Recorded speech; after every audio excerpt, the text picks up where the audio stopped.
They just give you the Yeah. street. Yeah, they just give you the street. And then when it rains, it's like waves of. I heard it's dude. You've seen videos. It's hard, man. I guess in Well, you put Turkey it they like have this. like a different design to the toilet. They just squat over the top of it, and then like Yeah. there was this Turkish girl that, like my daughter's mother when she used to work at a Montessori school in summer camp, and they would bring in these like foreign exchange like workers during the summer, and they had this Turkish girl that was just there her first day, and she went to the bathroom, and and my daughter's mom walked into the bathroom and saw this girl sitting on the tank of the toilet with her feet in the bowl, and like was like, "Oh, what are you doing?" Like, and the girl explained she thought it was a foot bath because they have foot baths apparently in their bathrooms in Turkey. They do a lot of that, soaking their feet. Yeah, she thought it resembled a foot bath, and that's what she thought she was doing. She was taking a foot bath in the toilet. Oh.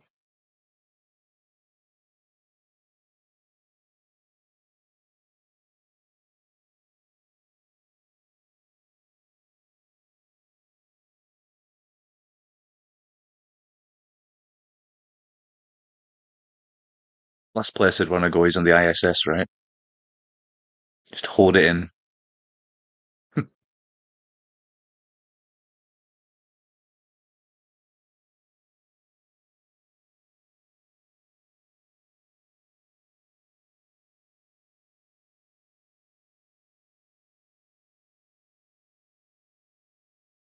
That's actually the funny thing is that it would be if it if it were real, it'd be filthy. It'd be so filthy, dude. It'd be like way worse than any kind of like submarine or like they probably keep submarines pretty clean. Like I don't know anybody who's ever been on a submarine, but Well, of course they do. I I would mean, think dude, being in the Navy, space the would be military, hard. like It'd be they've hard. got chores all day long. They probably clean the bathroom 3, 4, 5 times a day just to keep them guys doing something. True. That's true, yeah. It's quite similar. Dude, This is quite similar to a You think submarine, wouldn't it? Don Pettit? You think Don Pettit is do his chores? He wouldn't do his chores. I'd just be looking at the window if there was a window.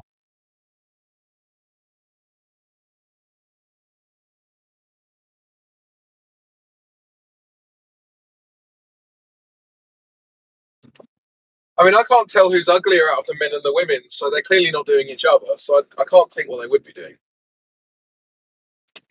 But no doubt they have done it in space, right? Yeah, It's like, there's a woman. so We've got to ugly. do it.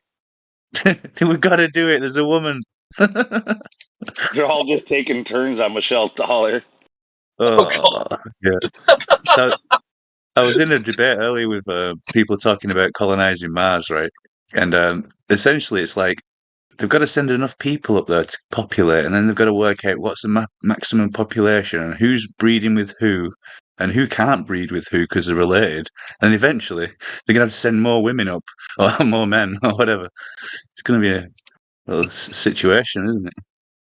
So you're trying to tell us there's actually a train on the ISS now?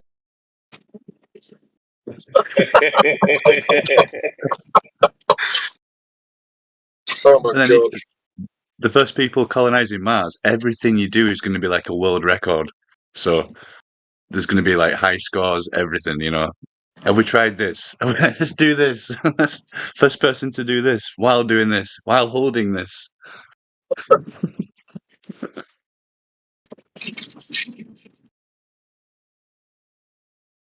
And then I brought up aliens, and they didn't like that too much, so.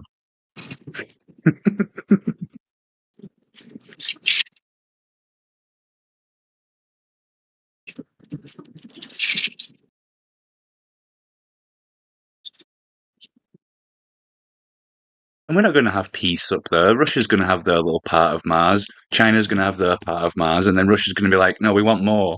So we're going to take over this. We're going to annex this part of Mars because we like this crater. So we're having this one. It's going to be a big war up there, too. Well, yeah, if any of that was real, yeah, of course, like one part would have more resources that are needed. We want this mineral, or we want, or you've got all the ice on your side. Like And Yeah. then what happens? I don't think there'd ever be peace. Who's having a hard time with their microphone? Probably me. Oh, it is you. I had to scan. If I could guarantee there would be land available on the moon in 20 years for you guys, would you guys pay me like $50,000 for, say, 1,500, maybe? No, we'll go 3,000 by a 3,000 square foot area, and then you Well- can also have a driveway. As long as I get a nice certificate. Yeah, yeah. I need to Yeah, see a goodness. tranquility. I want to I'll see a give you- tranquility first. I own land in the Sea of Tranquility, so you're very Oh lucky. my gosh! I know, Wow. dude. Can I have beachfront? Like oceanfront. Well, it's a sea. Can I have Well, the seafront? Earth is always straight above your head from there. You just look straight up, and it's always right there. Where's the boardwalk? That's the outer edge of it.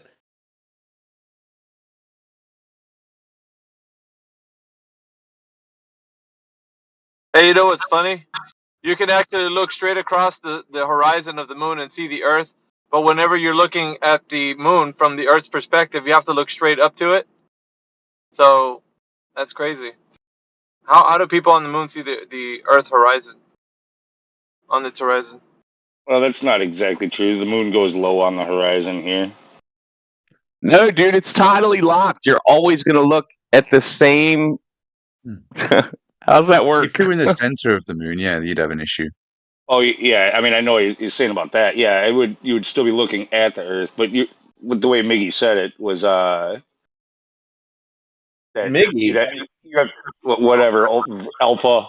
Yeah, well, I'm talking about, I said what I said. If you're standing in the Sea of Tranquility in the middle of the moon, you're always looking straight up at Earth.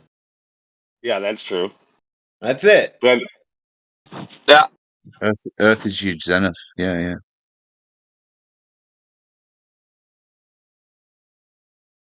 It would never you think change. there's ever a new Earth? Wait, but what part? Wait, what part though? You would see a new part spinning. Yeah, you'd see a different part of Earth every.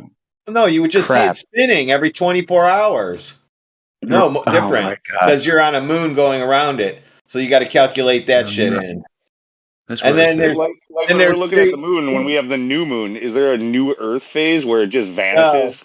Yeah, it just vanishes. The It just day goes that away. somebody You don't see it zooms, anymore. the day somebody zooms in and sees a freaking airplane upside down in Australia, dude, people don't even think about that. They think, dude, it's so freaking dumb. It's so just awful. We discussed this, Retarded. man. Up and down's relative, man. Everybody's standing We up. heard about your syndrome. Yeah, everyone's got it. Dude, hey, if you send me out to fix the solar array on the ISS, is it still considered a spacewalk? You're freaking paralyzed.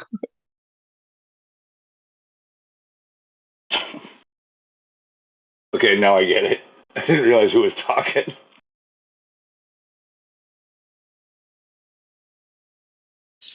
That does actually raise an interesting point. Like, if you're, say, on the moon and you're looking at the Earth, because obviously, we have issues with, the globe model has issues around the full moon during the day because of the angles that would have to be involved. And I've seen various copes to try and explain it, but they don't really. They just kind of ignore the issues with the cope. But then, if you are on the moon looking at the Earth, there would be a number of interesting kind of relationships with regards to the light and where you are on the moon and where the Earth is, I think. Seeing as I don't think you'd go to the moon, I don't know how I would test that. Yeah, there'd have to be a phase where the moon, even though it's staring always the same face is always staring at the Earth, there'd have to be a phase where you got all Earth all at night, right? Moon diffraction's gotta be horrible. Wouldn't you have 7 days of daylight on the moon? Yeah, you'd be constantly in an eclipse if you're on the moon. And then partial you would have eclipse. 7 days Yeah, of. Oh, yeah, you would always have daylight. It seems like, except for 3 days. yeah. Almost, Why? almost, except for the Really. certain phases. Why is that? The crescents, when you have that at this shouldn't show the Sea of Tranquility won't show up. So then you would be in the dark. You would be in the light or in the darkness then. Well, wait, when you sell the property, dude, the dark side should be going for like 1/10 the price. 'Cause Right. you're gonna have to have a lot I'm of not light, right? selling. I'm not selling because, as a matter of fact, it's all dark. No, because Yeah, hold on. They do say that the moon rotates. It's just that it rotates at an equal speed so that it keeps its face facing us. So yeah. I mean, that itself is such a ginormous cope that I'm surprised anyone takes it seriously. Dude, It you need spins special. perfect. It spins absolutely perfect that it matches looking at the Earth only ever. Yeah. It's a I good mean- thing you can mine like helium-3 to frickin' power up your generator on the dark side. Yeah. I love that Chinese are video. there as well. Chinese could give you a hand, couldn't they? To set up the moon base up there. Who knows? I don't believe in all that shit now, do you, Turquoise? Have you gone back to all that? No. Like it, dude. The size distances is different, and we're still being lied to. So I'm not throwing that speculation away. I think it's a bit of a mixed bag of lies, half truths here, half truths there. I'm not sure how much you heard Crypto when you came in because we were already talking with him about it. But yeah, so he believes it's a globe with a radius of 3959, but he thinks it doesn't move. What? Hey, who's that, Lou? Turquoise. So you're a non-moving globe Earth. Geostationary, geocentric. Yeah. Okay, just a second. And that's not the first one either. I saw a text of another one saying, well, they could accept that too. So they're starting to lean that way. You see what I'm saying? They're gonna ease into it like they keep disclosing flat Earth on TV and globe lies all the time. Yeah, don't worry I about mean- it. I'll convert them. I'll stop them moving, and then I'll make them flat. Okay. Turquoise, you must have seen the principle then, surely. That seems like Sorry, a say again. comfortable middle ground for those guys, isn't it? Like where you don't have to fight the globe so hard, and you can get along with those guys and also get along with like flat Earth at the same time. So, best of both worlds, huh? Yeah, it's Pretty easy perfect. It's perfect for Turquoise because anytime he's pressed on anything, he says, "Well, now you're strong manning me because that's not my model." He can just make up anything that he wants. No, I create my own straw man. I try and make people not do the wrong straw man. You know, I tell them what the straw man is to build. Oh no, Gromit, it's the wrong straw man. And then Well, another it's thing that you might have just like missed earlier. about it too is like he's set on the 3959 radius, but he says that the distance to the stars could all be off. Yeah, the medium and the light propagation through the medium could be all different, so distances could be closer, yeah. Making up your own cosmology in essence, right? No, not really. What do you mean, mean, no? like- You're saying no, but at the same time, you're making up your own cosmology, bro. Because it's not mainstream. Mainstream isn't agreeing with what you're saying. You're making it up. I agree, but the old school all right. old school geostationary ideas weren't like a geostationary Earth in a vast universe of whatever the fuck. It was small The and term local. is So even though geocentric, not geostationary, dude. Freaking Both. get your Both. made up cosmology right. it's both. No, it's not. Geostationary applies to satellites. I mean, that's Okay, also well, a just code. stationary. Okay, I'll set the geo out of it then. It's It's stationary. either Earth centered or sun centered. Those are the two models that you're globes. It's not about geostationary. Yeah, that has to do with It has to do with satellites that Yeah, I use the wrong position over the term. Earth. I'll take the geo part out of it then.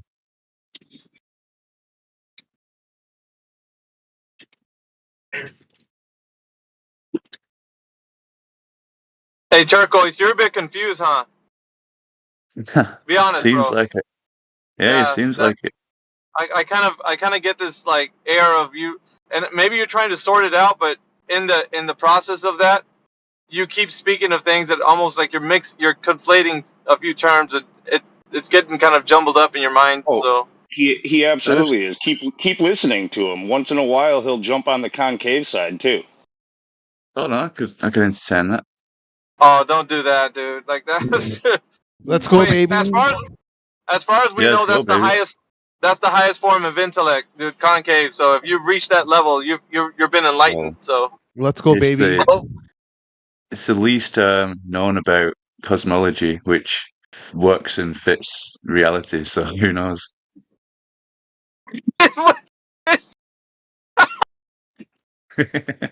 There's no lying. It's got a firmament. It's got all the things flat earthers want, you know. Turquoise, I don't know, man, what you're doing, bro. Concave, Let's I go, don't know, baby. man. It's the future. Nah, it's just I the can future. entertain the Yeah, idea. it's the future, is it? Yes. Okay. I can entertain the idea. Oh God, is that armor? Celestial navigation. Everything kind of works the same. There's no difference. There's just a different concept on how light bends and what causes the light to bend, essentially.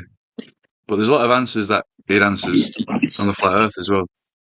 Being like, what's causing the sky to turn? What's causing this Coriolis, this How does field? that work with the geocentric mindset, dude? If the Earth is a globe, how can it be concave at the same time? Paradox, bro. The Earth is stationary. Yep. And everything's rotating inside the Earth. Nope. So are you guys just like plastic bags Hey, what? floating in the wind? He's going to start into song or something. I recognise that one. Got plastic brains. Plastic bags. Was that American Beauty? Is that the movie that had the bag going on? It's Sarcastic Sunday. It's Sarcastic Sunday. Actually, it's Monday where I am. Yeah. But yeah, a lot of people don't look into the concave. They just dismiss it straight off without even kind of having a little look, you know? Seeing what questions it might answer for your relationships. I'm saying, though, a critical thinker would just hand-wave dismiss it without even looking at things, right? That's what critical thinkers do. Just hand-wave. Yeah, we're not even going to look at that. It's not like we've ever talked about concave Earth ever in history, and we've just automatically said, nope, no concave Earth. That just can't be. That's what we do, right? The top 3 questions to ask a concaver to, you know, just top 3 questions. Imagine this was a concave server. What would somebody come in and ask? You know, how does this work? How does that work? Yeah, how do they account for things rising and falling in relation to each other? It kind of works off the Tesla concept, which is pressure exerting on top rather than pulling. It's a pulling force. It's a pushing force rather than a pulling force. We do observe that. It's like a pressure kind of thing because it is a contained unit. What Tesla? What about Tesla? Is that like what pushes all the water? What pushes all the water to the surface on the stationary ball? Or wait, we're not talking about that anymore. Crap. We're inside of it. Yeah, we're inside of the ball. Okay. How can we measure upward curvature? That should be easy to measure. Like even easier than down. Well, for one, you can see too far. So sometimes the flat earthers might be proving concavity by seeing too far and not actually taking into effect that it's not just disproving globe. It might be. I want to measure it. I want to measure it. That's actually that's the opposite of what you would experience. It's the same. It's the same measurement. It's the same measurement. but and you have to provide refraction correction, because the horizon that we actually observe is typically lower than where it's supposed to be. So where's it supposed to be at? Being from flat Earth, we already Because you're above. being from flat Earth, you can already acknowledge the horizon's too high. Too The way high that now. the way that the globers measure it is they measure the horizon, then provide a refraction correction going downwards. This one's the opposite. It's measuring the same curvature with the same angles, the same measurement, and then you provide a refraction correction going upwards. How do you explain day and night? You have to look at the model. You'll see once you see the animation. It's the same as flat Earth. You have a small local sun. The light bends inside the Earth and it rotates around the central celestial sphere. How do you explain seasons? I'll give you a link. I'm sure you have a lot of questions. No, this was a Q&A, like, for you guys. I don't have. It's similar. It's similar. It's all They're about just gonna angles link you. and- Hey, Lou, they're just gonna link you Stephen Lord Christ or Lord Stephen Christ. They're just gonna give you his dogma. That's all you're gonna get. Electric field. They asked us to. You asked us, Turquoise, to ask you questions. Yeah. I'm not going to fire you off to a video. I'm trying to explain it. So, but you want seasons? It's kind of how the flat earthers would describe it. With it's an angle and it's got like an analemma kind of pattern around the celestial sphere, and on the ecliptic of the celestial sphere is where it travels. Basically, the tilt of the Earth is translated to the kind of the tilt of the celestial sphere in a way, like of the ecliptic. That's how it translates in the concave. How do you get to inner space? Up.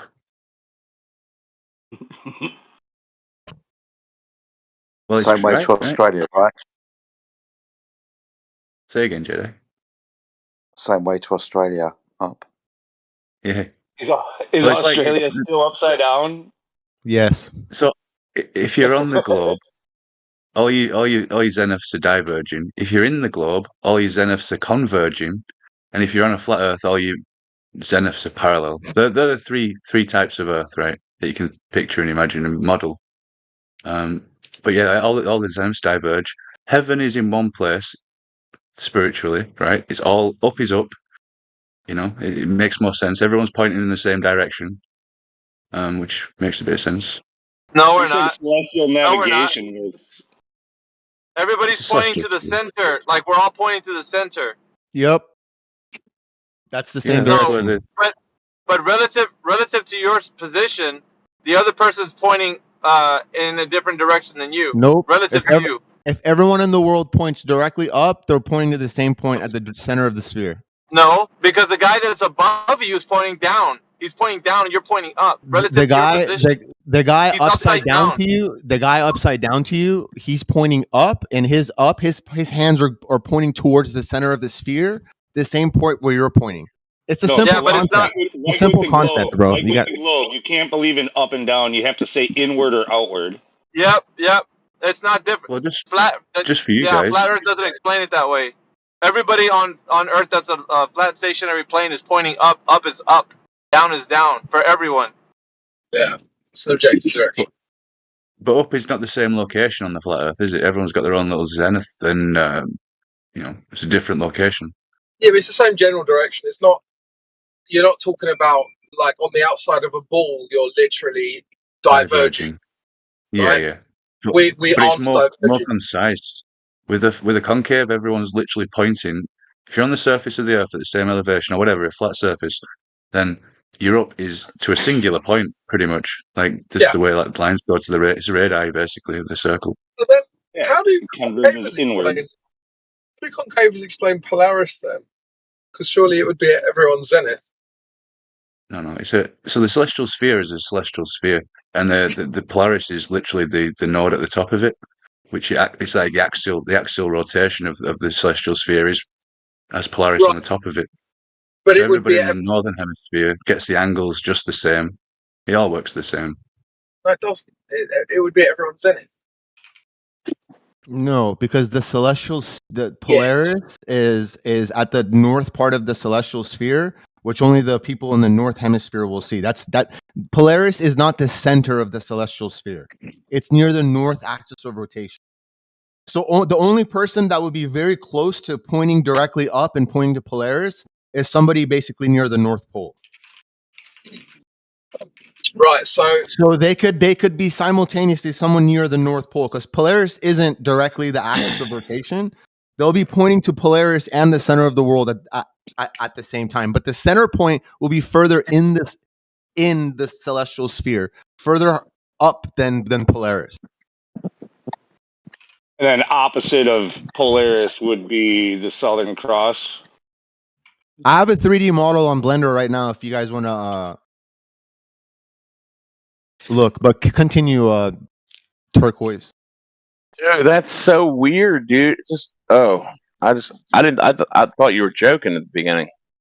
So if you guys have ever seen the certain map projections where the longitude and latitude lines seem to like curve the wrong way, have you ever seen those? Like the dual, you've seen that map, haven't you? What people flat earthers are trying to put, the dual pole map or something. Yeah. Essentially the concave map. Yeah, if you want, I'll find you that image. Dual pole.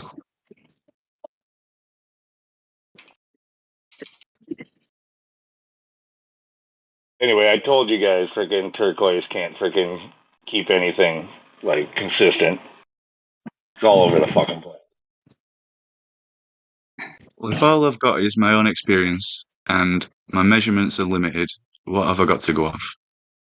I mean, do you got Pac-Man Earth and Hollow Earth going for you too? No, that's a little bit ridiculous. Ridiculous, man. It seems to me right now all bets are off. You can accept just about anything. How about simulation Earth? I mean, seriously, have you heard about these other Earths that could possibly be the? Because I mean, if you're entertaining concave, globe, all these other things, you have to realize that there's many more. Oh yeah, so, there's a million projections. Right. The infinite plane. I mean, on and on. Outer ponder. I like that concept, though, the outer ponder. It's like one of the mysteries that could be. Where are the outer ponds on a concave Earth? Never sowed. No, I think all lands are mapped. I think the secret is in the south, still on the concave. Like the south it's still a continent, it's a formed continent. Is the concave Earth the same size as the globe? The Earth shell, yeah, but the stuff inside, no. There's also multiple versions. Like it's not something set in stone. And there's one version where everything's small and within the Earth, and then there's another one where it's like things bend and expand as you go towards the center. But it's almost like there's a Lorentz contraction, or like a black hole, essentially, is in the center of the Earth, and that's forming all the light to bend and things to rotate, and there's some kind of magneto, kind of like the thing that creates the magneto. But how did did Lord Stephen Christ verify that and then handed it down to his disciples, and all you guys are now like, apostles of that kind of religion? Is that what's going on? No, I mean, just saying, bro. A lot of the data that they push out is can show this, It's not like it's negated. Space is different, right? Obviously, space is not light years separation, but and there's layers, almost like it's almost like the so like you've seen this, right, with the mantle and different levels of the core. Well, you can imagine there's different levels of the firmament with different maybe mediums inside of each other. Turquoise, who's verifying all this wonderful concepts that you guys are believing to be true? He is himself. Each individual takes the responsibility on his or herself. Yeah. Okay, cool. Feel free to stick on flat Earth, bro. Flat Earth is flat. Water doesn't curve. There's no measurable curvature. It's all good. Yeah, don't get in your glory. Don't get in your feelings right now, man. I'm asking questions like who verified Who verified this information? Are you guys going up there to go check to see all this stuff is true, or are you just accepting them as a blind belief? Which one is it? It is what it is. Whatever it is what it is. It is what it is. No, that's not don't feel pressured feel what? or Pressured? intimidated No, by I'm concave asking. Earth. I'm asking a question. I want to know if you just blindly believe this information like a concept, or did you verify it to be true? As in, did you check in on this stuff? Which one is it? What do you think? Which one do you think it is more likely? I don't know. You What have do you to what do you tell think me. is more likely? You have. I don't know. You have to tell me He can what. tell you from I don't talking know to either, then. Turquoise that it's literally just a belief of his. Yeah. He's done nothing for it, and The he's model verifies openly said that it to itself. it's just his belief, which he changes constantly. It's a better model that better reflects reality. Let's just say that. That's Better a model. model. You say Better a model, better that's model. right. You say. Better Yeah, so can model we- that better reflects Alright, reality. Correct. Okay. Okay. Let me ask you a question. Using a model, how did you parallel? What did you use as a parallel to your model of concave Earth? What in reality looks exactly like a concave Earth that you can model? Go ahead and tell me. Measurements, observations, science. Okay. Right. All right. That sounds like a lot of buzzwords that you have not I'm sure it does. verified. Okay. Well, So also- which one of those things did you verify? Go ahead and tell me. All of I them. want to know. All All of them. Pick one though. All Let's of go them. through one.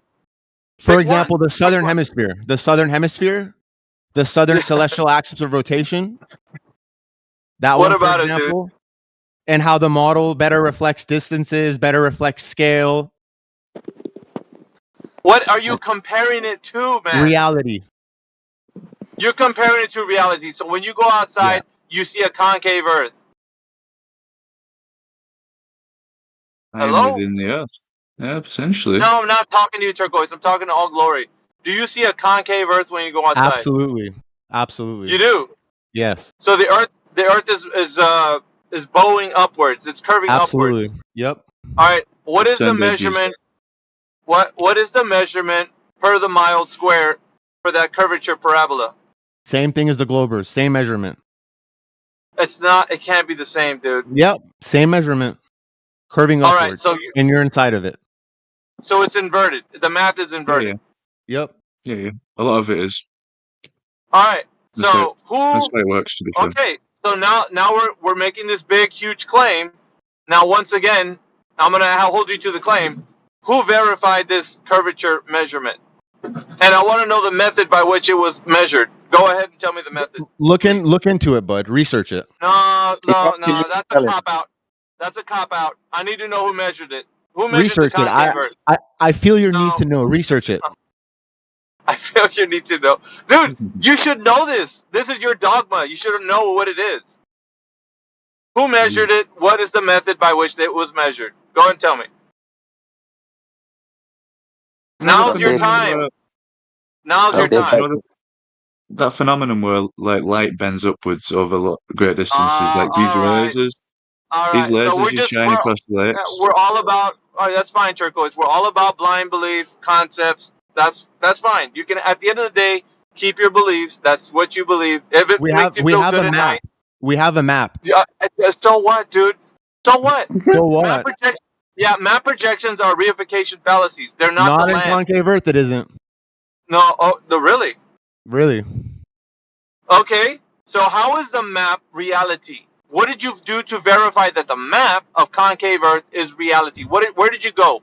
You go to Italy, Mexico? Models are not reality. Models reflect reality. Well, that's what I've been saying. And for example, how concave Earth is better than flat Earth compared to reality is that the map that we have better reflects each continental puzzle piece in the whole shape, in scale, and in proportion, and in relative distance to each other better than the AE map ever could, unfortunately. So, but that's just your claim.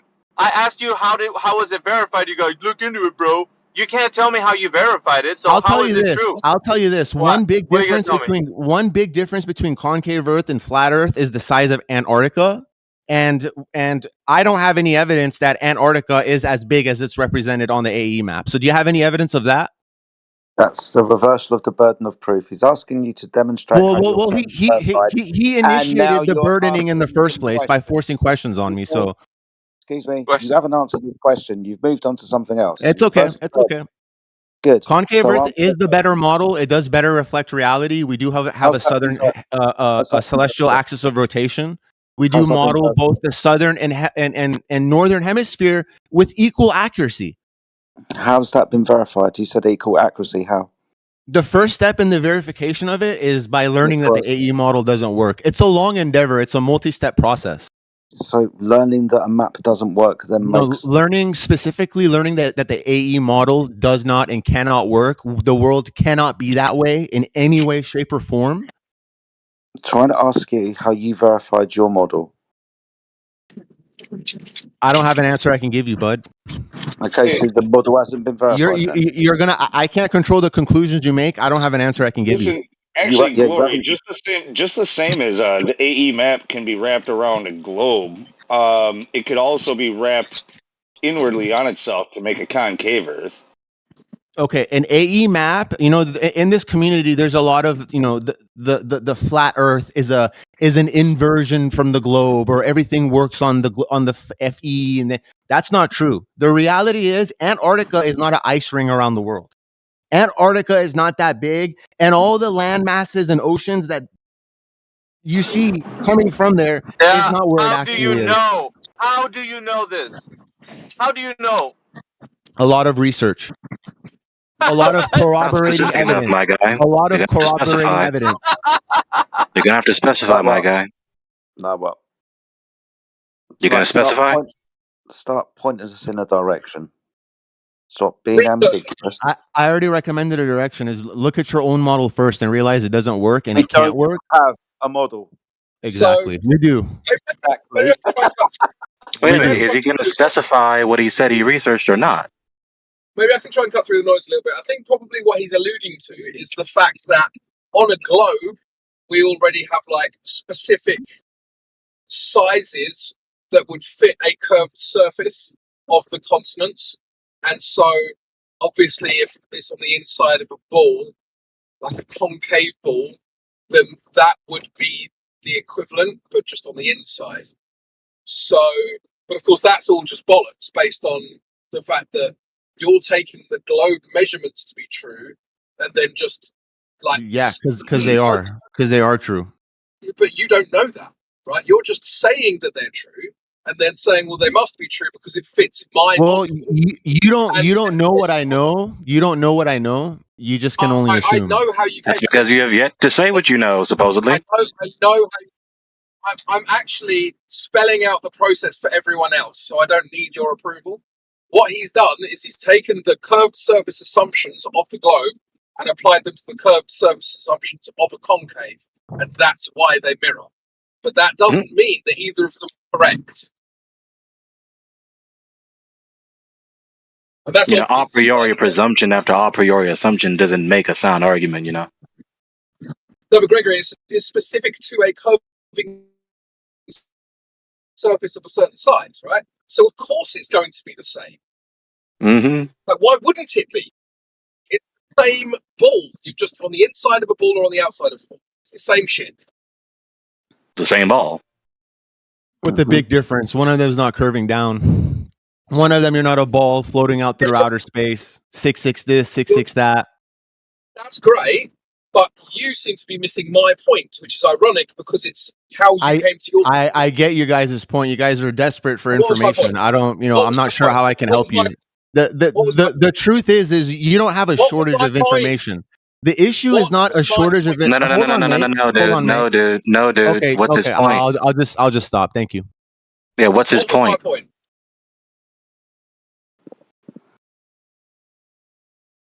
Well, his point was in silence, so that's not it. He said, "Ask us questions. Pretend this is a concave server. We'll answer your questions." And now we got nothing. Yeah, he fucked up. He just bailed because basically I pulled back the curtain and I was like, "Here's the magic trick," and then he bailed. That's what it is. Just stop being like this, people. Like, just say the facts. Like, all he had to do was just say the facts. All he had to do was just stick with sound argumentation, just stick with honesty, just stick with consistency, just stick with accuracy. That's all you have to do. What is with all this other extra shit?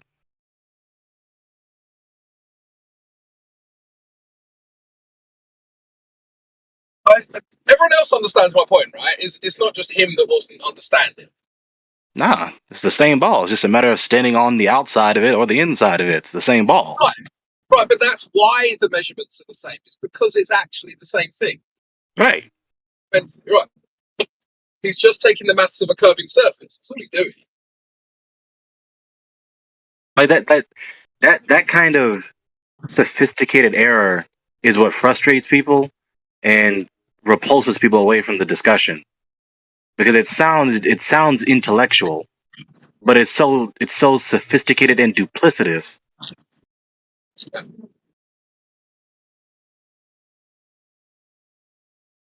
Well, are there any globalists in here that want to prove that the Earth is a ball? And that you're on the outside of it. Or the inside of it, either way. That'd be another fun fact to learn. I am actually of the opinion that the concave Earth is better than the globe, but notice I didn't say good. I just said better. Less bad would probably be a better way of doing it. I think the concave Earth has merits to it that the globe doesn't have. At least they solved the gas pressure without a container problem. Right, that's one. I think you can probably like, you don't need to just invent stupid reasons for why things fall and rise on a concave Earth. You know, like you probably have like some sort of electromagnetic, electrostatic effect. Well, on the yeah, think about it like this, Crypto. Water at the bottom of a bucket, when you spin it around, would work like on sticking to the inside of a ball as it's, I guess, man, I don't know. That's true. However, that wouldn't work because, and I had this thought before, on the equator, you would be a different weight as you would be on the poles, and it would be significant. It wouldn't be like the globe Earth doesn't have this as a significant effect because it needs gravity to be doing a consistent job all across the ball. But if the only thing was the movement that was gluing you to that ball effectively, then that there would be no gravity at the poles and the equator would have full gravity, right? Do you guys know that there's also a donut Earth? It's a toroidal field. Mm-hmm. I don't know. Have you heard of this? I don't know if it's just me, but there is such a thing as a donut Earth. Sounds delicious. Yeah, well, really. Yeah. Does it come with some flat the level argument? Yeah, all the sedimentary substances.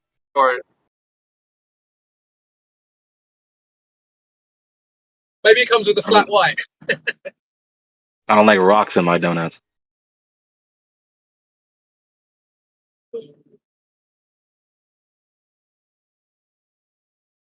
Any globalists at all want to prove that they know that the Earth is a ball?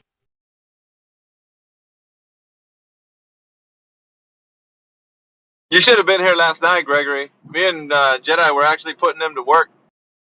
It was like 2 or 3 of them in here. We had what's his name? Conquer, aka Matt. He was talking about he was kind of prideful when we were talking about the Chinese space station showing the flat horizon. What? Oh, shit. Yeah, but he said, well, let me bring up the video, dude, because you just got a little... This is what flat earthers like to do. They like to bring out a little snippet, and they don't show you the whole video. So he showed, like, the video portion where it shows, like, the globe Earth. And he thought it was a gotcha, so he started posting, like, the screenshots of that. He's like, what are you going to do about this? It's a globe Earth. I was like, all right.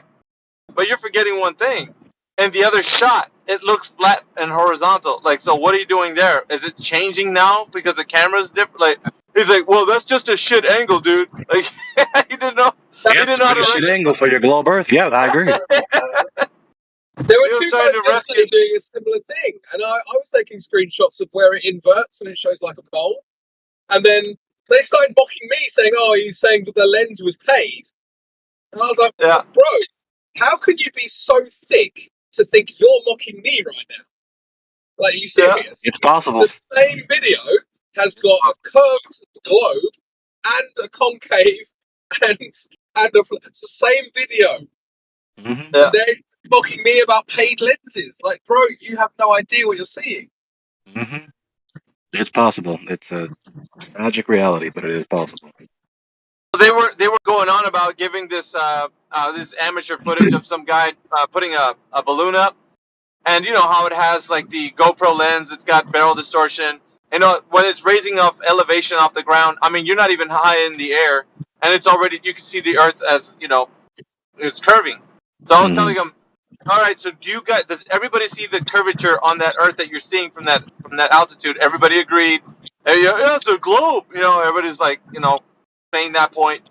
And I'm like, okay, so what do you think the elevation should be where you can start to see curvature according to the mainstream? What does mainstream science say? And you know, me and Jedi were actually breaking it down to the guys because they were really on about when you see amateur footage of people putting balloons up, that as soon as you see curvature from whatever altitude, that's Earth curvature. Reality. That's reality. So they were telling Jedi and me, like, are you denying reality because you're seeing this curvature? Now you're denying it. So we're like, dude, if that is curvature, and they didn't understand the you know, how to do the geometry of the Earth and such. So Jedi was going over the 1.22 times the square root of the observer's height in feet, and they were just like, huh? Like, they didn't understand any of that. So it's like they were trying to get to a point about seeing curvature with the video without knowing any of the math that follows, so they can, you know, basically solidify their point. So it was interesting. You should have been here. It was yesterday. And you know what? I mean, specificity and consistency of our terms. Round doesn't equal concave or convex sphericity. Neither does curvature. Circles are round and curving. But what they are asking for, what they are looking for, is convex, usually convex sphericity. So it's not just curvature. You need that curvature and convexity. Can I point out one issue you guys might be interested in? If you hold a imaginary sphere in your hand, the equator point, if you were to wrap a string around it, the equator point of the circle is the longest distance that the string would be if you wrap around it. If you I have a question. Well, I'm trying to share the idea, but let me share this idea, okay? Yeah, The just how do you hold an circle- imaginary sphere in your hand? The circles above the equator, as you get towards the top, get smaller and smaller and smaller and smaller above and below the distance. This is not the same as a circle flattened out, because if you look at the sphere at the equator, if you go down, when you go down on the southern hemisphere of a sphere, the circles get smaller and smaller and smaller. But when it's laid out flat beyond the equator, it gets bigger and bigger and bigger and bigger. If all this is true, and in the hypothetical reality where all this is true, where flat Earth goes wrong is literally every point beyond the equator going towards the south is misrepresented badly. That's my opinion. That's my opinion. And you justify that premise how? I mean, the crux of the issue of what is specifically is going wrong is that distances are wrong. And you justify that premise how? Why is it wrong? If you look at the circle of the equator on flat Earth, the circle that, let's say, that goes through Australia, that's a bigger circle than the equator. Okay. If this theory is true, I'm not going to spoon feed you guys. I can't do it. If this theory is true, what's actually happening is below the equator is getting smaller and smaller. Meaning, if one were to make a circle of latitude going through Australia, going around the world, going to the other side, at the lower part of the globe, the circle of latitude, that'll be a shorter distance. It's a shorter distance than the equator, not a longer distance. And this applies. Look, one last thing. This applies to anything that moves and has a distance.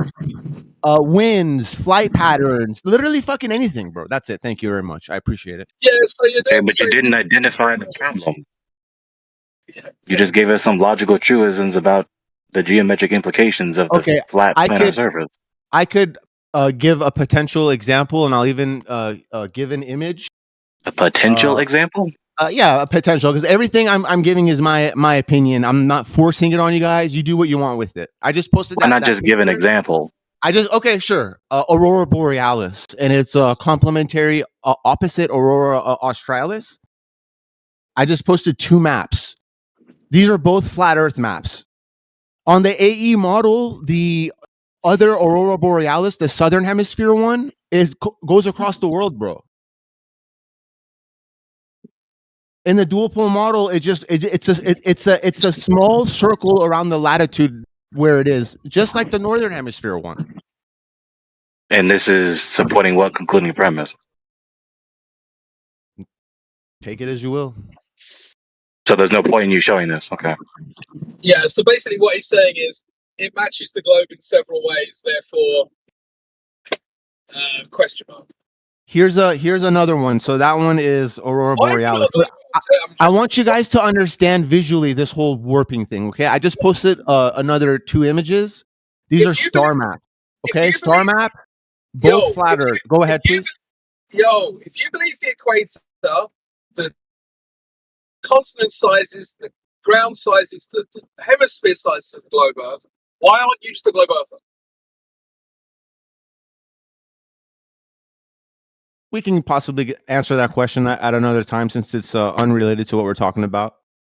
It's not. Okay, this is related to what we're talking about. You showed some more images. So you're not interested in what I'm talking about. You want to know like my personal details and what I think and believe. The arguments I've heard from you so far have been it matches the globe, therefore.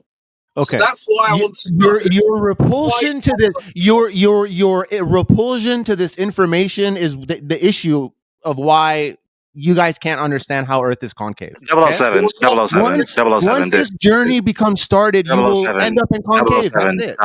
Stop. You're not engaging our replies, dude. You showed more images to support what concluding premise in refutation to flat Earth and defense of globe Earth. What is your point?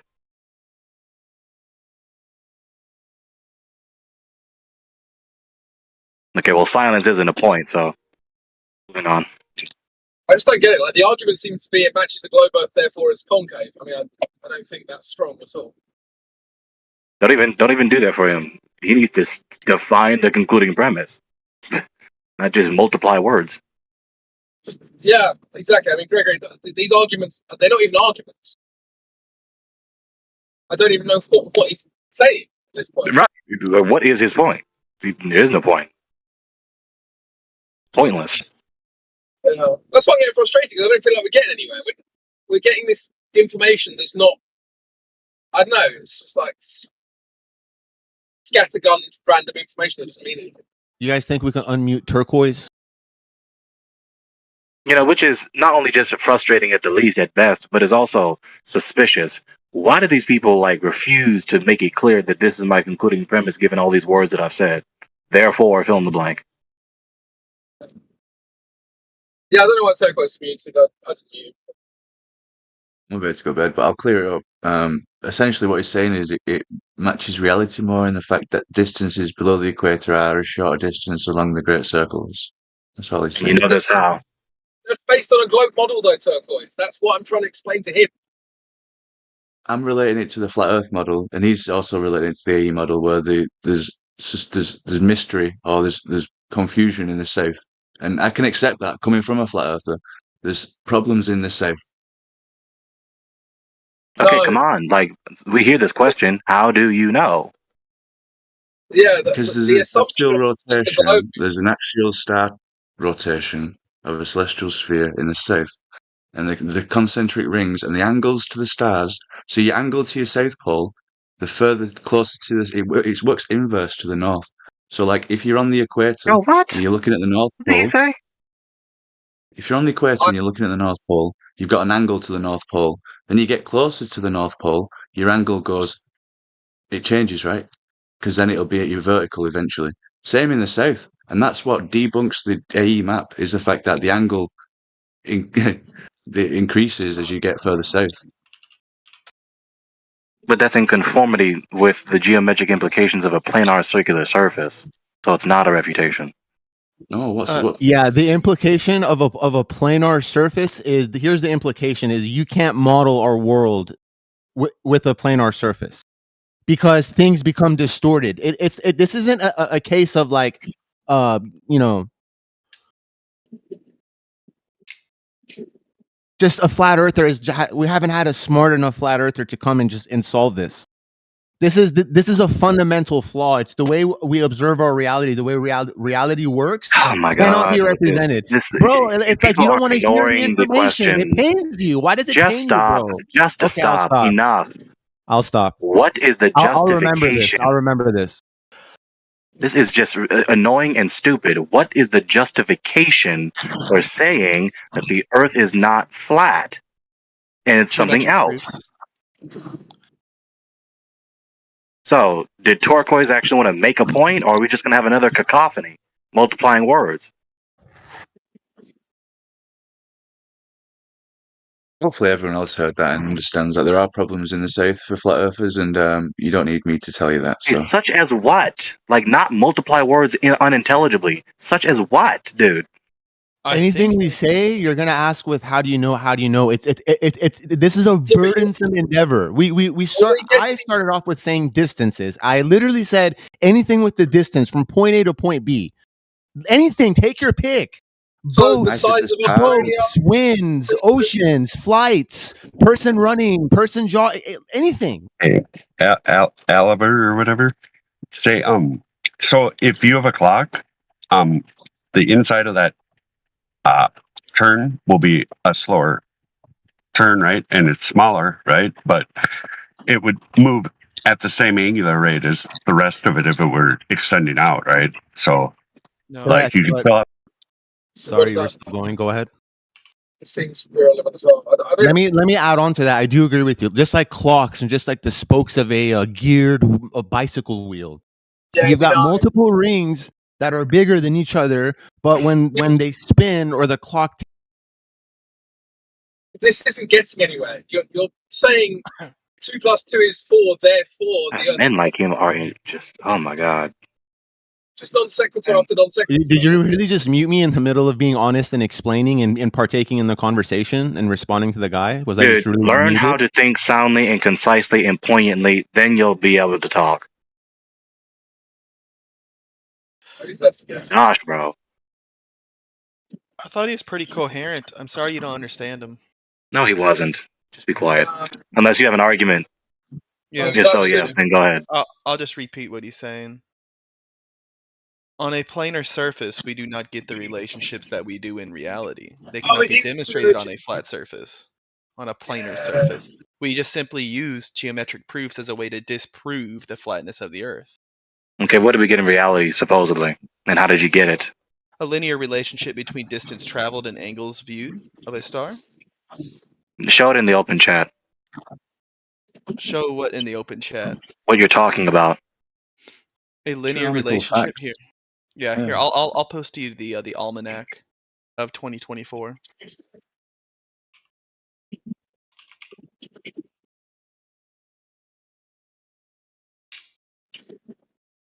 So what argument do you think he was making, seeing as you said he was coherent? About the clock and the flat Earth relevance to the distance the sun would travel on the outer circuit.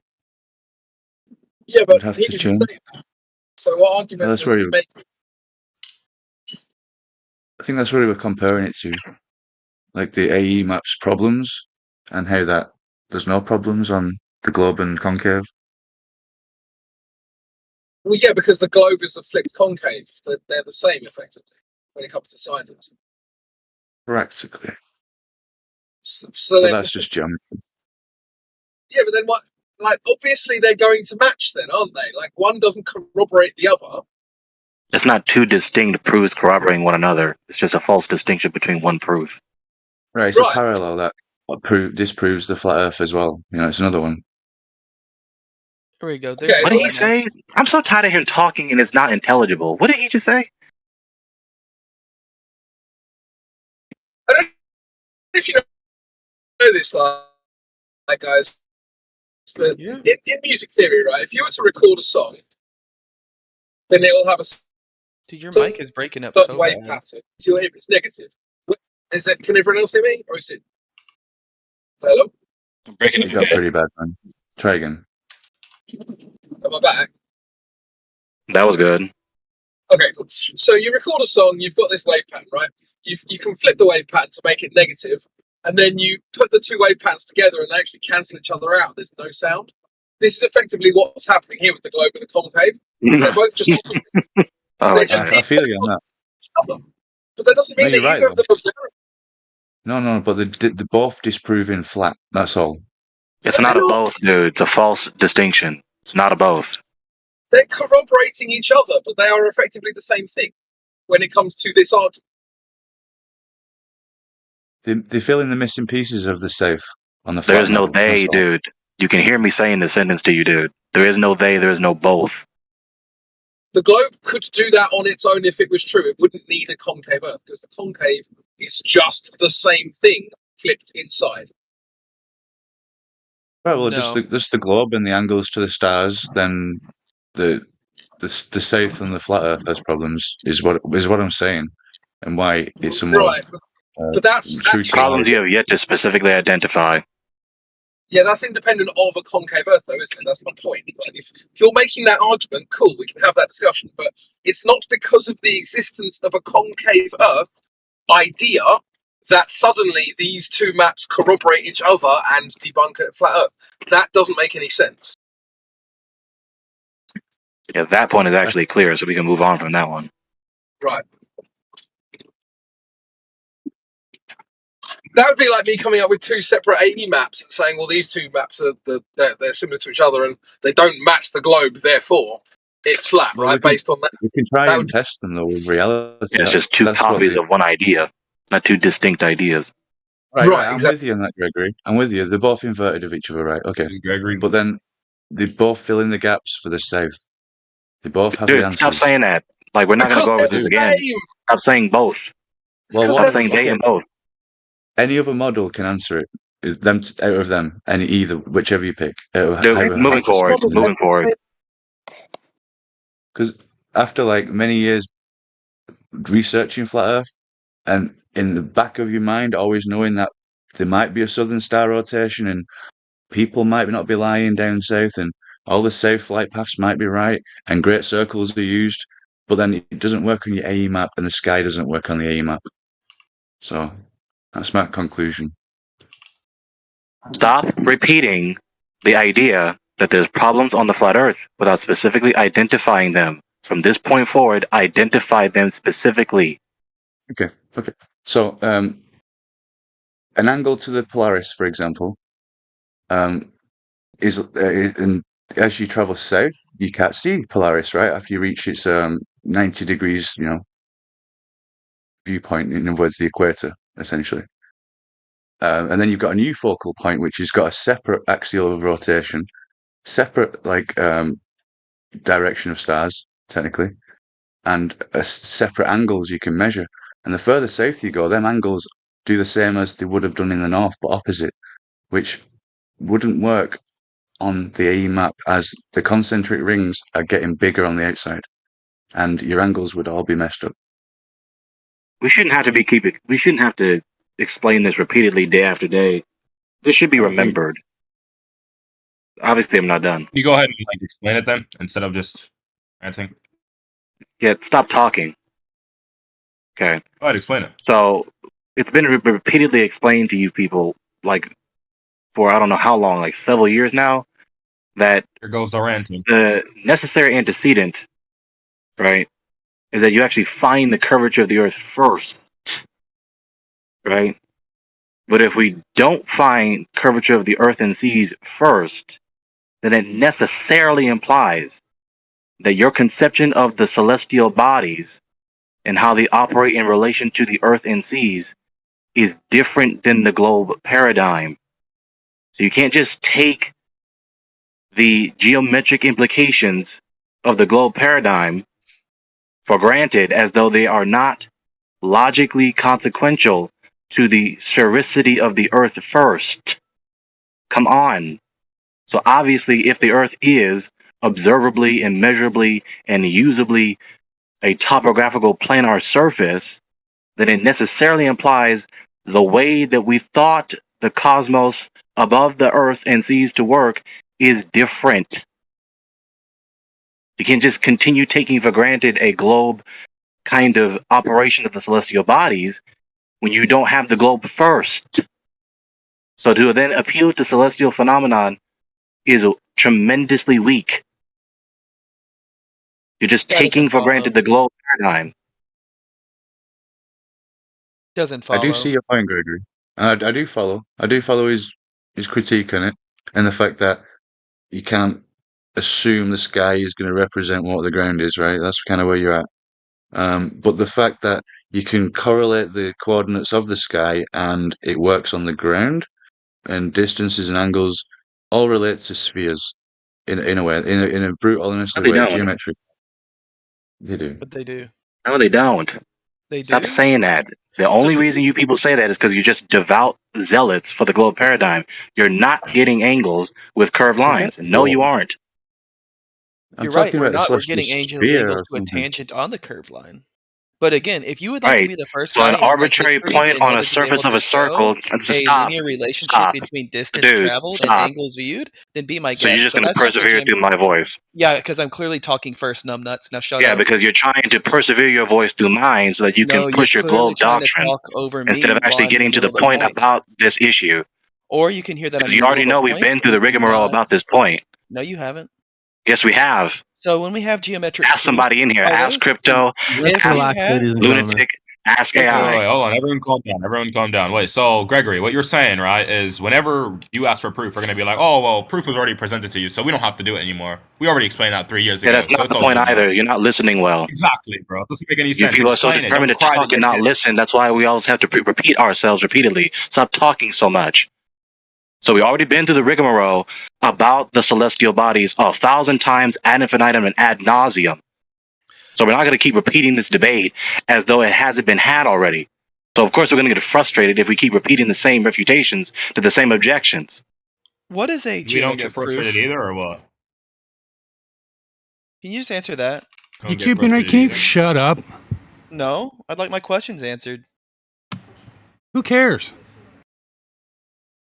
Well, I hope that Okay. anybody is here for an honest So to discussion. finally get to the heart of the matter, rather than people trying to obfuscate and multiply words, obstruction of the celestial bodies over given distances does not equal spherical convexity of the Earth. It is simply the attenuation of the light given the atmosphere and the limits of our field of view. Nothing more. And you cannot continue appealing to celestial phenomenon as though that's such a strong inductive argument to prove the conclusion that the surface of the seas and the Earth is convexly spherical when you've never found the spherical convexity of the Earth and seas in the first place first. And if we do and have found the flatness of the surface of the Earth and seas, it necessarily implies the cosmos, the celestial bodies work in a much different fashion than you presume on your globe paradigm. That is it. Go ahead. So you Ron. said a whole bunch of nonsense there in regards to the way our eyes see in the dip, right? Or at least like what you call it, atmosphere. Can you explain how our eyes see follows a linear relationship? So a bunch of nonsense, not specific, not objective, not Yeah. true, not a valid appeal. Try Yeah, again. So this is actually quite a valid appeal because you brought up again our eyes, right, and how perspective works as a reason why we see the stars doing what we do. However, you'd have to back that up with an actual like factual statement as to how our eyes would follow a linear relationship between distance Oh, why do and we let size. this guy talk, man? Just mute him. I mean, really. So are we really supposed to believe that it's an actual sincere? Are we really supposed to believe that it's an actual sincere doubt that we have a limit to our field of view? That's in doubt. That's irrationally doubtable. Is that it? Yeah. Really? So have you seen infinitely? You see everything? Yeah, I can see stars that are supposed to have like a ground position. I didn't thousands ask of you miles that away. shit. Yeah, you did. No, I didn't. Yeah. I said, do you see everything? Do I see everything? Yeah, dude. I can see stars out all sorts of different directions. Okay, seeing stars is not fucking everything, you lying shit. That goes quite literally with my limits. No, of my it field of view. doesn't. It quite literally does. You're lying. So No. mute him. He's obviously Who's being lying? dishonest. I clearly asked him in no uncertain terms, does he see everything?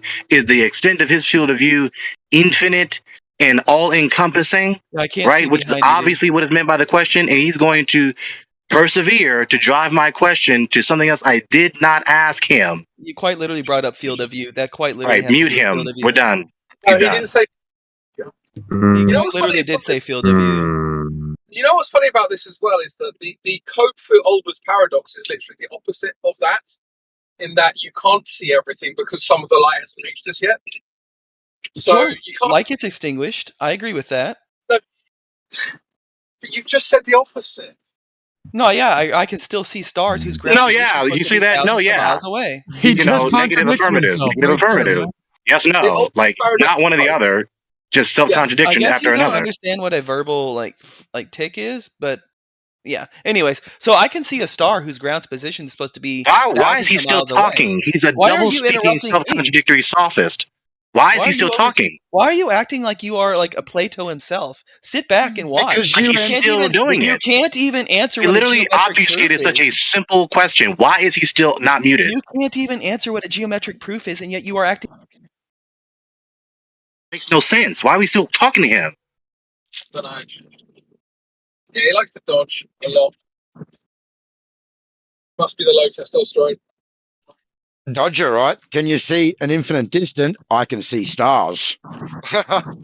Fuck. Yeah, I can see stars. Can you see everything? Yeah, I can see stars. Like, just flagrant misinterpretation. Mute your ass.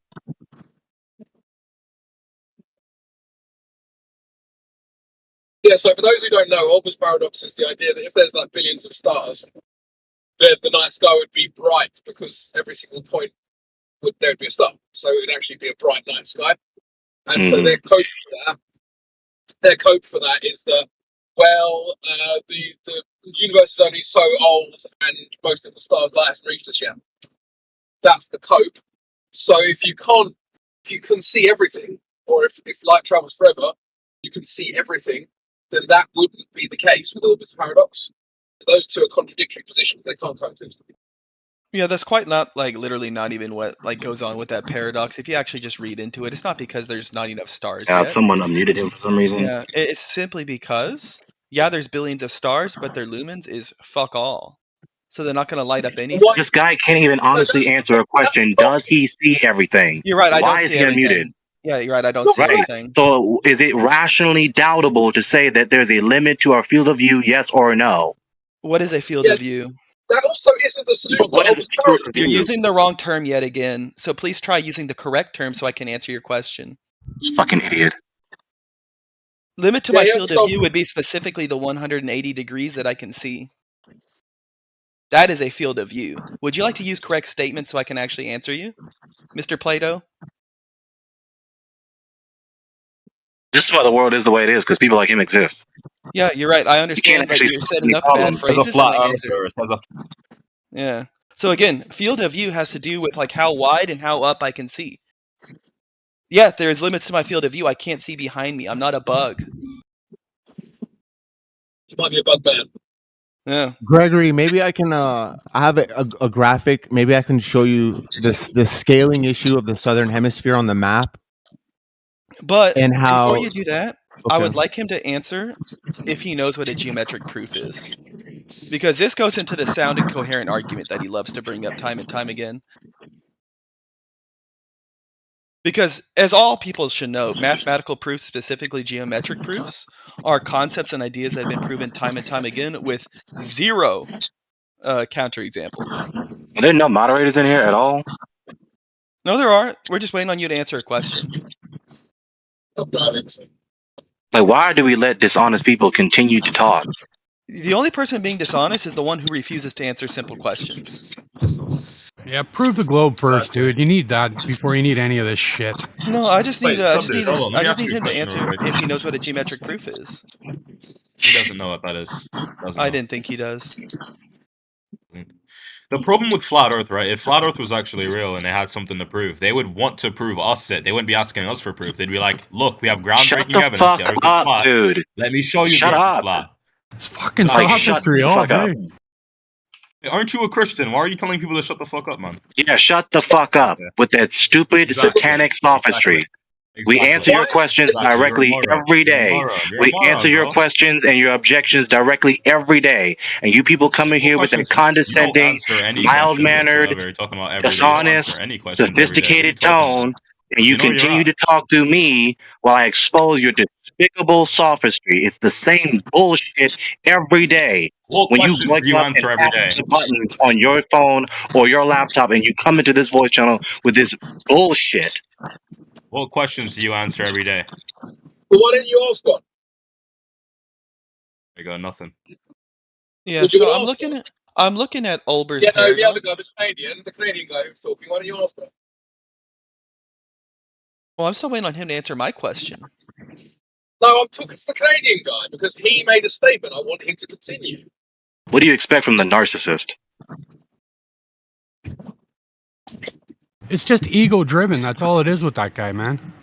Suddenly he's just quiet now that I actually want him to ask a question. He was complaining that we're not answering questions, and now he can't ask one.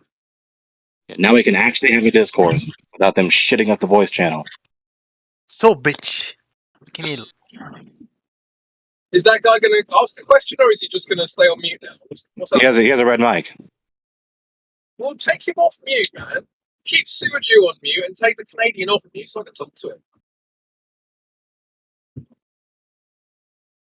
There you go. So my question would be, have you measured the container? I'd never claimed one, so. I'm asking a question. I didn't say you claimed it or not. I'm asking, have you measured the container? Why would I measure That something I don't question, claim? I'm just that asking same a question. was It's asked. just a simple The same question. Whether or not question you have asked. measured the container. But why That would I? same Bro, question was asked and Hold answered on, I'm asking hours him ago. the question. Please don't interrupt him. Please don't interrupt him. I'm asking him the question. silly. No, hang on, and Have I'm you measured saying that this was answered hours ago today already. Oh, I don't care though. I'm asking the question now. I don't care who asked Yeah, it before. I've I wasn't there already before. answered it. What else? If I don't claim it, why You am said I going to no? measure it? You said no, you haven't? Well, okay, so did you ever measure the magic of a unicorn? No. Don't ask me a question when I asked you a question. Have you measured the No, carbon? I I mean, answered the your question. container. I answered your question. So no. Okay, thank you. Fantastic. So have you ever measured the magic of a unicorn?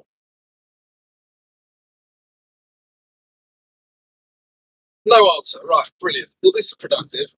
I mean, I asked you a question and now you're asking me questions. I just answered you a I simple question. answered your question already. Yeah, you said no, right? You said no, right? I said I don't claim one.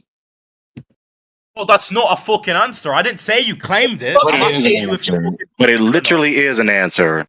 Like by It's like if definition, someone asks you a analytically. question and you're like, I didn't claim that. I didn't say you claimed anything. I just asked you a question. Have you measured the container? I don't claim one. So Exactly, bro. You're angry that incoherent, bro. I'm done talking. This is a I was waste of so time. angry that the Have answer. So I think I know He's so mad. why he's been He insistent, man. didn't get the It's, answer he wanted. sorry, he was lagging then. Everyone else should be able to speak then, sorry. Fuck me, these guys are idiots. Crypto, I think he Sophisticated, was being idiotized insistent. imbeciles. I think he was being insistent because the claim is that it's an antecedent to gas pressure, which has to have a container. And then he's asking, So did you measure fucking the what? container? And then you're No, claiming that you didn't claim a container, but you had to Yo, by so virtue. you heard me. You heard me argue with Britney about this the other day, right? Do you remember what I said? What I actually said? Not particularly. Sorry, I don't know if that's Brilliant. Okay, well, I'll restate that. The globe Earth position is the position that there is a stable gas pressure gradient coming from the surface of the Earth into the vacuum of space that doesn't require containment. Now, I've asked for any example of that other than the Earth itself, and it can't be provided. That should not be confused with the fact that I claim, therefore, there's a container, because that's not my claim. The claim is the one where you have a cosmology that requires no container anywhere, but there's still a stable gas pressure gradient. We don't have an example of that. So it's a very, very silly thing to claim. Me personally, I wasn't happy with your answer of you didn't claim one, but by virtue you have to have one. I said no, and I said, but I don't claim one. I answered that question in two different ways, and you just said, oh no, you didn't claim it, but you didn't answer it. I was like, what? So the claim on the table was, then obviously, that if someone hasn't measured the container, it can't exist. Is this what this gotcha that you keep coming back to apparently No. is? I was talking about a unicorn thing. It was very Crypto's simple, actually. So, unicorn Gluten, thing. I never, just to confirm to you, Gluten, I never said that you claimed there was a container or not. I just asked you if you've measured it. You can reply no, and that's it. That's it. I didn't did say you already. claimed it or not. I already said All right, so it's the I same don't thing. claim All right, one, bro. and no, I said that. Were you not listening? Yeah, Why you then? refused Just to say no. acknowledge You his were rolling around answer. in circles for like 10 minutes. Yeah, you about it. refused to acknowledge his answer, which was actually specific. I don't like the answer. Like he just Well, I'm kept on a asking the bitch. question past the sufficient answer. That's all he did. And then what you guys were Discernment. given this morning, was a citation for a definition of gas pressure that you guys disagreed with and stated that the citation is obviously wrong. And then tried to pull up a citation of pressure without gas, trying to sneak around it and not including the gas pressure. So this was covered thoroughly. Again, it's not a gotcha. I don't know why you keep circling the drain back to it. Yeah, because gas pressure Well, is obviously. these people are, they have a fetish for circles and balls, right? So if I just repeat it in a circle over and over and over again ad infinitum ad nauseum, it'll eventually make it true. Yeah. Yeah, I mean, and also there's an obvious common sense reason why gas pressure would be different to like more generalized pressure, because pressure can be put from a solid object onto an area, like let's say 2D conceptual area, but gas pressure fills the available space, whereas solid objects don't. That's a common sense reason why they're different, and you need to look at gas pressure and not just pressure. And they know that, but they just like to slide in the pressure one, forgetting about the gas to try and prove something, yeah? Right. Now, 007, what was your point that you were trying to make?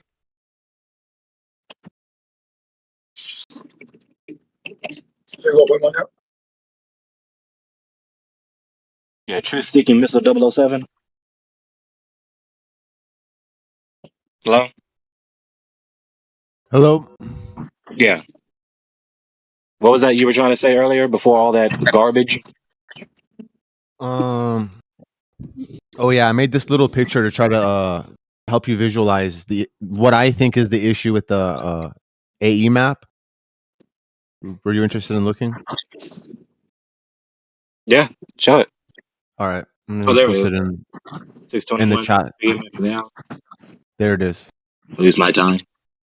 21 minutes after the hour. So yeah, as you can see, I got two different versions of a flat Earth. One of them's the AE one, and the other one's the dual pole model. And I'm not trying to sell the dual pole model, but I have to say this to explain what these red lines are. The dual pole model is still flat Earth, is still flat, no measurable curvature, all that. Just the world's laid out a little bit more differently in order to align with this idea of decreasing circles of latitude. So on the AE model, if you look at the equator, that's a circle of latitude. And as you go closer and closer towards North Pole, those are also circles of latitude. And they get smaller as you go towards the North Pole. But when you go down, when you go from the equator towards the south, it's a bigger and bigger circles of latitude. Well, this other flat Earth model, as you can see, things are laid out where actually from the equator, which is the biggest circle of latitude, north gets smaller up towards the North Pole there, and south gets smaller up towards the South Pole there. And what would be the reason for this change up and stuff is to allegedly be more close to actual distances. And what do I mean by that? So As if you can see the top Actually, image, no. if you can see the top image, I'll try to make this really quick. You see 2 red arrows. It's just going arbitrary locations. It's not trying to show you like from a point to a point. It's just trying to show you that if you look at the length of the line, look at the South America one going down towards Australia. I tried to match this line in the northern hemisphere. So someone going from Alaska to wherever that line ends is similar in distance as someone going from wherever that line is in South America to that point in Australia. Or this is how the theory goes. Well, if we take this and put it on the AE map, that red line in the North Pole is, again, the same line as the one in the North Pole in the upper image. But now look at the line in the Southern Hemisphere. It's extremely warped, and it's not a little bit warped due to instrumental error or anything like. It's off by at least 3 times. So the same way this line is off at least 3 times, literally anything measurable. If this theory is true, if in the Southern Hemisphere the circles of latitude as you go towards the South Hemisphere or the ice wall gets smaller, these lines, as you were to draw them, model them, demonstrate them in any way, would be skewed. And that's basically it. And then the idea is that anything that you try to demonstrate, and when I say you, it's not you as an individual, it's anybody that tries to defend this setup. It runs into this issue, and it's unavoidable. It doesn't matter how big the countries are in this setup. Doesn't matter where the continents are. It's in my opinion, it will never be able to fix this. So that's just what I wanted. But you're just saying the same argument again. You've got 20 different flavors of the same. If it doesn't match the globe, it's wrong argument. But they're all the same argument. Just assumes that the globe is already true. Yeah, he said a key phrase. You said a key phrase, 007. The actual distances. What actual distances? It just all assumes that the globe is already correct. Here, the actual distances that all of humanity has been measuring, that they've been using to get from point A to point B in flights, with boats. The world I'm living in, humanity in the Southern Hemisphere is able to get to point A to point B in a predictable amount of time. We do business, we do shipping. Time is money. This is where I'm going to interrupt you. This is where I'm going to interrupt you. Bro, because why am I interrupting him? Okay. Because obviously the question is asking for specific distances, not just a repetition of the idea that you have them. Right, yeah, of course. Any distance I find on the internet, if it's not from a flat Earth source, any distance I find on the internet, flights, anything, it will contort to smaller and smaller circles of latitude. What do you want me to show you? I really need you to answer this. Why are you not a glober? Because you I am not interested in joining that burden. I'm not interested. Haven't finished. You argue like a glober. You have the same arguments as a glober. You assume all of the globe distances are true. You assume the globe equator is true. Virtually everything that you argue is for a globe, and then you just say it's for concave instead. Okay, so he still hasn't given me these specific actual distances yet. Yeah. Let's say I do. I Google some shit up and it matches the globe. What are you gonna do then? Okay, so how about rather than not waste time with a pretend hypothetical line of argumentation, actually engage in the one that at least I'm trying to engage you in. So please show the specific actual distances. You're inviting me for a burden. I'm not interested. I shared my diagram and my idea. That's the best I can do for you. Enough. Obviously, he's refusing to show the specific actual distances that he supposes his soul is thoroughly familiar with. Yeah. He's done. It's the same globe arguments. It's like, oh, humanity did it. Oh, so it appeals to popularity. Oh, okay. So how is this different? It's actually the same shit, just a different toilet.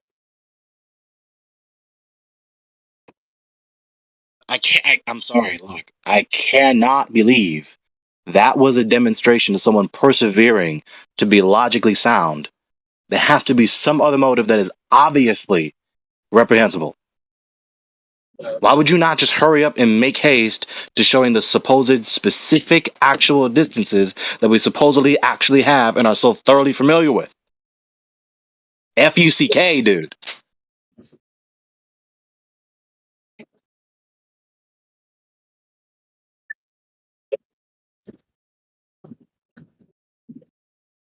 And then to Crypto's point, you keep arguing like a glober.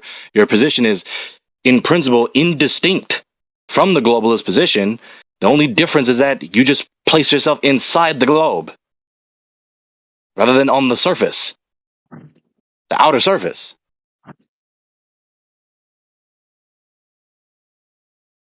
The two models are not the same, by the way. The stars are small, they're local. Not The two stars different are models. small, We're they're not going local. over that. NASA, we Such a definitely simple point. didn't go to the moon. There's definitely no downwards Dude, curvature. they're not two different models.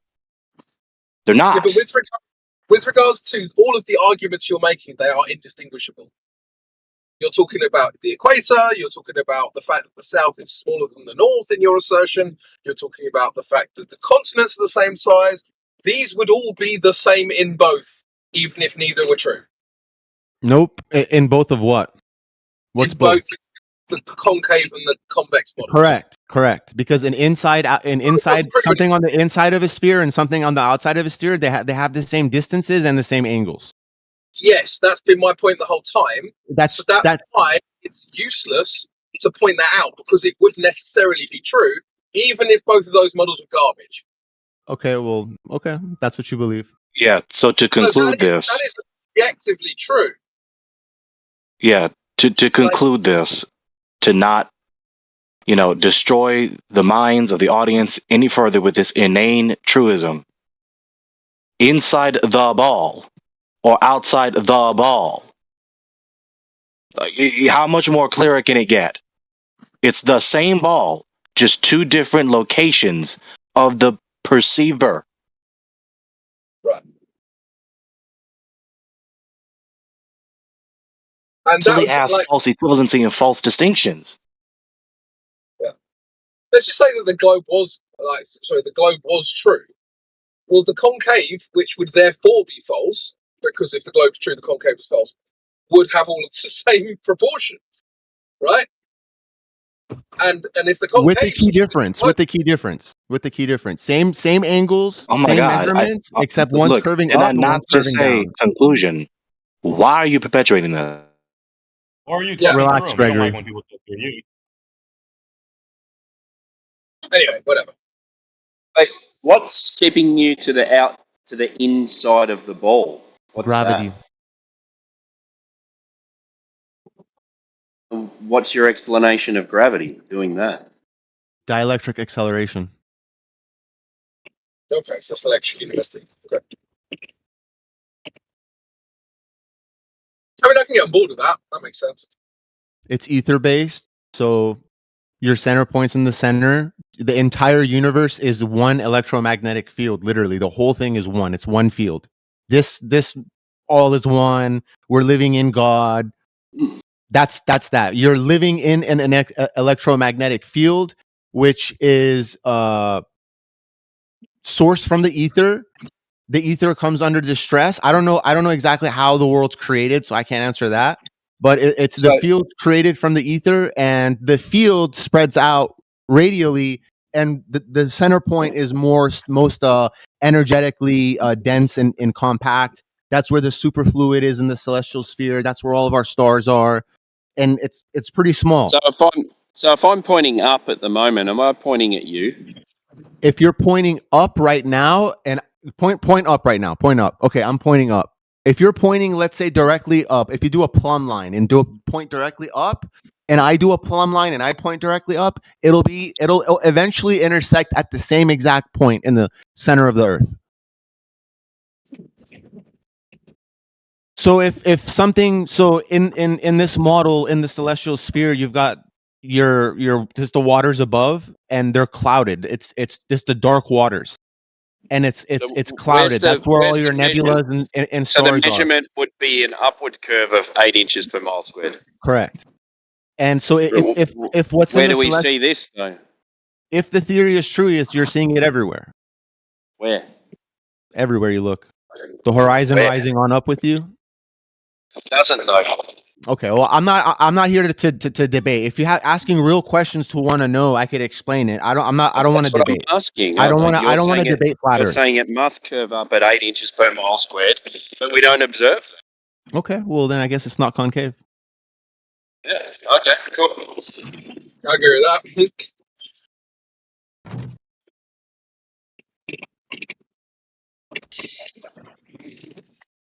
Yeah, that was easy. Have any globalists spoken a new argument tonight? T-Dub? Timbo? Lord have mercy. Nothing new under the sun.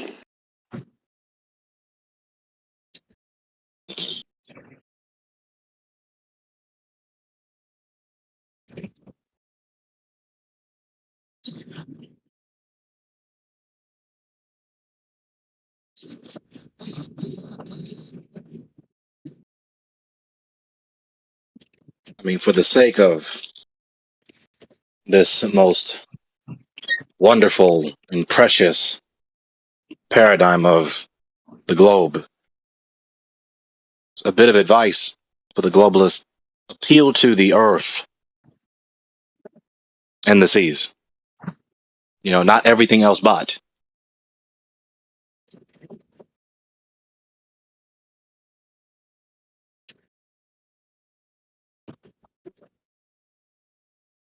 I have a ball in my hand, and I know this because if you walk all the way over here to the other side of the room and look away from the ball and look at the wall, you will see that I have a ball in my hand.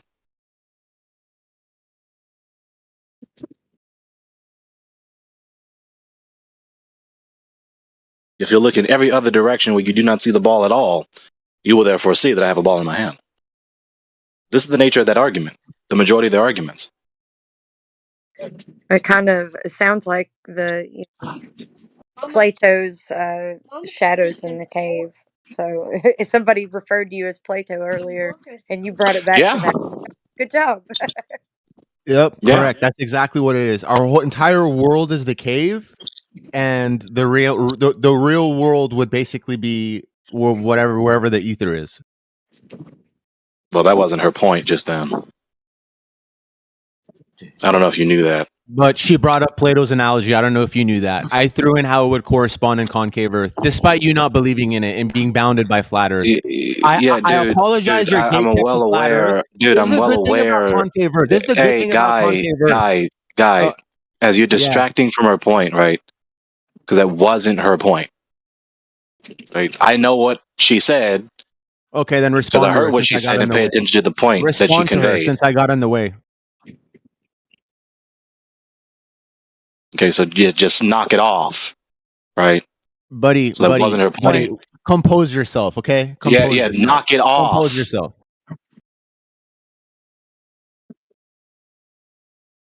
Any measurement. Flatsy, after that rude interruption, I'm very sorry.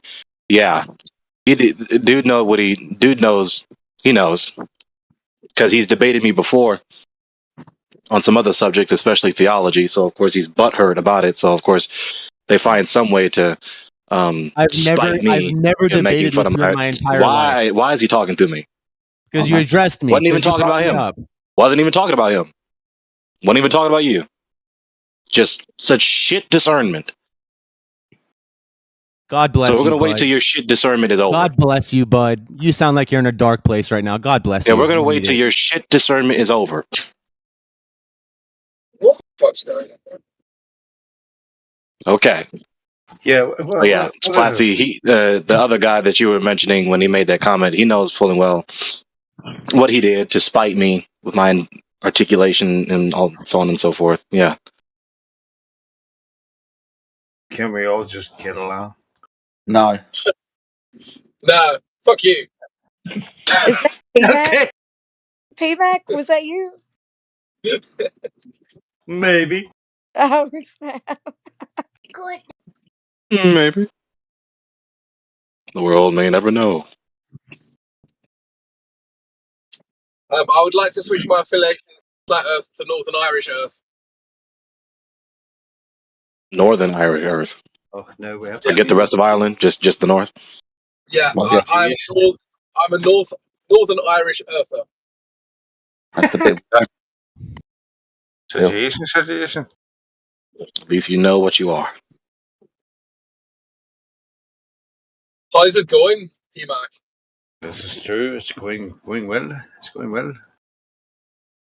Are you okay? I think so. Hang on, let me check. Are we Hang on. are we all being Define okay. Gregory. Quick check for bullet holes. You'll know you'll have some if there's a beer leaking out.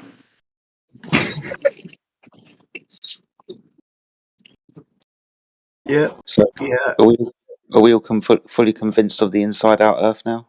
Is that what we are? Inside out? I have a question. Yeah, the concave Earth matches the globe Earth in proportions. Therefore, the globe isn't true and the concave is.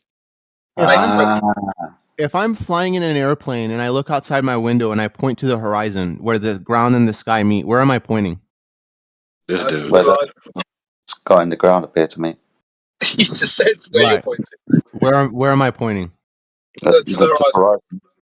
Which is where? Where the sky is. Where the ground and the sky meet, right? It's the horizon. Yeah, it's Okay, below. I just thought I was confused. I'm Below- glad I'm not. Below your right level. Do you know what an apparent position is? I do. In concave Earth, I'm very aware of what that is. Yes. Right, so it's the apparent position. Yeah. Cause see it. Go ahead. Yeah, it's just that's the answer. But have you got any measurements of upward curving Earth? Yes. Go on then. You ever had a level and had it level to the horizon before? Have I ever had it level to the horizon? Like a level to the horizon, because we know the horizon is not curving down, right? Obviously, yeah. Okay, so if it's not curving down, when you have a level and you point the level perpendicular to plumb to the horizon, where's the horizon?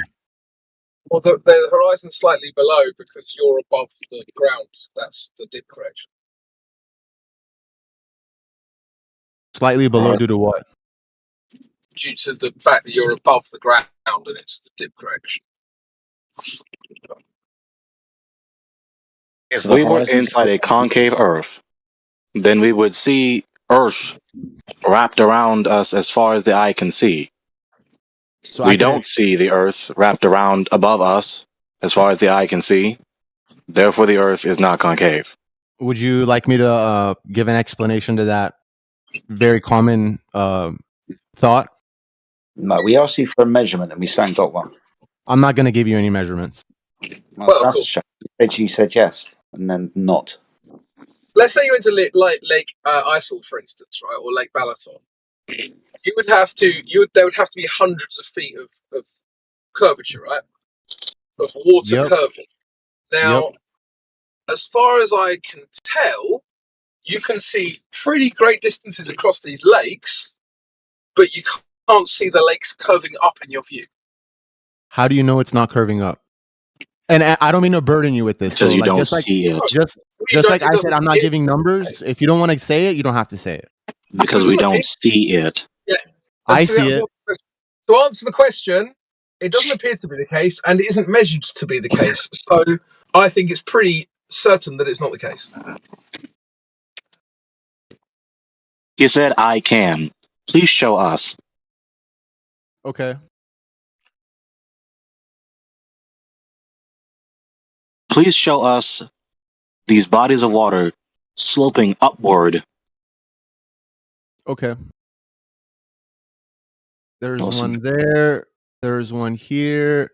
There's another one. And this is the last one right now, so we don't spam. Oh, I just posted one twice. Let's get rid of that. Do one more. Let's do a really good one. I think this one's This one's really good. This one's really good. You see? There we go. Half pipe Earth. Or Definitely escape not bowl Earth.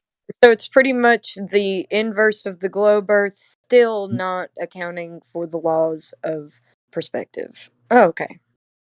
Yeah, So basically. So hang on. Let me understand. So we're just going to pretend that we're not looking at a flat surface of water, right? Yes. Because you drew curved lines on the photo. Well, I mean, if you were to imagine the observer creating an imaginary tangent to the horizon, and a tangent's just a line perpendicular to their plumb. Right, but I would didn't ask you to imagine. show me I your would imagine. imagination, did I?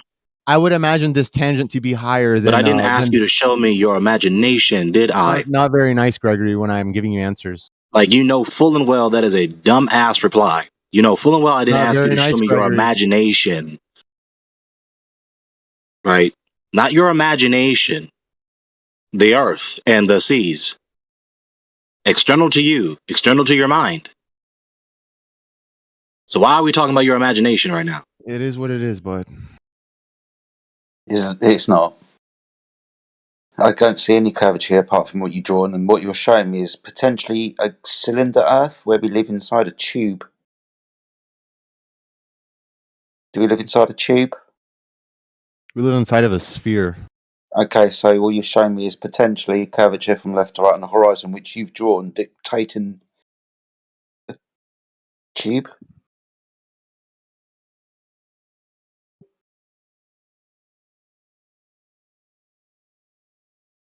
It's a fucking tube, dude. Yeah, so you did not show us these humongous bodies of water sloping up, let alone up and around and over our heads. You could point to it when you're in an airplane. You can point to the water. This water, which lays level, which does curve, is higher than the ground beneath you. It is higher. No, it's not. I'm above the water. At no point does the water arch over my head. Are we inside a sphere, yes or no? In the concave Earth, yes. Yeah. So that necessarily implies geometrically that we would see a sphere wrapped around us. Correct. The earth and the seas. But we don't see the earth wrapped around us. Therefore, that is not the case. Incorrect. You were correct initially with this stipulation. If light was straight and didn't bend, that is correct. You should be able to look up and see across the entire world. That is correct. But in this model, light bends, and you have to go and look at what happens when light bends as far as what the observer sees. Depending on how light bends, if light bends up or light bends down, things aren't actually moving in reality, but the light apparent to the observer will shift and deviate, will appear where it's not. Like an example, your glass bowl in your kitchen, you look through it on either end, concave or convex, things appear warped. So that's basically it's like this. You can't see to the other side of the world because that light never gets to you. Long. That okay is the short version. That light never gets to you because light bends. So that's it. Guy, show us a demonstration where light is being distorted in any fashion. Okay. So that not done. Show us a demonstration where light is being distorted in any fashion that prevents us from seeing the extremities of the inside of a structure.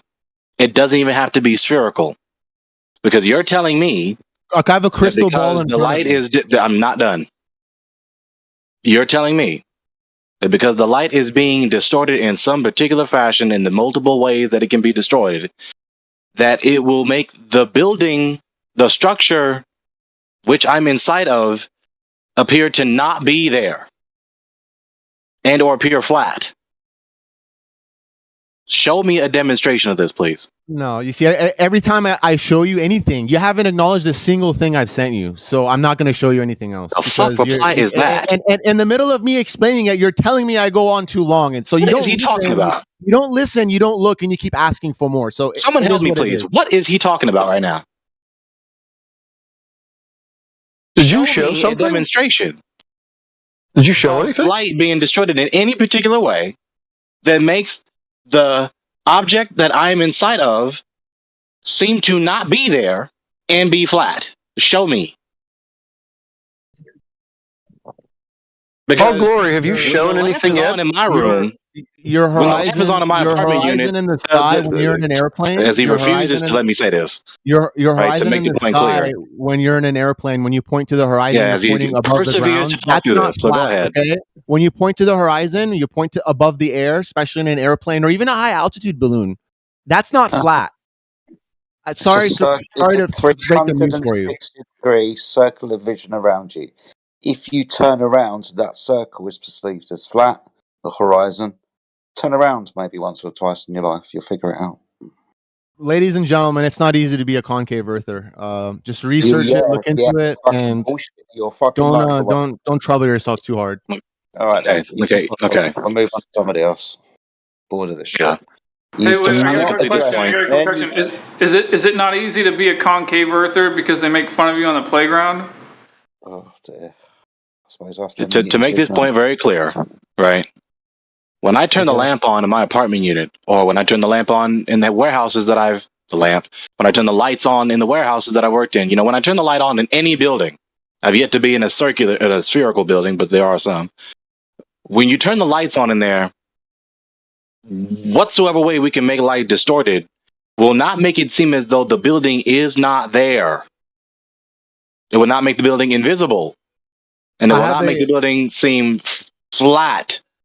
I have a crystal ball in front of me with a black monitor arm behind it. And when I look through the crystal ball with the black monitor arm directly behind it, I don't see the monitor arm through my crystal glass because the light from the arm gets bent from my perspective where my head is right now. I could position my head in another position where the light will get to me and I can see it. I can't do any better than that, bud. Okay, so we're looking through a solid refractive substance that makes the entire earth and all the seas seem to not be there. Yeah. No, just keep pretending light is straight. Just keep pretending light doesn't curve and pretend. But what about my question? Pretend the observations. Pretend when we're looking out, all the light is just coming straight to our eyes. What about my question, dude? And the world is what it is. Okay. But what about my question, dude? Hey, Gregory, I feel you're in distress. I can't help you. So you can't answer the question to demonstrate that your position is tenable. Obviously. I can't help you, bud. No, mostly not. Let's stick him on mute. Well, you can't help me. You can't help yourself. So. Greg, let's move to someone else. He's just wasting our fucking time, mate. Come on. You have no disagreement from me there. Next person. Oh, dearie me. I mean, if there's nobody else, well, I'll fucking have to unmute him. But seriously, this isn't going anywhere. He's just telling the stories. Have you proved anything that he said? No, I think we should move on, but I just have one quick question for him, just to see how completely detached, just exactly how detached from reality he is. Would you say that you observe with your own eyes the Earth is flat or concave? Let's see. You just heard Jedi die from cringe. I've unmuted him. Might need to ask you a question again, buddy. From a small scale, very small scale, especially indoors, it looks flat. But when you start looking larger scale, where you could actually see the curvature, to me, it looks concave. It looks, I don't see it flat. Well, that doesn't really answer my question like exactly, because like you got to give like, so like when you look through binoculars, you think you see the Earth is concave through binoculars? Where? Give me more specifics. Where am I looking? What am I looking? Give me a picture, maybe. Well, I mean, More like just through your specifics. own eyes. I just mean like through not through any camera, but just through your own eyes themselves. Through my eyes. Through my eyes. Through Have you? cameras. Do Through you satellite actually imagery. I see concave. Yes. through satellite Satellite imagery. imagery? All right. Well, yeah. I mean, I guess you're right. They sometimes go concave. I'm not I deny that. They got that. You'll see satellite imagery of like water vapor or like clouds, and the satellite is, to me, positioned inside of the Earth, looking down towards Antarctica. I see concave in those satellite imageries. But let me ask you this though. Like, I mean, if you got a dining room table, right? Yeah. You got a table. Like, if I were to go into your dwelling, point at your table with my finger, and say the surface of your table is concave, would you think I'm crazy? I wouldn't. You would. It would be there's just a lot of levels. In order for me to correctly explain it, I have to correct a lot of what I believe to be No, hold on. I'm not trying to. I'm just trying to go through a line of questioning. That was the first question. Just you'd think I'm crazy, right? Affirmative. Right. So anyway, No. the point is like, in order for me to demonstrate your dining room table to be concave, You can't, I'd because have it's to. not. You wouldn't be able to, because it's not. Well, yeah, but I mean, like, just let's pretend for a second it was just a little bit or whatever. The point is, the point that they're trying to make is that we could take a yardstick, press it up against the surface with our hands, and figure out if it is concave or flat, right? Your dining room table. We could do that. Affirmative. Yes. And that would be the best way to know in regards to your table. Affirmative. On a small scale, such as the table. Yeah, I know. But the affirmative. All right. So my question is to you: why would the Earth be any different? Like, as far as the methodology, wouldn't a straight edge be the best way to know, and wouldn't every other method just be, not as great? So what I'm saying is, it's crazy for you to say that the Earth is concave without a direct measurement with a straight edge. I don't know how I can help, bud, or explain it. You could think I'm crazy if you want. It is what it is. Well, yeah, but that's my point, though. Is that it's not an explanation? No, that's my point. You don't have the full picture, though. You don't have the full picture. You don't need to say that. You don't need to say that. Inside of the concave Earth, all right, yeah, you're just babbling. Similar to, if you see it, it's similar to a ferrocell. You ever seen a ferrocell before? No, I'm not interested in a story. You're telling me a fairy tale. You've seen the lines. You're telling me a fairy tale, right? Hold on, you're just telling me a fairy tale. Orion, slow down for a second. You've seen those lines in a ferrocell, the centripetal convergence and the centrifugal divergence of the lines. You could imagine something similar to that inside of the Earth, like a literal electric field, which is complementary. You say imagine. Hey, you gotta slow down so I can explain it to you. You gotta slow down so I can explain it to you. No, dude. Slow down. This is my last time I'm going to ask you to slow down. No, dude. There's something like you're that wasting your breath. Chill. I got to say something. You got to stop talking so I can say it to you. It is what it is. Lost your opportunity. Can somebody mute him? I don't have the power in here. He's just going to keep rambling. He's not interested in answering the question. How about we just move on? Yeah, put him on mute. Perma-mute. Okay. Moving on.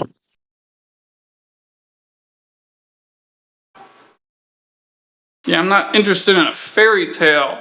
I'm interested in a demonstration, which is not a story, not a fairy tale. That would be a demonstration, a completely separate thing. Not that your feeble mind has the ability to grasp that concept, the difference between the two. Okay. Are there any globalists in here that want to prove that they know that they live on a ball? That the Earth is a ball?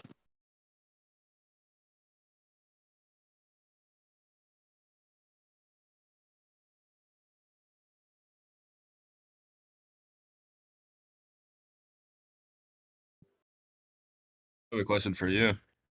If you want to answer questions. Say again? I said I have a question for you if you want to answer questions. Yeah, go on, man. All right. So, how did you prove to yourself that the Earth is flat? and stationary? Observation, measurement. What measurements?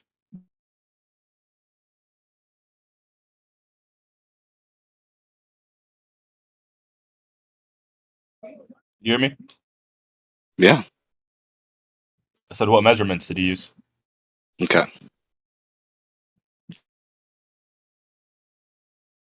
course, I'm always gonna defer to Jedi because he's much more articulate with this No, man, argument. you take So you you don't take know it. what measurements you used.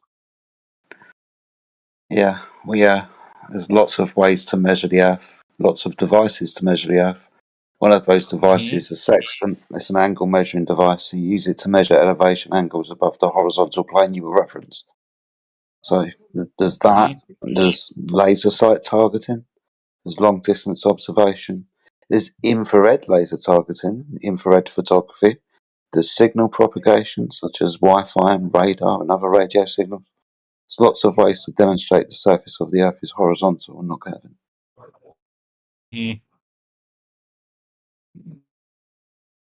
That's how you've measured it? Yourself? Oh, for me personally, mine was long distance observations. Yeah. So what do you mean by long distance observations then? Well, we're trying to find the prediction of the globe Earth that says you shouldn't be able to see beyond this point because that's where the curvature of the Earth begins. And then when you make a long distance observation, you see a horizon well in extent of where that geometric horizon should be. And then you come to realize that it doesn't matter the optic that you use, the amount of zoom or your altitude. It doesn't matter how much you try to zoom into the horizon. It just keeps extending into the distance.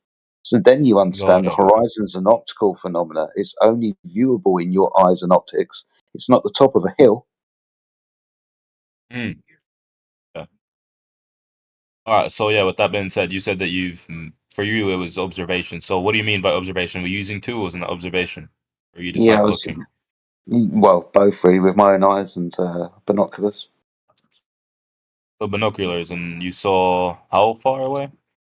Up close to about 40 miles from 6-foot observer height from Brighton Beach, down the south coast of England, across the English Channel from Dover to Calais, which is a distance of 23 miles, from Folkestone to the north coast of France, which is a distance of 30 miles. Yeah. Yeah. So you saw 40 miles away, you said? Yeah. What'd you see from 40 miles away exactly? It's a spit of land that juts out from the south coast of England, just past Worthing and before the Isle of Wight. Can't remember its exact name. I think it's Sully Point or something like that. You prove that? I don't need to prove it to you. I needed to prove it to myself in 2017. So I don't know what you want. I mean, Do you want me you're to go and saying take? that. Do you want me I to go and just take wondered some? if you could Do prove it. you want me to go and take some pictures for you, or do you think now that maybe you could maybe see if you can make long distance observations? I can I provide mean, I you with could. I was hundreds. just wondering. I was just wondering if you could prove it. That's all. Oh, okay. Yeah, with a sextant. If you can't, then that's also fine. But so Yeah, you it's basically not- said that you can from. I know we can't prove this because you just said it, but you're saying basically that you can see too far, then, right? So yeah, you prove first, the Earth is. yeah, and then you understand what a sextant does. We go from there. All right. Do you know what a sextant does? No, I don't. Measures elevation angles above the horizon of things like the sun and stars. So you know, for example, where you are or what time of day it is. An elevation angle is defined as an elevation from horizontal. So the horizontal Got it. plane of the Earth.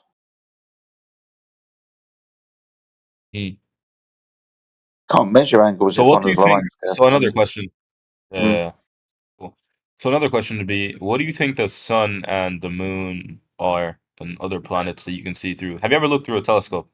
Yes. Okay. Have you seen planets? Yes. Saturn. You've seen Saturn. Okay.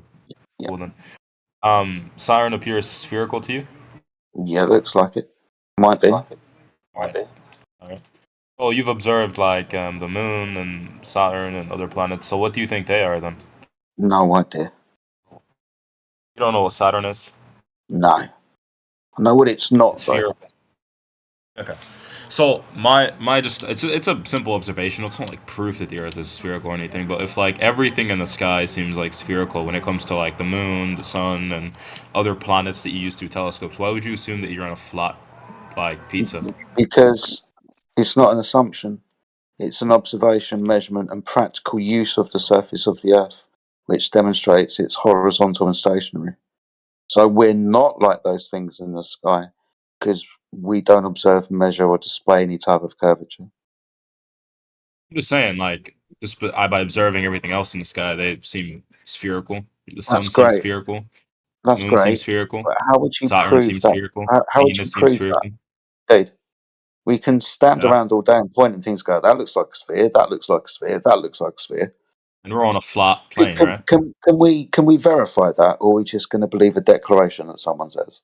Because I could go to the woods or a forest and see a squirrel in a tree eating nuts, and I could say, "Look, I'm a squirrel in a tree eating nuts because I see one." Now, how do we No, prove I mean the these are premise? observations we can see every day. Yes. So how do we prove the premise? How did we prove what? I'm talking about like. Can we smack this invalid logic sequence first? Can we just smack it off the table, please? Hold on. Don't do that. I'm talking to him. Thank you. It's quite simple. All right. If you say that those things in the sky are spheres, then do you just say the Earth must and can only be a sphere, or do you No, measure I'm the not saying surface that. of I'm it? just You saying say that helps the argument. That's all. That's all. Okay. I'm saying that this helps the perception. That's all. I'm not saying that's evidence and 100% proof or anything, though. And also, just to add on to that, do you think that the lights in the sky, for example, the sun and the moon and, Venus or Saturn, whatever planets you want to talk about, do you think that the government created those lights in the sky? Or do you think those are natural phenomena? I don't think the government created Jupiter or the moon or the sun because they've been observed ever since people have been observing the sky. I think that's a bit of a ridiculous question, and I'm not gonna, you can talk to someone else. No. I know it's a ridiculous question. That's why I asked it. Damn right. Yeah, because if you can, so those are not government created, right? What's Jupiter? You wouldn't say it's a government created, right? What's Jupiter? What is it?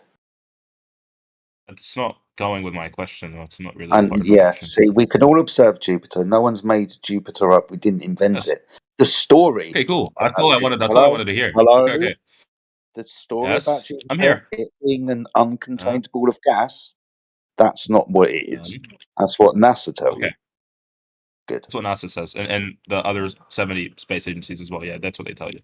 Yeah. So wait, so they're not government. How do they know that it's a giant ball of uncontained gas? Okay, How so do they do wait, hold on. So I'm just how do getting they some know things that? down. So they're not. I'm asking you a question now. How do they know that? How do I know what? What Jupiter is or the sun is? How do they know? What do you mean? How do you know the lights in the sky? You can see. No, the lights in how the sky. do they know what the sun and Jupiter I don't know. are? I'm not claiming anything. I'm not claiming what they cool. know or No anything. worries then. Like I said, no Claiming point what they know. talking, is there? I'm saying I don't know what they claim, dude. I see them as lights in the sky. That's all I can prove them as lights in the sky. Okay, so you don't like know it. what they claim these things are then? Well, they say they claim that Saturn and whatnot are planets, but so that just adds on to what I was going to say, though. So, since obviously the government didn't create these lights in the sky, they're already there and they appear spherical. Why do you think that they are just lying about the shape of the Earth as well, when the lights that weren't created by them are also spherical? Yeah, that doesn't make any Look in the sense. open chat. Go on, dude. Sorry, lights are spherical? What do you mean, lights are spherical? I'm saying the lights in the sky are spherical. How do you get to that What I said. conclusion? Wait, hang on. I can look at Put a them, pin in that real you're quick. telling me the sun Just is one not question at a spherical to time. Just put a pin in that. He said why. Okay. Yes. No, don't tell us how to talk to each other. Thank you. So, We're going to the go way I into can a tell- logical sequiter line of dialogue, Okay, not so are you talking everywhere to me with or no am I talking coherency. to someone else? I mean, who's talking to who here? Because you're just How do you know interrupting the us. Okay, so you're not going to pay attention to the answer to your question. Okay, why are you interrupting him when I'm trying to Right. answer his question? So you're You're not just going to pay delaying his attention to the answer. answer to your question. Like, why do you feel the need He's to sitting be here a part trying of to anything? dominate the voice channel and You are not a pay attention to narcissist. the replies being given to him. You sit here trying to call people narcissists, but you're the only narcissist because you want to be the main subject every single time. Man, it's an open forum. If you can't handle this forum, I'm sure you can find another one to go to because You don't actually have any idea how to act in an open forum, do you? I mean, for real. Talking to He Gregory. asked a question. I'm trying to answer it, and he's Okay, refusing to let the reply like be clearly Oh wait, said. are you were answering his question? I'm confused then, right? No, I was No, answering your Maid question. obviously may do. You don't know how to act in this forum, do you? Maid new, is this too difficult for you? Is it too difficult for you? I mean, obviously, you've been in the forum. What was your screen name Rating again before? because of him. Maid new. We're gonna do this until there's moderation. So he's degrading the voice channel again. Well, so whoever asked me the question, who asked me the question? Can I know who asked me the question? Timbo. Yeah, we're still stuck on me answering your question on why would they fill in the blank. The why would they lie question. That you obviously you want to persevering answer it? to Oh, go whistle ahead right then. Answer the past. question. Go ahead. Go ahead. Right. Look in the open chat like I said in the first place. I got it. So I'm in the open chat. Do you see the paragraph? Republic, well, nations, 16 minutes after the hour. Yes, There's your I see motive. it. Okay, make the general public of all nations upon the whole face of the earth believe they live in a rotating, fear-shaped spheroid flying through a godless vacuum. Okay, godless vacuum. So you believe in God, apparently, but you act like this. Okay, fine. All of which begin to exist from a chaotic, random, unintentional explosion, which is a destructive phenomenon. So is this basically just against God? Is that the reason? Read the entire paragraph. You don't have to do it out loud. Annihilate any hope of salvation. Okay. Oh, so annihilate any hope of salvation. So yeah, saying God is the reason. So they're trying to hide God. So I've already seen something like this be reiterated before. It's not just hide God. That's why I said read the entire Yes, paragraph. Gregory. You're persevering to not do what I'm Annihilate expecting you to salvation. do, which is why you don't understand correctly. Hold on, buddy. Hold on. Calm down. Calm down. No, not hold on. I'm correcting your error. Hold right? on. It's not Calm just down, hide man. God. No, If stop you love telling God, you me have to calm down. hold on. down. You incorrectly calm interpreted. Stop talking. You indicated that you didn't correctly interpret the paragraph, so I'm stopping you now. So it's not just hide God, it's also the bottom What else? paragraph that I typed. Okay, the bottom paragraph is annihilate any hope of salvation and influence the public to behave in courses of action that satisfy the wicked, insatiable lusts of the triants. Satiable. Who are the triants? Okay, yeah. Who are the triants? The tyrants. Dude. Yes, who are they? We don't need to get into that. We can get into that another time. There's your motive. Okay, so the There's your motive answer. is to hide God, destroy any hope of salvation, and influence the public to behave in a way that lusts of the triants or whatever. So, the one thing I've heard someone also ask this question when it comes to a religious belief of it, or motive of it. What God would allow? Hold on. Can I speak, please? What God would allow themselves to be hidden? By their creation. The God isn't hidden. Hold on, stop right there. That is a philosophical question. This is not a philosophical channel. This is a channel where we are talking about geometry of the earth, not philosophy. So go to another room if you want to ask that question. We don't give a shit. Nobody here gives a shit. Nobody cares. With philosophy. Yeah, Captain, I agree with you. I completely agree with you. So why didn't you stop him when he posted a philosophical thing then? Well, dude, no, you didn't have to continue questioning on that motive that I answered. All you had to do was just move on after I said that motive. And also, secondly, this is a matter of cosmology. You actually asked him a philosophical question before that, you idiot. You asked him why would they lie? What philosophical question was it? Why would they lie? Why didn't you stop me then as well? Exactly, you're hypocritical. This verbal voice wrestling doesn't need to happen. Yeah, you are, bro. It doesn't need to happen. So let's just clarify. Just stop. Let's just clarify and move on. Let's just clarify and move on. I answered his question that followed subsequently after his previous question when he was talking to Jedi. That's it. He didn't have to continue questioning me about it after that. Secondly, this is technically philosophical because cosmology is categorically metaphysical, and metaphysics is a subcategory of philosophy. Okay, then so you should have answered my question either. So then you should have just told me that we shouldn't argue philosophical things. Although it's anyway, still, back it's to still geometry. Can you pay attention to geometry? That's after all what we're talking about. You done geometry? Yeah, we're talking about the geometry of the Earth specifically. Yeah. Yeah. So wait, so hold on, do you, Captain. You're not a moderator here. Hold on, let me stop you there. You're not a moderator here. So where did you get the concept of what we talk about?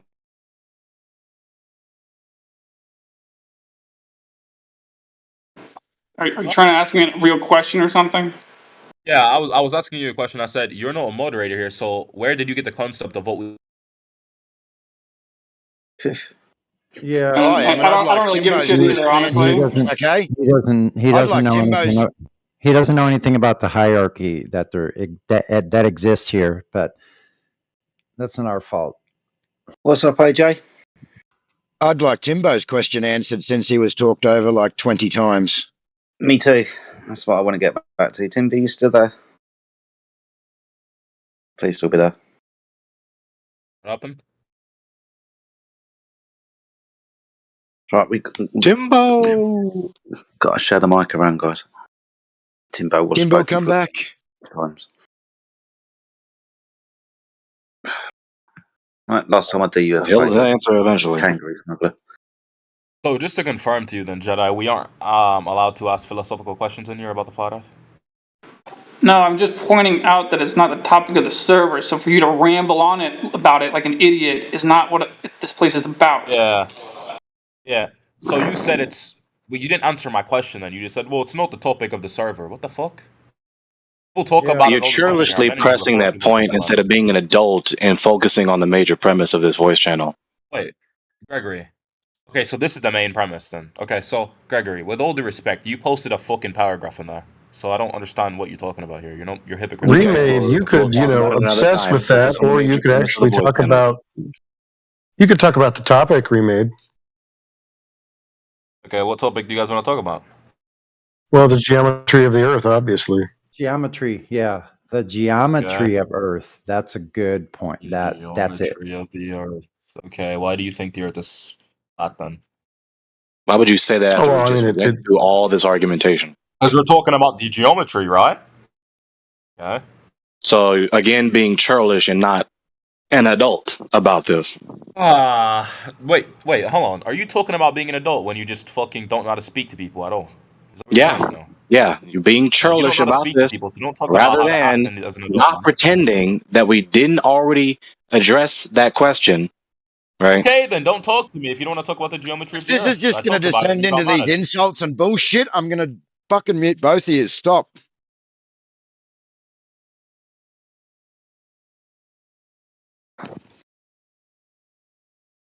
Earth curvature, anyone? Measured actual rotation. Demonstration you can have gas pressure without a container. Nowhere to be found. Okay, well, I'm going to go make a cup of coffee. I don't mind sticking around. I'll wait.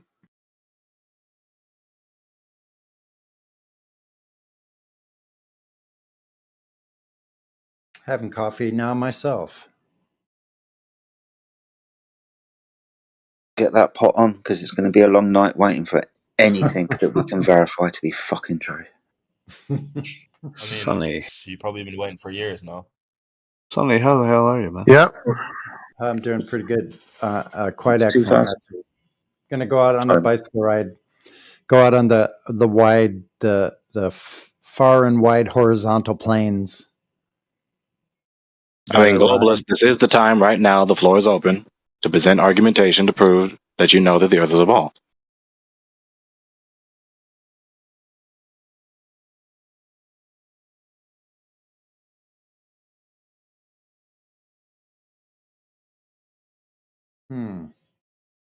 Crickets.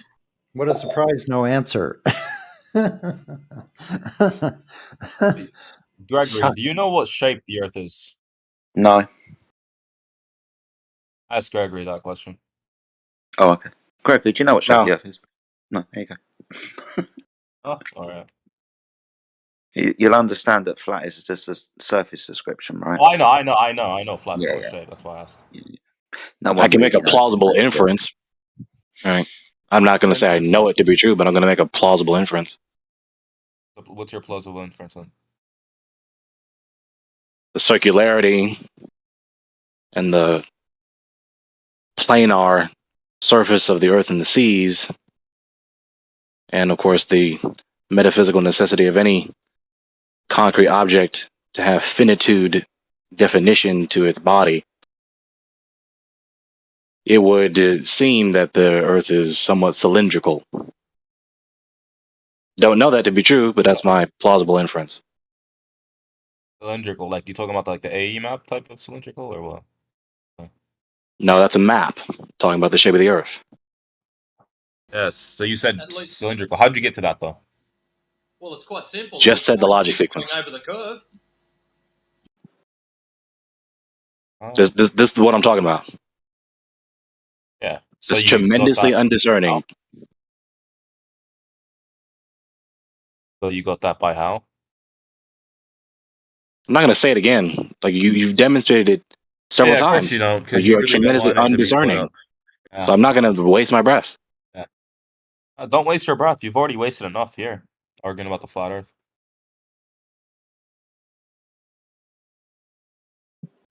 So what reason do I have, if any, to doubt that the Earth is flat? Well, I kind of explained earlier with the decreasing circles of latitude south of the equator. Is this the concave schizo? Yeah, it's him. Yes. Oh, that question was conditional. You only wanted to hear it from certain people. Well, I mean, it was directed to him, but I mean, Okay, you can answer afterwards. You can answer afterwards. Okay. The very next question will be, how as you've confirmed this with any direct measurement yourself, right?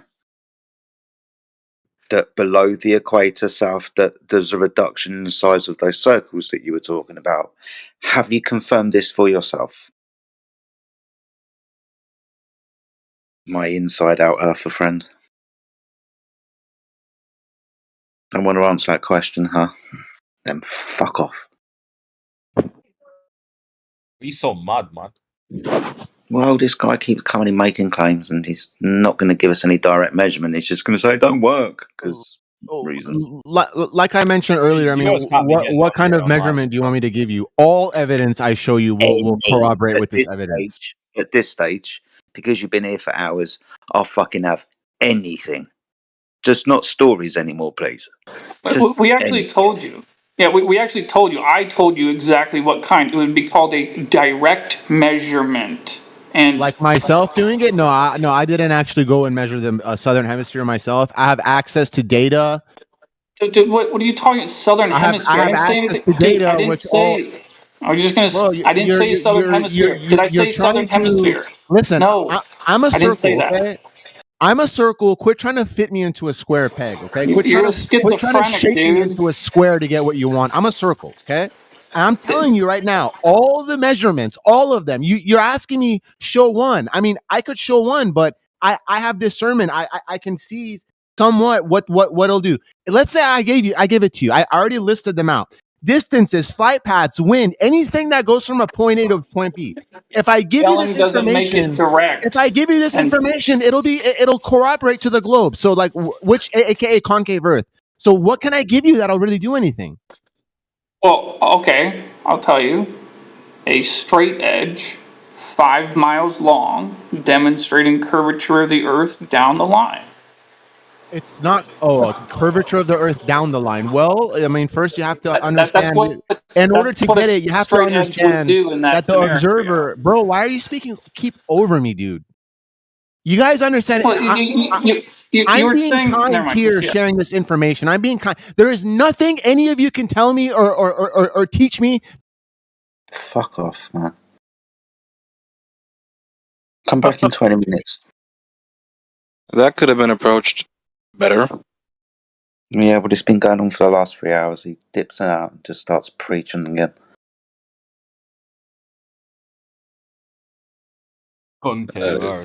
Let's make a mental note. The bigotry of the interlocutor who you're talking to does not relieve you of the burden of sound argumentation. Can we please stop committing this fallacy? Let me tell you, let me make it clear. You guys thinking the Earth is flat is no burden upon me. I know the Earth isn't flat. And it's not a globe either, okay? Well, he's going to overshadow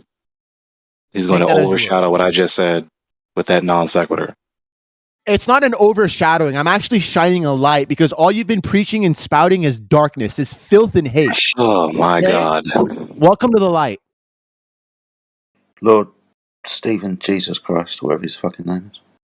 You know what's interesting about this specific situation? You guys are both just as crazy as each other. Concave Earth and flat Earth. Hey, look, he's fucking closer hilarious. to your model than we are. He actually validates your model. Hey, we're made He's new. actually kind of on He your is side. closer, indeed. Yeah, he's a little bit less ridiculous, but it's Yeah, still hey, we're made ridiculous. new. Hey, you got an argument to Yeah. prove that you know that the Earth is a ball? You should be Oh, friends. I'm playing a video game and listening into this. Okay, so stop talking. No, I'll talk when I'm gonna come in and talk. Yeah, we don't need garbage. All right. I mean, why are you taking this so seriously? You're on Yeah, so Discord. stop You're spewing just garbage. spiritual, you know that. Oh, okay. You claim to love God, but you don't act like it. Okay, stop spewing garbage. You don't have an argument, stop That's talking. not garbage. That's a fact, actually. Okay, so beyond that garbage, is there any globalist in here that wants to prove that they know that they live on a ball, that the Earth is a ball?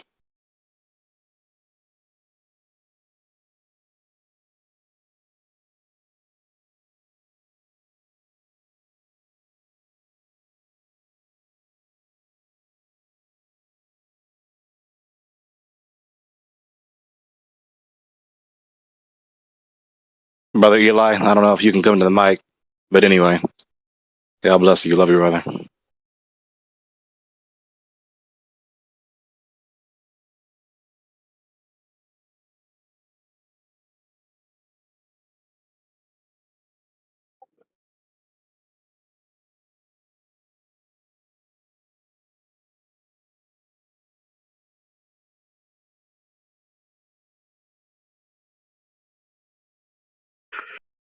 So recap.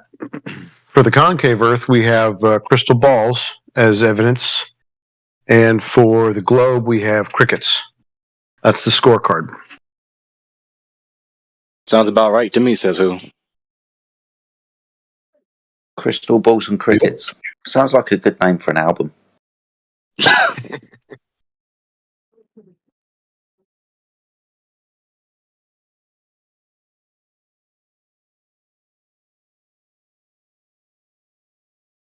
It sounds like it'd make a good folk song, so I'll have to get on that one.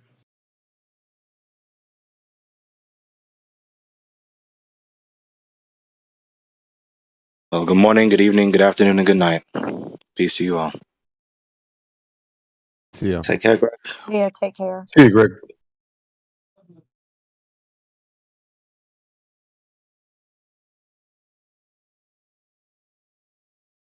There you go. You can all have a conversation now without being interrupted.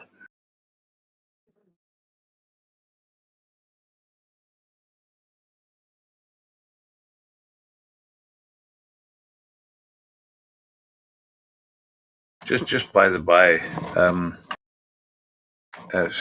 Stephen in brackets Christ isn't actually in here, was he? Or what?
Hello? Yep. What's going on, man? Oh, I'm just brushing my teeth. What about you guys? What are you doing? I'm chilling, innit? Chilling. That's cool. That's cool. Oh.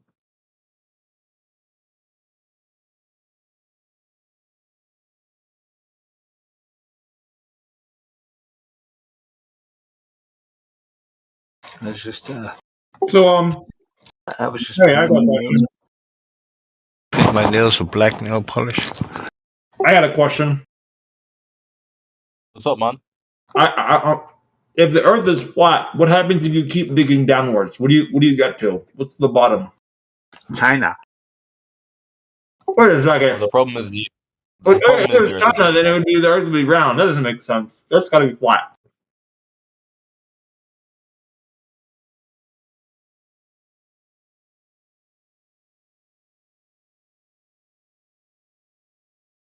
good question, to be honest. Well, you could just look at water. You have water in a cup, it lays level. Water in your toilet, in your tub, swimming pool, lake. But then when you look at water in larger scales and larger distances, it curves. It actually always curves. It's just the curve is relative to the shape of the Earth, relative to the master sphere of gravity. And the Earth is really fucking big. So if you take a really fucking big sphere. I mean, personally, I think the Earth is round, but I think if the Earth is flat, I would like to know what's at the bottom if you keep digging, you know? Good question, man. Honestly, good question. Thank you. Usually I say retarded shit, but I'm glad I got one good question in before I get muted. And I think the problem is the Earth isn't flat, so we don't know what happens if you keep digging. No. Assume nothing. The Earth isn't flat, but you know. Yeah. I'm always open to learning. You know, I love getting proven wrong because that means I learned something new, you know? Yeah, it does. Who's talking about digging? Me, Talcon, or Scorpion, whatever you want to call me. What do you mean if you dig, you're gonna end up on the other side? I don't understand. What's that all got to do with anything? Well, I'm not saying you end up on the other side. I'm asking, like, what would like? Okay, so let's say the Earth is flat. Just presuppose that for a second, and I keep digging. I'm a digger. I'm really good at digging. What happens if I keep digging? Well, if you keep digging, you're gonna go into the dirt as far as you can go. Probably you'll hit a barrier, probably 8 miles down or so, and you can't go any farther. I see. Is that like Is it like a crust of some sort, like a really hard rock? Well, people have attempted to do this. I know that the Russians have done it with the Kola Super Deep, which is actually 8 miles into the Earth. There's, I think, there's a Chinese that actually went a little farther, if I'm not mistaken. But that's probably around the limit of how far we can go into the Earth. So that probably doesn't add up to say that you can actually keep digging, because there's a limitation to how far you can dig. Right. Yeah, you get to like the other mantle or something. Yeah. No. Why would there be? No, you don't get to the other mantle. It's according to the Earth, the paradigm of the Earth being a globe, the crust isn't even pierced at that depth. So you don't even pierce the crust at that depth. Oh, that's crazy! Wow, the Earth is really deep. Well, the crust is. I mean, what is it? You can go look it up how deep the crust is. But yeah, going 8 miles is like not even a scratch on the surface. So you have to go farther to actually penetrate the crust and then go into the other layer, according to the globe paradigm. Yeah. Wait. So Alpha. So you're saying there'd be a barrier? What do you mean by barrier? Just to put it in perspective, so there's a limit. 5'9" radius. Yeah, go on. Yeah, I'm just saying. No, so like the radius, the claimed radius of the globe Earth is 3,959 miles. 8 miles is barely a dent. Okay. No, I was asking Alpha. Like, how does he know there's a barrier? There's a limitation. Can you guys hear me? Oh, there's a limitation to how far people can dig, and that's the reason why. Once they reach, okay, so like in the case of the Russians, right? Once they reached that depth, there was no way to penetrate any farther into the ground. They actually reached a point where their drill bits couldn't go any farther. Like you couldn't drill any more into there. So and they think they were attempting for like a couple months before they actually gave up on the project. So you can look it up. It's Kola Super Deep Borehole. You Google it or something. Look at the information. But yeah, so if was it done by the Russian? Was it done by the Russian Federation? Federation. I don't know. Like just it is in the history. I'm saying, book. was it done by the Russian government then? The Soviet Union, yeah. Yeah. It's not the Soviet Union. If it was done by the Russian Federation, then I'll seek it as valid. But if it was done by some civilian people, then I won't really care about it. No. Yeah, just what I'm saying is just kind of do a quick search on it just to see what I'm talking about. And the information's it's pretty much all there. Like just look at what they're presenting, and then I think once you do that, if you want to see if there's anybody that's penetrated any farther, I think there's only one attempt, and it was a Chinese oil rig. I think it was a ship that they had that tried to go. It was in the ocean, I think. Yeah. And it went just a little farther, but it wasn't like maximum depth. It was maybe like another, I don't know, close to about a mile. There's some more. sort of physical element then. So you're saying there's some physical element that won't let you go further. Well, I'm not. The physical element is called lack of funds, because I'm looking at the Wikipedia page for this Russian project and the American project Mohole, and it seems like the projects just keep getting abandoned because they ran out of, like, the funding was cut by the government, which would make sense actually, because like it's going to get exponentially more expensive the deeper you go, because you have to like get harder and harder drills. Your drills are going to wear down, and you have to transport the dirt back up, and that like takes really fucking hard time to do. So it's too pricey to drill all the way down. Interesting. You might Well, want to there say you have it. you might want to say that's the case, but at the same time, it was because the drill bit wasn't actually getting any depth anymore. Because as you were gaining depth going into that part of the earth, right? Like it doesn't matter. You were only gaining that a very few. I don't know what it was. The details are in like what it describes as how far they were going. So they reached a point where they were only gaining like even inches more. Like they weren't gaining a lot of access like down into depths like they were when they were higher. So there was something. They hit something, whether it be it's the heat element of the earth. When you dig that deep, it gets real hot, and drills like they can withstand up to a certain heat, right? I don't know if the heat is a factor though, because if you're still in the crust, I'm not sure how much hot it is. Like the biggest part of it is like one part of it is that there's no moisture, right? Like it's just dirt that never sees rain ever. So I imagine that it's very hard. Maybe if you chill out and listen, then someone might actually tell you the story about it. Yeah. So it's not like I have any more details really than anybody else, but it's just often assumed that it's heat. My understanding is that it wasn't because it was too hot, but something about the consistency of it was like it was gumming up the bit, like almost like honey or something, you know. But it was it wasn't progressing, and it wasn't because of the heat. And it's just like not profitable. Like, why would the government want to go down to the bottom? Like, we could invest money in doing it, but like, why?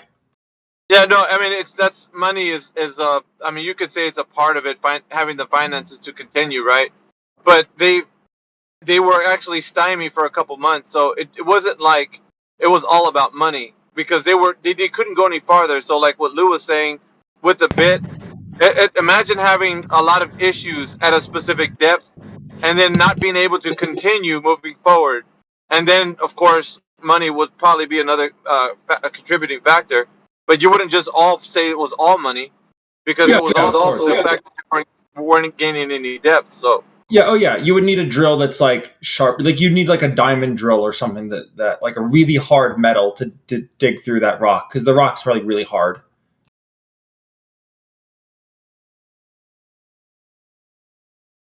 Anyway, I don't know, like, if you people like to insinuate a lot of things. What I would say is that they couldn't go any farther, so we would say that if anybody wanted to say, well, what happens if you dig all the way down? Would you come out the other side? What would happen, like, on a flat Earth? Let's just pre-assume the Earth is flat. Like, I hear people saying that, but here's the thing about that: when you are making your observations on this Earth, you don't ever see a globe. You don't go outside and say, hey man, the Earth looks like a globe. You don't ever say that, right? So from your perspective, your vantage point, you see the Earth as a flat and stationary plane. Doesn't look like it's moving, and it sure doesn't look like it's curving. Not like the globe says it is. So if you feel that way, then, you know, you have to kind of tell people how you know that the Earth has a geometric shape by being able to measure it. So, and that's never been done. Does that make any sense? I guess. I don't know. Well, it's important, right? Because there's a lot of people that just blindly believe that the Earth is a globe without any evidence. No, I mean, I don't have like the time and patience to research everything that I presuppose is true, right? Like I can't function in my life. I try to. Yeah, I know, bro. But this at the same time, that's a cop out, right? Because you're saying I can't research everything. Well, we're not talking about everything. We're just talking about the Earth, and it's something that you can tangibly, work with. So you can't just say, I got no time, because you're in this room right now making time, right? Sure, that's fair. I guess.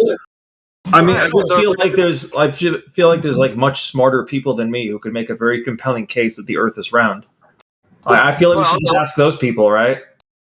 We have, but like, here's another thing, dude. What do they say? And I have, bro. One sec. I will tell you, but I would say this: don't ever downplay your own intellect, okay? Because you are capable. Everybody in this room who can hold themselves in an argument is capable. So don't downplay yourself like you don't have what it takes, right? Because that's what keeps you from learning, bro. That's why you feel apathetic to it, maybe indifferent. Like, man, why do I have to know if there's like smarter people? Well, it's because like you live on the same place that they do, and what right do they have to tell you about the worldview of what the Earth is versus what you can gather information and learn for yourself? Right. All I'm saying, man, is I'm advocating for your intellect and saying that you can probably know something that they know. Why are you giving them flowers when you can't give yourself those flowers, right? Like, dude, you're able to. You have the same material in front of you to learn that they do. That's all I'm saying. Yeah. So one thing I will agree with you on is that, though, the fact that if like I think that a lot of people do presuppose that the Earth is a globe without like verifying it for themselves. Although I know that the Earth is a globe, right? I'm just saying that I would say a lot of average Joes just presuppose it without putting evidence to the test to themselves. Well, Yeah. I mean, they wouldn't be wrong. I mean, they are presupposing it. They wouldn't be wrong, but they're presupposing it. Yes. Yeah, I mean, I'm sure there are some experiments that you and me could demonstrate that the Earth is round. Like, I'm pretty confident the Earth is round. Yeah, all right. Well, let's just all right. So for the people who believe that in this room, how about we just run a little test? Like, what I would say is, and I would just ask a simple question, and if you have the answer, say, yeah, I have the answer. Let me give you the answer sufficiently. If not, say, I don't know. Right? Maybe somebody smarter figured it out. Sure. But there's two options. You could say either you know and then tell me the specifics, or say I don't know and somebody smarter figured it out. All right. So the question is basic, right? It's like, who's ever measured the curvature of the Earth, as in the method of finding out how much drop over the distance would be from, like, let's say point A to point B on any part of this Earth? Who's ever done the method that you know of to find drop over distance? So I think it goes back like long ago, because I think the Greeks actually did it, and the Egyptians as well, using like they didn't especially measure like the distance precisely because they didn't have the tool for it. But what they did see is they have like, like the Egyptian had large monuments, right, over a flat surface. So what they noticed is that they can only see past a certain distance. They can only see the tip of these monuments, right? So like they kind of assume that there must have been some kind of curve in the earth. In order for that to be possible, if you stand somewhere and you can only see part of the object, right? You have to assume that there's something that makes that that makes a curve, right? I mean, that's the oldest one I can think of. That's the oldest one I can think of. But let me put it to you this way. I asked for the method specifically, and you gave me some. It sounded like a convoluted story of some thing that you might have recalled from something you learned a long time ago that was very vague. It wasn't specific at all. So with that, I would say because there's no specifics that you've given me, you probably don't know. And you should be intellectually honest right now and say, you know what, you're right. I probably don't know. Would you consider that, sir? Would you consider that right now to say that you probably don't know? I'm telling you what I remember, like about that particular subject. Like I do not know the name of the person that measured the curvature of the Earth, No. What right? I'm saying, I get you. What I mean is the method, not the specific name of the person. Actually, the method by which they measure drop over the distance. Right. So if they didn't, right. My specific question was drop over the distance.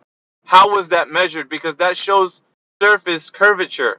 We're going like from point A to point B, and we're measuring a drop over the distance. So that means that we're relative to your position, anywhere off into the target distance, right, like the horizon, there would be a drop, an elevation change.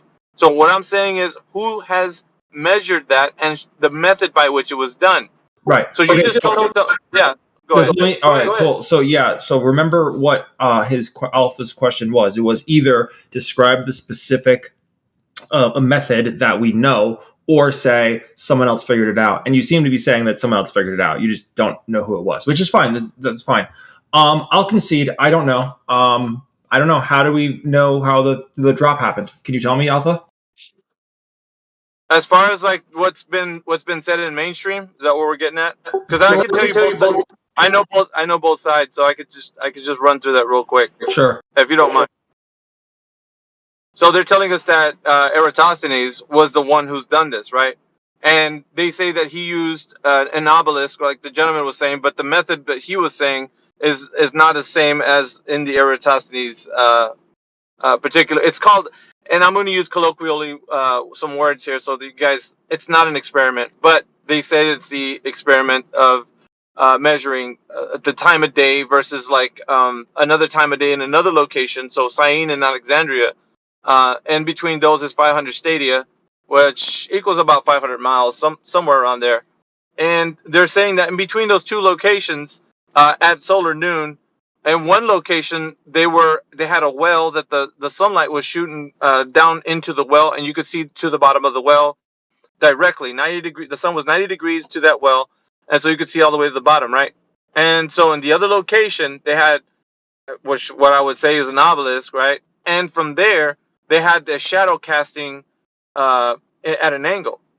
So from those two locations, right, they worked out a mathematical formula, which was done over the radius value used over that distance, right?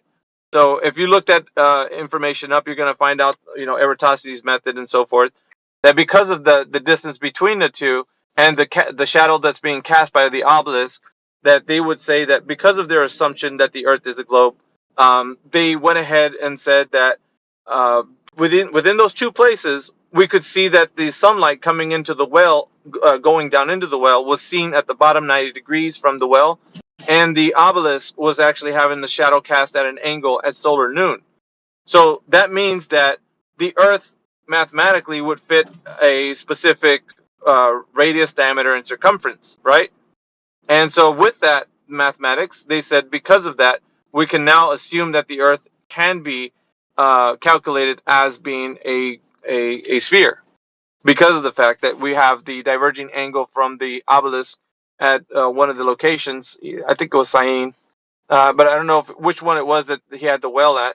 I do know that the story is because of that distance, right, 500 miles, that we're working with is now we're working with the mathematics that show that because the mathematics has the assumption of the r value, which is the radius, right, of a radius, diameter, and circumference, we can then assume that the Earth is a globe because of the fact that we now see a divergent shadow from the obelisk, giving us lending credence to the fact that the Earth is the globe because of that. That's the narrative, more or less, right? You could probably look at it as it might change in whatever variation you read. Yeah.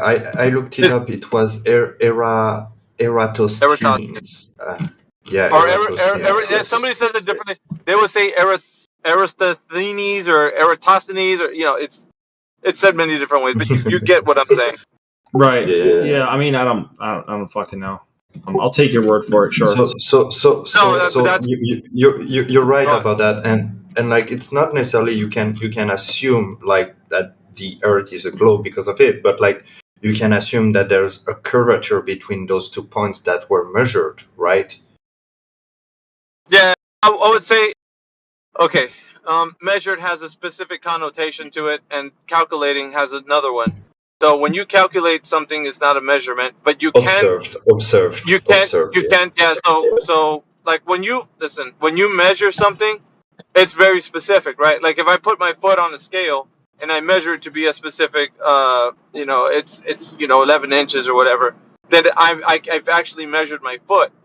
I could calculate how big I think my foot is, but when I measure it, I could solidify it by knowing the exact length of it.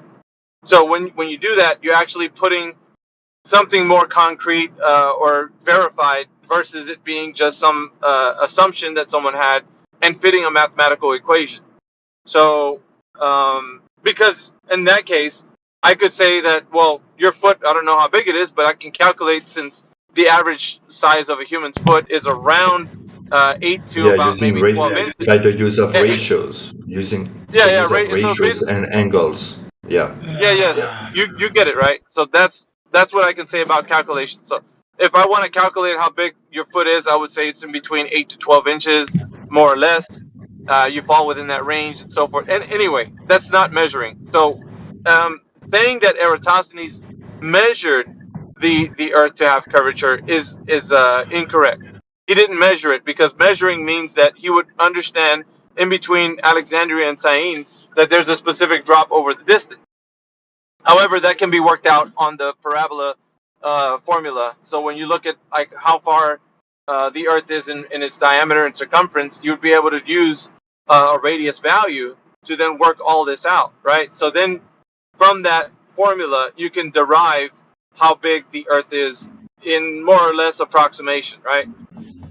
So it's not a measurement, it's a calculation. And that's the difference. Yeah, just like you can calculate the hypotenuse of a triangle, right? But even if you know the two of a square triangle, is that the word, right? Hypotenuse, yeah. So it's like, yes, it's a calculation, but by the use of logic, you know that calculation is true. You know it's going to be the true measurement of the hypotenuse of the triangle using a square plus b square equals c square. What we have here is people saying that something's been measured. However, listen, if you use calculations to something and then you measure it, that's fine. What we're saying, though, in this channel is that there's a lot of assumptions about a measurement because they think that a measurement is a calculation. So things are being conflated to sound like the same, like they're synonymous, right? They say, well, if you say calculation, it means the same thing as a measurement. You're not saying anything different. But in all reality, if we're actually being semantics, we're using semantics, right? And we're saying, okay, let's use, well, what does the word calculation mean? How do we use it in context to what we're saying? What does measurement mean? And why are they different words? And so, we get into the minutia of that. We start to realize that in the case of Eratosthenes, he did not measure the Earth. So there was no measurement being made. So what he did measure is the shadow angle. That's what he measured. So saying that he measured the Earth to have curvature is something entirely different. Does that make sense? So he didn't measure the Earth's curvature; he measured an angle of a shadow. So, all right. Well, I'm just glad we were able to find out the Earth is round.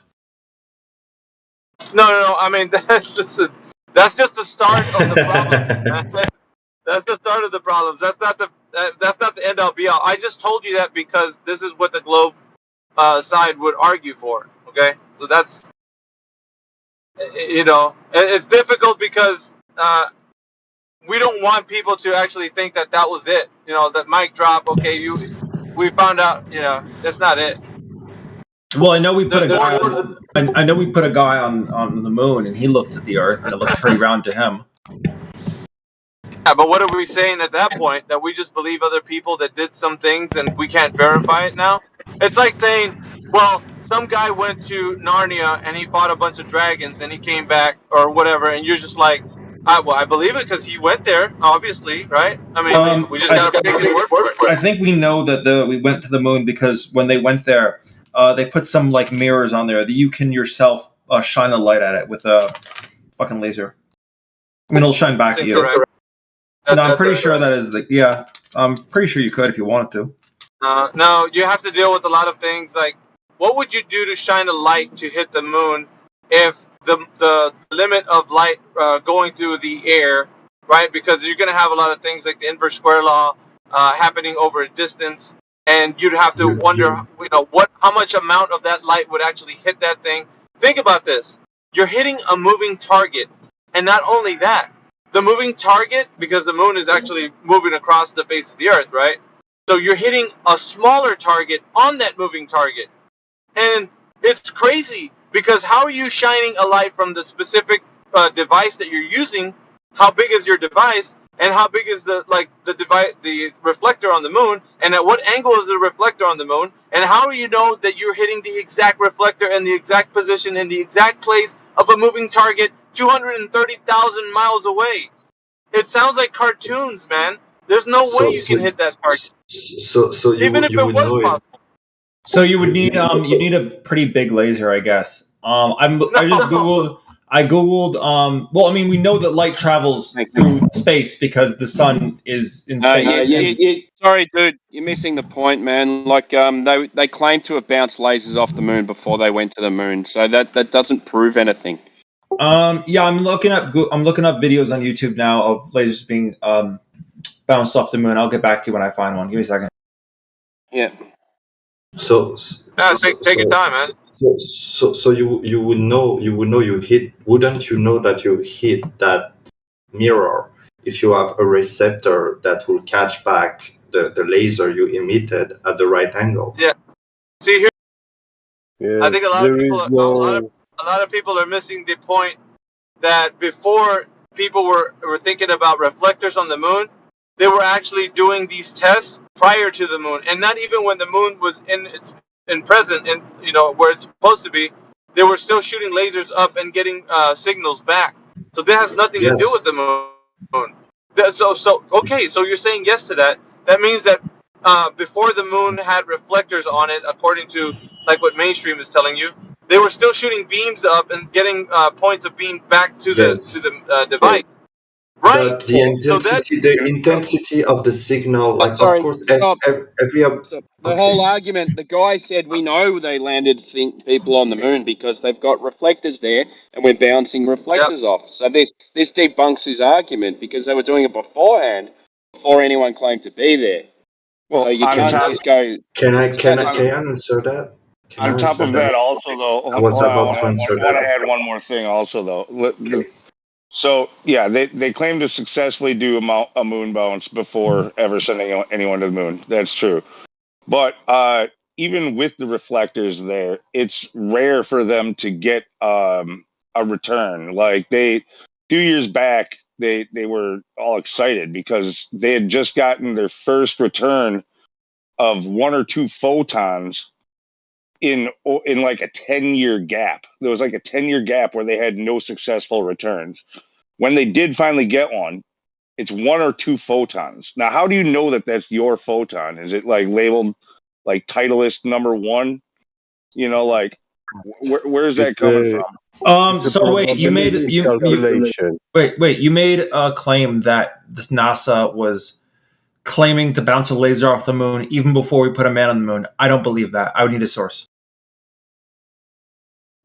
Yeah, somebody can pull that up for you, man. But you can actually look it up for yourself. But somebody can pull it up for you. That's fine. They can. But yeah, I found a video of them bouncing a laser off the moon. It's no problem. Cool. It's no problem. We can verify this because we have battleships and submarines which are using laser targeting system and laser range finders. So the most advanced range finders, they can detect, they can measure the distance to a moving target between 100 and 150 kilometers at maximum. No longer than that. Yeah, you gotta those laser range finders, they are infrared laser range finders. Yeah. Think about this, man.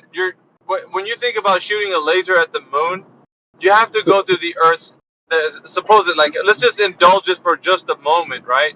You have to go through the Earth's atmosphere, and the Earth's atmosphere light attenuates through it. So that means that your laser beam will attenuate to the atmosphere of the.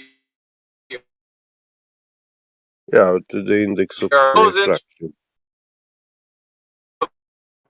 To another type of environment, right? So hold on, GBG. Every time I talk about you want to fucking hell. No, right, so sorry, go ahead. You go into you go into low Earth orbit, and then from low Earth orbit you go into like outer space, and then you go into like the moon, where the moon is, right? So the moon is then having its own movement, right, around the Earth, and then it's got the little tiny reflector that's on there. And look at the way the reflectors are. They're at an angle. So think about it. Your laser beam has to hit that little reflector on the moon. So by the time the laser beam has left the device that you have, it's going to be the inverse square law on the way out. It's going to have beam divergence. It's going to keep spreading and all the way to where it reaches outside of the Earth's atmosphere into the environment of low Earth orbit, and then all the way to the moon, and then hitting the moving target of the moon. Think about this, man. I'm saying all these things. If it was reality, it would be the hardest fucking thing to do in the world. You know how hard it is to hit a moving target the size of a fucking soda can on the moon? I think NASA deserves a lot of credit for being able to pull that one off. NASA deserves credit. Yeah, because they're like really smart. They put a man on the moon, you know. I think they're pretty smart. Hold on. You don't see the absurdity of what I just said? No, absolutely. No. I don't see it to be absurd at all. You can make those calculations, man. Like you can make those calculations. It's easy, huh? It's easy. It's all. Obviously it's difficult, but like NASA has a bunch of smart people. Oh, so since NASA has a bunch of smart people, therefore lasers on the moon are... No, I believe in the lasers on the moon. I believe in the lasers on the moon because I saw like them shoot the laser at the moon and it bounced back. No, you didn't. No, yeah, I did. I posted it in chat. No, you didn't. That's a thumbnail. Yeah, I did. Hang on, one sec. That's a thumbnail picture for the video. Now, did you watch the video? Watch it. Did you watch the video? Watch it. I believe in it. The video? I believe in NASA. Did you watch the video? Yes. What was the video about? It was about a laser. Yeah, and what did they do? They shot it at the moon. And they received a laser back? Yeah. You didn't watch the video? Yes. I didn't see your source here. I just posted. Wait, I just posted what you asked for. 1962. I know, but this isn't a source though. This is just like some words on a. I need a source. I could go into Microsoft Word and like type out like impact font on white background. I need a source. Okay. Google what was in there then. No, I want you to give me the source. What the Google fuck? that information I just. No, I'm not doing your work for you. I don't give a fuck whether you believe me or not, man. Then I won't believe you because you didn't provide a source. Okay, so the argument here, the argument here is that essentially it's impossible to hit that laser on the moon because it's really, really hard. And I'm sorry, but that's That's not it. You're missing the point. Okay, first of all, that was just the beginning of the troubles that you guys have with the globe. The beginning. You know the hardest thing that you can't overcome? I'll tell you the biggest issue is that we have gas pressure. We're talking about that issue in particular, you're changing the subject. Wait. No, this isn't a subject change. This is actually relevant to the topic. It's relevant. So we have, and I'm gonna show you how it's relevant. Don't go all bananas on me, right? So we have gas pressure here on Earth, meaning that there's no way that you can have an open system with gas pressure. There's just no way to do that, right? That means that in this environment that we have is an enclosed system. So in the enclosed system, there's no way that you could leave and go to put reflectors on the moon. You can't leave the system. You're inside of something, right? It's a system that's closed. That means you cannot leave it. So if that's the case, and you can't leave the system because there is gas pressure. Now, if there was no gas pressure, we wouldn't exist, right? We wouldn't be breathing the air at 14 pounds per square inch on the surface.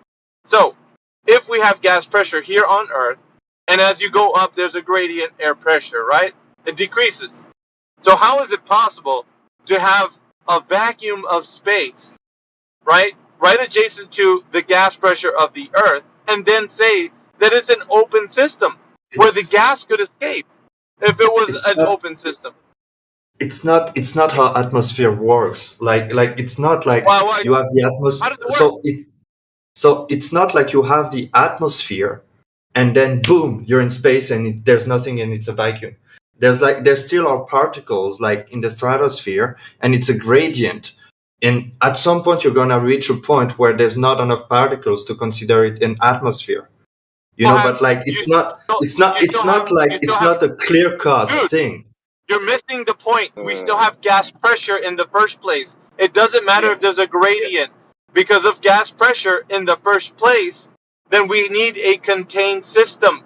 So if you have gas pressure, everything that we understand with gas pressure, you need to have volume to have gas pressure. So in order to have volume, the volume needs to be contained. You cannot have an open system with gas pressure because the gas pressure would escape into the available space. So if that is true, then you are saying with the gradient air pressure, that means that we still have pressure, right? That goes into a gradient. Well, in the surface, we understand that air is being produced or recycled. It's being made. So what we have on the ground level is the pressure of the gas of the air that you and I breathe. It's constantly being done on the surface. So it's a lot stronger on the surface. As you go up, there's a gradient, but we still have pressure. If there was an open system, in reality, we wouldn't have any pressure whatsoever. It would escape into the available space. Isn't that and like that's a genuine question? That's a genuine question. Isn't that where gravity come in, like to maintain all? But gravity, no, gravity. together? Yeah, even if I gave you all the gravity in the world, let's say I gave you all, you can have Einsteinian, Newtonian gravitation as much as you wanted to. It would not affect any of the gas movements one iota. I'm going to tell you why. If you see gravity working on Earth, when you drop a pen, it does not affect gas. Because when I open up the valve of any gas system, the gas rushes into the lower pressure system easily. Gravity doesn't hold gas. Gravity doesn't hold gas down. The vector of gases is omnidirectional. So omnidirectional, the gases are moving in all directions. So there is no upward, downward. Of atoms. No, wait a minute, dude. There's no downward vector that holds gases down to the ground, because gases move up, they move sideways, they move down, they move in all directions, which is omnidirectional, right? You need to understand. Are you telling me that gases aren't affected by gravity? That is correct. They are not affected. They have perfect elastic collisions. According to the kinetic molecular theory, they have perfect elastic collisions. So they are not held down by gravity one iota. They move in any direction until they actually hit the walls of its container or another gas particle. And that's how they work. They're not concerned with being held down by gravity in a vector of down. There's no way that that even occurs. Wait, and you know this. And then that's a genuine question. Like, doesn't gravity affects like literally every atoms in the universe? No, that's incorrect. Because when we have let me just tell you about when you understand the water cycle, like when evaporation takes place, so that water evaporates on the earth and turns to water vapor, water gas. So we have the gas, the hydrogen bonds being separated, and we have the gas that actually evaporation when it takes place, it rises, right? So we understand that if we have things that rise like water vapor, and we have things where gases move in all directions, then gravity hasn't any effect on these molecules. They're not pulling them down. They're not pushing them sideways. They're moving in every direction. So for instance, if I have an infinitely small amount of dust, right, floating around in space, let's say it's like the minimal amount of this metal that you can think of. You're telling me this will be affected by gravity, it will be pulled. And if you think about an atom of methane, a compound of methane, for instance, it wouldn't be affected by gravity. But why? Yeah, but because like I said before, gas particles, gas molecules, however you want to look at this, they have perfect elastic collisions. Gravity doesn't affect them. When gases move, That's reality, bro. Okay, so they have perfect elastic collisions. So they only are contained by something that puts them in like a contained system. So when we have gas pressure, the necessary antecedent, or I should say, the conditional statement would be that in order for you to have gas pressure, you need a container. Force per unit area would be the thing that would contain the gases in a location. So if you have a specific area that has volume, right, that would be a contained system. So that system that you have there doesn't let's just talk about like a room. People in the industry that are working with gas pressure would understand this, right? They have to work with valves, and they would know how much pounds per square inch a gas would have effect on a specific system. They would have to be able to have equations to calculate this. And in order to know this, they have to know how much pressure there would be in a specific system. I'm talking like on a smaller level than this. I'm talking on the atomic level of this, right? But what I'm saying though is because the question that we're having though is, does gravity affect these molecules or particles? And what I'm telling you right now, they're on the molecular level. They're not being held down by a vector of down to the earth. That's not happening in reality. It's a fantasy to think that that's what's going on, because we see gases move in omnidirectional vectors. And you have to understand this is reality, what I'm speaking of. Okay. So I'm gonna ask you again. So like you're saying like an atom of hydrogen, let's say, wouldn't be affected. You're gonna fucking repeat yourself again, are you? Yes, because my point is not coming true. It's like I do not, and I generally do not understand his point. It's because your point is not coming true, sir, because it's not true. You've been believing a story about what gases do in an Earth that you think is true, sir. So in this instance, yes, sir. Your pseudoscience that you believe currently right now, this rhetoric that you actually think is true, is invalid, because I'm telling you, our observations of gas negate that story. That story that you believe is true is negated by what our observations are telling us. Well, when we can observe an atmosphere, can't we? Yes. Well, I'm saying yes. Listen, when we observe gases, right? When we see gases moving around, the air is around. When we see gases moving around, any gas that we see, doesn't matter if it's air or whatever type of gas you want to think about. Everything is being done in a way that we can make observations, right? We can see what gases are doing, right? So in order to do that, with the idea that we understand gas pressure, and gas pressure being contained causes, depending on how much pressure you put into a system, that we can calculate how much air would fit in a specific volume and so on. And then we are able to say, okay, so if we have high pressure in that system, and that system is exposed to an open, like an open valve, or it gets punctured, or there's a way into that system, what happens is the air or the gas inside that system rushes out into the lower pressure. It rushes out. It doesn't just stay in that system, right? So being that it has a way out, like as an opening, it would go through that opening like really fast until it equalizes.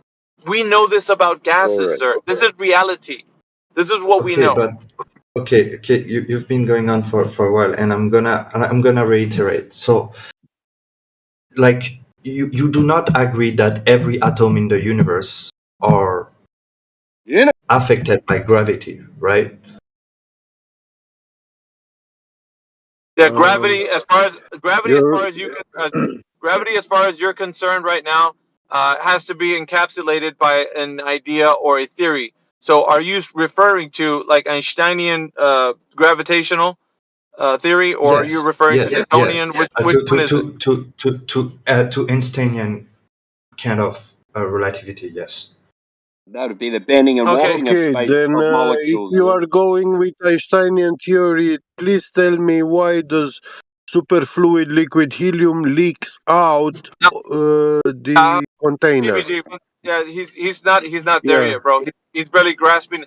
Yeah, that's like 10 levels above him right now. That's just. So no, but like I just wish to understand, right? And it's like, do you believe that gravity is affecting every atom of the universe? Yes or no? No, it doesn't. It doesn't. Yeah, for the third time that I'm going to state it again. Gravity does not affect the molecules or particles of gases one iota. It does not affect gases, sir. I've been telling you this is the third time. You're going to ask me again, I will still say the same answer. It does not affect gases. I'm not talking about gas compound. I'm talking about their atoms. What do you okay. So molecules, listen, when you start getting down to the minute level, so when you see gases moving around in any particular area, right? And then that system is opened, well, however it's open, what do you think the molecules down to the minute level are doing whenever the system is exposed to like an opening? What happens? I want you to tell me. Down to the minute. If we have a high pressure, let's say in a container. Let's say we have a container and it's got high pressure of gas. When that system is opened, what happens to the small particles, or in your case, atoms? What happens to them inside of that system? Yeah, they will.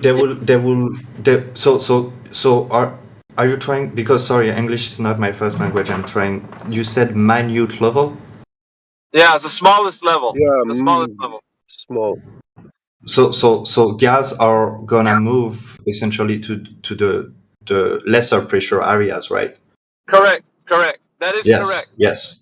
So so now we're on the same page. So in that instance, what happens to gravity? In that particular instance, where's gravity? Well. Okay. So in the context of the atmosphere, the way I see it, and correct me if I'm wrong, the way I see it is gravity attracts objects between each other, right? It attracts atoms between each other, and when you bring atoms together, it will create a pressure, right, of gas clamped together. Where does this happen? Yeah. This is the story that you've been told, sir. This isn't what we observed. I mean, you've been. I could just say you've been told a different story. Like. Okay. No. Wait. This is an observation. I'm telling you. Listen, when I spoke to you, I said this is an observation that we're doing.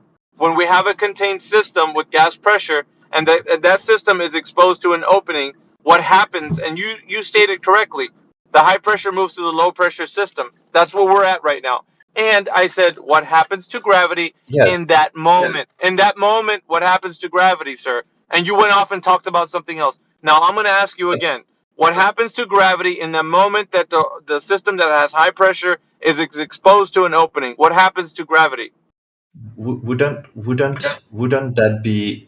I think like in the context, like if you have a box, okay, of high pressure gas, like a can of Coke, Yes, let's say. sir. You understand, Right. sir. You don't have to. Yeah, You don't have to reiterate my point. You understand it correctly because I even said you said it back to me correctly. So you understand yeah. But, already. You know. Okay. So going based off you knowing okay, that but high pressure moves can I to finish? sir, Can sir, I? sir. No, That was the sir. beginning of my You've point. listen. You've reiterated my point correctly. So I'm giving you that. We're gonna go from that point where you said high pressure moves to low pressure. From that point, we're gonna go with where does gravity affect the gases when the high pressure moves to low pressure? Where is gravity, sir? Right there. Start there. So couldn't it be, and like that one doesn't necessarily eliminate the other? Is that like those two concepts of gravity and gas moving outside of the can of Coke, let's say, are like two forces working against each other? One force is just stronger than the other in that particular context. Could it? No. Why not? No, incorrect. Because your statement at the very beginning was that gases are affected by gravity. This was your point. Your point of Yes. contention was that, yes, then you agree. Your initial premise was that gases are affected by gravity. And I said, no. And now you're changing it to say that, well, at this moment, it could be that they're actually working against it. And I'm telling you that gases are never affected by gravity in the way that you want to explain it with Einsteinian gravitational theory. So what I'm saying to you, sir, what I'm saying to you is you understand it correctly, like a can of Coke. Remember, you just said it correctly. You don't have to reiterate your point. You get it. So when you open a can of Coke, the gas inside, the carbon dioxide that's in there rushes out into any and all available space, right? The fizzy pop goes everywhere. Why does it do that? Because the gases inside are in a high pressure system, and the lower pressure system outside of the can of Coke, that's where the gases disperse off into. So we understand that gravity in that moment does not affect the gases one iota. It does. Okay. No, it doesn't. Can I make a point real quick? Make a point real quick?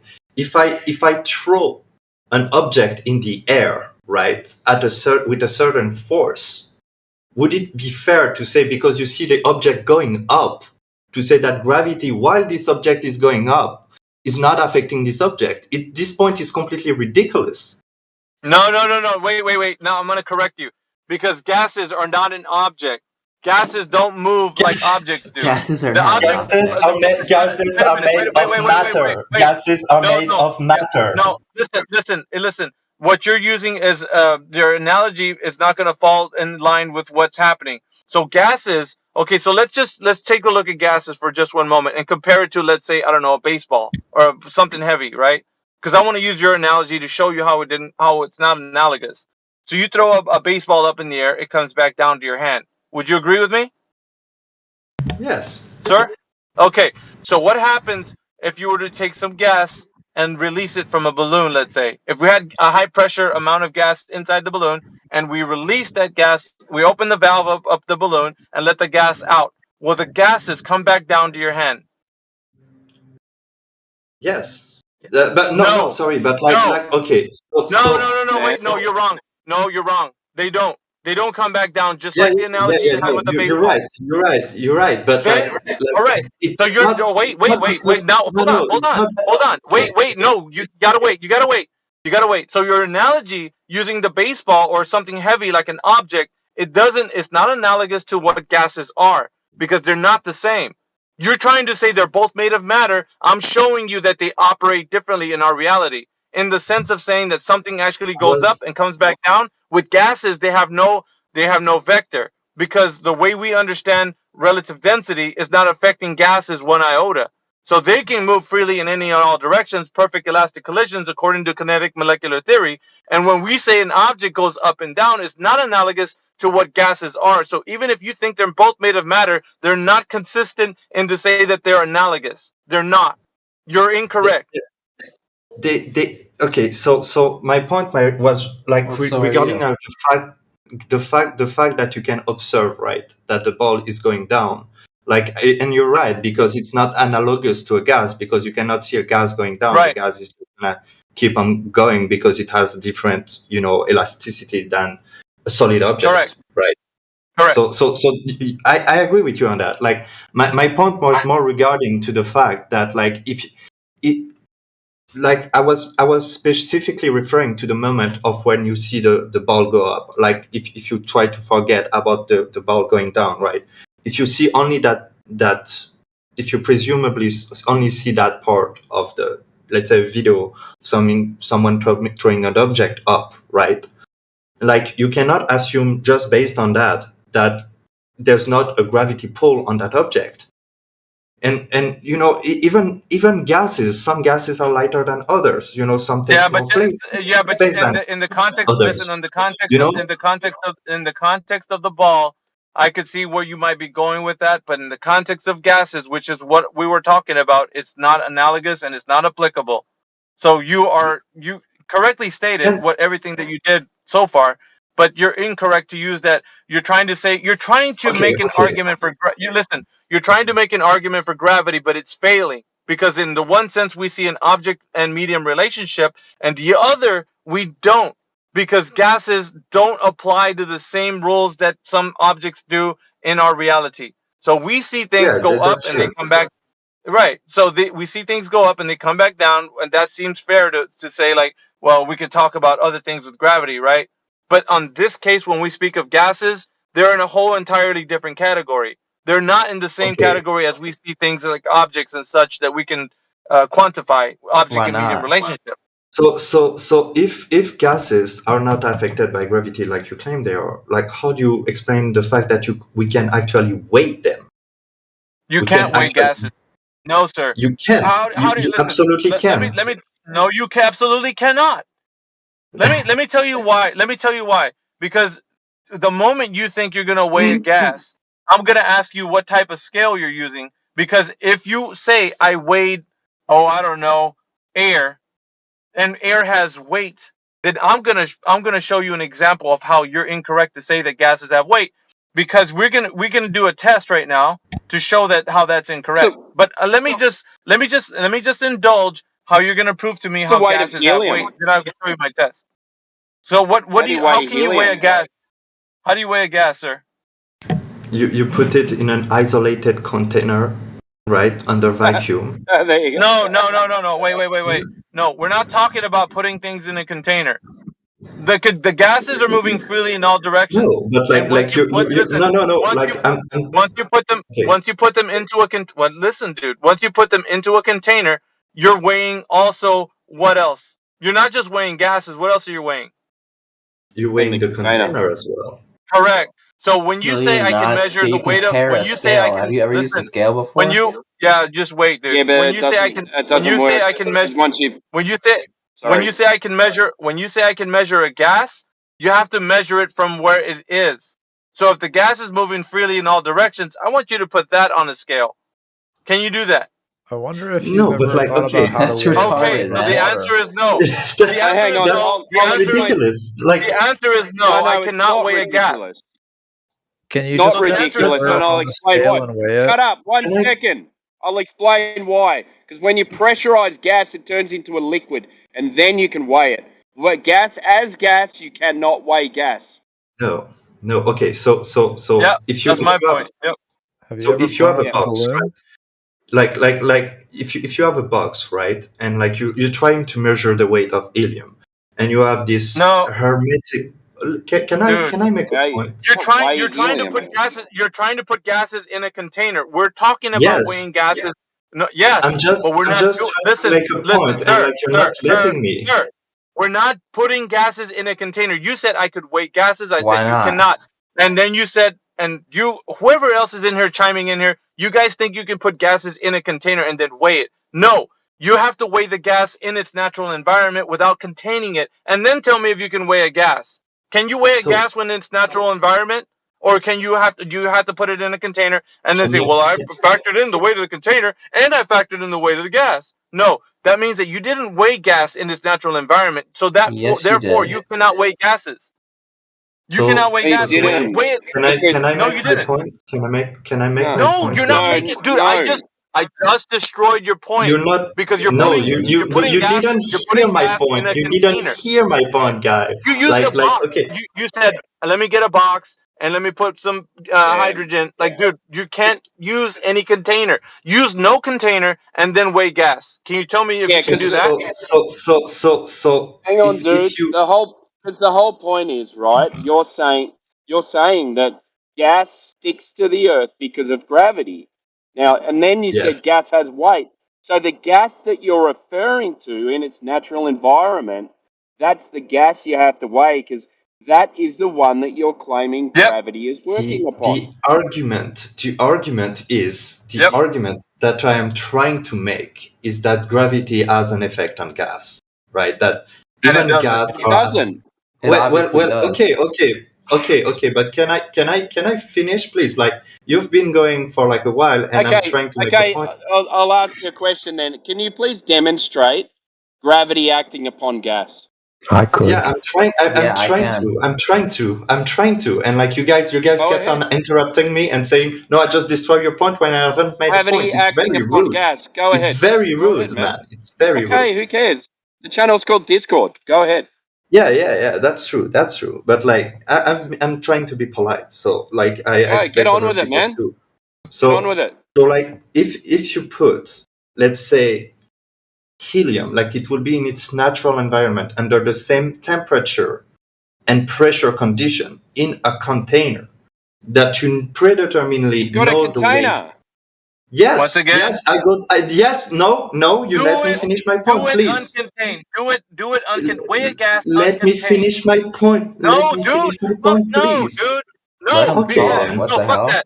You're trying to weigh gas out in its natural environment with the atmosphere, saying that gravity pulling that air. Like Listen, your dude. whole point, Fucking hell, dude. You're gonna wait, dude, because listen.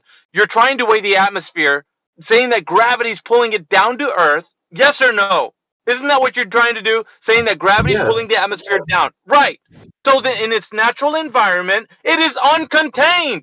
You're not sticking it in a fucking box or a jar or some shit. It's out in the open. Do you get it? Yeah, you're laughing because you know the fuck I'm saying is true. No, you're mad and you're interrupting me because I'm mad you don't because you want me keep to make saying a point.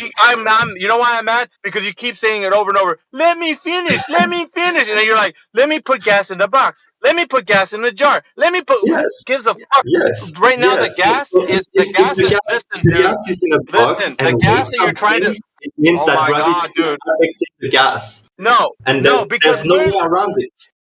fucking hell, dude. Where is the gas being contained out in the open space, in the open atmosphere? How can you weigh that gas? Weigh that fucking gas. Go outside and put a scale down and weigh the fucking air. How are you gonna do that shit? You can't. It's not possible. So then you're telling me that gravity's pulling the fucking air down and it's being weighed. It's got weight. Bullshit. I'm telling you to go outside and measure the open atmosphere. If I was to put a scale in the bottom of the sea, I couldn't weigh the water. There goes your gravity. It doesn't mean that water is weightless. That's dumb. It goes you outer space. You're gonna keep using a fucking container. So how the fuck are you measuring gases right now? In the open environment of atmosphere. The same way you would measure water, you will put it in a container, like to measure anything, the weight of anything. Why? If you're telling me, listen, if you're telling me that air, listen, dude, if you're telling me that fucking hell, if you're telling me that air has weight, then we could put a fucking scale outside and we would be able to tell how much fucking air weighs, dumbass. And we're not doing that. Do you think water has weight? Dude, what the fuck are you going on about? You said gases. I'm asking you. Do you think? No, but like the thing I'm trying. No, so like that's a red herring.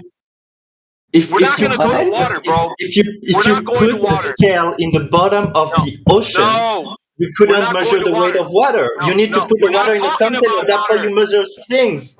Yeah, we're not talking about water. We're okay. So you're telling me that gases Talking have about weight. gas. And when I asked you, how do gases have weight? Well, we first got to put them in a container. Bullshit. You just told me gases have weight. That means you can go outside and measure the fucking gas outside. If it does have this fucking weight you say it does, then you can't measure it because there's no way to fucking measure gases because gases are moving omnidirectional in all directions. So they're not pressing down on a fucking scale, dumbass. So then, What was the point of all this? What? Fucking Fortnite. What's the point of all this? This was about gravity containing gases. It's going to measure gas by putting it in a container. Yeah. Can I run something by you guys? No, fucking Scott, dude. Wait. Go ahead, this Scott. other guy's on it. Oracle's gonna have to wait for now. Anyway, I got a good way to measure the weight of gas. No, dude, just relax. All right, so I was pretty pissed off because this guy keeps saying, well, we can measure gases, but it's got to be contained. Well, we got to put it in a container. I'm like, dude, fuck that. You're saying I can weigh gases out where fucking in its natural environment. How can you do that? No, I never How can said anybody that. do I never that? said that. I never said Okay, that. okay then. Since we can't do it and it's not possible, then how the fuck are you weighing it? Okay. You're laughing, aren't you? No, I'm not laughing. I'm trying to explain in the most polite way possible because I'm trying not to yell at polite, people. dude. Like you're not explaining shit. You keep going back to fucking containers, bro. Every single time. We gotta put it in a container. I don't fuck it the container. You're making a mockery out of me for no reasons. Like I'm trying Of to you? be... No, of your argument. I'm making a mockery of your fucking argument because it's stupid. It's fucking stupid, okay. dude. You're making a mockery. Am I making any mockery of your argument? Like I'm not doing that. Why? So because have I said because anything as absurd as you? Have I said anything as absurd as you? Yes, I think you did. I'm not but telling like, you. Yeah, I did. Well, like what? Like what? Like you need to weight something. You need for it to be contained. That's how Why? you weight Why? things. Why? Why do you need a container for gas? Why do you need any container to weight water? Remember what this was because of? Because you were trying to prove that gravity affects gases. Yes. You were going to try and prove it. And you're going to try and prove it by weighing gas, right? Yeah, if you're able to determine the weight of a gas in an enclosed space, that means that there's a pull on that gas or push depending of the differential of pressure. Why are you using a container? Why are you using a container? Because that's how you weigh things. It's like you need. Why are you going to have to specifically use a container for gases specifically? No, not solid. You don't need it. You don't need it for solid. I can just grab a lead ball, and it doesn't need to be in a container, and I can sit it on the scales. Why can't you? Why can't you do the same with gases? Solid are self-contained together. They are a clump of things. It's just like why can't you do it with gases? Because you cannot take a clump of gas by the nature of gas. Listen. I'm gonna end this real quick. And if Jedi's here, Jedi, if you're here, there's an example that I want you, if you could bring it up. Remember the QE example? I think there was a vacuum that had I don't know if it was an anvil, and they had air inside of it, and they wanted to see what happens when they evacuate all the air. And amazingly enough, after they removed the air that was in that vacuum, I think it was they took the air out of that vacuum chamber. They found out that the anvil weighed more. What do you think about the gentleman who was in here arguing for the gas having weight? The anvil actually in that vacuum chamber weighed actually more when the gas of the air was taken out. That means that the weight that you thought was in that vacuum chamber with the air and that anvil, once the air left, the anvil actually weighed more instead of weighing less. I have a question. Why would you put the anvil in a vacuum to measure it? Like you don't need to contain it. Like you can just measure the anvil. Well, there's people that missed the point. It's the same fucking rhetoric This that you were actually using proves the before. exact opposite thing you were trying to show, Alpha. Yes. Is that Because yes, it does. The gas in the vacuum. Listen how or the excited container this guy has is. weight. Yeah, but why Why would it weigh? So it weighed, and then they removed the air. They removed the air, and then it was heavier. Yeah, it's from the buoyant force. Buoyant force of an anvil? No, the air in the container. There wasn't any air in the container. Did you not listen? They took it out. Vacuum. Yeah. The whole that goes. It totally goes against what you're talking about, because you're saying that air is affected by gravity. So if the air was in there, it would make the container heavier. But then they take the air out. If air wasn't affected by gravity, the air out. If air wasn't affected by gravity, and then it's heavier. Listen, you got a scientific experiment to prove gravity? You got a scientific experiment have you got a scientific experiment that proves gravity is the cause of anything at all? Yes.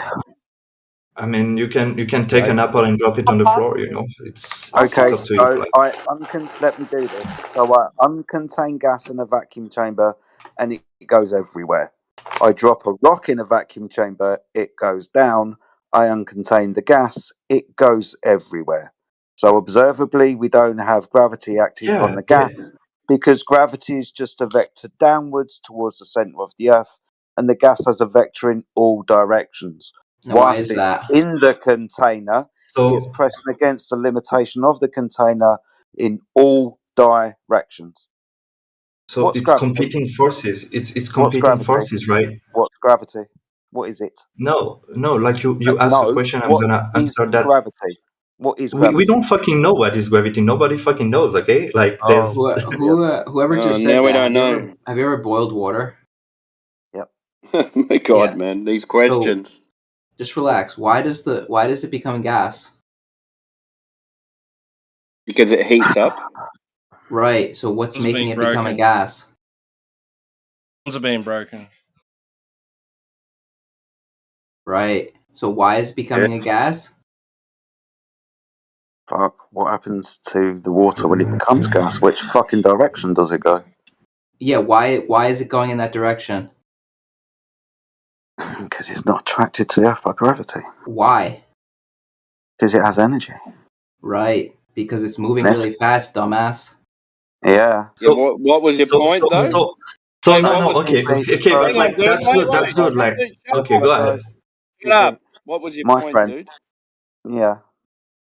Can you demonstrate gas pressure without a container and violating PV equals nRT? Can you do that? And then you're going to have to tell me what gravity is. Then you're going to have to point to it affecting gas. If we're going to be doing any science here, first of all, you need to give me the observed phenomena, something happening. So I think it's AV that made that observation, right, with the vacuum chamber and the anvil, right? If gas we're talking to you. Want to hear this guy's answer? Okay, perfect. You can come back in a minute. Still waiting to figure out what gravity is. Still waiting for the observation of gravity when we give it to you affecting gas. Hello? Can I make a point, or you're still waiting for that guy to answer? It better be telling me what gravity is, or pointing to like. So I don't think anybody, and I think right now nobody really knows what gravity is. We know that it has an effect, so we can kind of measure gravity, but like we don't know where it's from, right? So to answer like your point about like don't know what causes it. Yeah, exactly. We don't know what causes gravity, right? Yeah. Do you? There you go. You don't know it's the cause of anything then. So we don't know what causes gravity. So gravity is the phenomena. We want to know the cause of gravity. Yes. Cool. Yeah. So like it's Alpha that made a point earlier with the anvil, right, in the vacuum chamber. When they put the vacuum chamber, when they remove the gas of the vacuum chamber, right, the weight of the anvil changed. But if gas wasn't affected by gravity, what? Yeah, it increased. It increased. decreased. Right? But if gas wasn't affected by gravity at all, like you wouldn't have a difference of weight at all. What are you fucking talking about? You still haven't shown me where gravity is affecting gas. Well, I'm just trying to show it to you right now. Is that if gas is not affected by gravity, it has no weight or differential of weight. I don't even know what gravity is. How can you say if it's affecting it? Well, we know that gravity affects solid object. Is that correct? Dear. Which vector is weight? Weight can be measured in different vector. You can have a negative weight. So direction, when you put something on a scale, you drop an apple, for example, you put it on the scale, which direction is this pressure? Yeah, vector? like this pressure is going to go down. But like if you have a gas, if you have a gas in a chamber that is lighter than the gas outside of the chamber, the weight is going to push up. Cool. So the gas is going up then. That's brilliant. Yes. Good. Because there's a differential of pressure.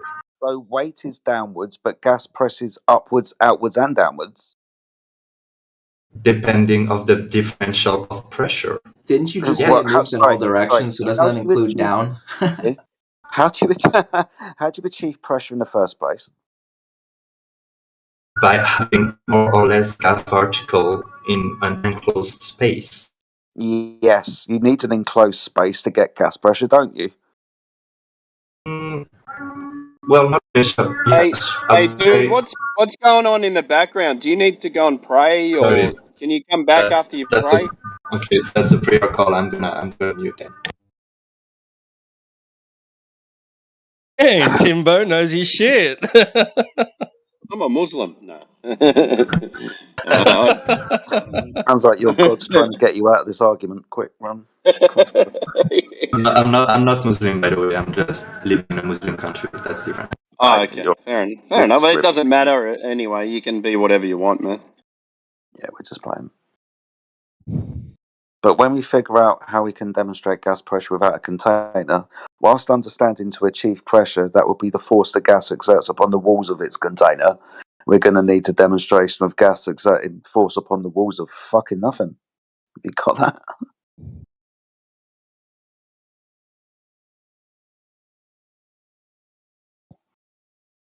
I feel like we missed a lot because he's kind of like they're going gravity. Well, okay, gravity does this, but gravity hasn't been shown to do anything. So, well, but then it's not an effect. Yeah, it's just with some objects there's an up and a down, or there's a down. Why? Well, because it's more dense than the medium, so they go down and they're stopped by the ground. Some go up, i.e. gases. Why aren't they affected by gravity? Because they say that gravity is the container. Why of the gas. down though? But hang on, dude. They say that gravity, but gas doesn't go down, and that's the description of that they say that gravity is the container that we live in. That's why we have an atmosphere, because gravity is keeping the gas on the planet. Now, it's been shown that gravity does not act upon gas because it goes in all directions. So how is it keeping the atmosphere to the ball if it's not shown a downward vector? How is this possible? Please show that. So, and again, and I think the prayer call stopped now, so it's good. But I think you can weight a gas, can't you? Stop it, man! Stop it! You can't weigh a gas in its natural environment. In its natural environment, we are talking about the atmosphere of the Earth. Are we not? Yes. Yes. So how can you weigh the gas in the atmosphere of the Earth? How can you do that? So my point is not necessarily like it's kind of a scale down to scale up, right? And you have to kind of make that assumption that you can scale up experiments, right? And so if you're able to measure. No, absolutely not. Only if you can demonstrate that. What are you going to scale up anyway? So my point is, if you can Because demonstrate, in that point, you'd have to demonstrate gas sticking to a ball without a You're container, and then you can scale it up. Saying that Earth's gases don't need that physical container, and your proof is, let me just show you with this gas in a container. That's not what I'm saying. What I'm saying is that if gas has a weight, my point is that yeah, and how are you going to show that again? By putting it in a container. Yeah, but that tells us that tells us that the gases on Earth aren't in a container. Yeah, okay, but like, can I finish my point? Like, I cannot speak 5 seconds, without being interrupted. So if you can prove that this gas in the container has a weight, right? You can prove that there's a pull on that gas toward Earth. And show the weight without the container then. You cannot, because you need the container to measure like the That's medium. what you're trying to prove. But so listen to me, because you cannot just grab a clamp. I'll explain it to you again, man. You're trying to demonstrate gas being pulled towards the Earth without a container. Now, in a downward direction, we don't observe this. And then your example of doing this is by putting the gas in a container. Because it's silly, man. If you want to measure it, so it's kind of like because air in its natural environment is the air that we're talking about being held to the ball in its natural environment. You would need to be able to measure and weigh the air in its natural environment. When you take it to the macro level, right? If you can demonstrate, don't go there, man, because gravity isn't even included in the standard model, so you do not want to go there. So if you're able to demonstrate that, like, gas particle has a general downward pull toward the Earth, in an enclosed, you can weight it though. So like I'm talking about an enclosed environment. So when you weigh it, right? So what you do is you pressurize the gas, don't you? Yes, you have to. You can pressurize it to the. Okay, cool. So what happens to gas when you pressurize it? It doesn't necessarily turn liquid if that's where you're going. It doesn't? It doesn't? Not necessarily. You don't have to. You don't have to like pressurize it to the point where it becomes a liquid. But you can though. You can, but you don't have to. Yeah, but you're can you show me weighing? Hold on. You're trying to measure it on a scale meant for downward motion only, with something that is pushing out in all directions in the container. That's not an effective way to weigh it at all, and it will go through a phase change in the container under pressure. So if you would put that container in if you would put that container in a vacuum space, right? You have the container of gas in a vacuum space with no other particles. You could put a scale on top of it, right? The scale wouldn't measure anything. Okay. What would happen if you uncontained that container of gas into the vacuum? What would happen next? Yes, it will go in all directions because there's a pressure differential. But that's not the point I'm making. I'm not denying the pressure differential and the principle that gas always go in a place where there's less pressure. I'm not denying that. I'm agreeing with that. It's a non-physical fact. Like it doesn't mean that this exists, that gravity doesn't affect gas. That's a jump that like you make without backing it up. What I'm doing to back it up, dude. All I'm trying to point out to you is every time you increase the volume of the container, the gas will fill it, won't it? Yes. Good. So where's the gravity then? Being as the gas. Yeah, because I ain't finished. I haven't finished. Go ahead. Sorry, I thought you were. I'm still talking. You can probably tell by the words that are coming out of my mouth.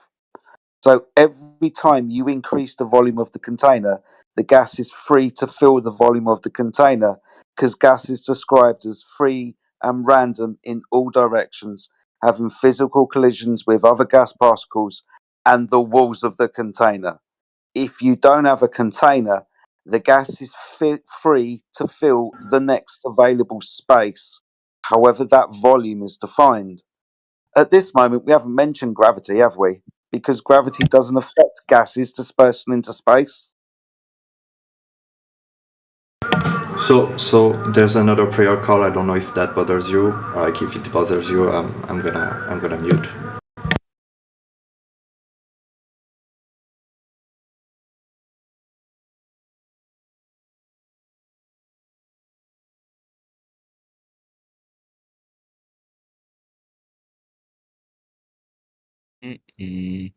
What's going on, guys? What's going on?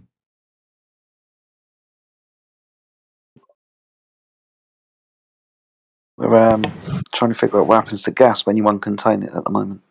So I think. Sorry, it's done now. I think like I said earlier, it's competing vectors, right? Like so you have a force that will push something out and a force that will bring something back in, and to a certain point, like even with the differential pressure, depending of the differential pressure, the amount of velocity that your gas will have to go in a depressurized room, let's say, would change depending of the differential of pressure.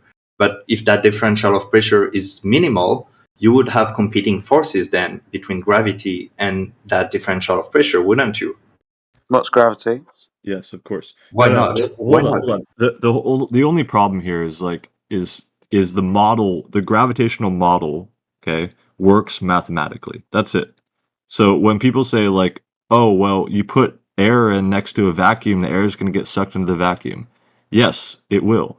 But if there's a slow gradient that goes out, millions of miles into space, then and you have whatever it is, you have this actual force of gravity, right, acting upon these particles. Oh.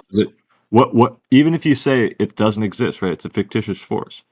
In the model, right, you can hypothetically consider the situation. Yeah, the model. Which one? The gravitational model, right? It's a mathematical, situation, right? You just project it onto reality and you say this is the truth. It might not be the truth, but in that model, right, it works out. It might not be the truth, but this whole argument about the gas pressure type of thing, it doesn't really do anything. Yeah, it doesn't do anything for you. You keep saying it's a model, so give me the gravitational model that keeps gas from increasing in entropy, please. Give me that. Right. That, right? So if you extend that, if you look at a model that's so simplistic where it breaks the rules, then yeah, of course, you win the argument, but that's not what this model is actually doing. Your model is violating the second law of thermodynamics, kinetic molecular theory, PV equals nRT, the ideal gas law. You have no demonstration to the contrary. You just say gravity is the reason. I'm not vying. I'm not vying for the model. Okay, I'm not vying for like the globe model. All that I'm saying is like what you're attacking is something that's like a mathematical idea. Yes, it's undemonstratable. Yeah. It doesn't work in the math because the math is just associated with you dropping solid objects. Got fuck all to do with the direction of gases.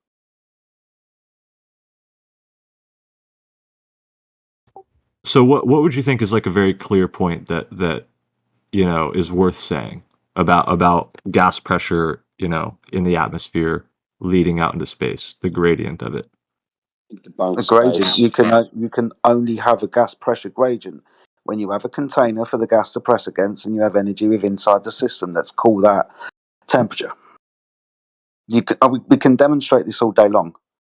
Gas pressure gradient inside a container, just vary and manipulate where the heat is. The thing is, every time we uncontain the gas, guess what happens? It fucks off. It equalizes with the exterior environment. The high pressure goes to low. Yes. Yeah. So let's just take that, right? It equalizes with the exterior environment, right? So what if that was a space vacuum, then the gas here would equalize with that environment. It would disperse into that space. Yes, but the person before you was saying, it's a matter of competing vectors, right? So if there was a force actually pulling some of the gas particles towards a certain place, right? If we're saying, I'm not saying that's the case, right? But I'm saying that that's what the model suggests. So you have this force pulling gas particles back towards the surface, okay? And then you also have this force of, what's next to it, which is the pressure gradient, right? So there's lower pressure in one direction, so the gas particles are more likely, as you brought up the term entropy, they're more likely to bounce around in that direction, right? And that amounts to essentially a force in that direction. Now, if that gradient, if you took like a tube and extended it to infinity and filled it with gas, it's going to fill up the tube very, very slowly, right? But if you also add a force downwards, you change the whole system, right? So some of that gas is going to be held in its position. It's not all just going to float off into space. All right. I mean, I get what you're saying, but you said gravity a lot of times and force, which it isn't. What is gravity to you? Is it mass attracting mass? It's a different question, man. That's all that my point is. All that my point is like, is this type of argument, right? It doesn't do well for a couple reasons. It doesn't actually disprove the model, first of all. It does. You just don't like it. No, it doesn't disprove it. It's a model. It does, man. Because you just don't like it. Why don't? Well, disprove. What's the? I'll tell you what. Let's do it this way. Give me a scientific experiment that proves gravity in the first instance. Do that.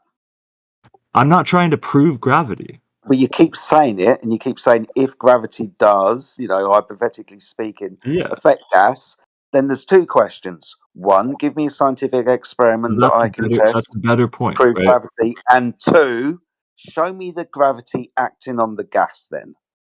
That's right. So what you need to, what the actual part of the argument is. You're missing the whole point of the argument of this argument. What's the point of this argument? Well, you guys are trying to say that gas should, or the atmosphere should just fly off into the vacuum, right? Yeah, fair enough. Yeah. Okay, yeah, that's the point. And what I'm saying is and what's our point? What's our point of bringing it up? Your point of bringing it up is to try to disprove or the ridiculous claims of the model, right? Yeah, it debunks going to the moon. It debunks space. It debunks gravity acting upon gas. It debunks a lot of things just from one argument. So why is it a bad argument? False, man. You're just like. So we kind of just got to the heart of it. Your turn to shut up, man. Your turn to shut up. You're the guy who thinks that thoughts are measurements. So you can sit back. Go. Whoever said not true, go ahead.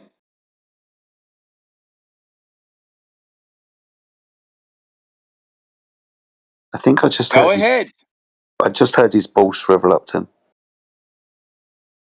No. Doesn't want to argue. No. Don't want to speak to Australia. All right, go. Thoughts or measurements? You can go ahead then. Is it my turn again? Okay, great. Well, no, we were getting to the heart of the issue here, right? It's not so much about the model not working, right? Because, like I said, you have two forces in two different directions. Forces.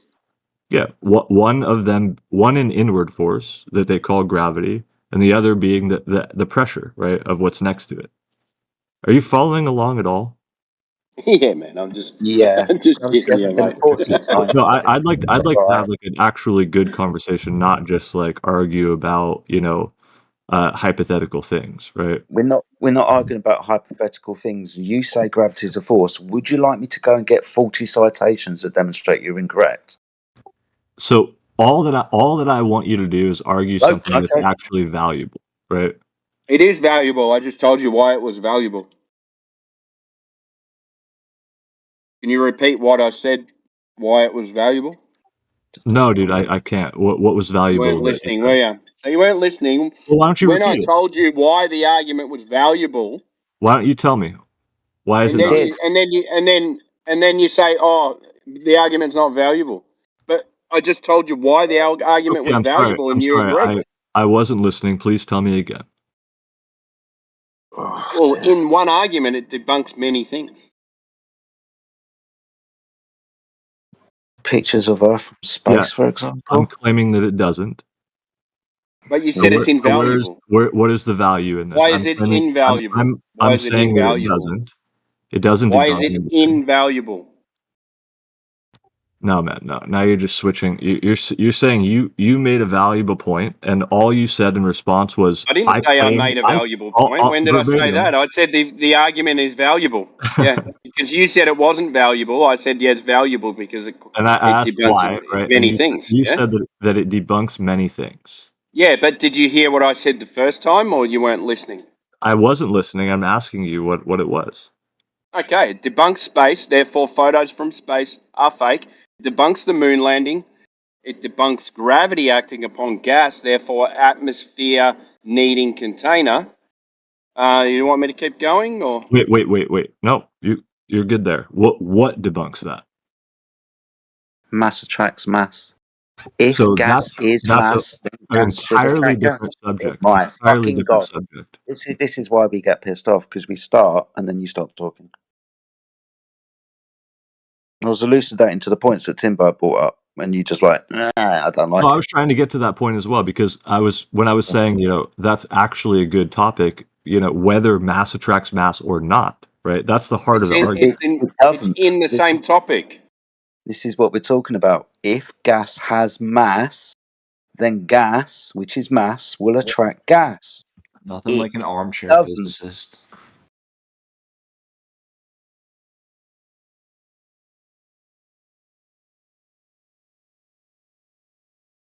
Physics is really hard, and a lot of you guys are way too lazy to be physicists. So yeah, does gas attract gas? Does gas attract gas?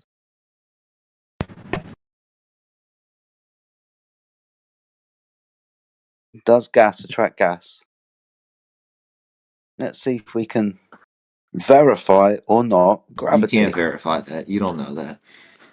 No, gases don't attract gases, obviously. They have elastic collisions. They lose no energy after smacking into each other. Okay. So if gases were to attract gases, then they wouldn't expand into spaces as we see them do.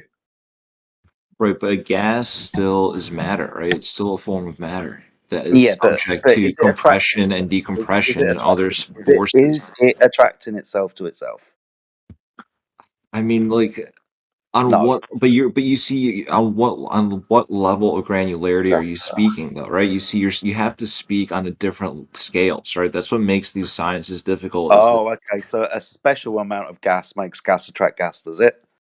Well, it's just at a certain level, it becomes like just another type of matter, right? It's just a different very unspecific word salad. It's matter that has a different density, right? Gas is it's a solid or a liquid or a gas, right? I mean, these are kind of arbitrary distinctions, but they're important for they're important for measurement, right? I mean, they're not arbitrary, right? They're important because we can observe them and measure them. Are you just hoping that more words will come out of your mouth? You'll be like, no, but you're talking about mass attracting mass as if somehow gas isn't a mass, right? Like the Earth. Yeah. The Earth is clearly. Let's see if you can hear the question again. Let's see if we can do it. Does gas attract gas? I mean, in the sense that gas is just a part of matter, then yeah, I mean, it is subject to the forces of gravity. No, that's incorrect, as I pointed out. It's subject to the forces of gravity. If you talk through it, you won't have to hear it. Gases don't attract gases. If they did, they wouldn't disperse and fill spaces like they do. Gases move freely and randomly in all directions, having elastic collisions with other gas molecules and the walls of its container. The only thing that stops gas going in a direction is a physical collision with something stopping it going in that direction. Well, but it's also attracted to more dense matter, right? Gas can be attracted to dense, right? Like matter basically converges. Matter converges at different parts of space, That's right? And it in has different violation densities. of the second law of thermodynamics, the ideal gas law, PV equals nRT, and kinetic molecular theory. They do not state that masses attract gases to them. As stated within kinetic molecular theory, the mass of the container doesn't attract the gas to it. Right, but what does that have to do? Because the way our gas is contained is not through mass, like through attraction, but through the formation of an atmosphere, right? That there's other forces at play here that are causing the gas. What forces? Well, for example, the force that causes the formation of an atmosphere, right? That is a. That's just one solid sunshine. Be more specific, please. What is that force? Well, again, I'm a little out of my depth here, but essentially, I mean, are you guys No disagreeing? Are you disagreeing that we have an atmosphere? No, that's the very thing that's in contention. Atmos means gas, nitrogen, and oxygen. We're talking about the gas. That's the atmosphere. So Yes, how do you explain like meteorites that? How do you Why are guys we talking about explain? meteorites now? Why are we doing that? Because I'm Why can't asking you a stay on question. one Just fucking subject? don't Why get can't you- upset. How do you Because explain you keep meteorites interrupting me, burning you up? cunt. You Listen, keep interrupting. Like you don't like this, so now we're going to be talking about meteors. No. You're getting upset because I'm asking a No, question and you're over sorry, talking me. that was a lie. Yes, I get upset You're when over people are talking stupid. me. Yes, I'm I get asking. upset when people are stupid. Don't and get make upset, dude. stupid claims. Yes, So I then- will get upset when people are stupid. He's having a lot of fun. If it's so stupid, why are you having so much trouble? You should be able to dismiss it fairly easily, right? If I ask I have done, but you just keep talking like You I haven't haven't. said a fucking word. You haven't addressed what I've said. I'm addressing it, right? But you talk over me. What's gravity? Okay, so meteors are pulled by gravity towards Earth somehow, right? Are you denying that meteors exist now, or do you believe that they are an actual observable Red phenomenon? herring. What's gravity? And okay, Don't so you're start saying talking about meteors.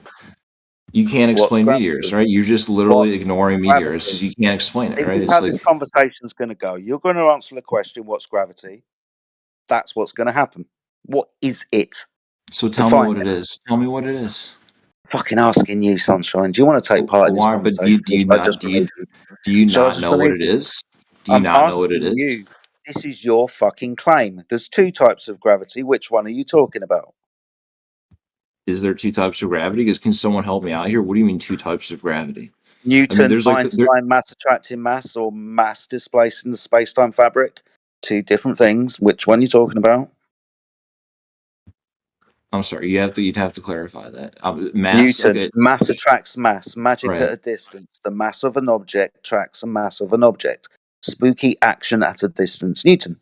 Or Einstein's bending and warping of space-time depending on the displacement of mass in that fabric.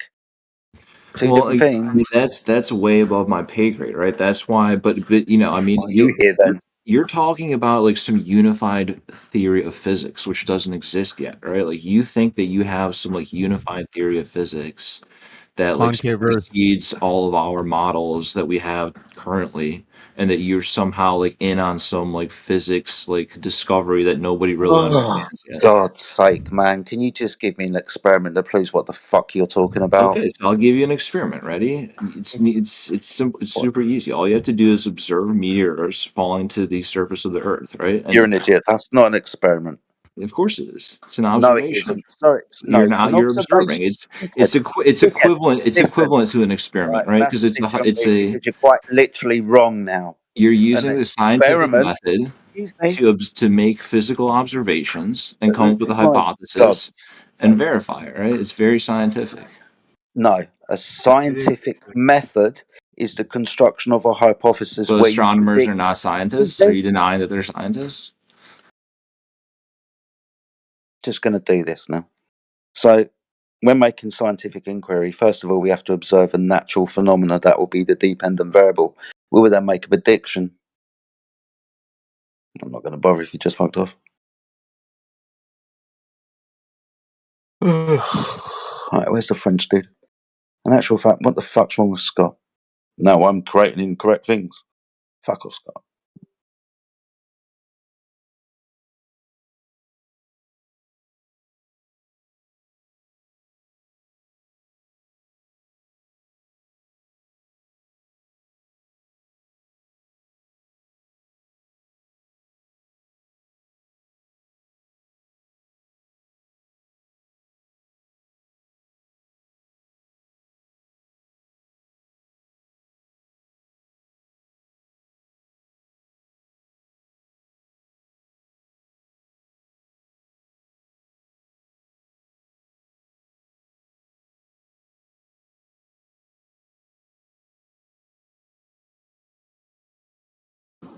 Just wanted to say hello, everybody. How are you? What's up, brother? Hope you're doing well. Good to see you, Zoria Jedi. You guys mute Scott Mackey again? Yeah, I'll unmute him if he wants to be unmuted. Longer attention span was crying in the text chat. They mute everybody.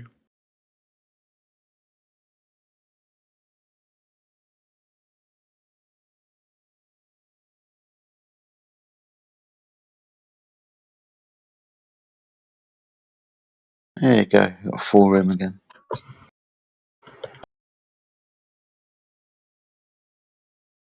Master tensions.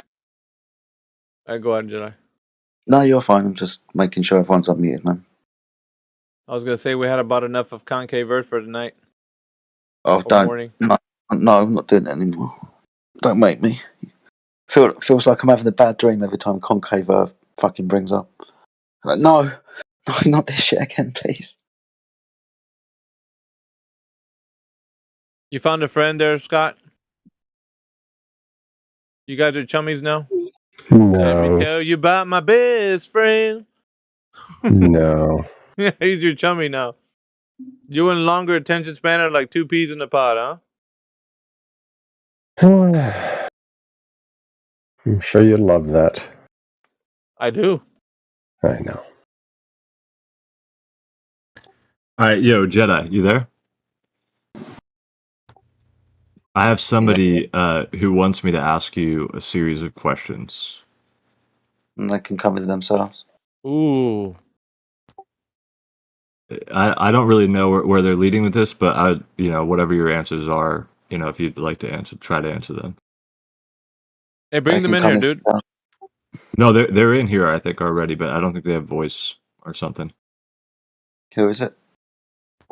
I'm not gonna just go into that much detail, but I mean, if you want to answer this series of questions, then that's up to you. Otherwise, that's all good. We got a secret admirer for Jedi?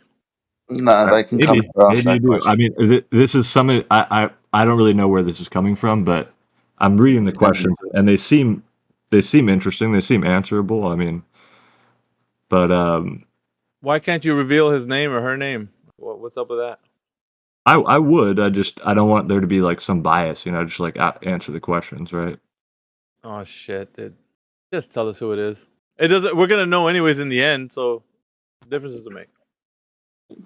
That's just showing us that they don't want to be forthcoming. No, I don't think it's that type of thing. It's Professor Phil or whoever that guy is.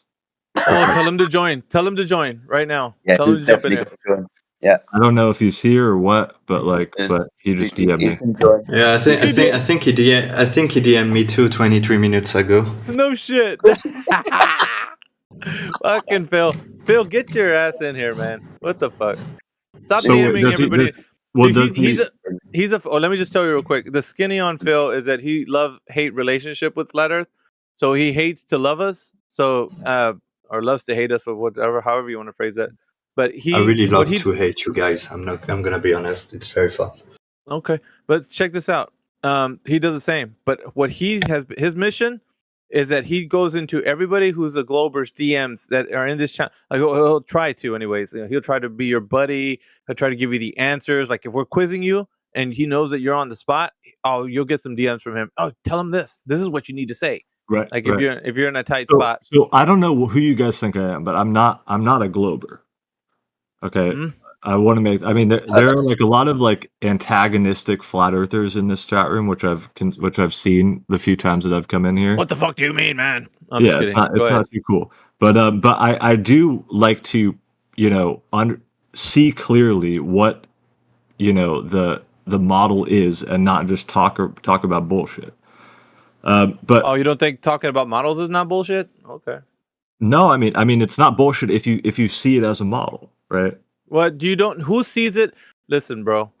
I'd like to tell you, if you're drawing a parallel from anything in reality, I'd like for you to tell me how. What in reality are you drawing a parallel to anything you're saying is a model? I don't care what it.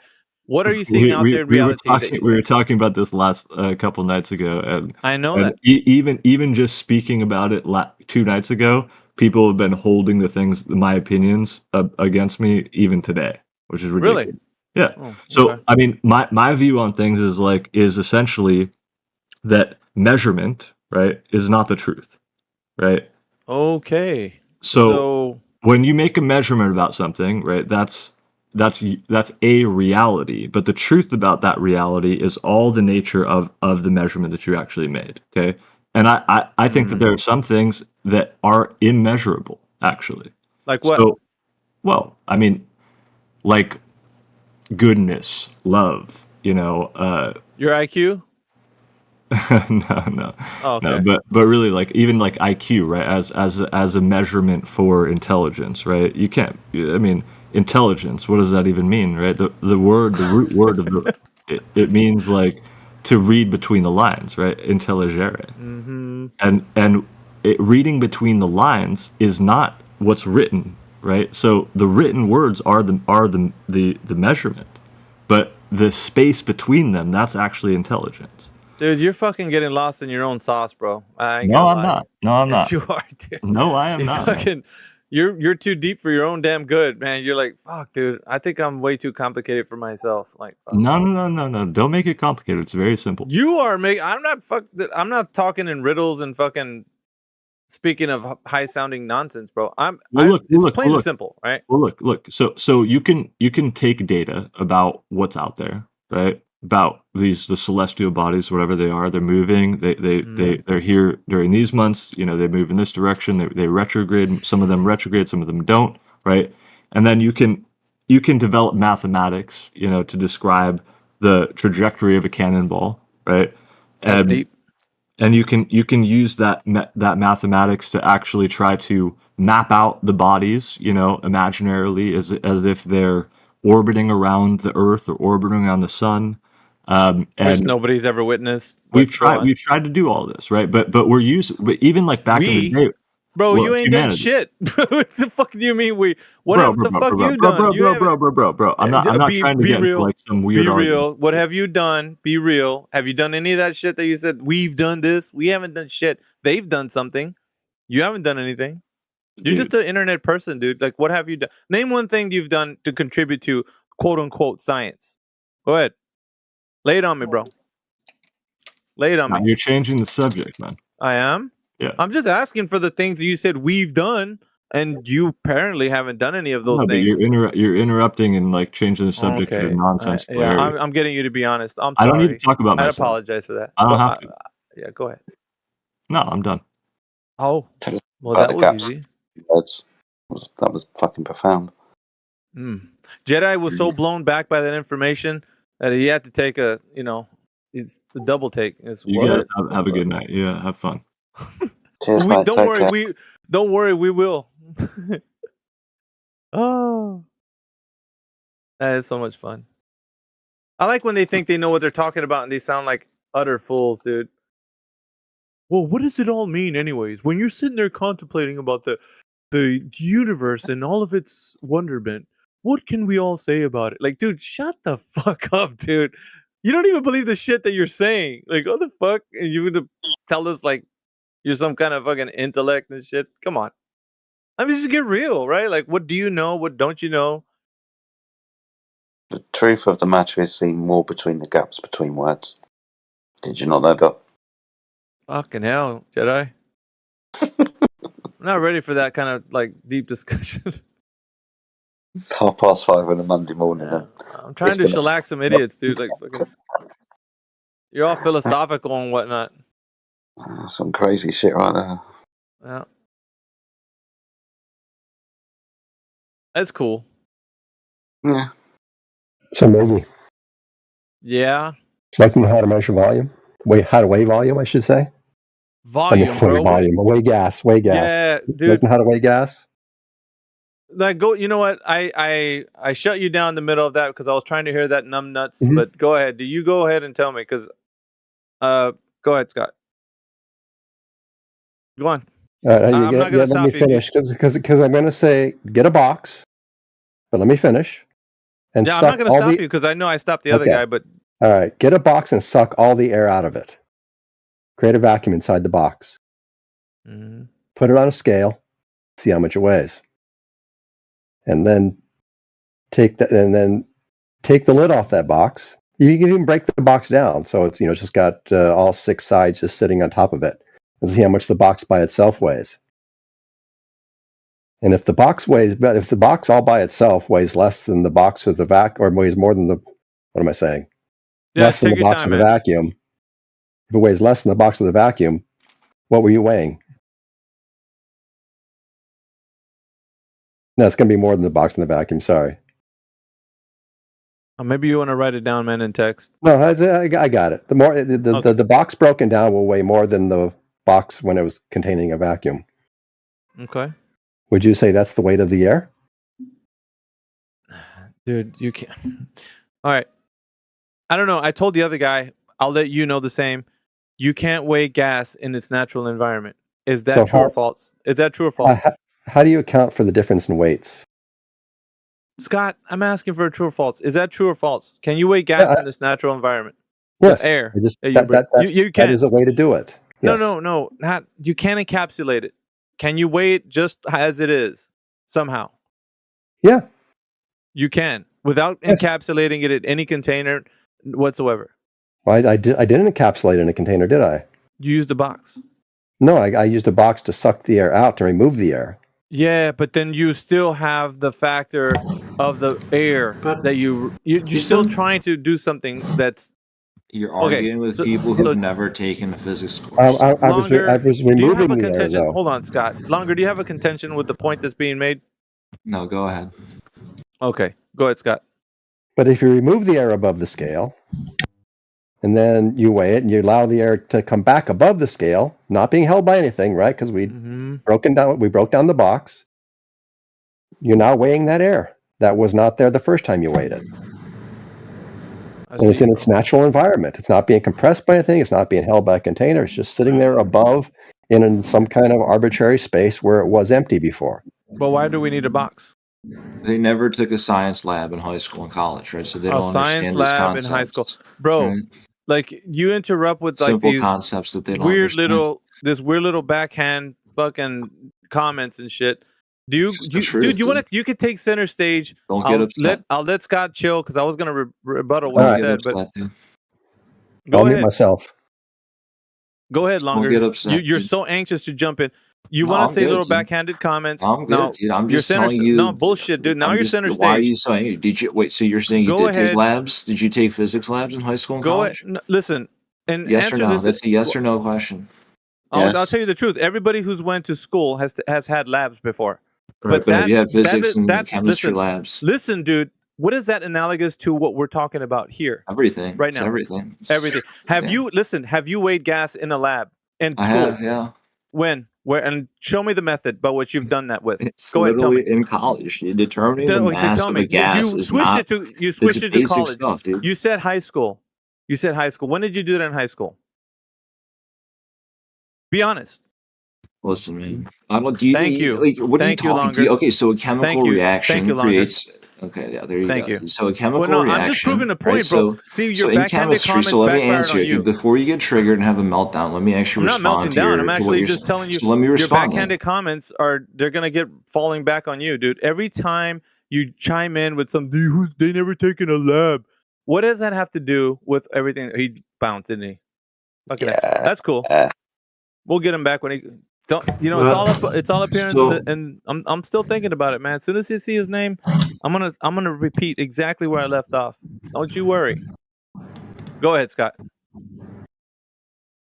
Remember, we're demonstrating gas pressure without a container, putting the gas inside a container, and saying the weight of the gas is the container.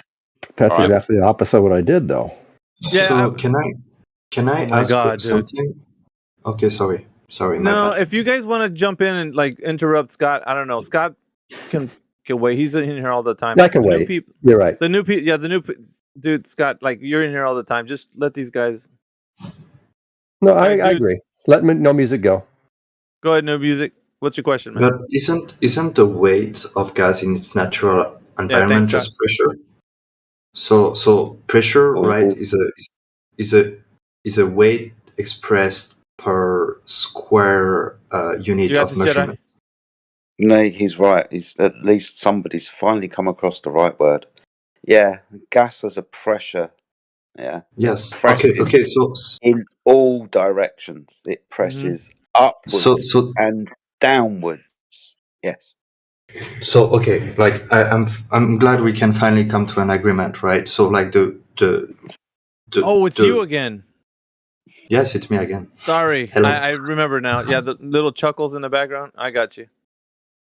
Dude, I'm gonna probably get fired up again since I know who you are. So I didn't see your name before, but I'm passionate about this shit, man. That's all I gotta say. But go ahead. Yeah, I see that. I respect passion. It's all right, but go ahead. Finish. But like so like you can argue that pressure is the weight of gas its natural habitat, right? Per unit of surface. What's the pressure vector of an apple? Oh shit. Well, that's not how you would measure an apple, I would say. Okay, if we're going to weigh the apple, what do? We put it on a scale. And the pressure vector of the apple is in which direction? Downward. Yeah, it gets interesting. So we've got a container of gas. What's the pressure vector of the gas? If you got a container of gas, you're talking about a container. Yes. Yeah. So inside the container, there's gas. What's the direction the gas is going inside the container? Inside the container, the gas is going in all directions. But if you take the pressure vector is in all directions, isn't it? The pressure vector, yes. The pressure vector, yes. Okay. So the apple is just pressing downwards on the scale. The gas inside the container is pressing on all directions. That's why we've got to contain the gas and put it on the scale because the gas fucks off. But the gas presses in all directions, doesn't it? You're just comparing. Hold on, like you're just. you just made a good point. Damn it, Jedi! I can't rebuttal that shit. No, I agree. I agree with him. I agree with him. I fucking. Dude, like, it would be great if you would have just said it like intellectually, honestly. Dude, that's a good point, Jedi. Fuck.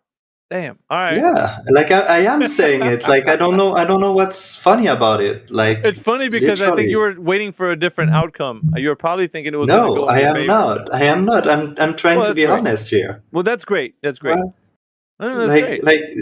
I agree. Like pressure wise, I agree. But like I think you say the pressure when you said the pressure of an apple, the weight of an apple, not necessarily pressure of an apple, which are two different components. Because the weight of an apple is due to gravity, the pressure of gas is due to the vector of gas, the nature of gas.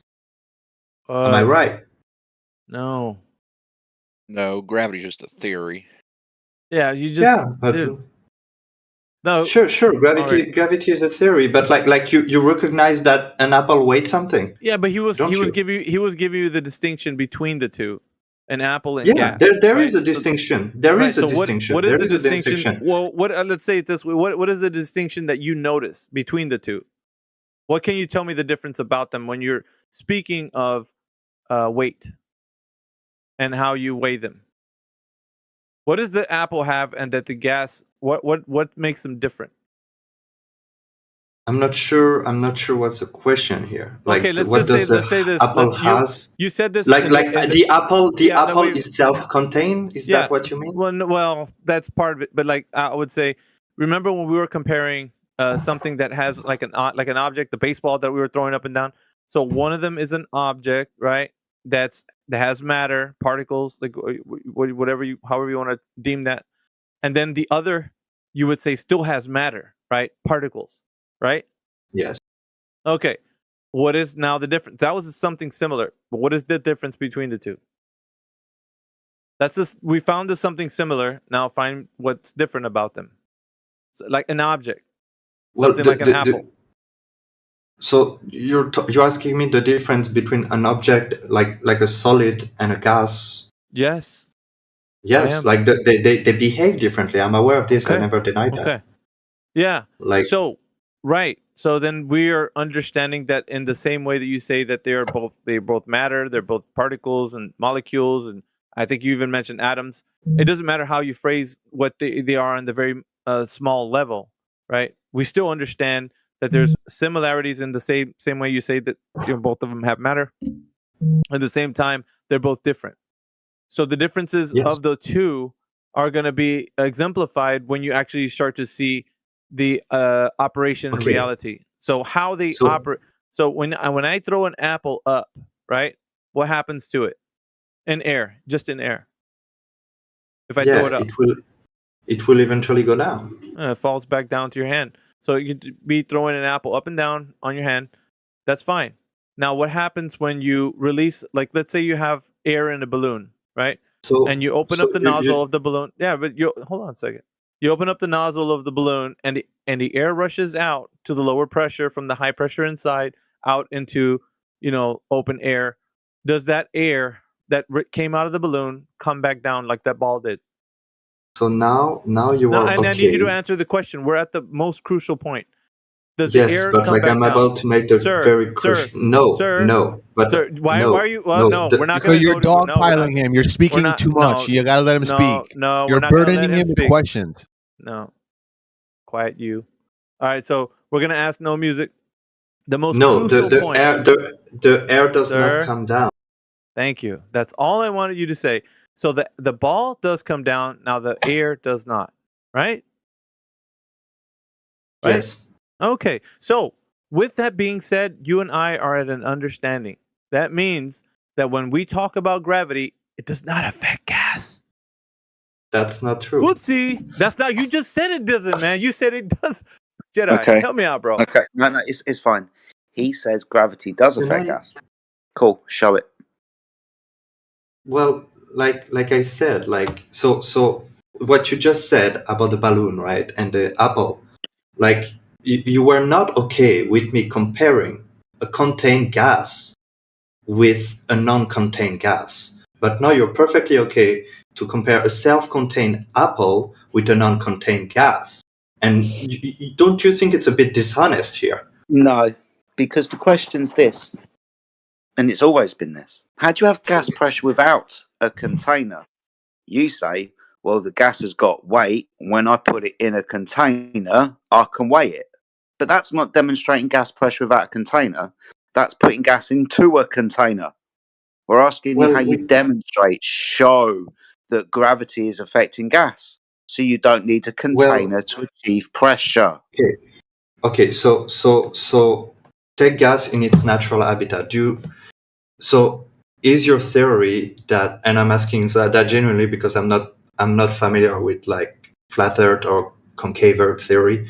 Is your theory that there's a container around the Earth? We have gas pressure. The only way to demonstrate gas pressure is to have a container, a fixed volume for the gas to be in and to press against. But no. There's a problem with that premise because you haven't demonstrated in the first place that there is a container around the Earth.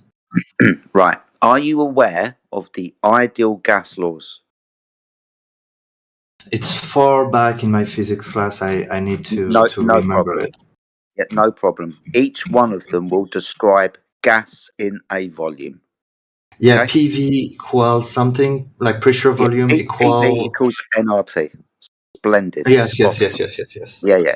We understand that gas pressure is defined as the force that the gas exerts upon the walls of its container, right? Force over area. Awesome stuff. So we understand that this is how we operate with gas. We understand that gas pressure is the consequence of containment. We have gas pressure. Now, if we're told that up there is a never-expanding vacuum and we have uncontained gas pressure, we've got two problems.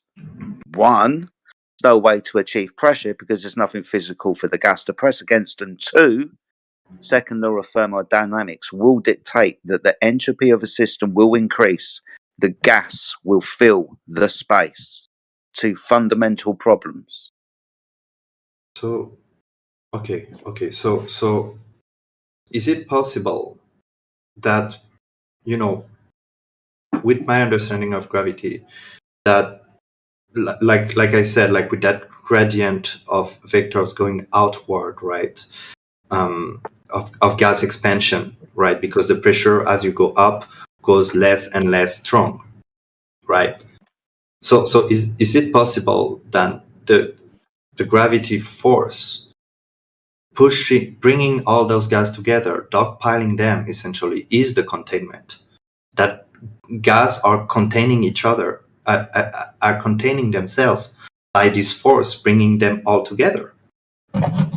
And the pressure of the Earth is what you will measure of that. Like I don't remember the exact pressure of the Earth. Sorry, but when you measure on the surface. Yeah, on the surface. But regardless, like you're able to measure that pressure, but like your assumption is that there is a container that you don't know what it is, as much as I don't know what it is, right? Because I don't. We cannot see that, Yeah, but we know there is some. That's irrelevant, though. No music. It's irrelevant. Is it? Is it not? Yes. Yeah, I don't need to tell you what the substance of it is.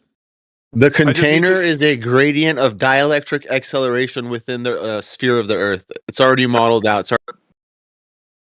Who's that guy? Oh, glory! What? It's just, I don't know. He's just a new preacher that's just decided to come into the room, and every 10 minutes he just starts waffling on about something. But I think it just gave the scientific word for what I was trying to explain. Is that like there's a gradient of forces that pushes gas to go in lesser volume and in lesser pressure. Dude, you keep saying gravity is a force. Gravity has not been a force since 1915. Einstein, general relativity. Now, stop saying gravity is a force. It's not. I was not talking about gravity. I was talking about pressure pushing outward. The gases to a lesser pressure. How do you have pressure if you don't have a container? What do you mean? Like tell me how you can achieve. No music. Tell me how you can achieve gas pressure without a container. How can you do it? No, you know basic physics, right? Yeah, but let me. But I don't understand where you're going with this, because you need to have a container. But because you didn't let me finish. Okay. You don't understand where I'm going with this. Like that's as simple as that. Well, if it's simple, then go ahead and tell me how you can have gas pressure without a container. No, I'm not saying it's simple. I'm saying that like you not understanding where I'm going with this is simple because you don't let me finish. Well, then go on. Listen, go on and tell us how you can have gas pressure without a container. Go ahead. So my point was that I think gas is affected by gravity, right? Then you have that gradient of gas going outward, right? Being pushed to space because space in itself has no pressure in it. No, this is a claim, though. You haven't verified this. It's a claim. We don't listen. So you can say that magical dragons are flying above your head. These are claims, sir. You haven't verified can measure. Any of this you can no. I'm sorry. You can measure that when you gain altitude, there is less pressure. Like so. I see. You're saying that the gradient of gas pressure is caused by gravity, correct? Okay. Yes. No. Okay. So why the fuck do you keep saying that? I mean, so you have less and less pressure as you go up, right? Yes. Oh, duh, dude. Yes, that's a gradient. Now, what's the cause of that gradient? I would say. Wait. Well, no. I think you're right. Like actually, I was saying that. Sorry. My bad. Thank you. So no problem. This is why I think I should jump in. In your model, the reason why we have a gas pressure gradient is because of T, temperature. PV equals nRT. That's the temperature bit.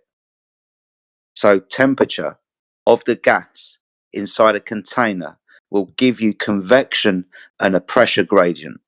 In your model, the reason why we have a gas pressure gradient is because of radiant temperature from the surface of the Earth.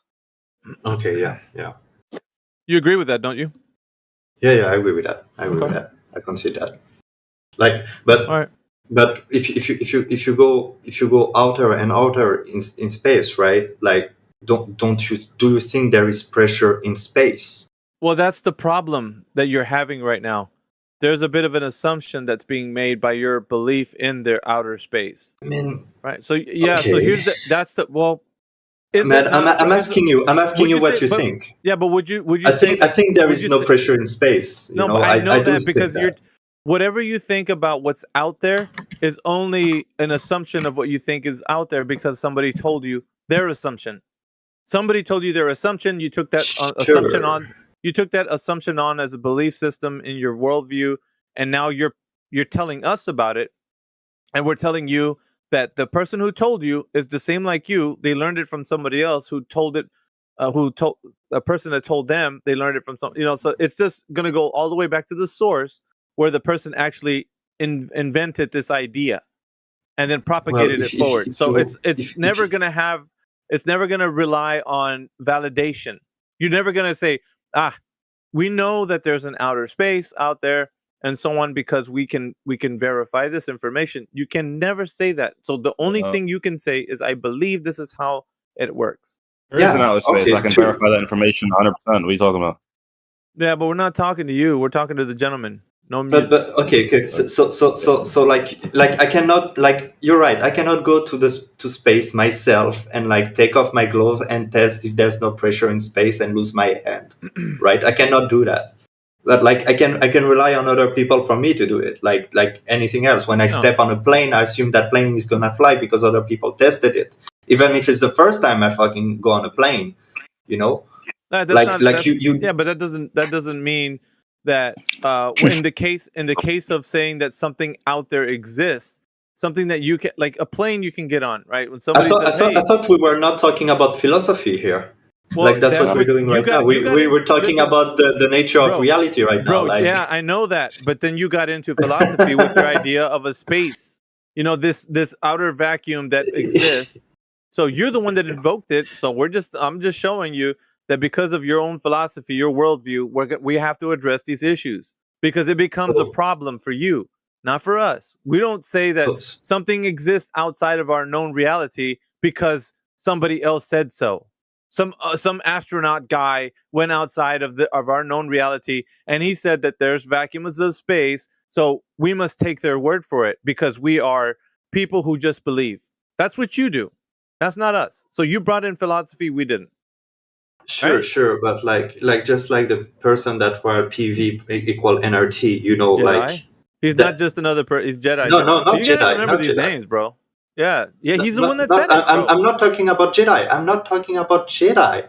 I'm talking about the person that came up with that formula. Like you rely on people to come up with your theories as well. Like I don't see why I couldn't do that. Yeah, I know what you mean, but no, Jedi can probably tell you about.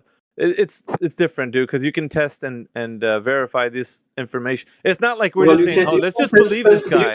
You can taste space as well. You can get on a rocket ship yourself and go by yourself. Incorrect. Really? No. Really? Can you do it? Can you go do it? I personally can, but like if you want to, if you have the money to, you could do that. Who can do that? No.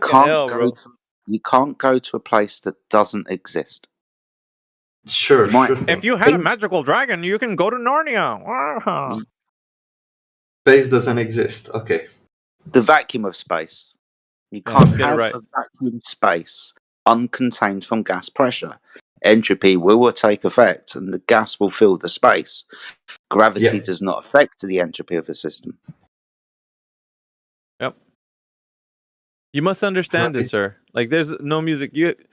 Bro, like, you've been filled, your head has been filled with things that people have told you, and you've taken them on religiously as a worldview. And now you're parroting them to us like as they're true claims that have value. They Well, don't, you sir.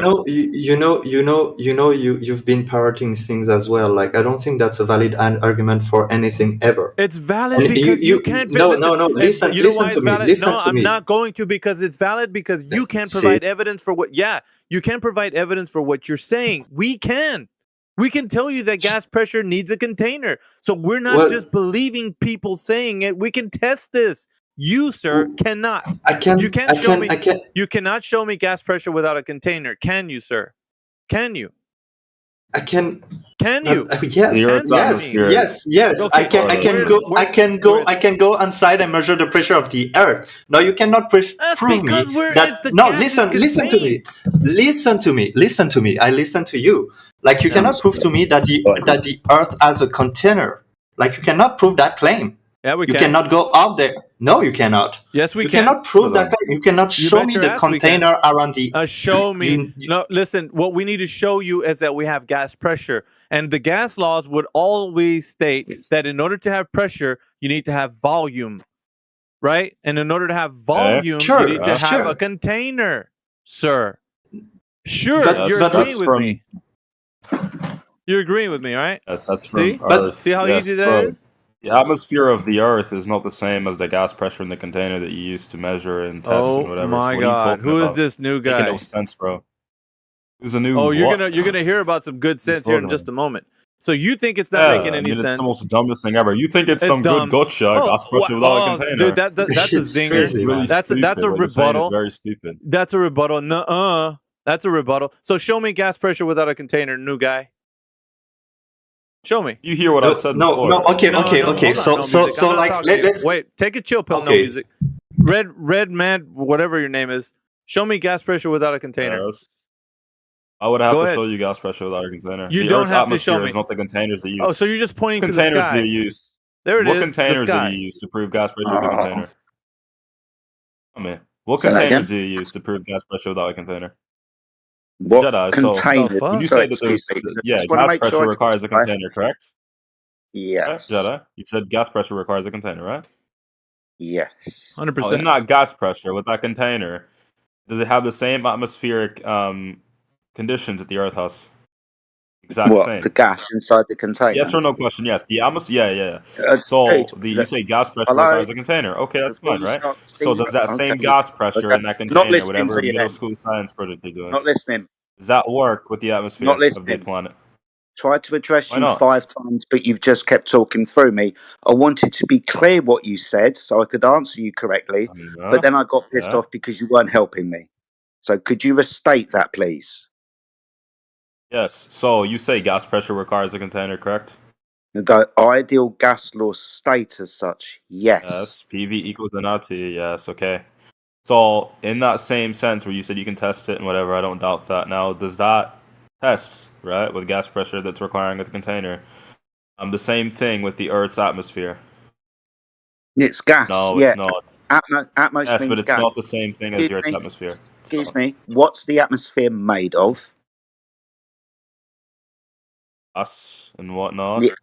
Yeah, so Atmospheric gas. particles in general. Oxygen. Yeah, but it's and not just nitrogen. as simple as Hello? gas, is it, though? Hello? Hello? There's like Shush. 4 layers of the atmosphere. Oxygen. Dude, we're not talking about the Yeah. troposphere and the mesosphere and the stratosphere. We're not talking about those just yet. We're just talking about the constituent parts of it. It is gas, oxygen, nitrogen, and not other just gas. constituents. So gases then. It's gases, Yeah. isn't it? Good. So when we Yes. talk Now, about did you answer my question though, Jedi? Dude, Is it the I'm same literally thing in your trying to fucking- project? do I have Is it to the same mute you? thing in Yeah, your you're custom gonna have to project? mute him. He's talking through you, bro. Yeah. So is it the same thing? Yeah. It's gas with energy in the system. We can call that temperature if you want to. Is it completely analogous to some gases in a container? Well, I would suggest that maybe the gases aren't being produced in the container, but maybe we can start that going too. Yeah, so that's my whole point, Jedi. The atmosphere of the Earth that's really, really big. It's not the same thing in your little middle school science project. So I don't know why you're mentioning it, thinking it's some big thing. Let me and address it's not. this. Let me address this. Are you saying You're that some lying about magic? outer space. Excuse me. Are you saying there's a magical amount of gas that will stop an entropy increase and the gas will start conditioning it upon itself? Is that what you're saying? What are you saying? I'm saying.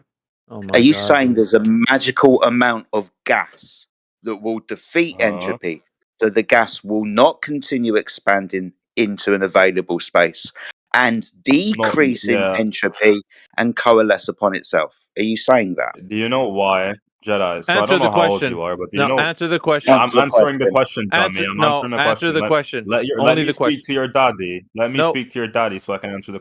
It's easy. Just answer the question. Rem, whatever the hell your name is. Just answer the question. Go. I am answering the question, so I don't know what you're talking. Okay. Go ahead. So to answer your question, Jedi, right? You do understand what gravity is, right? No, answer his question. Just answer his question, bro. That's all you got to do. Just be honest. Answer his question. That's it. Yes. Dude, I'm answering his question. So if you have, let's say he has his little middle school project, whatever. No, that's not answering his question. For the last time, yeah, he keeps just showing insults because he doesn't know the answer, and that's all he's doing. But let's do one more attempt. Please answer the question. One last time. I am answering the question by showing his gas pressure. Oh my God. Just do it. Fucking hell. I don't know. It's up to you, Jedi. If you want to entertain this guy. No. Let's see what happens. I got it. Go. Oop. Go, you go. Yeah, Jedi, I'm trying to answer your question. I don't know why he keeps fucking muting me. I'm literally answering your question, okay? So, the gas pressure, right, inside the container, if there's no container, yes, it would try to expand. The same atmosphere that gas pressure has in the container thing is not the same thing in the Earth's atmosphere and space in general. So it's invalid. The PV equals nRT thing that you're trying to make it seem like it's some other thing is invalid. Cool. So, can you tell me what gravity is again? Yes, gravity is the force that attracts everything to the center of the Earth. No, yes, it's a force, incorrect. Jedi. Cite me a source which says gravity is not a source. Go ahead. Sure, no problem. Yeah. I'll go and get you 50. How about that? Yeah, you're about Go to ahead. get to get destroyed, brother. Sorry, you walked dude. in. Let him. He's like, him prove try, it. man. Let him try. He's Go ahead. excited right now. Fucking hell. Go ahead. He's about to get fucking hurt. I know. So confident, aren't you? Do you know who Brian Cox is, my friend? You sound like you're from the British Isles. You know who Brian Cox is, don't you? Good. Yes or no? Nope. No, you haven't got know a who clue that who is. Professor Brian Cox is. Okay. No. You're not going to do well in this argument, are you? Professor. Yeah, You're Matt, gonna you're going to do want to avoid well. the chat in a second here. You're Yeah. really going to want to not read this. All right. Toast, buddy. Oh, here you go. Gravity in physics, gravity from Latin gravitas high, is a fundamental interaction which causes mutual attraction between all things. Okay. The weakest. How many times do we need to see that, strictly speaking, gravity is not a force? According to the theory, gravity is not a force. So, although Earth appears to be pulled towards the sun by gravity, there is no such force. I wonder if we can say not a force any more times. Not a force, not a force. Definitely, Indeed a force. Not a force. Yes, it is a force. Dude, no, it's not. Everybody that he cited Yes, is they're well-known, established people in academia. What are you on about, bro? They're the ones that refuted you, not us. They think the Earth is flat. They think you're the an Earth is Einstein flat. denier. But they refuted you on that gravity's a Okay, force. so numbnuts. I mean, he can call gravity not a force. What would that prove anyway? Wait a Gravity's minute, still... dude. Because they are refuting your point that gravity is a force. Rimad, whatever the hell your name is. They're the people that you are looking up to tell you that your paradigm of the Earth being is a globe. They're refuting your dumbass right now, saying that gravity is a force. They're telling you it's not a force. You understand what just happened? Hold on, no. Hold on, no. Just relax. You do realize it would depend on how you would define force. So I would define gravity as a force. I don't care how you define it. If you say that gravity isn't a force, it wouldn't matter. Gravity is real regardless. So can we talk about gravity? You're not a physicist. You aren't either, are you? So Newton gravity died when Einstein debunked him 100 years ago. Anyways, Newton himself did not even believe in mass attracting mass gravity. Oh, dearie me. How many more people from your side do you need to come and shove this up your fucking ass? How many? This is your side, your physicist. yeah, you cry about it. You know you're eating crow right now, Rem. Smarter than you. So he's Not wrong, really, but he's Dave. still smarter than you. So, really? Is So, that your rebuttal? Gravity is an attraction between objects, Okay, right? you just wait. No music, because dude, fucking. It seems like they're coming out the woodwork, man. Like now That in everybody's on itself the. is a force. But Do you Alpha, wait, underst- can I discuss this? Because I addressed this because I already Yeah, wanted go to address ahead. this. I mean, we can say because I define force different than Jedi's trying to define force here. Dude, Other that's people not would say him gravity is a defining force. it. Other Dude, it's a hold fucking on. What are you? No, fuck you, dude. It's all of academia refuting your dumbass once again, bro. It's not Jedi. It's not me. It's not Why anybody are in you here. muting me? Why It's are fucking you because you're not muting listening. me? Did you I see the was going to- citations? Okay, Did you see the listen, let me speak. citations? Did you see the citations? Yes, Did you I see saw the fucking citations. I And already what did they clicked on them as say? well. What I did the already clicked people? on them. I'm not What fucking did the saying they're people in wrong. I'm academia, not saying, dude? oh what my did god, the they're made up. I fucking know these. shut the fuck up, dude? What did the people in academia tell you? Your dumbass. What did they say to you? What did those citations that he brought up say to you? Not Jedi, not Alpha, not Heretic. The fucking scientist that you look up to refuted your dumbass, dude. Fucking hell. So Alpha, you're getting so amped up because you're the dumbest one here. You're getting so amped up because you're the dumbest one here. What I was gonna Okay. actually say Yeah. was explain Okay, Not I'm going to the dumbest sit one here here. and listen to you insult him as like, Alpha, you're the dumbest person here. Everybody on your side, your physicists that you look up to, will tell you that gravity is not a force. But you think it is a force, you dumb fucking idiot. Dude, I'm serious. Like, I don't know. What are you, people can't spell it out for you any more than the way it has been refuted, like so many times. Does anybody else in here think that gravity is a force? No music. I know you were trying to chime in. Do you think gravity is a force? So Answer the according question, to my man. Do you think it's a force? Listen to me, man. Like, Just say yes or according- no. Close-ended question. Yes or no, for God's sakes. According to because like there's two kind of I wonder why everybody fucking stumbles and struggles and fucking doesn't want to give an intellectual, honest answer to the question: is gravity a fucking force or not? Yes or fucking no, dude. No music. Go. Einstein defines gravity, I think. I'm asking you if you think gravity is a force. No music. What say you? Yes or no? I give you two different definitions No, of gravity answer because the question. Fuck, dude. Like, it's so simple. Just say yes or no. If you think it's a force, then you can tell me how you think it's a force. If it's not a force, then tell me how it's not a force. It's just simple, right? Choose one. I'm gonna talk about this. It's Yeah. fine.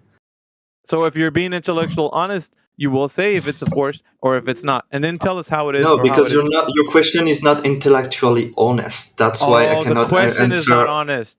So you're not going to be honest because the question is not honest, right? Yes, like you cannot be honest to a Alright. dishonest question. That All doesn't right, make. so check this out, man. The guy before you, Rem Danu, whatever the fuck his name is, he thinks gravity's a force. What say you? That's cool. That's cool. Yeah, but what do you think? Yeah, but what do you think? So, Do you think it's a force? can I say what I think? Yeah, but do you or- think it's a force or not? Do you think it's force? Do you think it's Yeah. a force? Do you think Yeah. it's a force? Do Like, you? like, Do you? is that what Do you're you? doing? Do you? Do you think it's a force? Okay, in the You think it's a context of force? Newton, in the context of Newton, Do you think it's a force? Yes or no? Just say yes or no, dude. no. Like I just answered. There you go. Thank you very much. So there you go, Rem. Another baller refuting you. What do you think about that? Oh, he's deafened. That's okay. Well, Like, at least is you the don't point think like it's a force. Go shitting ahead. on him or actually making an argument here? No, like I because wanna- like you're I wanna very very expose everybody- antagonistic, I wanna man. expose- yeah, why you're do you think very that is? antagonistic. Why do you think Because that is? because you're frustrated and insecure about your own belief. I think. I'm insecure. You know, Dude, I'm Yeah. telling you to be honest and you're not being honest. That's why I'm I getting am being frustrated. honest. I'm no, you're being not. Then you very would've- straightforward with then you. If you were that straightforward, the fucking first time I asked you if gravity is a force, you would have said no. But you didn't, did you? You kept going on about some other Because- bullshit because- because you didn't want to answer the question. Because No music. Newtonian physics is different than Einsteinian physics, and there's a difference to be made. Does that make sense to you? Well, if you thought it was a force, you would say because it got superseded, or we're still using Newtonian physics, or something to that Wait. effect. Because I mean, Newtonian physics are super useful in plenty of contexts. Dude, So that's why I think. Listen, Newtonian. Yeah, you're laughing right now, but you don't understand how it's fucking 100 years out of date. Nobody's fucking applying that shit anymore. It's still useful. It's still useful when you Listen, dude, the citations. You're laughing because you don't have an understanding of what people in the academic field, the reason why I'm laughing is because you're very frustrated and then because you know what's frustrating when you're talking to somebody who's ignorant and they sound like they think they know what they're saying, and the people who are I know what it's like. I know what it's like. Yeah, so therefore you know what I'm going through. So I'm what I'm saying. Yeah, exactly. I'm speaking to somebody who thinks they know what they're talking about when the scientific communicators of today are refuting you and Remandu, or whatever the fuck his name is. They're refuting you guys. What did I say about gravity that was inaccurate according to the community? You said that Newtonian physics is still in play, fool. It's still useful. It's still useful. In dynamic engineering, it is. What the fuck are you talking about? What do you mean? There are fucking people on record, these scientific communicators that are refuting the idea that Newtonian physics or the theory of what Newtonian gravitational theory is even in play right now. They said, remember when we spoke, and this was Michio Kaku, went on record speaking at a conference, said this shit to an audience full of people. He said, you remember when we told you about Newtonian gravity and that gravity's pulling you down? Well, we lied to you. He said it in this fucking way that I'm telling you right now, with the same tone, with the same fucking way that I'm saying it. And then he said, so it is not gravity that's pulling you down. Actually, gravity is pushing you to your chair. That's what he said, dude. There is no such. He's like, when we told you about Newtonian gravitational theory, we lied to you. That's what he said, dude. And you are over here laughing. It's still in play. I'm not laughing at that. I'm laughing at you. Yeah, that's different. Because you are ignorant. Because that's why you're laughing. Because you're blissful ignorant, dude. You don't know what these scientific communicators are saying, or anybody in academia that is refuting you. Did what I said about Einsteinian physics was wrong? You didn't say jack shit about that. You said Newtonian physics are in play now. No. I'm saying that. Yes, you fucking did, dude. What I'm do you mean, saying that Newtonian physics. I'm saying that Newtonian physics are still used today because they are useful on Earth here. That's what I said, and then I told you that according to Einstein, gravity is an attraction between two objects, and I think it's related. It's related. It's not the attraction between two objects. The mass displaces space. Everything moves along the objects like aren't attracted to each other. Straightest possible. Sorry, I'm trying to put it in my own word. Like the straightest possible line in space-time. Is that it? Yeah, but the objects aren't attracted to each other. The objects only distort space. The result of that is an attraction, right? Because if a mass, you can call it an attraction if you want to, but the objects themselves are not attracting each other. There's a mediator. That's the space-time bit that the objects are attracting. Attraction is the result of what I just described. It's convolution. No, he's not getting it. The objects themselves have no attraction towards each other. It's because they bend and distort space-time that you can say because there's they have no a mass. Current attraction. Yeah, because they have a mass, they curve space-time, and they therefore. Dude. Okay. You're saying words right now that you don't understand the terms that you're using. No music, and it's frustrating, bro. You said the word mass, you said the word gravity, all these terms that these buzzwords are using, you don't know what they mean. You don't know what they mean. And it's frustrating to hear you try to explain like you know what you're talking about. Explain Einsteinian physics to me then, and how, object moves. Okay. So you understand what a tensor equation is, right? The what? All right, I might have to start again, just because of the language barrier. You understand Einstein's premise. Mass distorts the fabric of space-time, correct? Yeah, okay, yes. Okay, cool. Now, this isn't this is not a scientific claim. This is a mathematical claim. This is a reification fallacy. Space, height, width, length is not physical within itself. Time is not physical. You can't kick it around the park. You can't paint it red. You can't set fire to it. Space and time are not physical. Until you reify them into physical existence and then say mass distorts this physical space-time fabric. Einstein then comes along with a coordinate system, 4-dimensional, of space and time. Now, this is just conceptual. This is no way scientific. There's no physicality here. Space and time. Conceptual, yes, I understand. Yeah. So not natural science. Just another way to describe why shit goes down, apparently. All round and round. All round and round what? Orbital motions. Yeah, okay. But it's not scientific. If it was scientific, then we would vary and manipulate the cause to see if it makes something happen. Like an experiment. Okay, yeah. Cool. So this is how we rip apart gravity. Newton's mass attracting mass has been debunked just with gas, and Einstein's wasn't.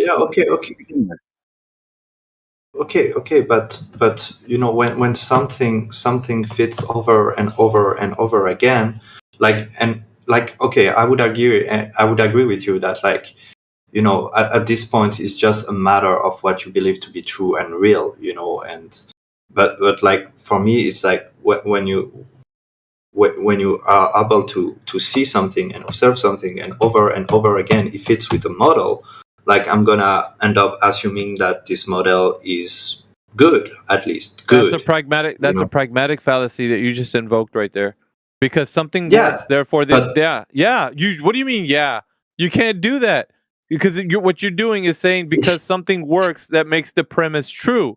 You need to make some assumptions. I know that that's the issue. That's the issue, because if we were to say, okay, from the premise that you said, but because we can do models and things with this information, I could actually show you something other than what your model is, and then make the statement still say it's true. So it doesn't matter. Like for the sake of saying that it works, you're saying the premise is true. You can't do that because it's a fallacy. Sure, just like you premised earlier that there's a container containing Earth gas, right? Yeah, but that's a natural consequence of the thing existing. No, it's not. No. Yes, it is, dude. It's a natural consequence. So if we're gonna use it in a conditional statement, we'd say that, dude, in a conditional statement, we'd have to say that in order to have gas pressure, it needs a container. It's a necessary antecedent for gas pressure, is a container. Now, on the other hand, if you say you don't need a container, then how do you demonstrate the opposite? Which is what I was asking you earlier, which you didn't want to tell me. How would you demonstrate the opposite of Einstein gravity law?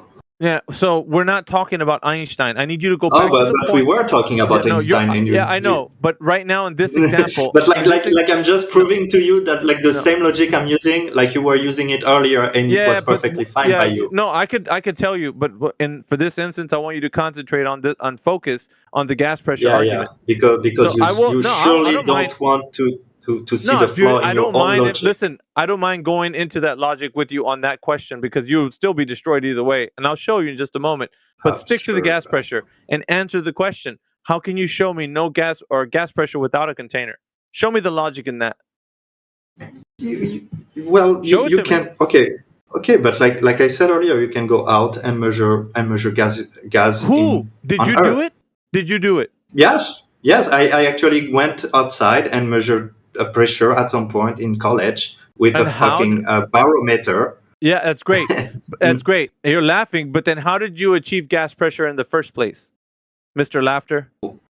Well, like I said, how did you achieve? Answer the question, please. How do you achieve gas pressure in the first place? You need volume. You need volume, right?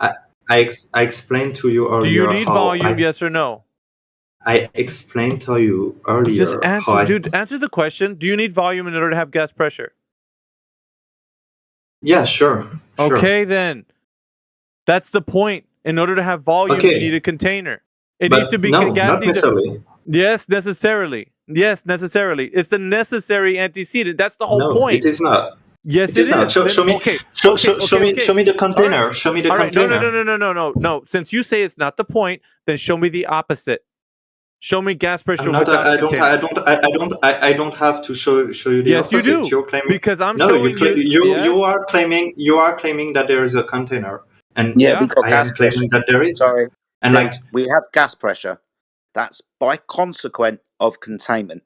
Now we can demonstrate to you all day long gas pressure by consequent of containment. the containment is due to gravity. Is what I'm saying. Excuse me. Shush. You claim the Earth is an open system and the gas has no containment. Can you demonstrate gas pressure without a container, please? In violation of Boyle's law, Dalton's law, Gay-Lussac's law, kinetic molecular theory, the ideal gas laws, and the second law of thermodynamics. Can you do that, please? The containment is gravity exerting on gas, piling up on each other. Okay, no problem at all. You have two choices. One, I can give you gravity. I just want you to show it affecting gas. Or two, you can provide me with a hypothesis that I can test to prove gravity in the first instance. Which one do you want? I told you. Like, choose one. Choose one. We're going. No. Yeah, I'm going. No. Choose one. Choose one of those options that he gave you. Choose one of those. I'm gonna go. Okay. I'm gonna go with. Oh, you're gonna go with what? I'm proving that gas has a weight. Gas is affected by gravity. No. When you show us gas has weight, you are going to put gas in container. My question to you is, how do you have gas pressure without a container? And you're going to put the gas in a container.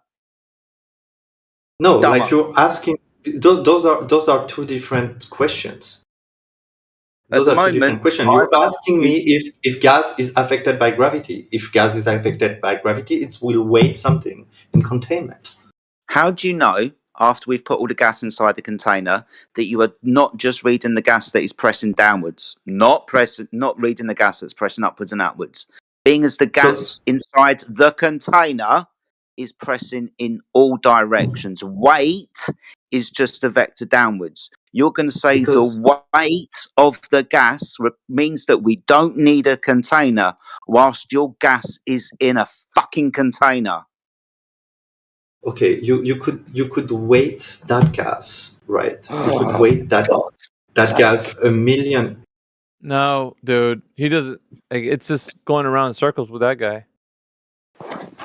He honestly, Jedi, he does understand what's going on. He demonstrated a Coke, a pop can, because he was talking about soda, and then he's like, "Well, just think about a soda can," and we're talking about gas pressure.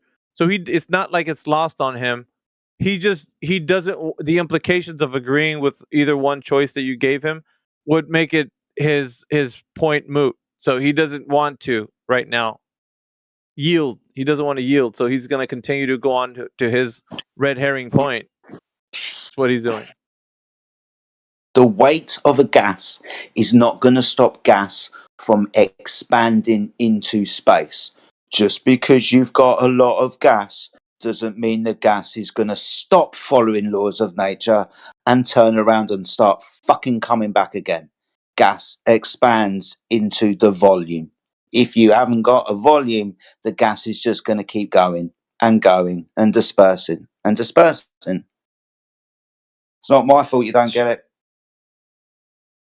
Sure. Like I agree with you. Like the gas is gonna keep expanding. Oh, well done. Expand. Well done. Well, okay, dude. Okay. Yeah, welcome to Flat Earth. Man, if you're acting like that, man, I'm not gonna keep going with you guys. Well, then don't, because you just quickly that you just agreed with everything we did, so that's good. We should be done it's here. Not right? because I agree. Sure. Okay. I'm done. It's fucking good. Funny. That's what 24/7 is all about. You We are exhaust done. our opponent to the point where they can't even rebut back anymore. Because you should No, be tired. I'm You should I'm be. very tired because I'm going in Ah. circles with people that are not listening to me. But Because you're talking so utter I'm just nonsense. You that goes around in circles. I've been listening. Why are you saying he's Going talking around in nonsense if circles. you just said you guys agreed? Somebody's very low. Mythic, you're low. All right. Anybody else who wants to be a pseudo intellect? Think that the Earth is a globe? I'm just Go ahead. noticing if I may interject, it's the same thing again and again. Nah, mate, I'm not that. You know me. I just it's the same shit again and again and again. From what I can see, they keep bringing these arguments in like they're new, and yeah. Well, it's easy. You know, he's saying that gravity is affecting gases, and then he puts the gas in a fucking container. The moment he's trying to wait, I'm like, no, sir. You said gases have weight. If that's the case, go outside in its natural environment and weigh the fucking thing. Weigh some gas outside. So I cannot do that, and I can explain you why. That's my point. That is my point. I can explain you why. I don't need to hear an explanation because that is the point. Your whole crux of your argument is that you can weigh gas, and I said no, and you say I can weigh Yes, it. you I'm can like, weigh no, gas. You can cannot weigh weigh gas. fucking- You can No, so you're going back. You're outside. backpedaling. You're doubling down and saying you can weigh it. When at first you agreed with everything we said that you No. can't weigh gas. Go outside. When you step outside of your house or somewhere in your open field, just weigh gas right there. Just weigh it. So Don't put it in a if container. I Wait, have- wait, wait. if I Don't have- put it. It's not Wait. that easy, Don't put it dude. in a container. Just weigh it like it is outside. If Can I you do it? Okay. Answer the you question. cannot do Can you that weigh with- it you outside? cannot do that. No, No, right? you cannot. And can I All right, explain then. to you why? Can I explain to you why? We don't need to listen. We don't need to go But any like farther because it's that's the important point. because it's very important. We don't. This no, is why? this is very important. Why? Why? This is very important. So if I have a glass of water, right, and I'm trying to weigh that glass of water, would I weigh it in water? Like what would I be It measuring? has a vector down. Dude, Listen. what is your problem? Do you not understand that gas, it has a different vector altogether? You can't weigh it. It's a category error. You don't even take weight of air pressure. You take a pressure reading. You take a Duh. pressure reading, yeah. This is the thing that he doesn't like. Flatsy, thank you for chiming in. But no music. We've been going on with you because you think that gases have weight, and you know what's even worse? You don't even know what weight is. So we are like right now trying to stumble with you, trying to fumble around. You know, I don't know where you got your education from, but apparently it's somewhere where they're teaching you or telling you that you can weigh gases. And when they say it, they're telling you, well, you got to put the damn thing in a container. Duh. And you're coming in there thinking that that's the right thing to do. But if you're saying gases have weight, they wouldn't need a fucking container. You could just go outside and weigh that shit. Couldn't you? If it had fucking weight, you could go outside and do it. But you can't because you got to put it in a goddamn container and then say, I'm weighing gases. That's some bullshit right there. You understand? El comprende? Fuck. Wants The to same liken could it be to said liquid, about then water. take the That top. you- Hey, oi! If you want to liken it to liquid, then take the fucking top off the container. Like in a cup of water, you said. Okay, take the top off your fucking container and then weigh the gas. Go on. Yeah, but like you like because you're measuring. I'll tell you're you why measuring- you can't weigh gas because it won't keep fucking still. So Oh my you god, can- dude. How are you still Okay. fighting this no music? I don't get it, bro. I'm not Why? gonna Why, try bro? to fight this anymore. You shouldn't, because, dude. like, Just give in to the It's- facts and the truth and say, you know what, you guys are fucking you guys are right. I can't weigh Jesus gas in its Christ. natural. Yeah. Go ahead and tell people that you're in academia to weigh gas in its natural environment. What the fuck are they gonna tell you? Put that shit in a they're container, gonna tell man. you. They're gonna tell you that you're measuring pressure. That's what they're gonna tell you. Measuring, okay, we're not measuring. We're talking about weight, sir. Stop saying Yeah, pressure is weight on surface. It's weight over a surface. Okay. Yes. So pressure is the same as weight, is it? No, the it's same? not. Okay, then. What did you say it's the same? But it's like I what? didn't say the same. I never say the same. One day does it. All right, so pressure. That. Okay, so Quote me on that. what I'm asking for, if they're not the same, what I'm asking for is weight. Weight, not pressure. How can we weigh? Sure. How can we weigh gas in its natural environment? How could you weigh a glass of water in the bottom of a You see, lake? you're why I don't need a fucking No, container. because you cannot do that. You cannot weigh the glass of water in the bottom of the lake because there's no differential between the medium. Okay, dude. Okay, so what you're now saying is stupid. Listen, yeah. So listen to yourself, dude. Fucking, you know what you're doing. You're actually sabotaging yourself. Basically, if you would take this portion of yourself and rewind 10 minutes ago, you would be fighting with your fucking self right now. Do you know that? You're making my point now, dumbass. And you don't even fucking know it. Sure. That's what you how am I making your dude. point? You were saying how am I that making your point? because you're saying that you can't weigh fucking gases, and you're using the analogy. What if I put a glass of water in the fucking ocean? I No, couldn't weigh what that I'm shit. saying, No is shit, your Sherlock. argument. That's what the fuck I'm What saying. I'm saying is your argument is illogical because, like you're saying, you need to put you a gas. are the one. Listen Bro. to me. Listen All right, to me. no. Listen You to are me. the one saying you're the You've one been saying you going can on weigh gas. a rant 5 minutes about how I was wrong. Yeah, and you Can I still speak for like the 30 penny still seconds? hasn't dropped, dude. The penny still hasn't fucking dropped yet. It has not dropped. You're still in the fucking la You la land. still need to put water in a container to weigh it. Does it mean that Okay. water doesn't have a weight in itself? Yeah, No.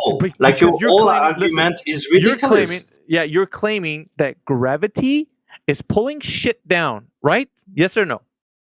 It's pulling Yes or no? stuff to a larger mass. Yes. No.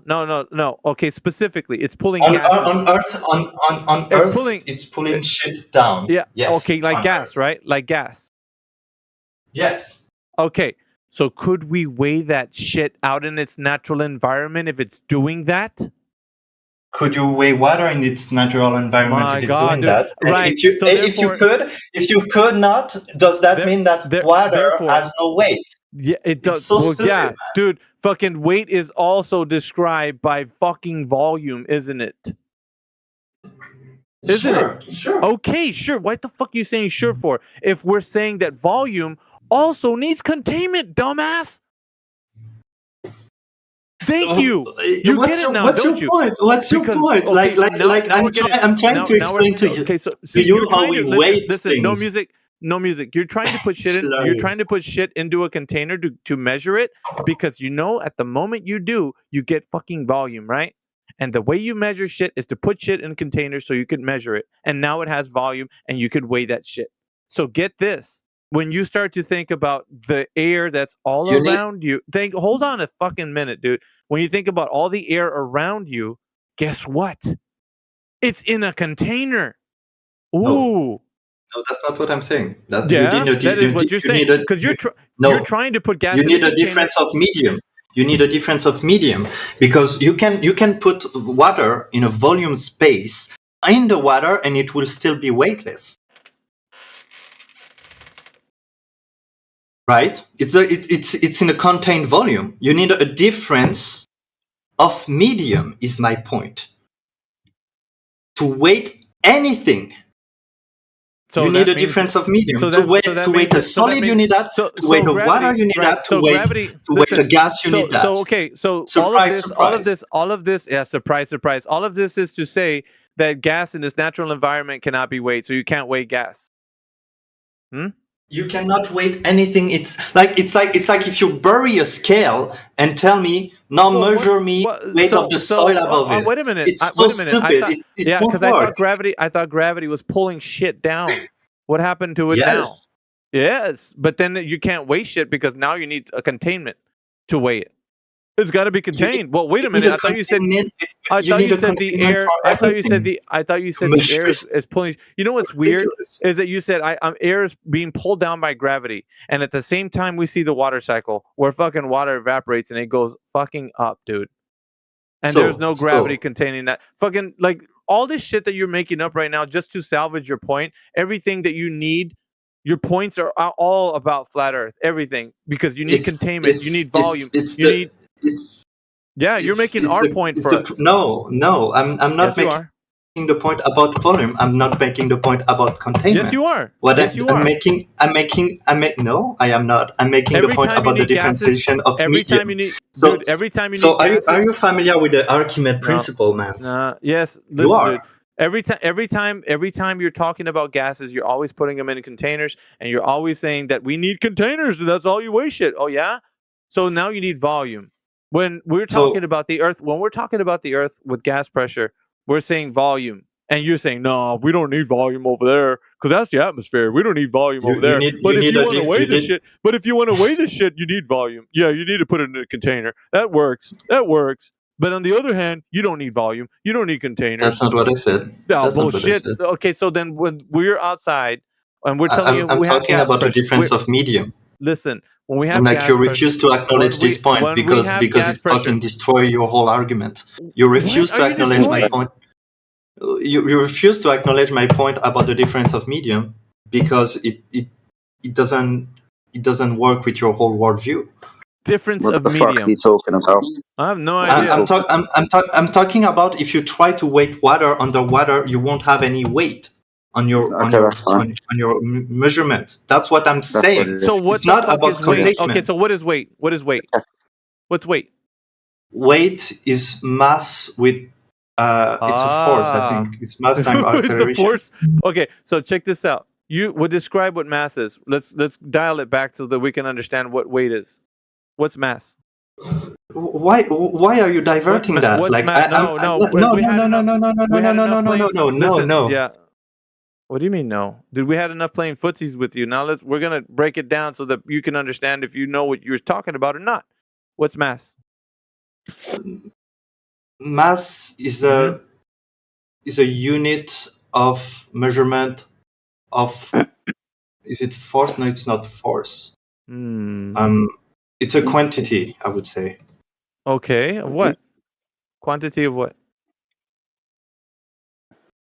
Quantity of what? I mean. Go on, give it to me. Atoms. Mr. Intellect, go ahead, give it to me. What is it? No, I'm not claiming. I'm not claiming to be intellect or anything. I'm not. Now you're stumbling, aren't you? No. Like, okay. Can we dial back because because we were talking about something completely different. Oh, so let's go back to mass. So what's mass? Isn't it an amount of matter collected together, and that's the measurement? Oh, you're asking me? You're asking me? Yeah, it's form, man. Like I don't argue about flat Earth every fucking day like you do. Like I'm new here. Okay, so here's a skinny no music. You were just like I would say 2 minutes ago, laughing and saying I'm destroying flat Earth, and now you don't know what the fuck mass is, do you?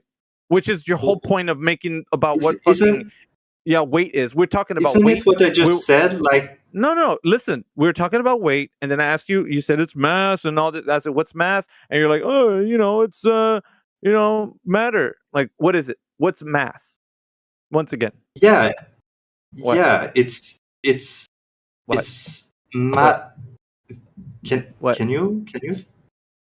What is it? It's matter that makes something up. Like that's what matter is. You don't fucking know, dude. Just say you don't know. Go ahead, Jedi. I'll give it. Can I help him? No, not really, Mythic. Have a seat, Jedi. You're up. Oh yeah, sure. Okay, so moreover, studies have shown that the amount of substance in the space is incorrectly identified with mass. That comes from the Royal Society of Chemistry. Nature does not offer us any concept for the amount of matter. History has struck down every proposal to define such a term. Even if we could count the amount of atoms or by any other counting method try to evaluate the amount of matter, that number would not equal mass. Edwin Taylor, John Wheeler, Space-Time Physics. In ordinary language, the word mass denotes something like the amount of substance or quality of matter. These concepts themselves being defined no further. The concept of substance is considered self-evident. In physics, however, we must very strongly emphasize the word mass has no meaning. Who said that? Oh, that was Max Born. That was from The Theory of Relativity, published by Einstein. But when we're talking about weight, we are talking You about just an got amount dunked on, sir. You just got dunked on because you were on about weight, and you said, "Oh, I can weigh gases, put them in a container," and then we came all the way back down to what weight is, and now you're saying that weight has mass, and now you don't know what mass is. So methinks you don't understand. That's not what I said. What you're saying. Yeah, in the you context, fucking did. in the context of weighting stuff, mass, as I thought, is a quantity of stuff. Yeah, and what is it now? What is it now?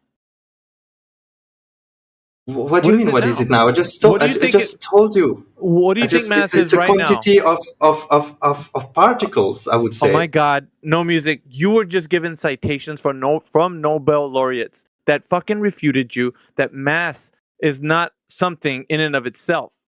Do you know that? When you're trying to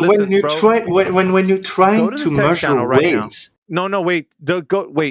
Go to the text channel and look at the citations that Jedi posted. He posted citations, dude, refuting you from people that don't think that the Earth is a flat Earth, right? These guys are. I'm not right. I'm not denying that.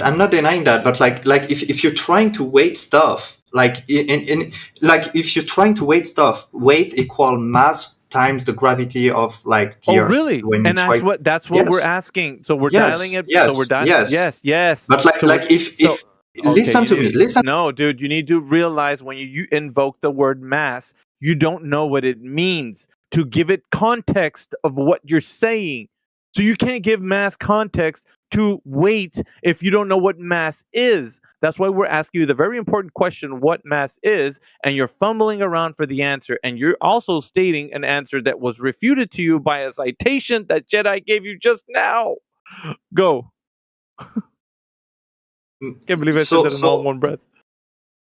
So you're saying that mass in physics is not something of itself? Not me. Fucking yeah. But you're saying that along it, right? Along what Jedi is saying. Yeah. Well, listen. Oh my God, dude. Me and Jedi, we're pulling citations out from already people established in academia. These guys in academia are actually refuting you, not us. Sure. Me and Jedi are just relaying the information. We're just messengers. We're just showing you. You're a messenger. But you're saying it along those lines, right? Like, so that's what I was just trying to say that. Like, but when you say that weight is the gravitational constant of wherever you are in the universe, time mass. If you say mass is not, like, I'm genuinely trying to understand here. If you say mass is not a thing of itself, how can you end up with a weight in the first place? This is the problem I've been telling you. Now you get it, don't you? Then your whole premise about pressure is wrong too, because oh my God, dude, no, you're not gonna go there, because we're talking about weight and you're switching it. Don't do that, man. You were talking about weight, and I asked you what weight is. Pressure is weight over surface. So if you want to go down that line, we can go up pressure, weight, mass. It's the same shit. Like all of what you've been saying is. Hell, dude. No, I asked you what is weight. That was the question. What is weight? Define weight. And what did you say? It's mass times. Yes, that's what you said. But like you can do the same thing with pressure, and the whole argument you were having about pressure earlier. We're not talking about pressure. No, we were talking about pressure earlier. But no, dude, we're not talking about pressure now. I asked you the question, what is weight? And you said mass. That's what you said. You restated the point of what you said, right? That's what we're talking about right now, right? I didn't say that weight is mass. I never said that. What is it? What's weight? It's mass times the gravitational constant of wherever you are in the universe. Okay. So what is mass? Yeah, I told you. It's like what in the context of measuring a weight, it's a quantity of matter. Okay. So okay. Stop. How much mass does an apple have? How much mass does I think you would have to go by moles, if I remember my chemistry class correctly. Like you will need like no, but like you would need to go with like a number of particles that the apple contain. And how much no, is that? How Wouldn't much? you? Go ahead, Jedi. Sorry. Do you remember the bit where I cited earlier that it doesn't matter the counting method that we use, and even if we could count the amount of atoms within the space, that number would not equal mass. So in that context, how do you end up with a pressure as well? Because you guys mentioned no. We're not going to go to your weasel. No, we're not going to go to your weasel red herring. It's a genuine question. I know it's a genuine question. But go ahead, Jedi, if you want to answer it. Can I ask What's the N stand for in PV equals nRT? What's the N? I don't remember that, man. Like it's been a It's while. the amount of substance in a space defined as a mole. The thing that you were trying to do just a minute ago. It's 1 mole. You're right. Okay, and so how was mass defined by the people who in academia represented what mass is versus what you're saying it is? You're telling us your version of what you think mass is, and the people in academia are refuting what you're saying and saying that it's not defined the way you are saying it. Well, no. Like I'm just trying to understand. I'm just trying to understand if mass is not a thing of itself. Like you cannot end up with a weight the way you're describing it. Well, and like I haven't. Like you're bombarding me with like a bunch of articles. I'm going through them. Like as I'm talking. We're bombarding you with truth and facts. No. But when you present your pseudoscience, you're so and you say that it's true, man, it's crazy. Yeah, why? Because you are standing on your own ignorance, and it's pathetic. It gets frustrating when you. Yeah, you are. So when we ask you what mass is, you're giving us a definition of what mass is. It's completely opposite of what the people in academia are saying. They're not saying what you're. First of all, citation from what you said. Go ahead and pour out a citation of any of the thing you said what mass is, and put it in the text chat to rebut these guys in academia telling you what mass is. Go ahead. Okay, I can do that. Like it might take me a little bit of time. It might take me a little bit of time because I'm assuming you guys have had this argument before, right? But so like you had the time to do that. I didn't prepare the way. I'm just chilling here. Probably every day for the last 7 years, mate. Yeah. Yeah, and we're used to it. But yeah, Scott, that's why I like it. But it's still, I mean, these guys are ill prepared, and they always say, "Well, shit, man, I don't have the answers on me." Really? Then why have you been for the last, I don't know, about 2 hours grandstanding? Fuck.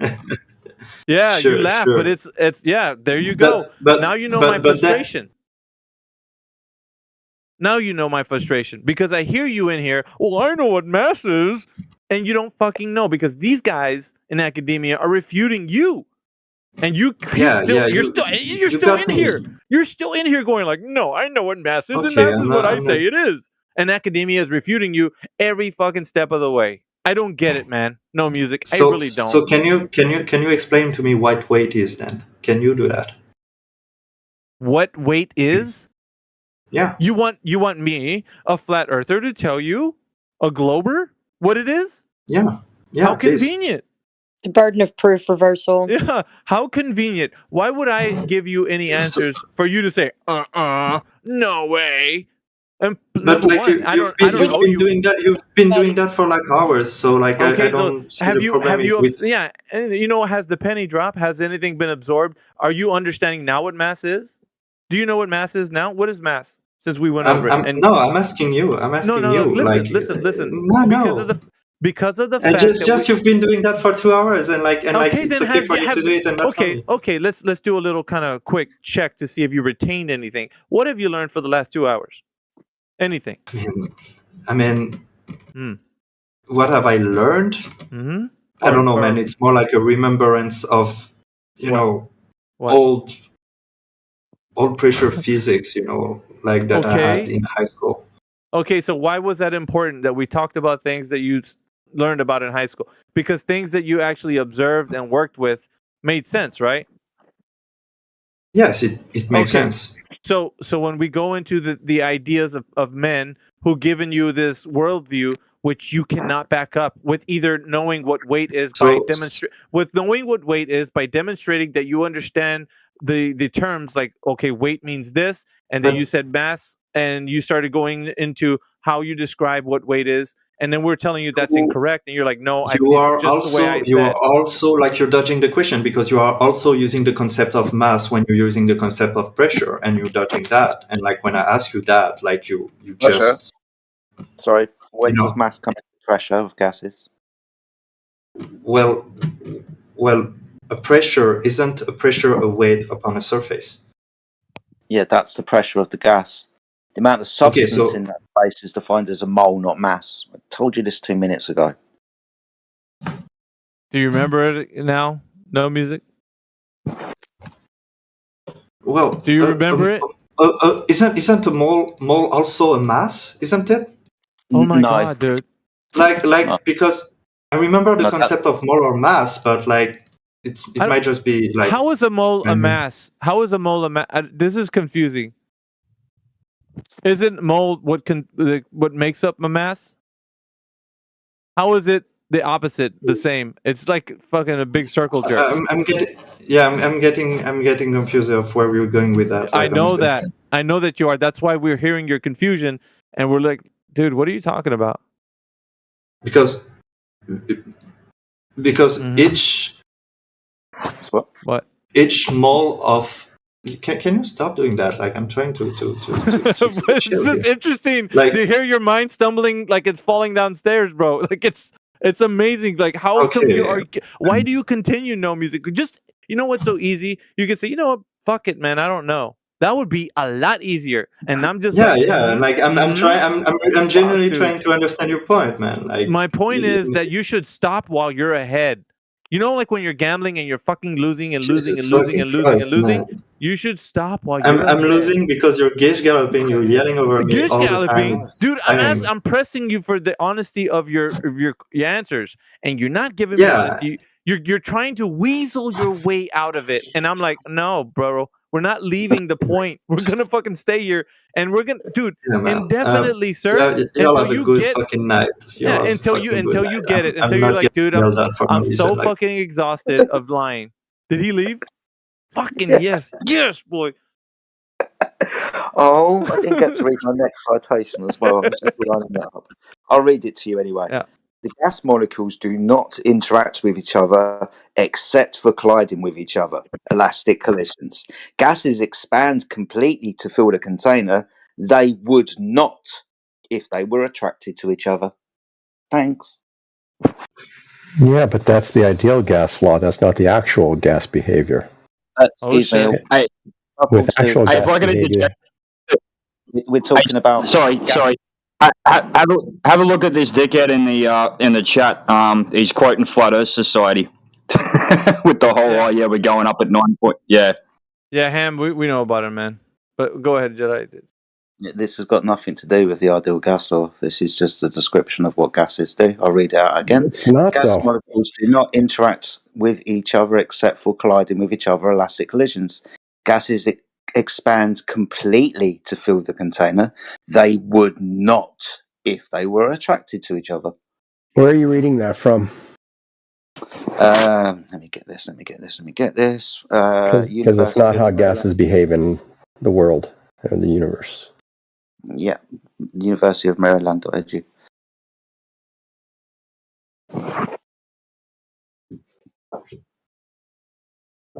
My guess is going to be some text. There's going to be some text in there somewhere that contradicts what you just said.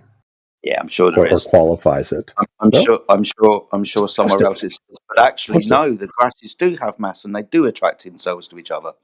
Well, which would relate where gases expand to fill spaces. If mass attracts mass, then gas would attract gas, and the gas wouldn't expand to fill the space.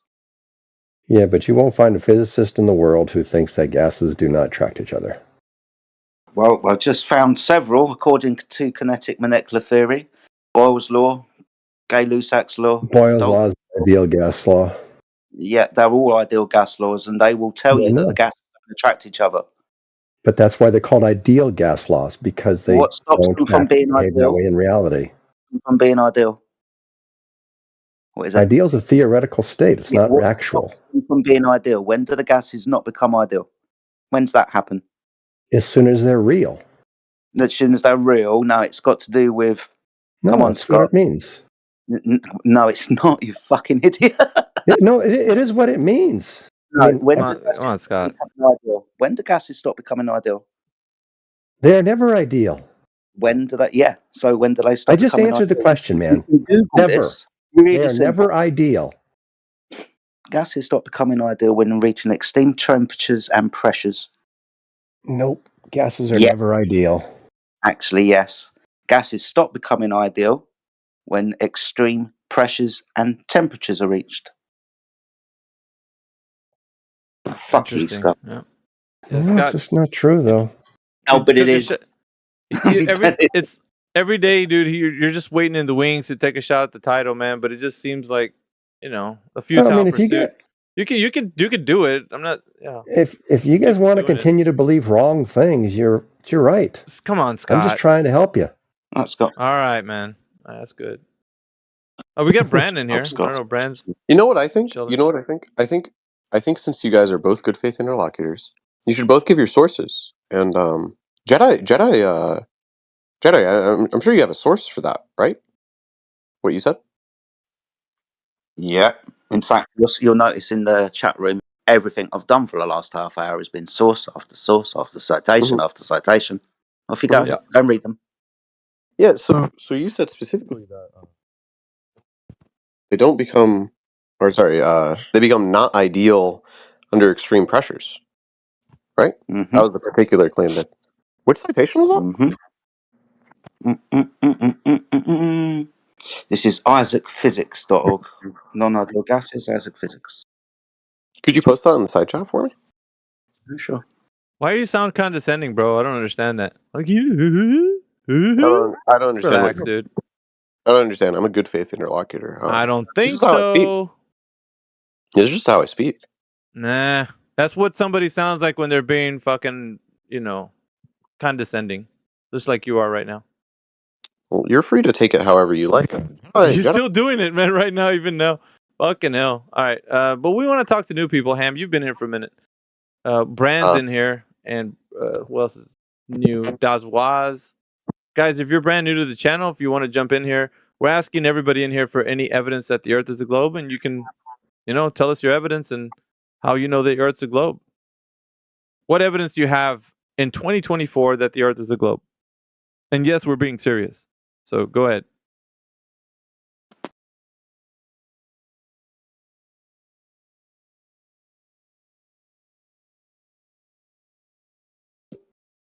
Yeah, shout out to all the people who've been hanging out with us.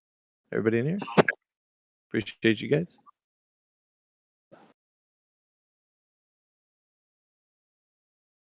What's up, King? Ready for round 3? Got your sparring shoes on? Dude. I have a question, by the way. Do you answer the question? I had to leave the other day so we couldn't duke it out. What's that? Oh, what's going on? Yes, I have a question. Do you want to answer the question? Rim and then you or whatever. Yeah. You're What back question? again, aren't you? Well, you I'm back, deafened when man. we were talking to you, man. Like, I don't know what that's all about, but why do you do Oh, I that? was muted and I was muted for like 10 minutes, so I was like, I'm gonna deafen myself because I didn't want to hear what was going on because I was talking to someone else in the chat. Well, what is your question? Yeah, so I've seen a video of it says the Earth's rotation, right? It's a time lapse, obviously. It's looking at the stars, and the stars appear to be moving, but the camera also appears to be tilting, right? Appears to be tilting in the video, like it's also in motion when it's not in motion. Wondering if you could explain that. I'll post a video link in the chat. Post the video so we can have context of what you're talking about. Yeah, I already saw it. It looks pretty cool. It just looks weird to me, because if the Earth is not rotating, I don't understand why the camera would also be doing that in a time lapse, Remade New, what it is it's a gimbal that'll be moving the 15 degrees that the sky moves, essentially. Yeah, Or the Earth, whichever way. Is that because the what Earth the fuck is that? because the Earth's rotating, Dragon? No, dude, no. It's not 'cause essentially the Earth's rotating. counting the reference frame, so it's the way they've edited it, basically. But it can show either way, can't it? It's just to enhance it. It's to take the plane of reference of the stars moving, but keeping them still and making the Earth move relative to it. It kind of doesn't prove either way because it's just a visual effects, but. I mean, I was just wondering why I saw that as Yeah, well. it's called an equatorial mount, isn't it? Is that the name? Yeah, it does show that it's just like the mount, the gimbal thing or whatever. What it does is it keeps the frame so that when the movement of the stars are moving, it keeps the frame still so that you don't get the movement of the stars in like a star trail over a time lapse. So what it does is that it just keeps moving with the stars, with the same rotation of the stars, so that it looks like stays fixed essentially. Yeah, it just stays the 15 degrees axial rotation of the celestial sphere. It stays fixed on that. Yeah, it basically. it just fixes itself on the stars so that it looks like it's not. No, it's I know what you're saying, why you brought it up, but no, it's called an equatorial mount. It's just. So what about the stars moving? They even show you how it works. I know. I'm From saying, my why is side, the stars it kind of shows. It does kind of show a spherical sky. If you want to pose that question, but I don't know. These would bring it up. You can bring it up if you like, but No, I don't think he even said that. I think he just was wondering why it looks like the Earth's moving while everything's it implies still. it though. It implies it by the fact the way it's moving. That was his point, Turquoise. That was his point. He just wanted to say, I have a video that shows where it looks like the stars are still and the Earth's moving. Well, how can you explain that? That's what he wanted us to get into. If the Earth was flat, wouldn't the sky be flat? What the fuck, Brandon? I mean, like say we're on something like a checkerboard, wouldn't we see just flat? I mean, no, dude, your perspective doesn't allow for that because you see everything converging to the eye line. So you're incorrect. When you look off into the distance, everything converges to the eye line. So you notice this with perspective at a distance. So when you see things in the far distance, you know how everything converges to the eye line? Would you agree that that's what happens, Brandon, or not? Everything converges to the eye line. Yeah, everything converges. Like if you're looking down a long hallway, it looks like the walls converge to a point, and the floor and the ceiling look like they converge. Okay, not I that know they're what you mean converging. now. Not that they're converging, but it looks that way from a It looks perspective that from way. your. I know what you're saying. Yeah, do you understand? Yeah, I get that. That does happen. Yeah, and that's just perspective, man. So it's not like it's actually doing that. So what people are claiming is that because we see that way, that's how we're saying that the Earth is like a dome shape, right? So when you're looking at the night sky, things that are above you at a far distance, it would look like they appear lower in the horizon because of your perspective. Everything's converging to your eye line. You don't see this imaginary like grid lines where everything's converging, but that's how we see. So everything is converging to your eye line. So it's all looks like. Do you get it? I mean, I don't know if I can. Yeah, I get that, but why does it look like a dome of us? Like if we look like from one side it's of the sky and then down the other direction. Yeah. It's perspective, bro. That's because, but like we would say that with anything. So if you're looking over a vast distance in I don't know whatever area, everything would look like you could argue why does everything look like it's converging to a point in my eye? Like you could say the same thing. Not just that you see it like a perspective, like a dome of perspective, but that's exactly how our vision works. Everyone's vision when we're viewing something. Yeah. So Alpha, I understand what you said there. Could you explain then? Could you just explain this as well? Like why the stars appear to be moving? You think the stars are moving? On the equatorial mount video that you showed? Yeah, no. I mean, I can show you another video, but is that what you were talking about? I don't know what your I'll post another one here for you. No, my whole point was that the stars appear to be moving now. Do you think they're actually moving, or? Wait, let me look at what you posted. That's a beautiful thing there. Yeah, the heavens are moving. Indeed. Definitely. Heavens are correct. See, I'm on their side, but if you're on the generic globe cosmology, it'd be the Earth is spinning and the stars would be stationary. But I'm kind of on the flat Earth side, thinking that the sky is moving like that. It just explains the 15-degree rotation of either Earth or the sky. What is the mechanism? Well, you also have anomalies, right? And the anomaly would be that you have the quote unquote planets that they actually have retrograde motions. So that's something to be considered in this particular effect that you would see, like with the time lapse. So then you would get like certain of these bodies would be doing something opposite at moments in time, to what their movements are. They're retrograde, right? Essentially, the planets are essentially detached from the celestial sphere. The celestial sphere would be the firmament of fixed stars that don't change, right? And then that includes the galaxy or the Milky Way or the equatorial equator of that Milky Way is basically the equator of the celestial sky. Yeah, there's a few terms that are being used here colloquially. That's fine. I mean, just for the reference of people's like minds, so that we don't have to get into like the minutia of that. But yeah, essentially that's what it is. So I would say it this way: we don't witness the Earth moving. We, however, witness the sky moving. In order to make the logical leap that the Earth is moving, there has to be an observation of a natural phenomenon of the Earth actually moving. So then we'd have to say, well, I went to a location and I would witness the Earth moving. Therefore, I know that when I'm going to test now is if the Earth is moving or not. Like, let's say, I don't know, do some type of device or something and say, yeah, the Earth, I saw it move, so here it is. I'm done to test that it's moving now. So, but right now we have people saying that because astronauts are going to a location, outside of our reference frame, and they're saying, looking back and saying, well, we see the Earth doing something, therefore it is doing that. And now you're in a place of belief. Well, you were in the beginning, right, thinking that the Earth is the one moving, but now people are saying things which kind of bolsters that mindset to think that. So now you're not just saying it, somebody else is saying it, telling you that, hey, I checked, bro, don't worry, the Earth is spinning. You're like, oh, cool, I thought it was, but now that you said it, I believe you. That's what you're doing. I'm sorry, what is the mechanism that makes the sky move? Well, we would say the creator, but on the aspect, question, it's a deep philosophical one, Brandon, the one you just asked, but I would say the creator of this environment. How is it philosophical? What's that?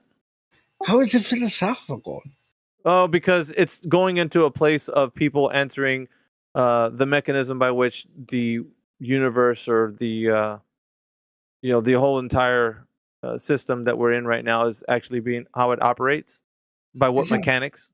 Isn't philosophy like about thinking about the mind?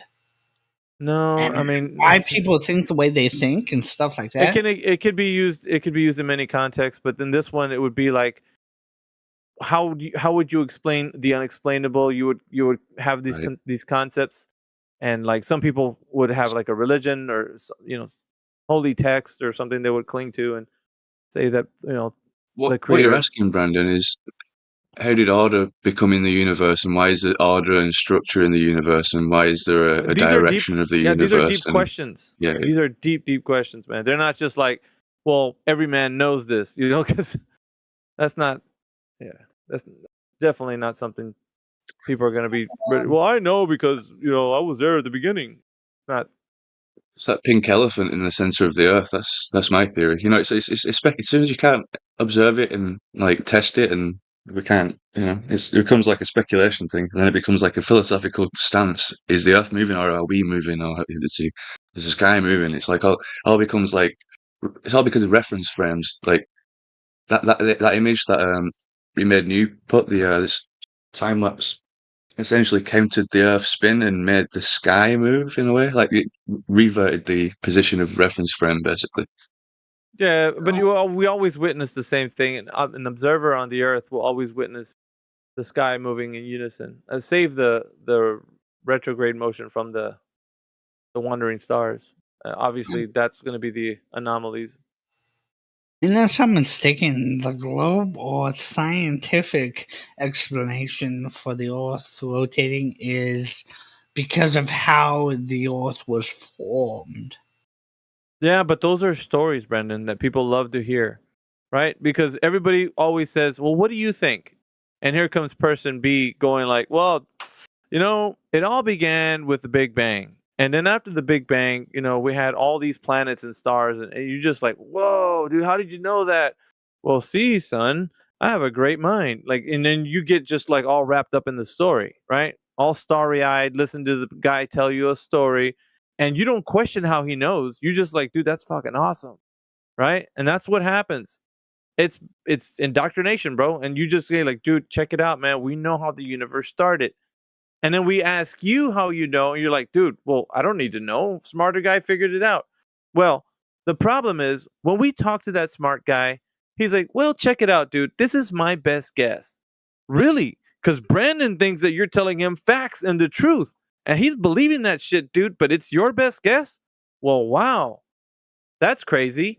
Now he was believing on it 100%. He's coming into Discord going like, dude, it's a globe, and I know it. And this guy over here is like, dude, it's my best guess because I'm an intellect.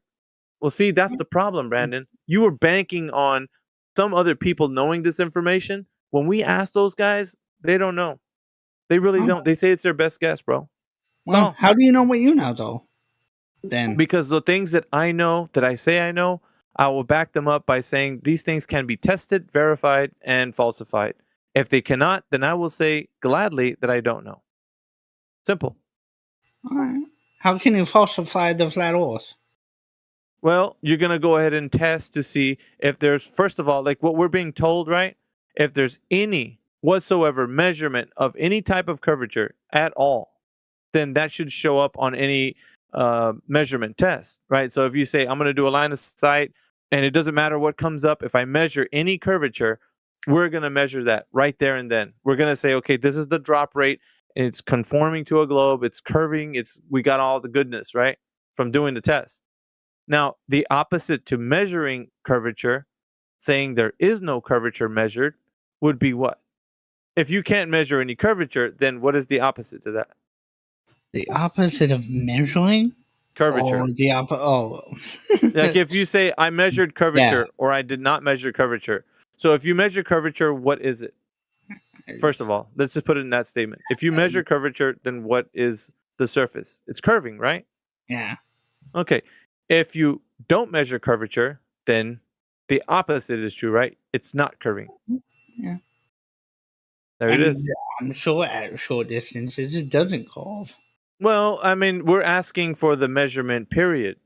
How has it been measured? So the method needs to be proven, and it hasn't been because nobody has it. Nobody's got the answers, Brandon. There's not a single quote-unquote scientist that's looming out there with the secret answers to all the globe problems. There isn't one. You're going to find people are in academia, high in academia, are basically saying, this is our best guess. And you're believing those guys completely. That's all it is, bro. You're just believing their stories, and good on you. Maybe it helps you feel better about the world around you or whatever, but it's not the truth, man. Well, if you don't believe me, just test them. Those guys whom are saying those things, if you ever have a shot at asking them questions, just say, look, dude, do you know, or do you just have a best guess at this? I 100% guaranteed, bro, they're going to tell you it's their best guess. Because that's how science works. That's what they'll tell you. That's how science works. And then they'll get you to think, well, yeah, shit, that's how science works. Okay, I get it. That's how science works. And then you'll come in here and tell us, guys, duh, we can't know that because that's how science works. And then you'll be saying that. Okay. It's interesting, bro, because we can't listen. All we're offering is for you to be inquisitive, critically think about things, and where you go from there. If you don't want to, hell, that's up to you. You can keep coming in here every single day saying, dude, Earth's a globe. No, good on you. But there's no evidence for it, so. I don't. Well, when I come in here, I don't. This is the kind of thing I'm saying to the whole entire room. So if somebody feels that in their soul, their spirit, and they're like, dude, I just got to come in there and keep telling them every day, Earth is a globe. Well, that's fine. You can think that, but where's the evidence, sir? Person who thinks that. I get it. So we're asking. Well, I mean, we're being told every day that it is. So Yeah, I'm not saying you guys are wrong for saying that, and well, I've heard you tell me that I'm wrong, but I don't tell you you're wrong. Well, I just say we disagree. Fucking hell, Brandon. The reason why I say that is because if you have any evidence to back up what you're saying, then I would be wrong. Get it? One of us is wrong and one of us is right, Brandon. Of course. Yeah. Yeah. So if I'm wrong, then that means what? You're right. This isn't like an agree to disagree position, sir. This is either you're right and I'm wrong, or I'm right and you're wrong. And one of us is going to come out understanding that the other is. For sure. 100%. Either, well, I would say you're going to deny the fact that I proved you wrong, or I'm going to deny the fact that you proved me wrong because of our pride or whatever. But one of us objectively is going to be wrong, regardless if we agree with each other. All I have to say is that the Earth is displaying itself self-evidently to you and me that it's not a globe or concave or, should I say all the others, like donut Earth and simulation? Like fucking go. I can probably go on because we heard a lot of shit already. So I mean, it's a lot. Wait a minute. How did you disprove that this isn't a simulation? That's a can of worms I don't want to open because. Wow, yeah, that's a good question. That's a good question, Don't even, dude. Like we opened that thing. That was. It's already over. Sunday's over, so we can't talk. Speculation Sundays. Fucking. Yeah, it's midnight where I am. Shit. Yeah, we would have. That would have been something. Well, save it for next time, probably. Damn it. Go there. But there is people that. Well. Go ahead, Turquoise. Hey, Alfie, I don't want to say it. I better stop. You'll have to try and disprove you're all a brain in a jar eventually. You know, No, you keep going in this rabbit hole. dude, I was gonna say that shit. I was gonna I'm say sorry, that. I'm sorry. Fuck, dude, because that solipsism. You're gonna have they're gonna come like once they hear that. Oh, what brain? Yeah, dude. How do we know we're not a brain? Like fuck, dude. Because I've talked.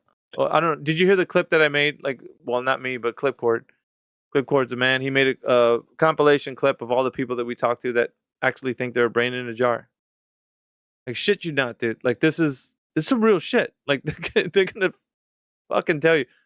And if you It's fall just for when their people lose so much hope, my dude. They're like, I don't know anything. How can I know anything? Do I know anything? What's the point of knowing anything? Am I a brain in a jar?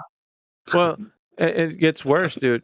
It's so contradictory that it's beyond words, dude. They say, I can't know anything to be 100%. I just no way. Oh, really? Not even what you just said? Like so, what things do you know? And they're like, well, I know that I exist. I'm like, dude, you just claim that you can't know anything, and on the other hand, you say that you know that you exist. How the fuck does that work? Like, doesn't work, bro. Like, your worldview is completely sabotaged. You just said you can't know anything, but the one thing you do know is that you do exist. Well, for me, I can't know, but I have to act like that it does because that's all I have is my experience.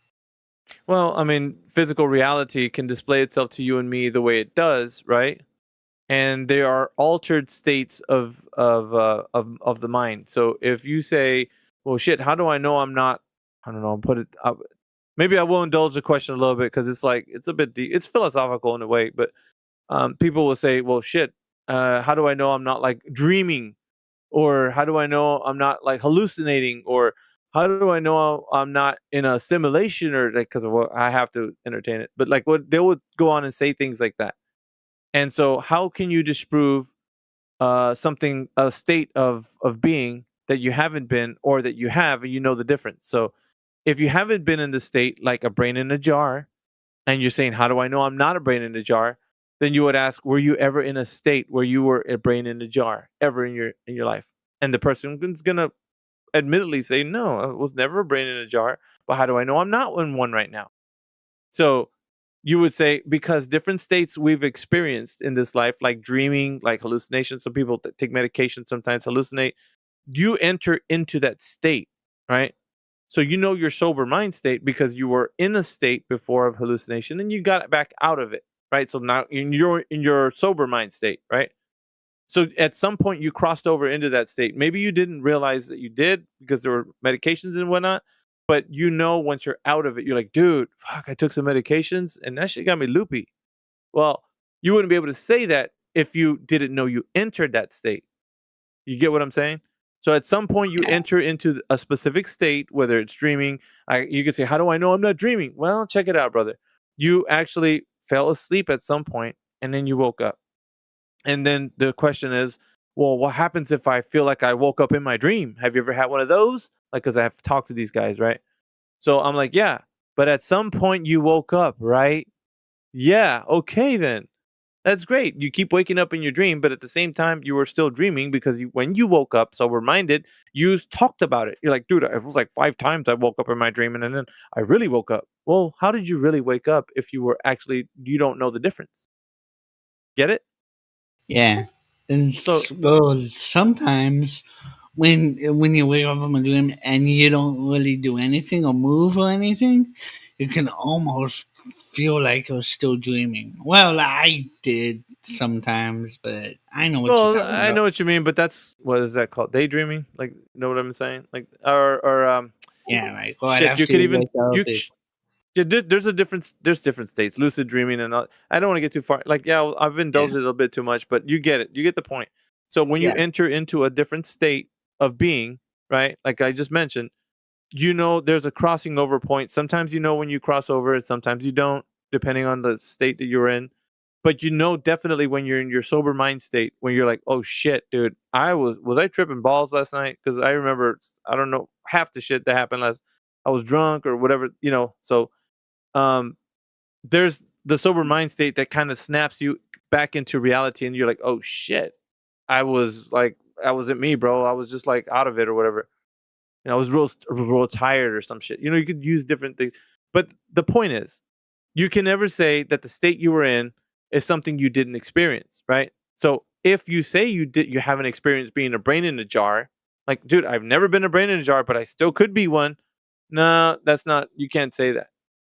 However, you can say with a little bit of like, how can you say, with a little bit of like positivity that, well, how do you know you're not dreaming? Because you've dreamt before, right? So then you could, like, from my standpoint, I could just easily say, dude, look, you're in your sober mind state and you know when you're dreaming, right? And now you're in your sober mind state, you say, I'm not dreaming because I'm awake. I'm in my awake state. Yeah. Can the brain itself experience things without, like, the nervous system and stuff like that? The what, Brandon? Can the brain experience things without, like, the nervous system and all that stuff on its own? I don't know. Like, just have its own. Well, I would say that the heart and mind, sometimes it feels like they can be. Dude, we're getting fucking deep, bro. I don't know if we want to stop here because I want to entertain it, but like, fuck, maybe we should just jump back to Flat Earth. Yeah, you can stop if you want to. It is fucking deep. Yeah, everybody's gonna be going to sleep or some shit. Anyway, let me see if we can spark up a convo. Does anybody have any evidence that the Earth is a globe? Sorry, I'm interested as hell. I'm awake as heck, but it's all good. Do you just wake up? Because fucking. It's all good. Nah, like I don't mind. I mean, Brandon, did you wake up though? Oh fuck, fucking turquoise, dude. Oh, fuck. No, I've been awake. Okay. Yeah, okay, you see, that's fucking problems, dude. It causes problems because then you start questioning shit, and people are like, dude, how do you know you're awake? Fuck. And then, okay. Another question I have is that after you die, what if you wake up in another bed in another body? That would be weird. Okay. Well, I mean, save that for Sundays. Yeah, Sunday we can talk about that shit, man. What the fuck? Sorry. Everybody's getting bored. They want to hear action. They want to hear slugfest. Wait till Well, I agree. Everybody wants to hear slugfest, and I was just really curious. Like, I'm just curious as to when real gases behave like ideal gases. Does anybody have an answer for that? Because I'm in a college test right now. I'm on a college laptop. Right, they provided me the laptop, and they asked me that when do real gases act like ideal gases? College administrators, they're boomers. They don't know what Discord is, but unfortunately, they know what Google is. So I can't Google the answer. Could somebody give me the answer to that? Because I'm just not sure what it is. I Do was you hoping, have to do I a was hoping test the or anything? scientifically, I was That's hoping weird. I was hoping the scientifically minded, 24/7 flat Earth people could help me out here. Damn, If Ham, you you're have, really fishing, bro. You're trying to catch a whopper, huh? You put a big old bait on at the end of your hook. And you're just trying to catch a whopper, dude. See, this gimmick that you guys, fuck, dude. I see right through that shit, like fucking thin paper walls, dude. It's so fucking easy to see what you're trying to do. I don't understand. I'm in the middle of a do. college. What's an I have ideal a time gas? limit. Oh, What's that's You an bad. define an ideal gas for us. Can you just- define an ideal gas for us? Well, I was hoping everybody in the chat room here could tell me see. when real gases act like ideal gases. See, he's fishing, bro. Could anybody help me out? Nah, you're basically up the creek without a paddle, man. So good what luck. does ideal mean in that context? Hopefully you do well, but yeah, good luck. No answer. Okay. Well, Yeah, it seems like everybody was pretty confident. Well, the reason why I'm asking is it seems like everybody was really confident. Yeah, but as you're really what ideal. you're a condescending person, dude. Why would I we talk don't to somebody like understand. that? This is just how I talk. I'm a good faith interlocutor. I don't think so. But yeah, everybody I don't early. think so. Everybody in this room earlier was really confident. You've been noted as somebody who's been like a troll, bro. That's what you're doing right now. Oh, Jedi! That's great. Jedi's here. Jedi, He's I'm fishing, bro. Hold on, Ham. Just relax, bro. So he's basically fishing. He's got a hook, dude. At the end of it, he's got ideal gas. At the end, he wants to have a convo about that, but you slipped out, and he's trying to fish in the room, trying to catch himself a whopper. I don't know if you want to. It's Ham, dude. He just wants to spin your wheels, and then after you say what the explanation, he's gonna be like, "Nuh-uh, nuh-uh." You know what he said when you left, Jedi? He's taking a test, and he needs to ask the intelligent, scientific-minded flat earthers how to answer this question, because his professors are boomers, and they don't have Discord and whatnot. Right, Ham? You're trying to fit, dude. You're fishing, bro. Come on, dude. You just want a good old shellacking, dude. And it's like, I don't know. It's up to Jedi.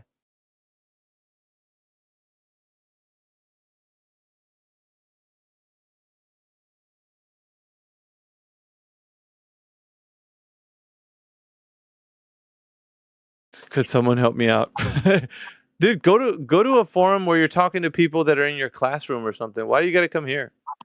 Yeah, I googled it and I could bro. read it, but if he's in a test or something, I don't want. No, he's not. He's not in a test. He said he's trying to do it for some homework or some shit. So yeah, Brandon, like he's not really wanting the answer. He's just being obtuse, bro. But you can tell him if you want to. He's saying he wants to talk to flat earthers, bro. It's He's possible trying to- he's being obtuse.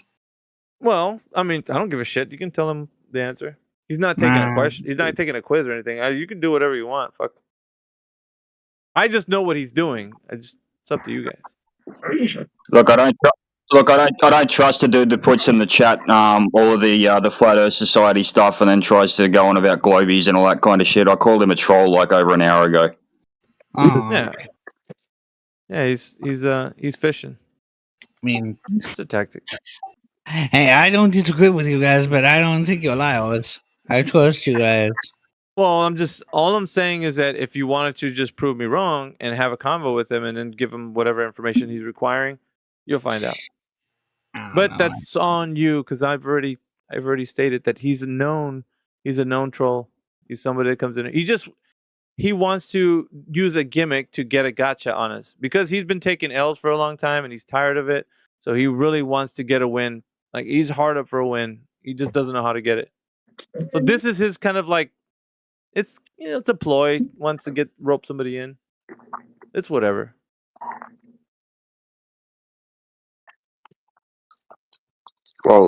Well, Brandon seems to be perfectly willing to, help me out.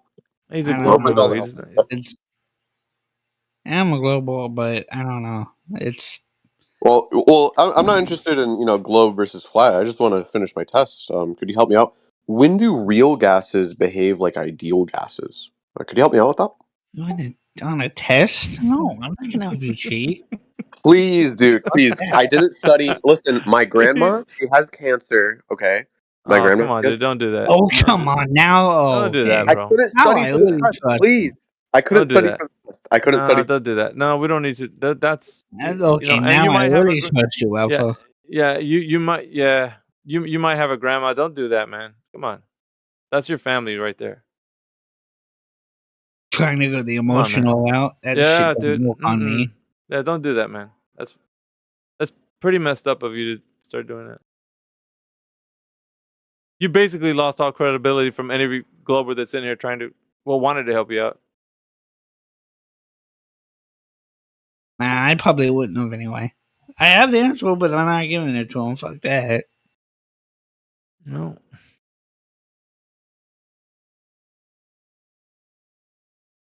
What else we got in here? Postmark, Scott still in here. Skinny Vet, what's up, bros? Subdued, T-Dub. Hey, it's good to be here today, guys. An absolute fucking shit of a day, but yeah, hearing you guys and everything like that, man. Honestly, I'm not trying to suck your dick here, but that's been a big morale boost, and I really appreciate it. Yeah, we do what we can, brother. Man, we've been doing it for a while. These guys, usually they come in here, they're always trying to run a game on us. Something. Doesn't matter what it is. They're trying to get that one up. It's all good, but it's like, just be honest, man. Like if you know what you're talking about, if you don't, at some level though, it feels like it's not about the conversation anymore. It's about them like feeling good about, crushing a flat earther or something. Yeah, I don't know. And they get the opposite when they're in here because they start to realize, well, shit, I don't really know the answer to that. The gentleman who was in here earlier that left because he didn't want to answer the question, and once he did, he started being honest. You remember him, Skinny? The guy that was Yeah, I heard him, and look, from where I'm sitting, just having listened, look, I don't think he was necessarily trying to be a dick. I think it's just he's new. that. He's new. Yeah. He hasn't been around the I don't- argument, so he's trying to figure.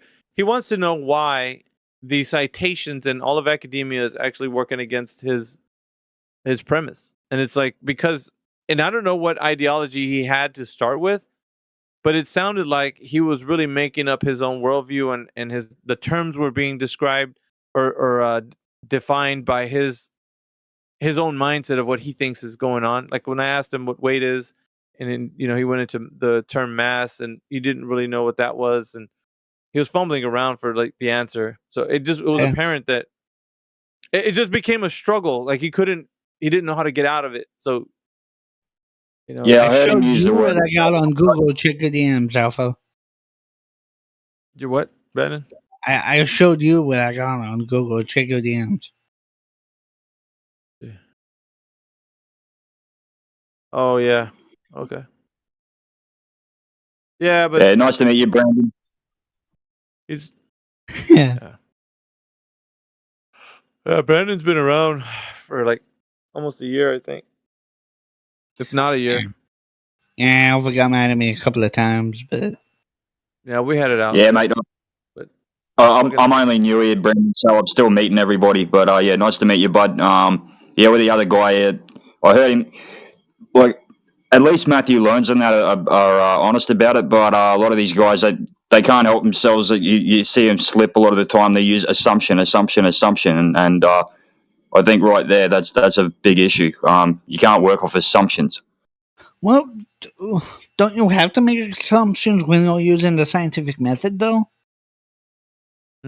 Well, natural science. When we do natural science, and having a hypothesis test, we need to test something that is or can be verified. So when you're manipulating an independent variable to see the cause of the effect, then you want to know with the test that you run what's going to actually fit that. So you're going to continue to do a different. You're going to try to manipulate the independent variable to see if you can get an effect or a change in the dependent variable. So, and you try to the best you can with different methods, and eventually you find something that works. And so once you test something and it actually you have the formed hypothesis test, you can come up with the conclusion of like what was done, and it makes the information able to be verified and or falsified. If like I told you like, hey, you know what, I did this test and you can do it too, and I told you the method and you went ahead and did it and it wasn't the outcome that I did, and you can correct me. You said, no, I did the test like you did, but it wasn't the results, or we can compare notes or something. But we're actually doing science, because now we're involving things that can be done. But when you're doing things like, if you say like natural science involves things like the sky, like stars made of plasma, or Jupiter's a gas giant or something, we're not working with tangible things. So there's the best guess could be that it is a gas giant, right? Which is what these guys are saying. Well, when the first scientists tested their predictions, didn't they make assumptions at some point? Yeah, but you got to think about what predictions are. Are they postdictions because we made an observation of something that happens in nature that's cyclical in nature, like it's a repeated pattern, or is it something that's just happened that we don't have a pattern to it? Like prediction, right? So if you say this star will be in this position in the sky next year at the same time, right? Let's just, for instance, if you said that and your prediction was true, well, that was because what has been happening is that people have been looking at the night sky and cataloging like where things are and then their movements, right? So that because of its cyclical nature, the heavens, you can with postdictions, by saying I've already observed this thing in multiple times throughout many years, end up in the same spot. I would say that it's going to be in the same spot next year with my prediction because of my postdiction. Can you do both though? At one at one time and one at another? Or? I mean, with the heavens, of course. I mean, everything can be predicted because of your postdiction. But you always fall back to people have been observing the night sky. People have been looking up this whole time. So people have been making catalogs of the stars and pretty accurately. So outside of the Earth being like the idea of it being a globe, you didn't need a globe for that. All you had to do was look up at the night sky and see where the star is going to be and how it has a repeating pattern. And then next thing you could say, well, I can tell you that 5 years from now the star will be here, or whatever. And so you don't need a globe for that. You can just, by the cyclical nature of the heavens, you can automatically know what you're dealing with. Does that make any sense? Like you don't need the globe per se for that to happen. Your predictions on where stars are going to be, or the heavens, that can be done outside of you knowing that the Earth is a globe. I mean, separate from that. I can give another example of that. That's a bit more of so where I am, I live in the middle of a mango orchard, and one thing that you do know when you ask any farmer that's been around for a long time, like decades and decades, been doing the same thing. Whenever you get a ridiculously good flowering on these mango trees, at least where I live, you know that you're in for some very rough weather, maybe up to a cyclone, and that is the best predictor. So when the mango trees start flowering, holy shit, I better get my cyclone prep done because we're in for some rough weather, and that is always what happens. So that's not necessarily an assumption. It's just been something that's been observed time and time and time again, and it's accurate. It's a presupposition, I guess you could probably say, or this is what normally happens after this kind of flowering. But generally speaking, that's what happens. You either get a cyclone or you get a really, really big wet season. That to me would be the supposition. That would be a supposition, not a presupposition. Yeah. So Flatsy, what is the name of that fuzzy worm? The black fuzzy worm that usually comes out like when the old timers would say that when they see this worm appear, frequently, that you're gonna get a bad winter. Like it's an indication of it. Like it's weird, but the old timers they know by like the the Earth producing certain signs, like the way Skinny Vet's talking about. Like we start to know like something's going to happen in nature. Like nature gives like little warning signs, like something's going to take place, and nature itself like produces like these warning signs. The woolly bear folklore. Yeah, the woolly bear folklore, if you want to call it that. But because of like certain things that happen, it's like, or before an earthquake, the animals start acting, weird. Stuff like that. Like there's, I don't know, Earth has a frequency, I guess, if you want to call it that.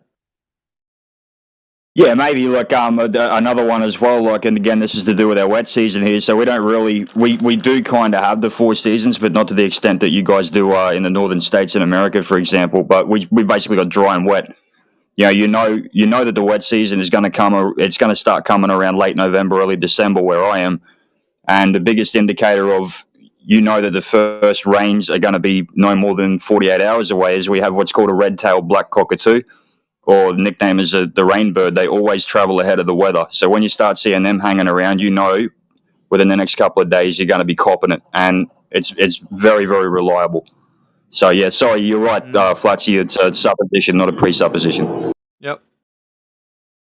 Feathers are worth a fortune. Oh, the bird? Yeah, just from those birds, they can sell for a bit. Yeah, that's why the hunting of them was banned, because they were nearly wiped out.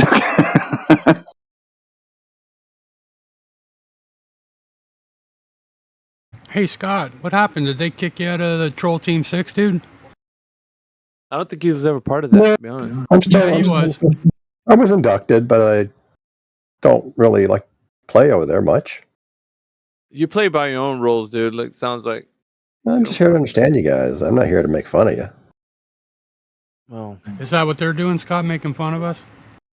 They kind of enjoy it. That's why they call themselves a troll team, right? Because they come to troll. I don't like trolling. It's not my thing. Well, they used to. They're not Troll Team 6 anymore. They're Globe Force 6. Yeah, they're Goat Fucker 6 now. Subdue fucking hell, dude. It's whatever. Did they get a Kiwi in there, did they? A Kiwi? Is that what you said?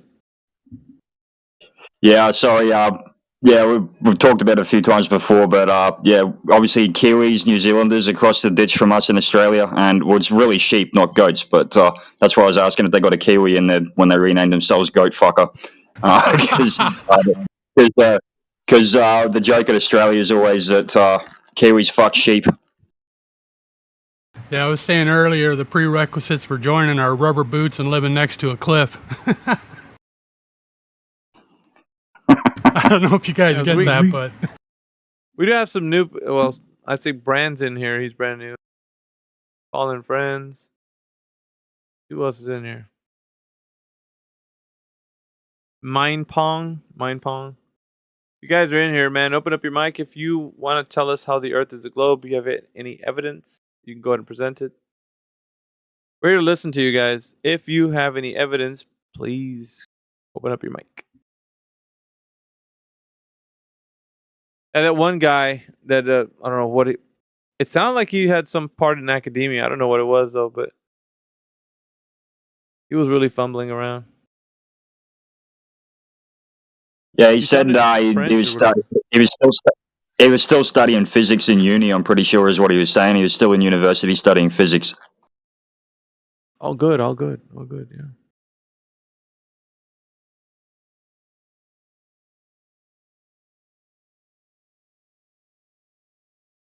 I don't know, dudes. It is what it is.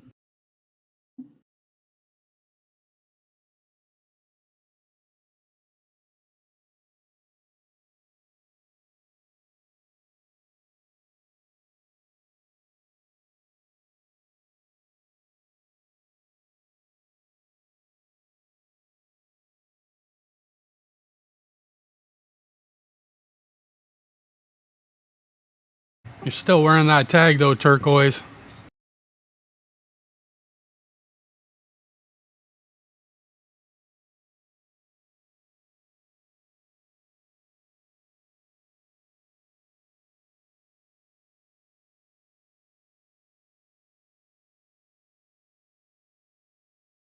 Turquoise is their inside man. He gives gives them the scoop on flat Earth shit. And he tells us what he's a man on the got his ear to the ground. Oh, dude, did you check it out, man? They were talking about you today, and they don't like you guys. Like, no shit, we don't like them either. He was talking earlier, saying how he tips them to what the argument should be and how it should go, right? Good. And what gets our fucking goat. No, I want them to be prepared.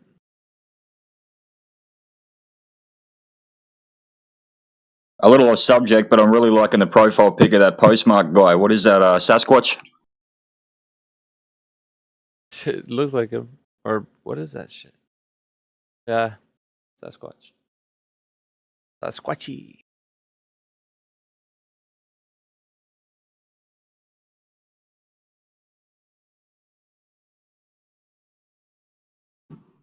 I reckon if old Squatch did exist, it'd be really, really funny getting the bastard drunk.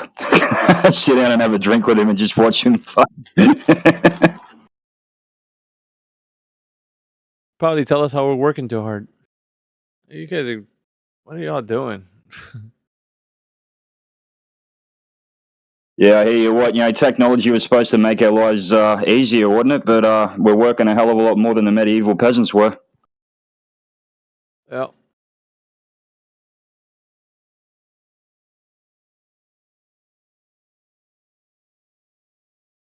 That's why I can't wait to get my own block, man. I should have it by the end of the year, and with any luck, I'll be able to retire as well and just do homesteading. That's anyway. That's my only thing on my bucket list. I don't know about you guys, but just get a block and never leave the bastard unless I have to. After that, just get up early in the morning and finished up by sundown and got the whole night.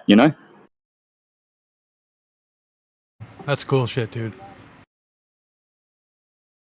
Heretic, are you still here?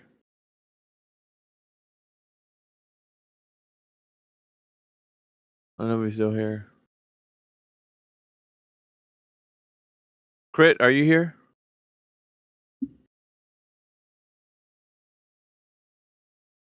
How's land prices in Australia? Is property expensive over there too?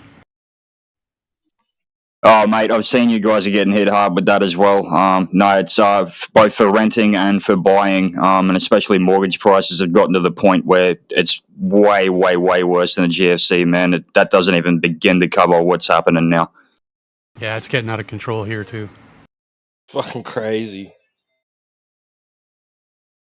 Mate, the amount of my mates that are living in their cars, or even quite a few like full families have had to move into the botanical gardens down in Brisbane. They're living out of friggin' tents. Like, you can't get a rental to save your life, and even when you can, you're paying 3 times, 4 times more for it than what you were 12 months ago. Like, it is really, really bad.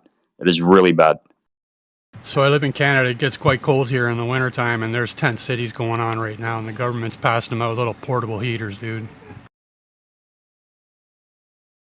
Yeah, I saw that, man. It's really, really bad, and I don't know about probably the same in America. Obviously, you're having issues as well, but not trying to sound like a tinfoil hat bastard here, but it's completely manufactured, man. Like, there's no need for any of this shit. Last year alone, we had 500,000 come in, and people were already struggling. Moving into Australia, and people were already struggling. That's part of it. There's developmental issues. There's red tape from councils, like for new developments, etc. Like, it's just a whole shitstorm, man. And it's the everyday person that ends up paying for it in the end. Yeah, I agree with you, dude.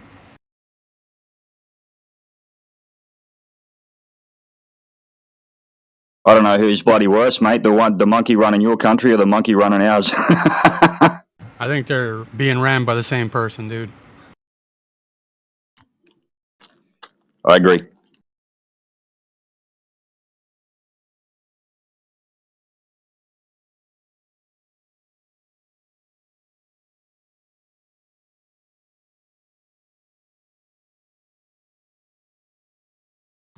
Actually, I know Alpha and a few others have brought up, running experiments with long-range cameras and lasers and stuff. When AJ moves up near my way again and whatnot, and he's got his boat, and we got some islands a fair way off here and everything like that. So I'm actually kind of looking forward to maybe doing something with him down where I live here, because I know he's going to do it up in Townsville when he moves back there.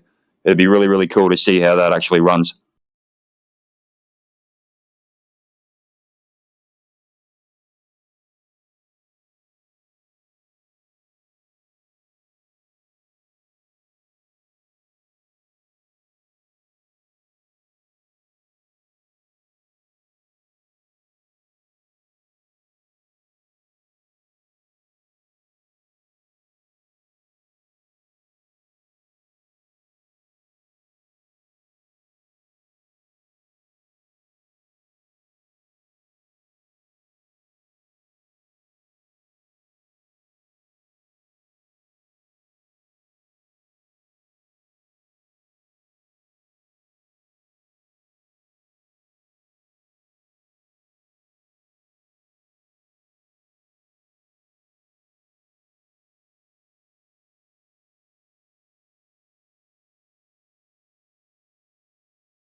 Anyway, guys, been a pleasure as always. My ladies have just rocked up home, so I'm going to have to go. But hope you guys have a magnificent day or evening or rest of the night wherever you are, and looking forward to catching up later.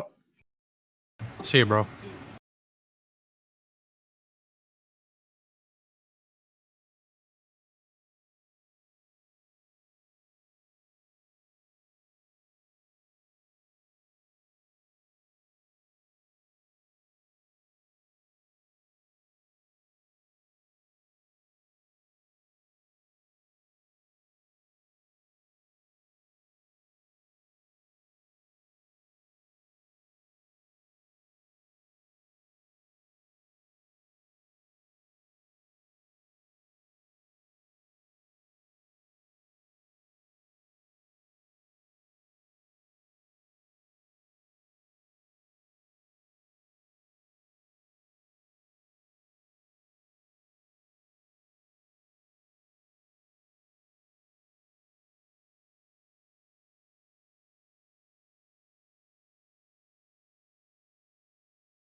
Did they prove the globe?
So to address what someone said earlier, that during the conversation that I was having with fellow with the prayer sirens in the background, one chimed in at one stage and said, and PV equals nRT and all the gas laws and it doesn't apply at larger scales and outside and blah blah blah blah blah. It will, and I want to address that as being like definitely wrong. Like the studies of gas behavior or the developments of the laws and kinetic theory are fundamental to our understanding of how gas behaves at any scale. You want to get to larger scales, like where you want to claim it's surrounding a planetary body, right? Then you'll want to start adding in other variables, right? But you will have to work off those fundamental principles that have been established already, smaller scales. Wait, what's principles we have to work off of? Kinetic theory. Okay. Kinetic theory, What entropy, the second law of thermodynamics, all the gas laws, they will still apply. They don't just suddenly stop applying. at larger scales, at larger volumes, or just because you think it's wrapped around a fucking planetary body. Okay, so Will what else do still we apply. It's just that you will begin to add in other variables to account for why it's not working out.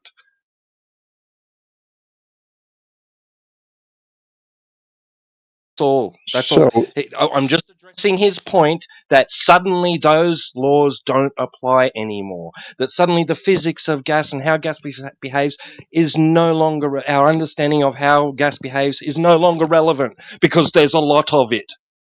No, It's no still, one's making it's that still going argument. to apply. He was. That guy was. I'm addressing the particular guy that came in. I don't know his name. And he just came in and tried to chime in the middle of the conversation and tried to say that, no, it doesn't apply. It doesn't apply. You're talking about outside. You're talking about the atmosphere.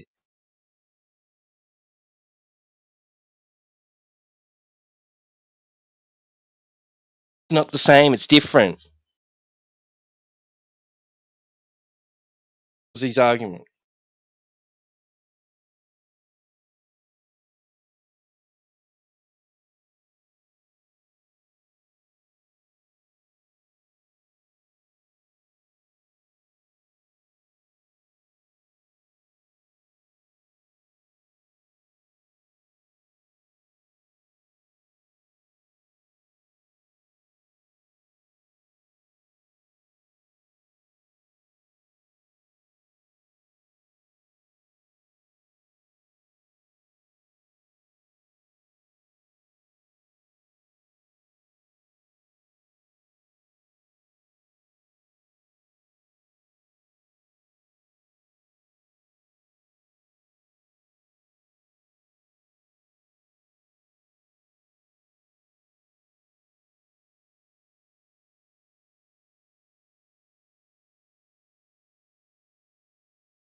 Anybody here?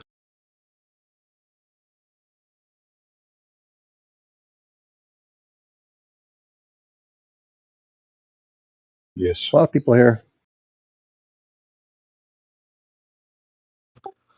Somebody's here. I've never heard the room this quiet, to be honest.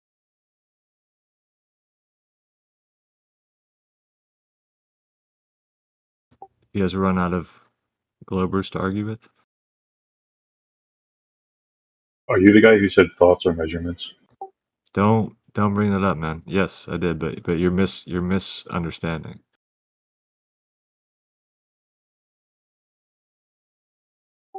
It's better to say measurement is thought.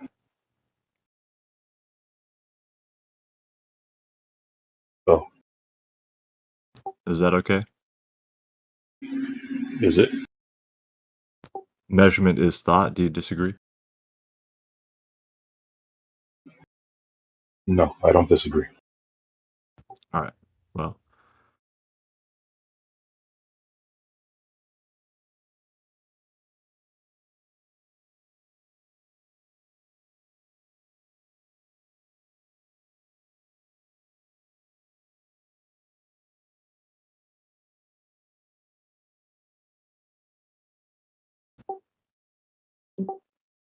I'm more curious, like how the flat Earth arguments are going. and what like the direction or the feel of it is, you know.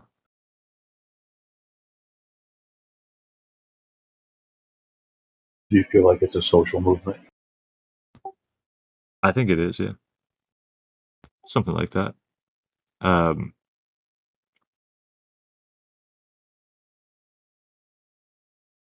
I'm a friend to it entirely. I'm not like 100% convinced that the Earth is flat or anything, but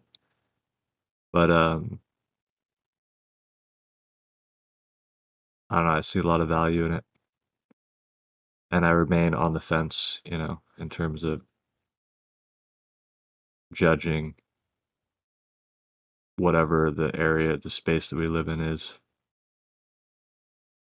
What's the value?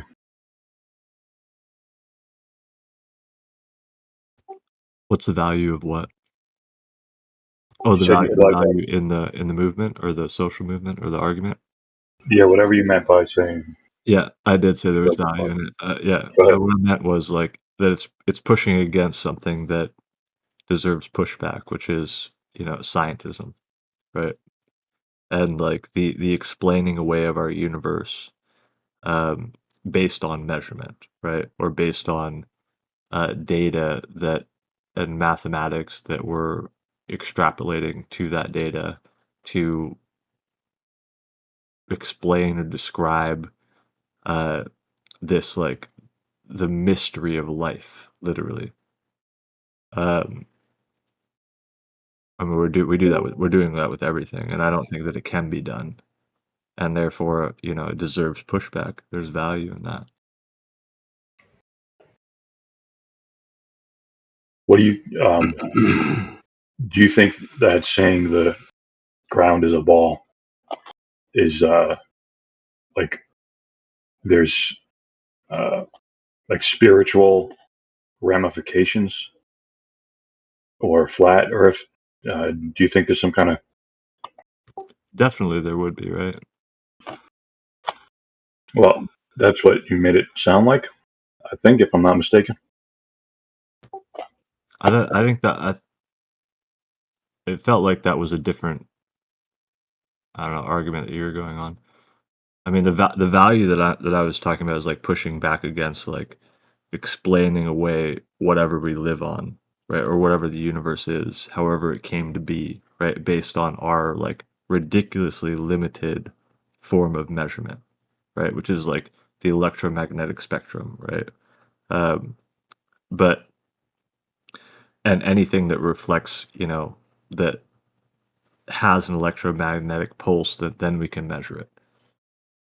Other than that, like it's our other measuring devices, they're based on weight and, you know, whatever. But the concept of like if the earth is flat or round, like does it have um, spiritual or like philosophical, you know, uh, implications? Yeah, it absolutely does. And imagining the earth to be the way that it is as we're taught in school versus like what it might actually be, there's a vast difference between those two things.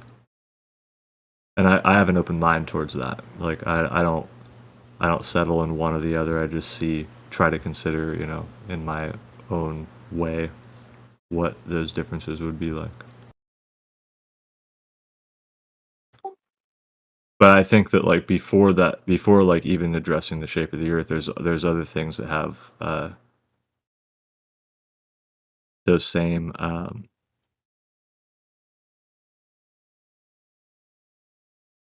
I don't know what did you call them? I forget, but philosophical or spiritual limitations. Ramifications. Yeah, ramifications in those realms or those fields, and that's why I bring up thought as like an important thing to talk about, because I think that is also one of the things that diminishes or has ramifications, right?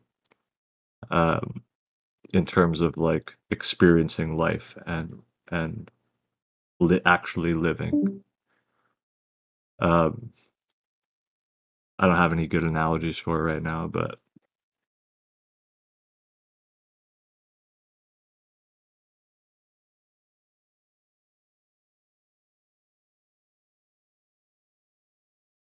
living with the idea or the thought that the Earth is any shape, right, has ramifications.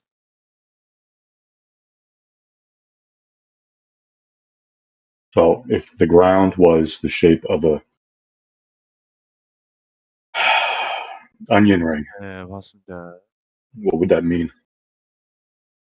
to you?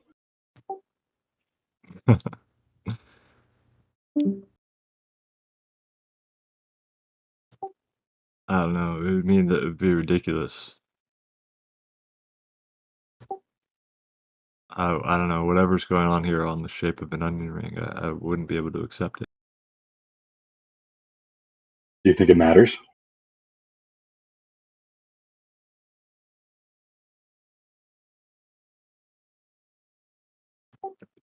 Um, I think it'd be easily disproved, right?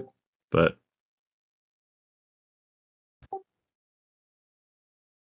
yeah, I guess it matters. But disproved on what basis? Because you said that our methods of measurement are limited. Right, but it's a different thing because you can say the Earth is flat or it's a very large ball, right? And you could also say the ball is so large that you'd never see the end of it, and then it just might as well be flat. And in that situation, does it matter whether it's actually a ball or whether it's just a flat plane? Probably not really, in terms of what I meant by matters, meaning like in our daily life. But if you're talking about like a relatively small ball and it's provable that it's not that small, and it's the more important point is that there's deception and corruption going on. um, that's much more important than the nature of that deception is more important than the shape itself, right? Or the truth about the shape. What if there is no lie? What do you mean? Well, you said deception. Yeah. What if there was no deception?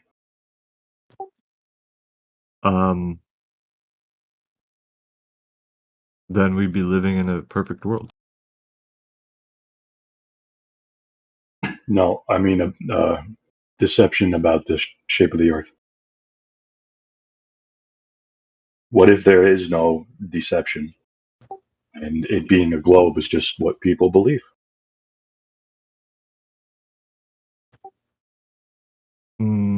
No, I don't think that those two things equate.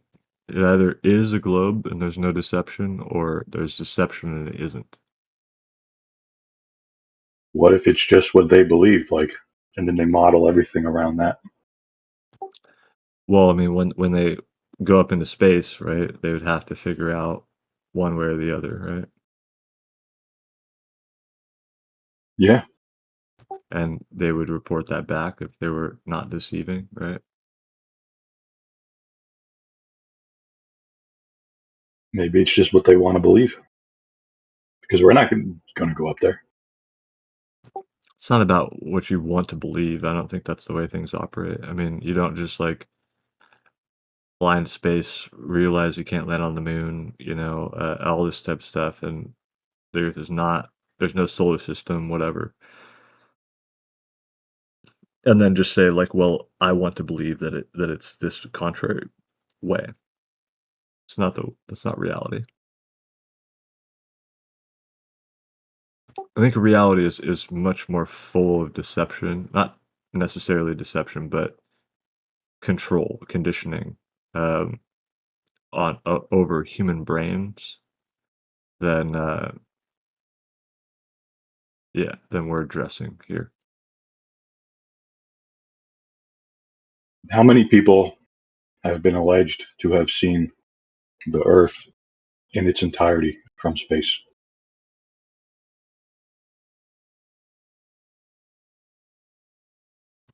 I don't know, 4, 8? Yeah. So Why should we take the word of 4 or 8 people? No, but what I'm saying is like before there was the shape of the Earth, there was a severe problem, right, in consciousness, and the lie, the deception, the control, whatever it was, it came way before coming up with with NASA and everything, and going to the moon. Okay, and I have a fairly good understanding of what that is, what that structure is like. So I have a pretty, I don't know. I'm not gonna try to talk too much about it, but most people say like, well, how could all these people lie? And I don't have that same question.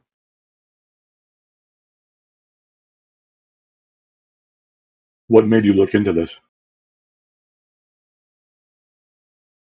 Nothing to do with the flat Earth. That's one thing, and really,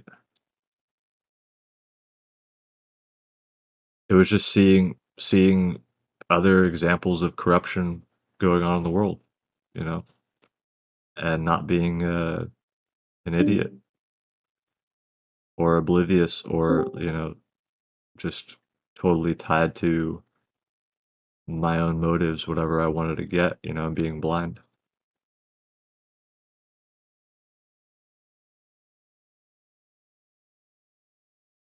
What would you say is a limited form of measurement?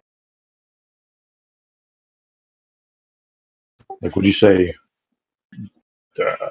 surveying is a limited form of measurement? No, I wouldn't. I would say that measurement is limited. I mean, I wouldn't say there's a limited form of measurement. Measurement is what it is, and by nature, it's fragmentary, right? It it parses, it takes things apart. Its attempt to do something, right? Whatever it is doing in its measurement is limited, and it can be, extreme or very general. Like general as in an overlapping idea, whatever. But yeah, if you're going to measure something, if you're going to survey something, those are limited measurements that have their utility and their purpose. But it's just measurement. What about the nature of water? Like, there's some limit there. What we could know about how water works? Well, I mean, I think we've learned a lot about water. I'm not sure if there's what more we can measure about it, right? But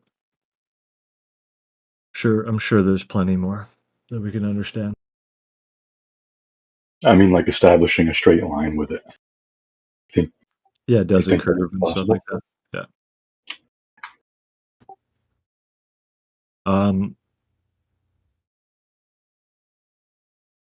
I think that if the laws of physics are correct, right, and in most circumstances they are, right? Like if you're gonna shoot a bullet or whatever, fire a cannonball, you can trust that we've mapped out this force of gravity that you call it on this mass, and you can tell where it's going to land. It's a model, and that model can become a hypothetical idea when you extend it out into space and out into things where it's not testable. It's not just on your tabletop.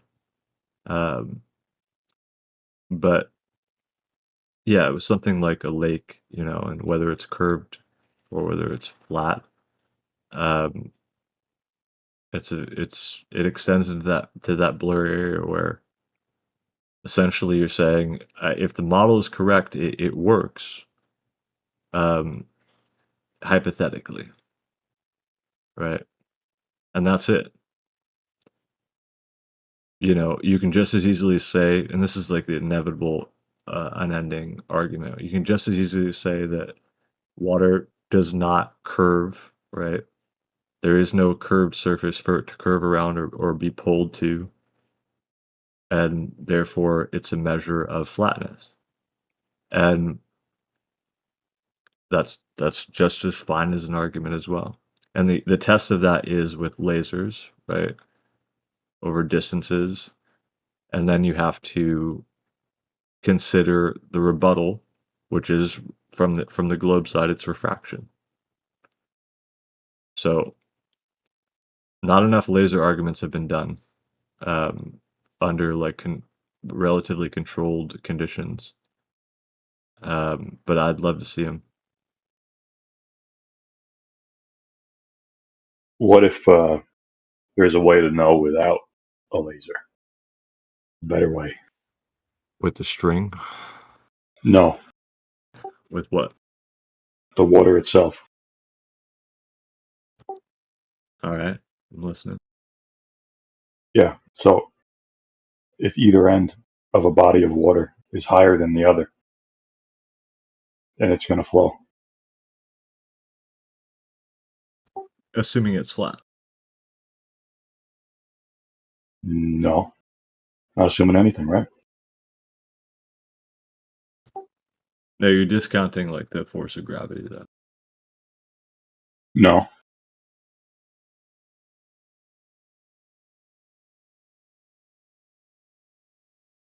And if you think it's curved, then you're going to have to decide what you imagine it's doing. Is it humping or is it dropping? It's not. It's none of those things, right? Because all that the water particle cares about is that it's getting pulled downwards.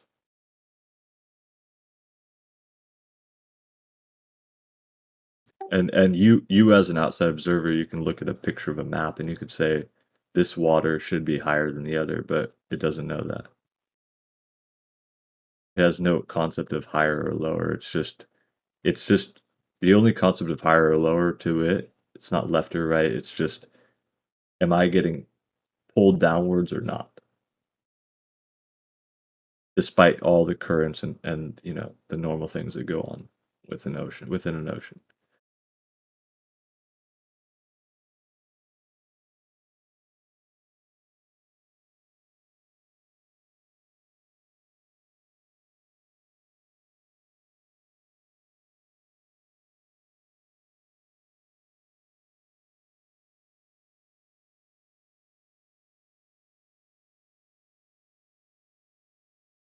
To be honest, I mean, I study physics and I feel like there's very little room for physics to prove itself wrong.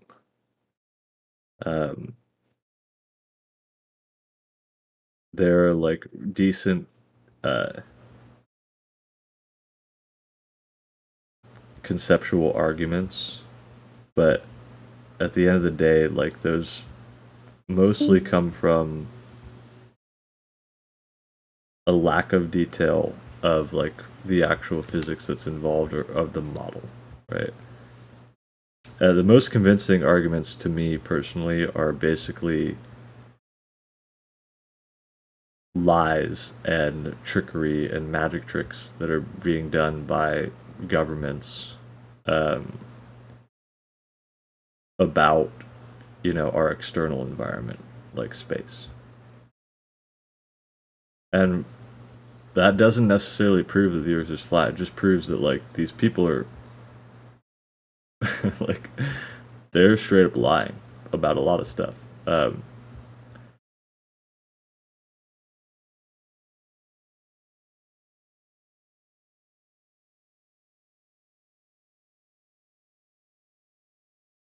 But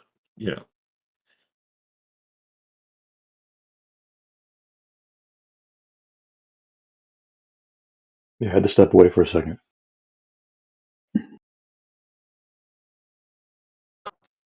So what does gravity have to do with anything?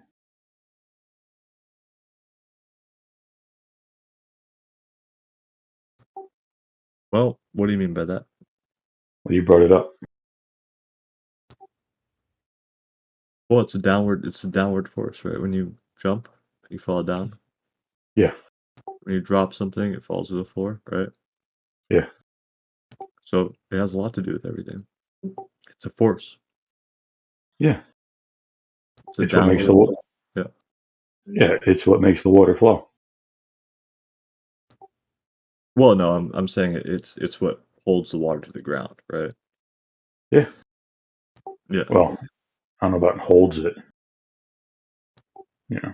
There are other forces too, right? There are you can push the water with your hand. There are currents. Yeah. But how does that kind of make what I said irrelevant? Well, I tried to explain. I was just saying that in my understanding of what you said, there's no higher and lower, right, for water. There's only, how close am I to the ground? Or what is this force, pulling me to the ground or not? Yeah. So there's no left. It doesn't. The left and right are just currents. That like it doesn't know that it's South America. Like from your perspective, that you're saying the water should be lower. There's no. That's a relative perspective, right? The water What's- molecule in South America is just trying to get as close to the ground as it can, based on the Yeah. forces that are acting upon it. And so is the water molecule in Peru or North America. Yep. Yeah, so if either one of those molecules are higher than the other, the higher one's going to flow. Why? Gravity. That's not true. There's no high. What do you mean higher? Higher than the other one. Closer to the sky.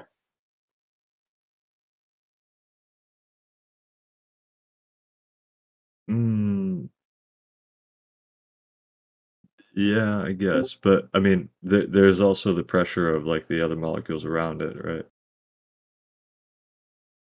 Is there?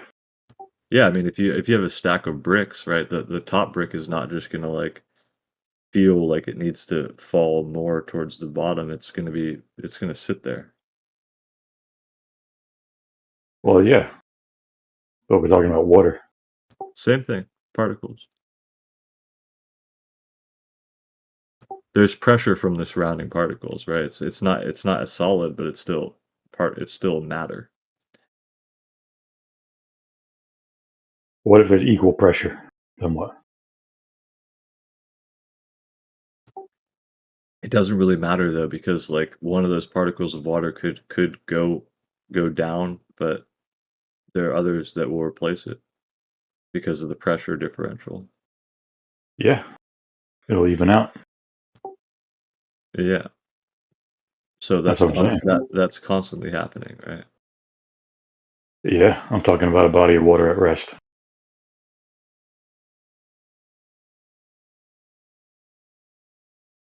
I don't know what we're getting on about, man. I'm having a conversation here, but I don't know where we're going with it. You bailing out? I'm not bailing out, man. I'm just saying, like, It's getting too real for you. it's it's getting real, man. No, I just don't. I don't think this is like a good argument. I'm just listening in, and because I got my mic keep will drop in and out. With feelings of molecules. Where is that studied? The hell did you just say? Well, you talked a lot about how what molecules think and feel, Yeah. and how they react. Yeah. I wondered how that was done. You said you're a physicist. I thought that you knew about the feelings of molecules and how they react to and how they know what directions. Yeah, I do. I do actually. I know exactly. was kind of interested in that because Yeah. you talk about the I feelings know of I them know quite how a bit. molecules feel. That's why I'm a physicist. I So know how the they feel and what they're gonna do. yeah. Yeah. Where can I look into that? Because I'm interested. The sentience of molecules. Is there a paper or something? No. No, man. No, I'm being playful. But no. What I meant was not like how they feel actually, but just what forces they're under, right? So there's no high or low. They're just under similar forces, right? Whether you're in like North America ocean or South America Yeah. ocean, the force is just in towards the center. Or if it's on a flat Earth plane, then it's just downwards, right?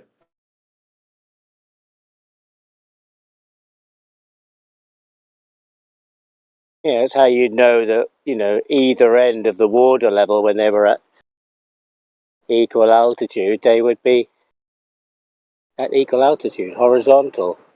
Because of those forces, because of the nature of water. No, but you can all the currents in the water, right? You can say let's There's no current. whatever it is, right? You can discount that. You can put that aside, right? You can say all these exist. The Let's tool, ignore tool that. for Yeah. measuring. Why is that? You're Why? cutting in and out. I couldn't hear. Yeah, I know. I said, well, you carry on and tell me about that, while I listen. I'll get to a better signal maybe in a bit. This is a problem. Yeah. I kind of get dropping now, but that's okay. That's why I said I was just listening, and you're talking about the sentience of molecules, which interested me I because I could look wasn't that up talking about the later sentience of molecules. I and know. try and see how they feelings. That's what I heard. That's why I asked. I know. It's But funny conversation, but that's not what I was saying. Jerry was talking to you about a water level. Jerry was talking to you about a water level. The tool for establishing a horizontal reference and the properties of that without I don't know thinking about the feelings of molecules. I'll wait till I get a better signal. I'll have a listen in. I can probably hear, but Yeah, so do you know what a water level is? The tool known as a water level? What is a water level? No, I don't know what it is. What is it? It's a tube. It's a flexible tube that you fill with water. You let it Simplest equalize. tool, most effective tool in the world. Absolutely. So wait, it's just a flexible tube? It's a flexible fill it tube with- that. Go ahead. Fill it. No, that's right. You fill it with water, and it's equal altitude at both ends. We use it in building all the time to get around corners. It's like a U shape. When you don't have line of sight. Yeah, it's like a U-shaped thing. Like a U-shaped No, tube. not necessarily. Doesn't It have could be to a be W. any shape. Or it could be a Just a C or tube. something, yeah. Just a tube. But the ends have to be higher than the middle, right, for it to work. Yeah, of course. I don't know what a water level is, but I'm just No, not necessarily, Scott. The middle can be higher than the ends. It's all right. Carry on. I'm not trying to get into like super. I don't know. If I think that an argument is not worthwhile, I'll tell you that I feel that way. It doesn't matter. That's my opinion. I don't really care about your feelings. What's not Yeah, I know. What But then what's not good about it? Yeah, What's but not the argument? Yeah, what are you talking about? we'll find out. I'm not sure. We're talking about water level right now, and I'm So you're trying just to. going to blabber on until you find out what you're talking about. Or not. You guys can talk. But you just came up. You just said, "Oh, if I don't think an argument's worthwhile, I'll tell you." And I will. But what argument? What argument were you talking about? Well, I was don't remember anyone talking about what argument. I perceived his argument to be, which is that I don't water remember is not anyone higher bringing level. up an argument. We were just talking about water levels. Yeah. Yeah, we're talking about what we can know, right? You said all this stuff about space and models we can't know, but And I was trying gravity to too. Yeah, gravity. What we can know. What we can know is that gravity or whatever you want to call it is just vertical, right? Up and down.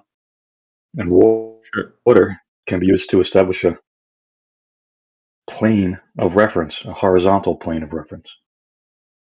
Okay, I'm following. Can we do that? Can we know that? Can you know that?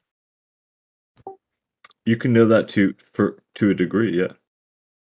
To which degree couldn't you know that? He thinks thoughts are measurements. Well, I did ask him about that earlier. He flipped it. He said that measurements are thoughts. Oh, okay. Now it's changed.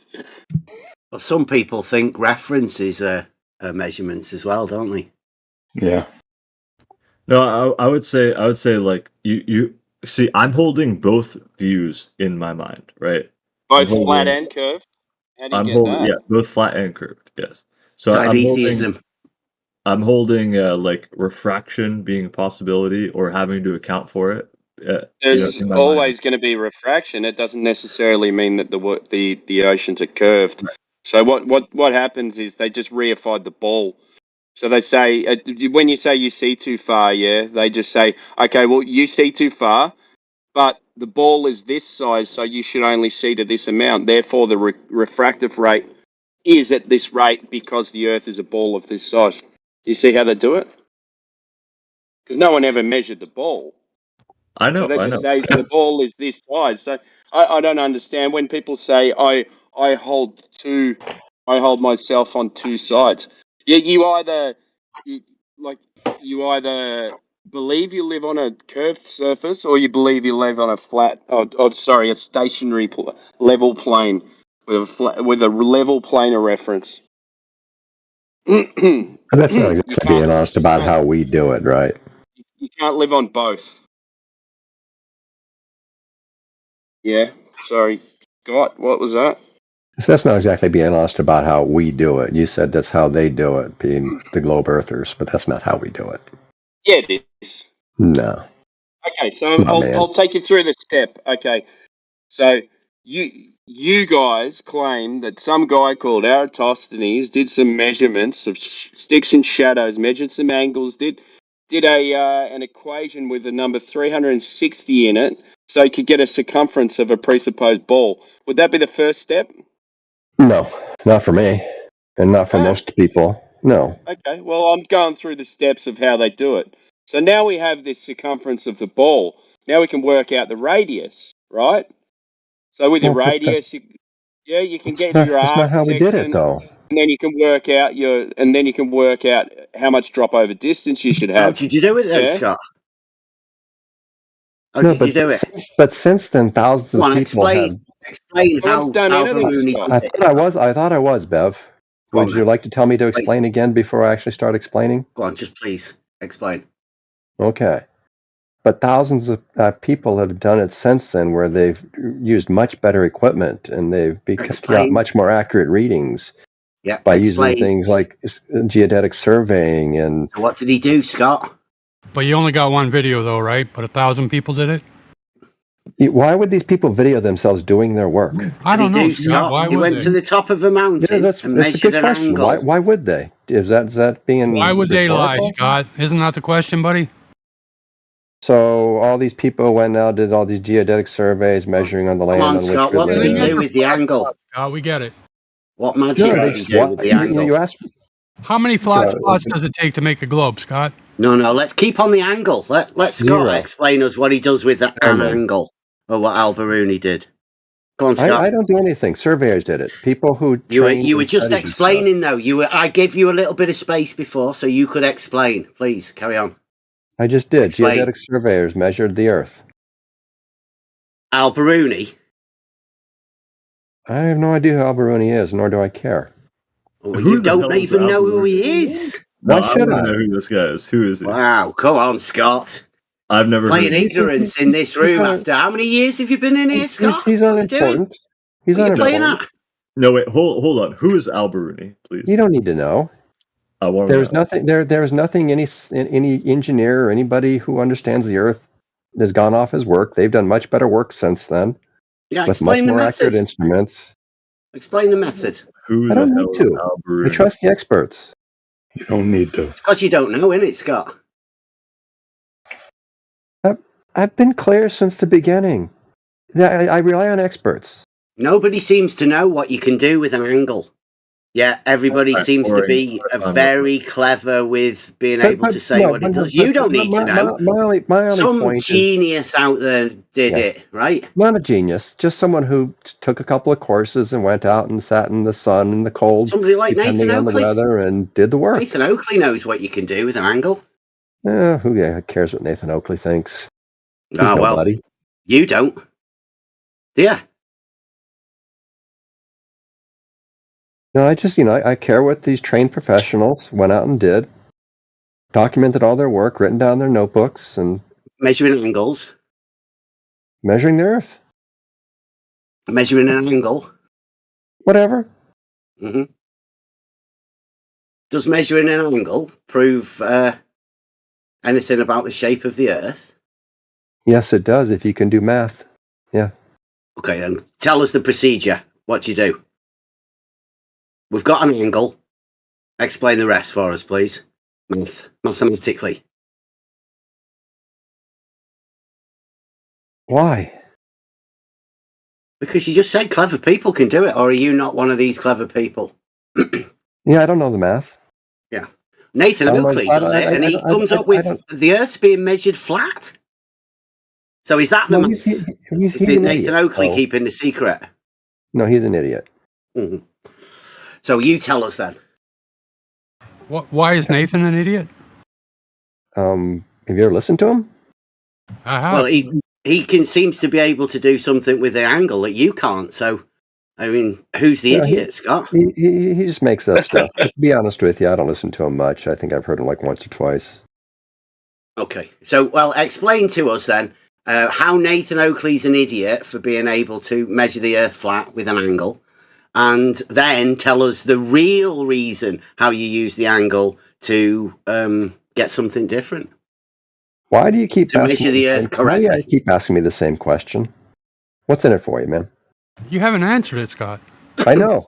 No, I have answered it. I said I leave it to the experts. You leave it to the experts. You don't even know who the fucking experts are, dude. Yeah, I do. Who are they? Can't be that hard. I think you've just got an They're the angle. people hired to do the geodetic surveying. Hey,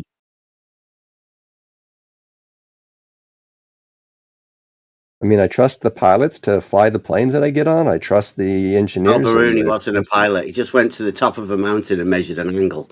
Explain I- that one. Explain how he got what he got out of that. I don't Because know. I don't if care. it was Nathan Oakley, he'd have measured it flat. Don't know. Don't care. So what's the difference?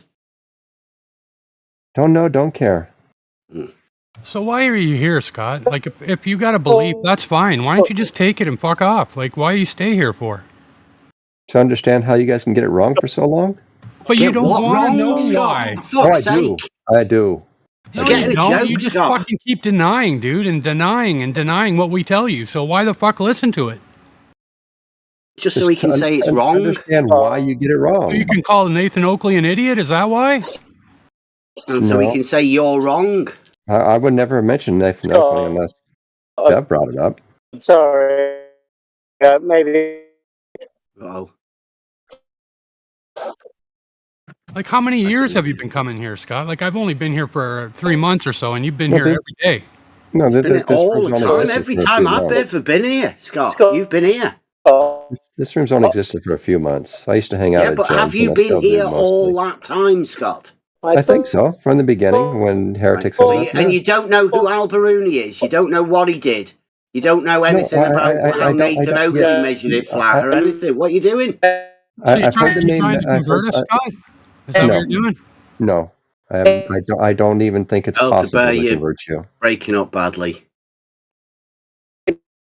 Yeah, maybe I misunderstood. I thought you were the. Don't hear me. Yeah. Scott, can you hear me, Scott? Sort of. Okay.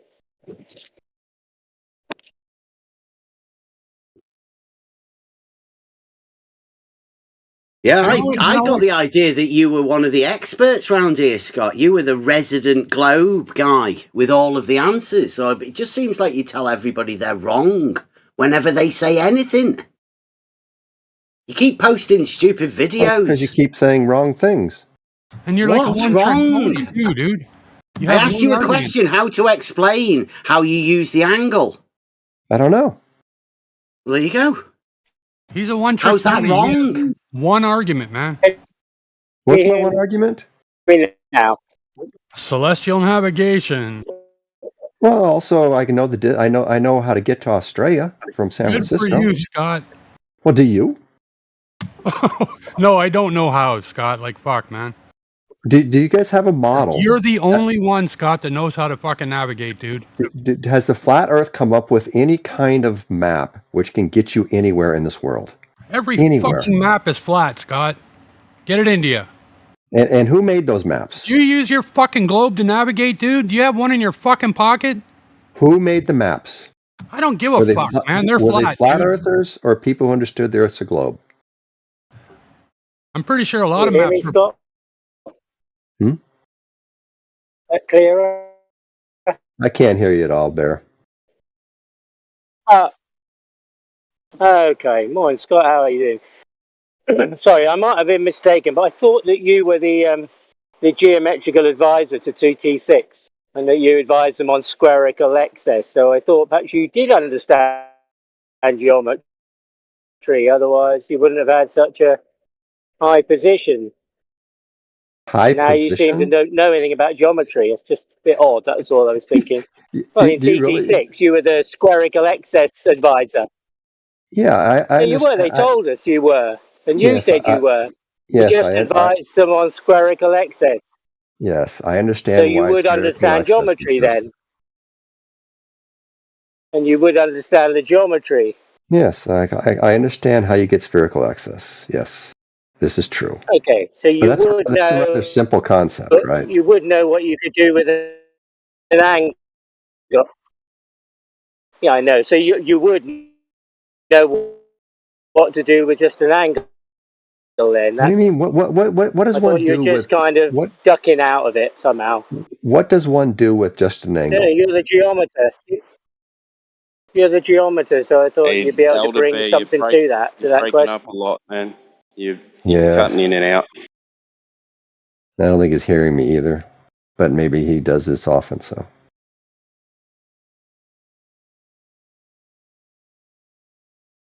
I mean, there's so many things that people who understand the Earth's a globe so many things that they can do.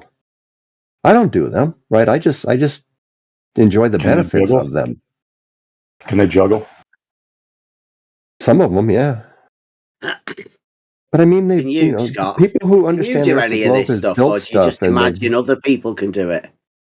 imagine other people do it.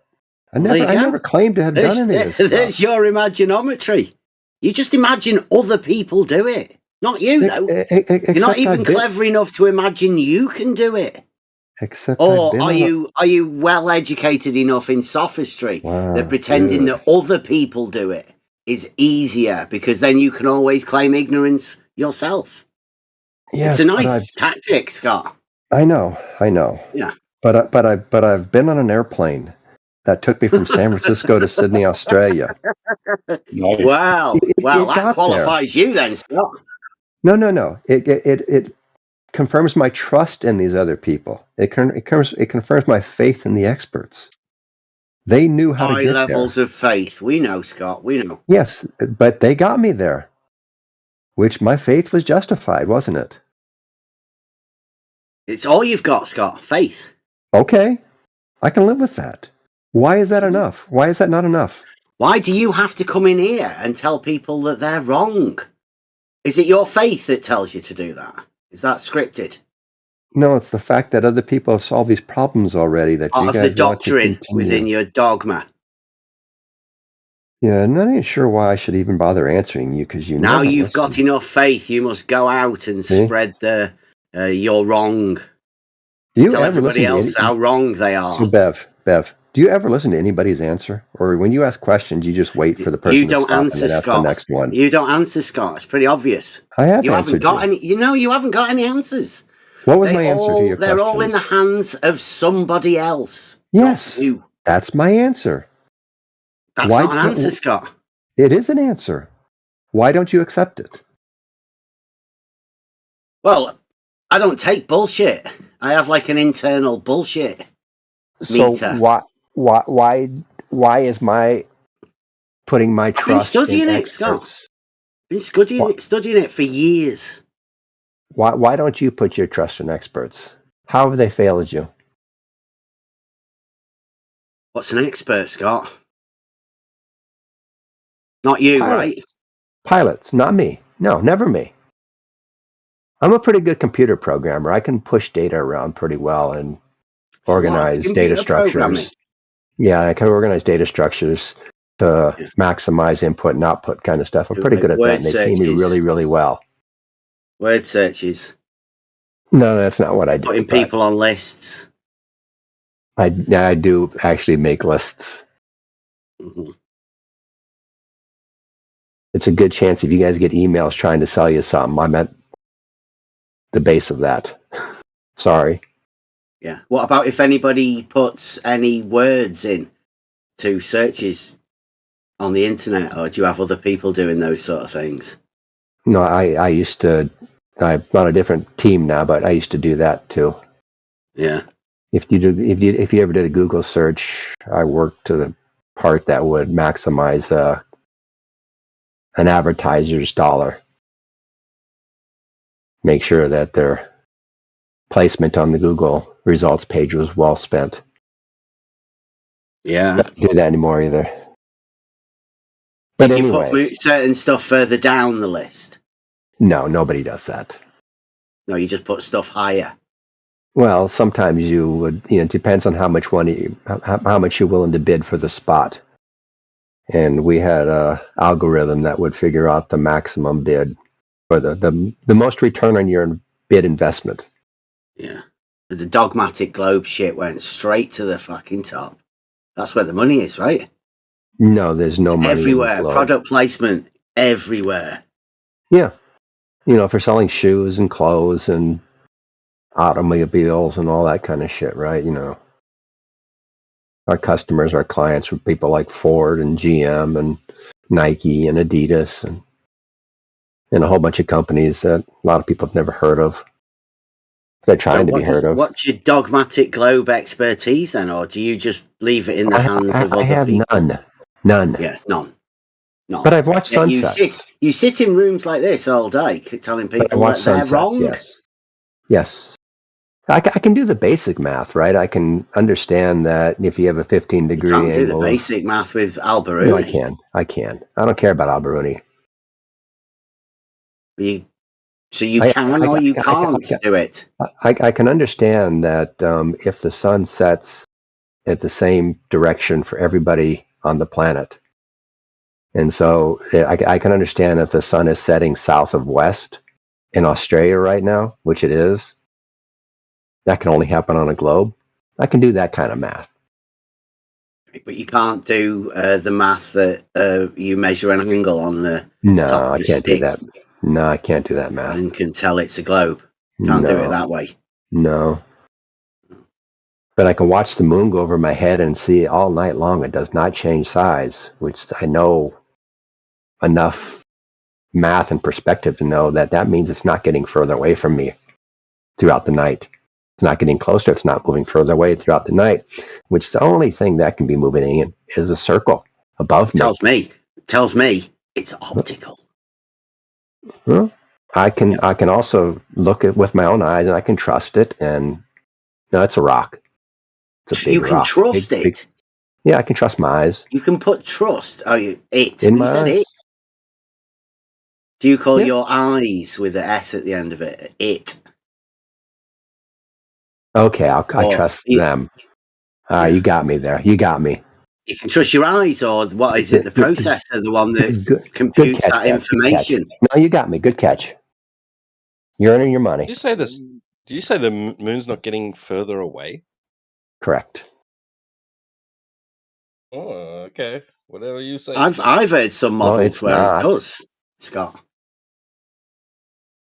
There are some models where the moon does change distance, isn't there? Over the course of a night? No.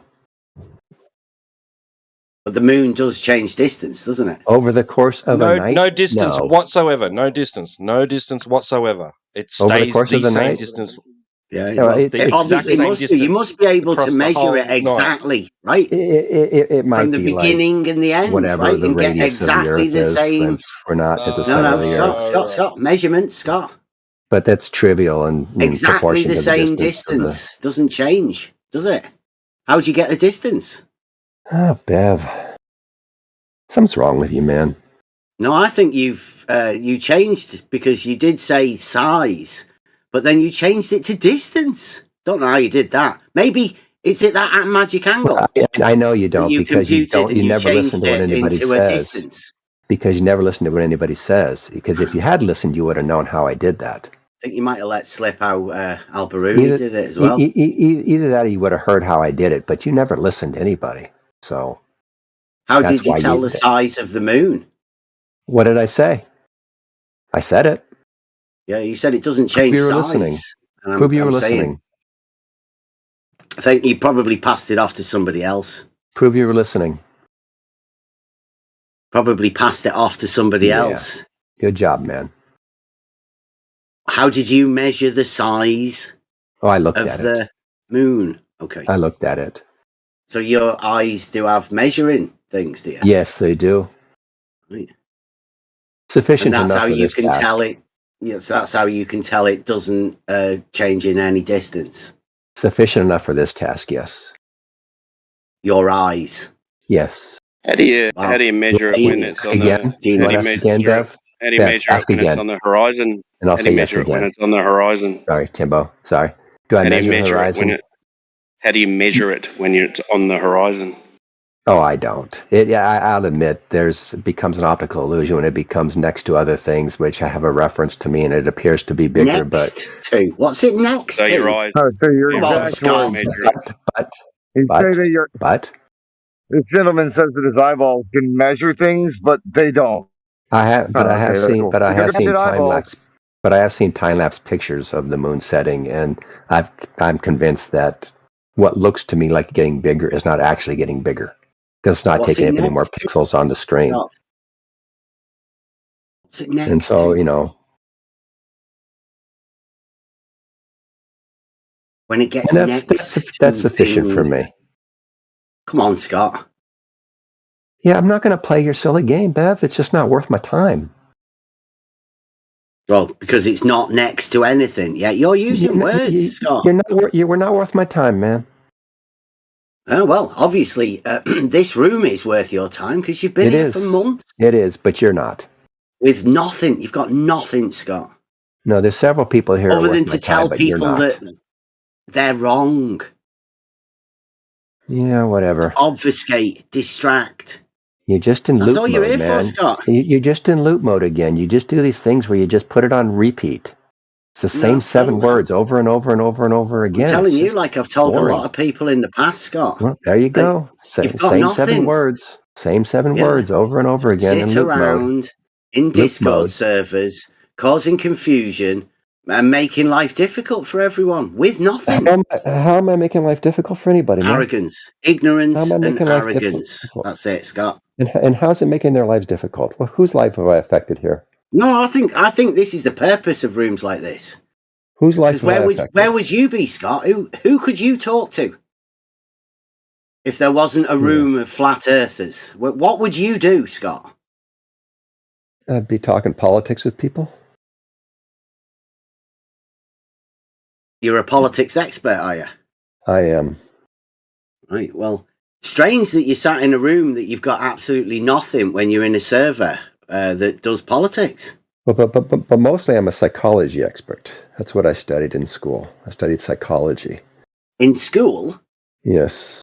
I thought you were computers. No, I just do that for a living. It pays better. Okay, psychology. And I happen to be better at it than I was at psychology. Because I'm really good at this programming stuff. Probably. Beautiful. I think shit at I'm psychology. I really know good. all Huh? That's really beautiful. I know all I need to know about this guy now. Beautiful. Oh yeah, cool. What do you think you know about me? You're just here Just to out of have. curiosity. You're just here. You're just here to have. Basically, you're collecting worldviews. Yes, I've made no secret of that. I said from the beginning that's what I'm doing. I Nobody wasn't being believes me though. sarcastic. I was being like, instantly, I understand what you're doing here. That's all. Well, you're right. I'm collecting worldviews. You're dead. You're dead on, man. I'm trying to understand how everybody here thinks.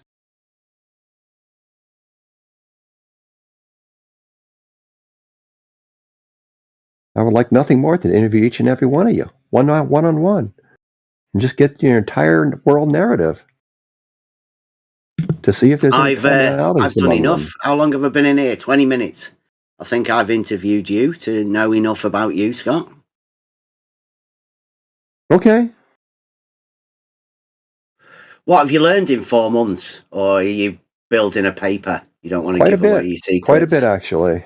Quite a bit. Go on then. What's the main thing? Well, first of all, there's a wide variety amongst you. You guys You are learned all how to flat say earthers. nah. In reality, that has sort of tend to happen, for Scott. different reasons. People in reality are different, right? Are you classing yourself in yes. that group, Scott? Yeah, sure. And you all kind of violently avoid answering any questions. Violently avoiding something tells us a lot about you, Scott. Yeah, it's almost as if You can't you actively violently run. avoid questions. I'm That's the state of maybe mind that you're injecting, Scott, into No, your I words. might need a better Not term for there. that, but there's a very active avoidance of questions, and I find that very interesting. Well, you just I hand didn't the know answers off before. to other people, don't you? You say you claim Yeah. ignorance and hand it off to somebody else. Yeah, and one of the questions that I had coming in that I think I have a better handle on now is, do you guys not understand, or do you resist understanding? You don't understand. And I think Hey, you songs resist have been wrote understanding about it. for some other reason than the facts, because you all will just summarily reject all evidence that goes against your narrative, which leads me to believe that the narrative is the important part, and the narrative serves you bigot, Scott. somehow rather than the You data. sound like a bigot. You sound like you've been sat in a room where you're bigoted to the group of people Yeah, no, that you're observing. Well, I'm just going off of what the data I've been able to gather. Mm-hmm. You know, like, what was the reaction when I asked you how to get to Australia? Anger, right? There was almost, It wasn't anger, got the feeling, Scott. I get the feeling that if the guy could have punched me, he would have. But You have maybe a I'm hard wrong. time reading people, don't you, buddy? Maybe. Oh, maybe. Sure, you get yourself in a lot of trouble, don't you, Scott? If you're writing a paper about this, Scott, like, I don't know whether it'd be trusted. I don't know whether you could get it peer reviewed. It sounds like a load of shit. It sounds like you're a mental case, Scott. Well, to me. I know, to you, that's the thing. But to everybody There's not definitely you, I something don't. psychological going on with you, Scott. Such as? What do you think? I don't know. There's some kind of chemical imbalance or something wrong with you, dude. You're different, dude. Well, I know that. We all know it. Don't worry. I wasn't worried.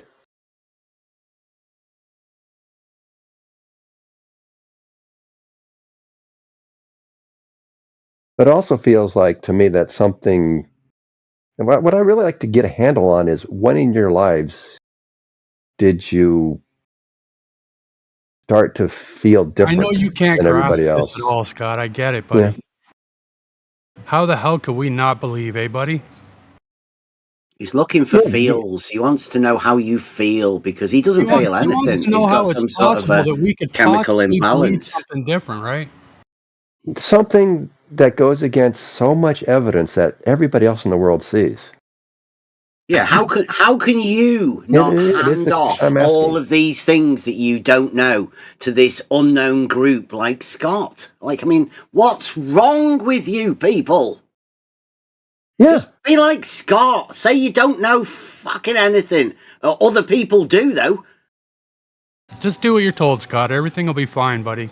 You should stop coming in here. I don't think it's healthy for you. Oh, it's very healthy for me. See, I I said, think he I'm feeds off learning a it. He's lot. got like an upside down mentality. Like it's all shifted. He just does what he's told. Yeah. Well, I think he thinks you're friends. Like you're all friends with him. Think Who's all friends? He's here helping you. I know. He wants us to lay back on the couch and fucking start at the beginning, right? Yeah, I do actually. Yeah, that's the patients running the asylum. That's all. It would be great. I think I can learn a lot. This is therapy for you, right, buddy?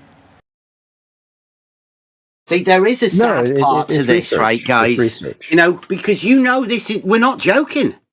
Like, this is literally what you're dealing with day after day after day. No, I know. That's the other thing. So people who have problems with, just general reality. Yeah. That's so messed up of their minds with contradictions and bullshit that they're just lost. What do you think? So I assume you're saying that the rest of us are lost in They call these this model contradictions. affliction. It's real. It's a real thing. Model affliction. Oh, you mean the desire to understand the world and have answers? No. And accept the answers? Allowing the contradictions of a model to override your reality. What contradictions of the model are there? Oh, God. You can't see contradictions. You're that deep, Scott. No, but you can't don't see what a have any. contradiction is. People in here have seen it day after day. No, they haven't. They think they have, and they really, really want to, but they haven't. See, there you go.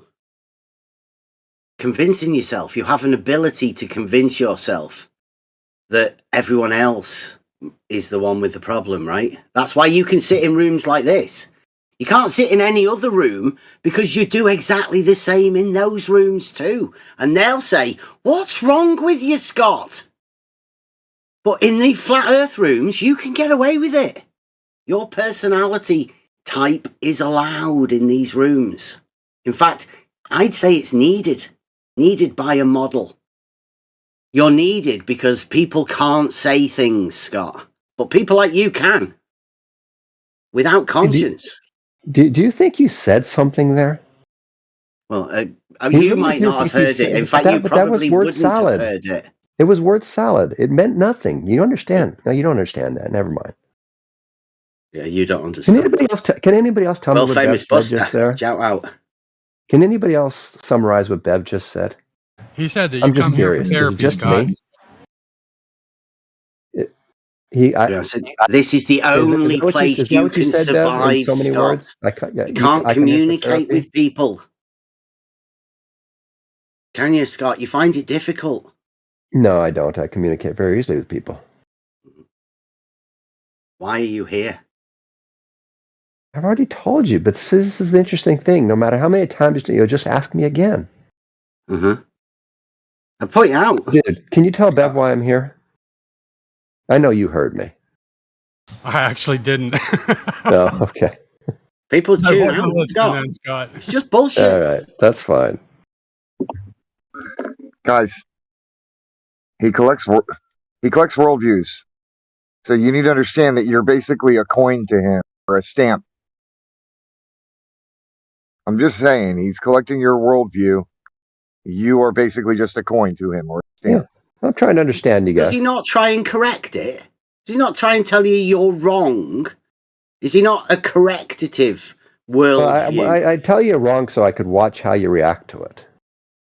There you go. And to He's see if it actually affects sticking you at up all. for his worldview, right? He's antagonistic, so he can get some sort of it's like going to your psychiatrist, right? And then your psychiatrist sort of prodding you to watch what you do, isn't it, Scott? That's the way you work it. No. No. Kind of funny. No, I mean that's the old time, Scott. Times are changing. You can tell it, can't you? Things are changing. But most people assume that other people, when they are presented with good evidence, that they will change their mind. You guys don't. Don't Neither do you. want. That's curious. Got nothing to change my mind with, Scott. I know you Don't think bring that. anything. So I why know you would I think that. possibly change my mind? But you don't even know what my mind is. Yeah, I know. Nobody yeah. does. Nobody I know knows what that. I know anybody that. else's mind is. You can't assume that everybody else's minds work like yours.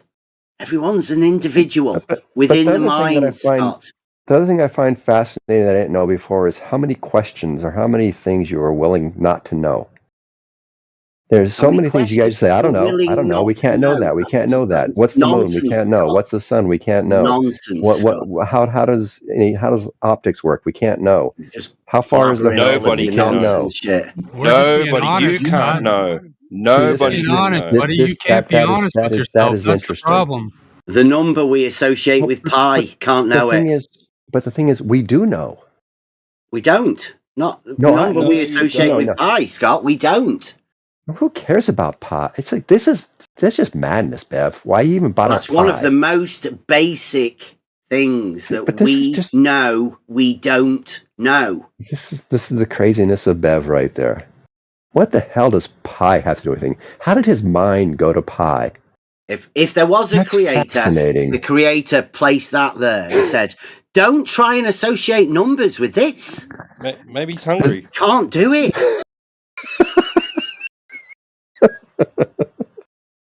Okay, D-Dub, that was good. Associate the straight line and the curve. Oh boy, they're not funny. the same. There's something about the relationship between the two that you cannot know. No, I can. You might not be able to, but I can, and I do. Wow! See, there's your illusions of grandeur. And there are billions of people just like me who do know. Go on then. What is pi when you associate it to a number? Pi is just the relationship between the circumference and the diameter of a circle. And when you There's no associate mystery it to with it. a number, what's the number? It never ends. No mystery. Okay. So you can't know it. Who cares? But you can know that you can't know it. It's a thing that you can know that you cannot know. Yes, I know, but you guys. That's knowledge of the unknown. Oh my God. Wow. So don't question how many of those things there are, because there's limitless. The question you should be asking yourself, Scott, is we can know what the moon is. You know. Yeah, and that's the question I've asked myself every day.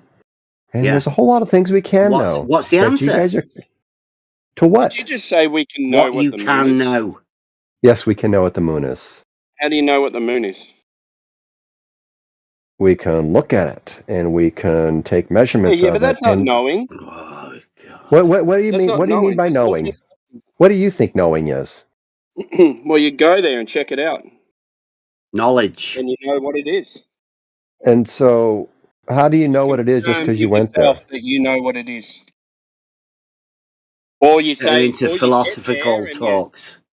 Or you get there and you do things and you go, oh, okay, I still don't know what it is. What about it do you think we can't know? Well, what about it do you think you can know? It's a big rock in the sky. Here's a chance for you, Scott. And everyone as well. Have you heard of epistemology? Oh my fucking God, man. Have you heard of the word epistemology? Not only have I heard it, I've taken 2 courses on it. Okay, what's it mean? Tell everybody what it means. It's a theory of knowledge. It's what do we mean when we say we know? The study of how we know. Incorrect. Okay. It's what do we mean when we say we know? The theory of meaning knowledge. Of sayings. No, it's what do we mean when we say we know? If I say, I say it's the study of how we know. Well, you're wrong.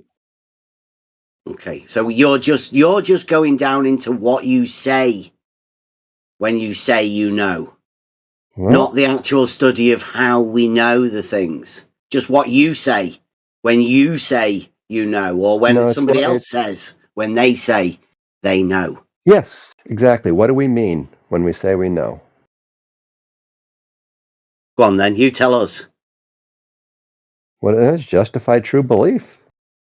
And most belief. epistemologists, most philosophers go with the correspondence theory of truth, which means that if I say there's milk in it, which is basically when the proposition corresponds with reality. So if I say, are you saying a justified belief is knowing? That's what we mean when we say we know.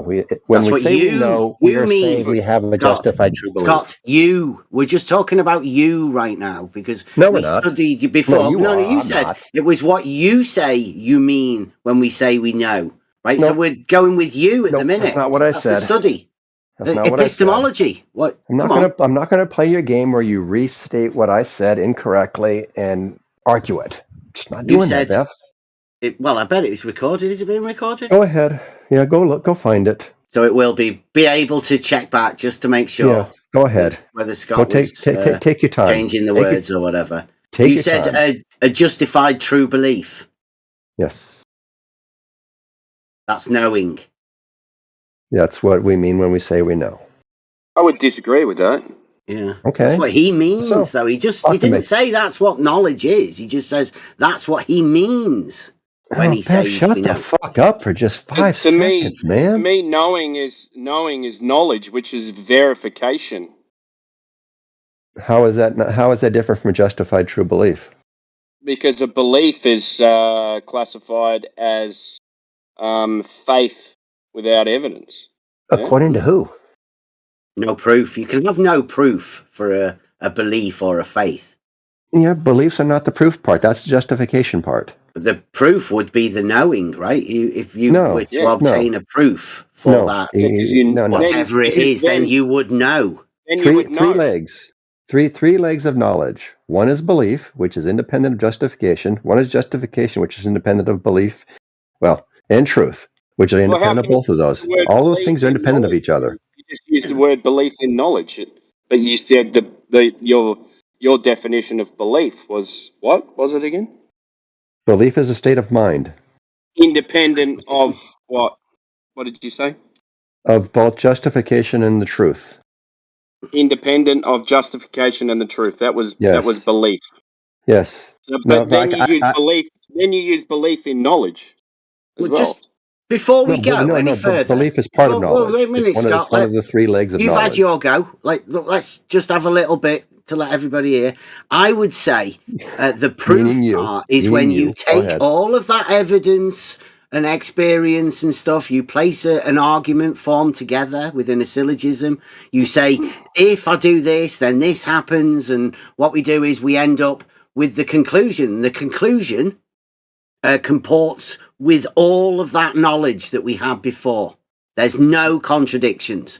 At that point, you could grab that thing that you've just done, tested in reality, it comported with the mind, and you can place it in an area called proof.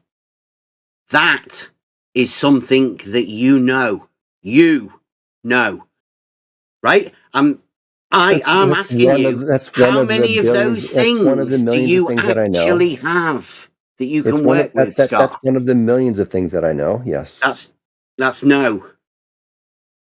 I see, because I have a few things that I do actually know, and I can put in that little basket. Well, I got millions the journey of things I've been on. Know. I can go on forever. Things that I know. Right. Well, I can take you through the foundations to lead you up to those sort of things, but I don't think you can. That. I think you could. Yeah, and I think you have a contradictory mind, broken mind, Scott. Yeah, I know you think exploded mind, and I know you think that, but you're wrong. Do you think you could show me that I am wrong, or do you want to just believe I'm wrong? How would you demonstrate that I have a broken mind? By showing that you hold contradictions. Okay, show me a contradiction that I hold. What about if I were to say a water level is a tool that establishes a horizontal plane of reference? Reference to what? It establishes a horizontal plane of reference. To what? Reference to the what? The water level establishes a horizontal plane of reference, Scott. See, this is why I come here. To experience people like you who I would never meet in real life, who don't understand that reference has to be to something else. Your mind is so fractured that you don't even get that simple point. You have to be referenced to something. It's a plane, Scott. Right? Reference to what? Horizontal to what? So you start with 2 points, right? Neither one is higher Yes. than the other. Yes. Okay. No slope. Okay. And what is that horizontal to? It's not horizontal to anything. It's just horizontal. It is the reference. That's the reference you establish. Okay. Would your horizontals, by definition, need to be perpendicular to your verticals?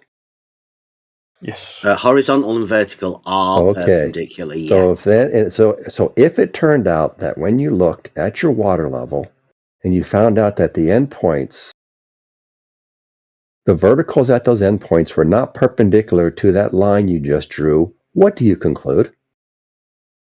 That you've done something wrong. And after you've checked all of your measurements and you can't find an error in them, what do you conclude?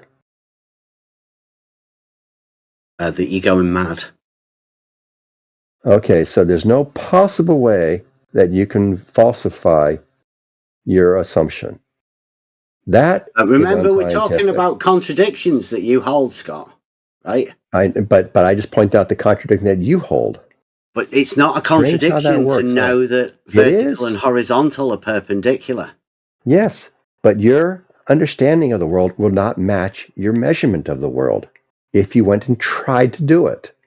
Vertical and horizontal are perpendicular. Yes, your verticals will not be perpendicular to that horizontal. The only vertical that will be perpendicular to that horizontal line, or that line that you're calling horizontal, will be the vertical in the dead center of it. That is the only place that will be perpendicular to it. That's just a fact of reality. All perpendiculars to that thing will be parallel, though, geometrically. All perpendiculars will be parallel, but none of them will be vertical. None of them? To a horizontal? The one in the middle will be vertical, but none of the others. But they're all perpendicular. They're just not vertical. But vertical and horizontal are perpendicular. Only in your messed up understanding of the world. I don't think so, Scott. See, this is where... I know you don't think so. I get that. Yeah, you do understand, Scott, that I'm not a flat earther, right? I don't care what you are. I'm just somebody who comes from a practical understanding of reality. You're somebody who doesn't understand that the ends of the water level will not be perpendicular to the line that creates. Hey, Scott. Scott, you agree that perpendicular along that horizontal line will be all parallel? Yes, every perpendicular to a line will be parallel. Yes. Well, in the same plane. You're just saying that they're not vertical. They will not be vertical. They will not measure vertically. The center. Perpendiculars to the horizontal. If you had sophisticated or precise enough instrumentation, you would see they're not vertical, or they're not perpendicular. The verticals are not perpendicular to that line. They're just not. And this is a simple. It's true. They teach you in math that that if you've got a horizontal line, that any point perpendicular, at any point on that line, perpendicular to that is vertical. That's just what they teach you. You can have several verticals on a horizontal line because it's perpendicular to it. You can definitely, have a plumb line at each end where the water.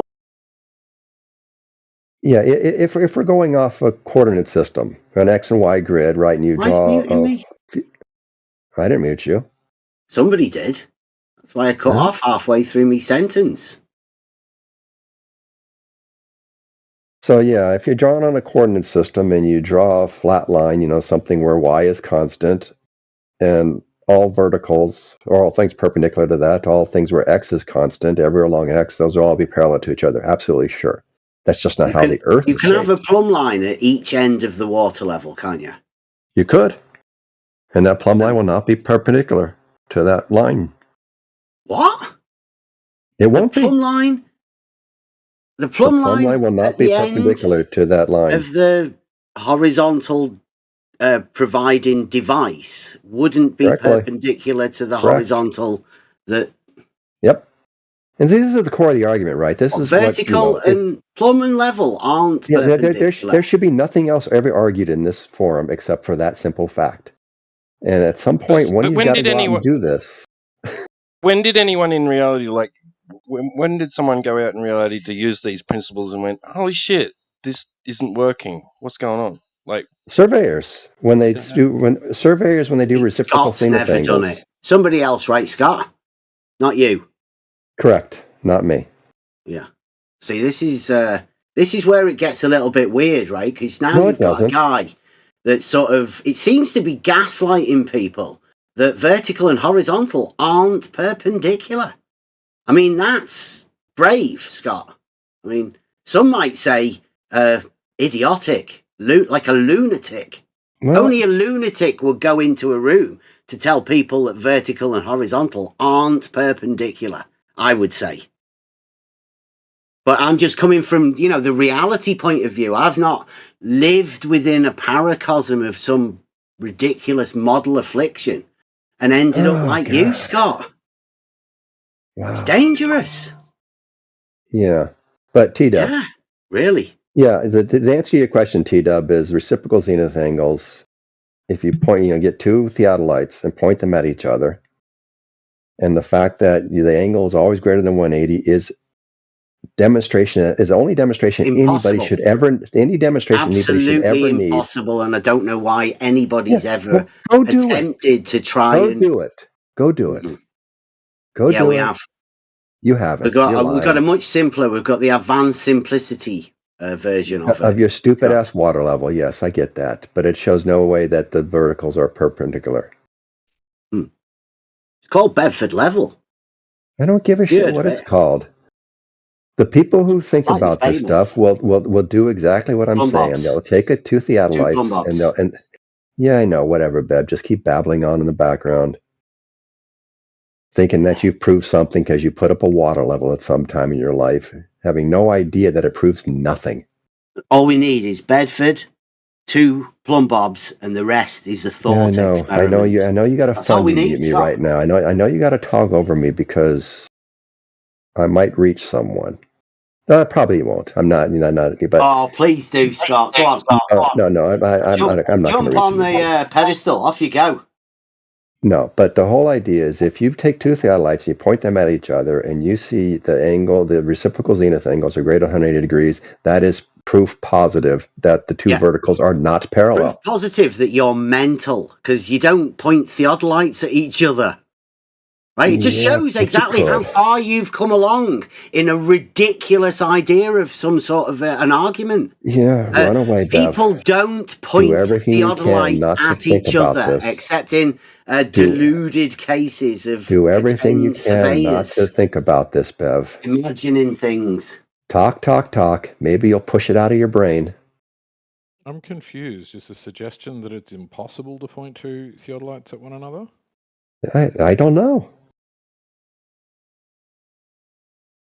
Bev just refuses to accept the possibility that it could be done, apparently. I'm pointing I don't know. out that it's not a surveying procedure to measure Nobody from ever said it was. theodolite to theodolite. Nobody ever said it was. It's just been shown in a picture, so people imagine that's what occurs. So that's All what I they was saying- voice all- because all they I know was saying, it's a nothing very simple about call. the surveying procedures. You just need to push it out of your brain, don't you, by talking. Just push. You'll keep it out, Bev. You'll keep it out. Just keep talking.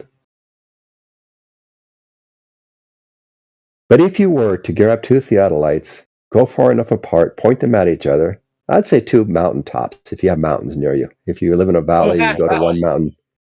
Yeah. And you can point it to the top of one mountain and then go to the other mountain and point it to where you were and look at the reciprocal zenith angles and see what they add up to. You can any one of you can do this for yourself if you're really Reciprocal curious rumpus if pole verticals are measurements. parallel. Yeah. I mean, if you really want to know if verticals are parallel, any one of you can do this really easily. And the fact that if you get 3, you'll be able to see the tilt, won't you? No, you Tilt can to never see. vertical. You can't see the tilt. That's not What what do you mean anybody's you can't see claiming. the tilt? You can't see the tilt. I'll say it again, Bev, because you'll ask again. You can't see the tilt. One more time. One more time. Why can you not see the tilt? Because you can't see the tilt. Well, how about if you get 3? You can't see the tilt. Tell me why you can't see the tilt. Because it's very small. You have to be 69 miles apart to get one angle, or 1 degree. 1 angle? 1 degree. 1 degree of what? 1 degree of tilt away from each other, and you're not going to Tilt see of 1 what? degree verticals. And you're not going to see that. Tilting vertical. Oh I'd my say you God. wouldn't see that. Yeah, I know. I said that. I said that already. Never been observed, has it? A tilting vertical. I already said that already. You won't see the tilt. Is that because it's not there? No, it's because it's too small to see.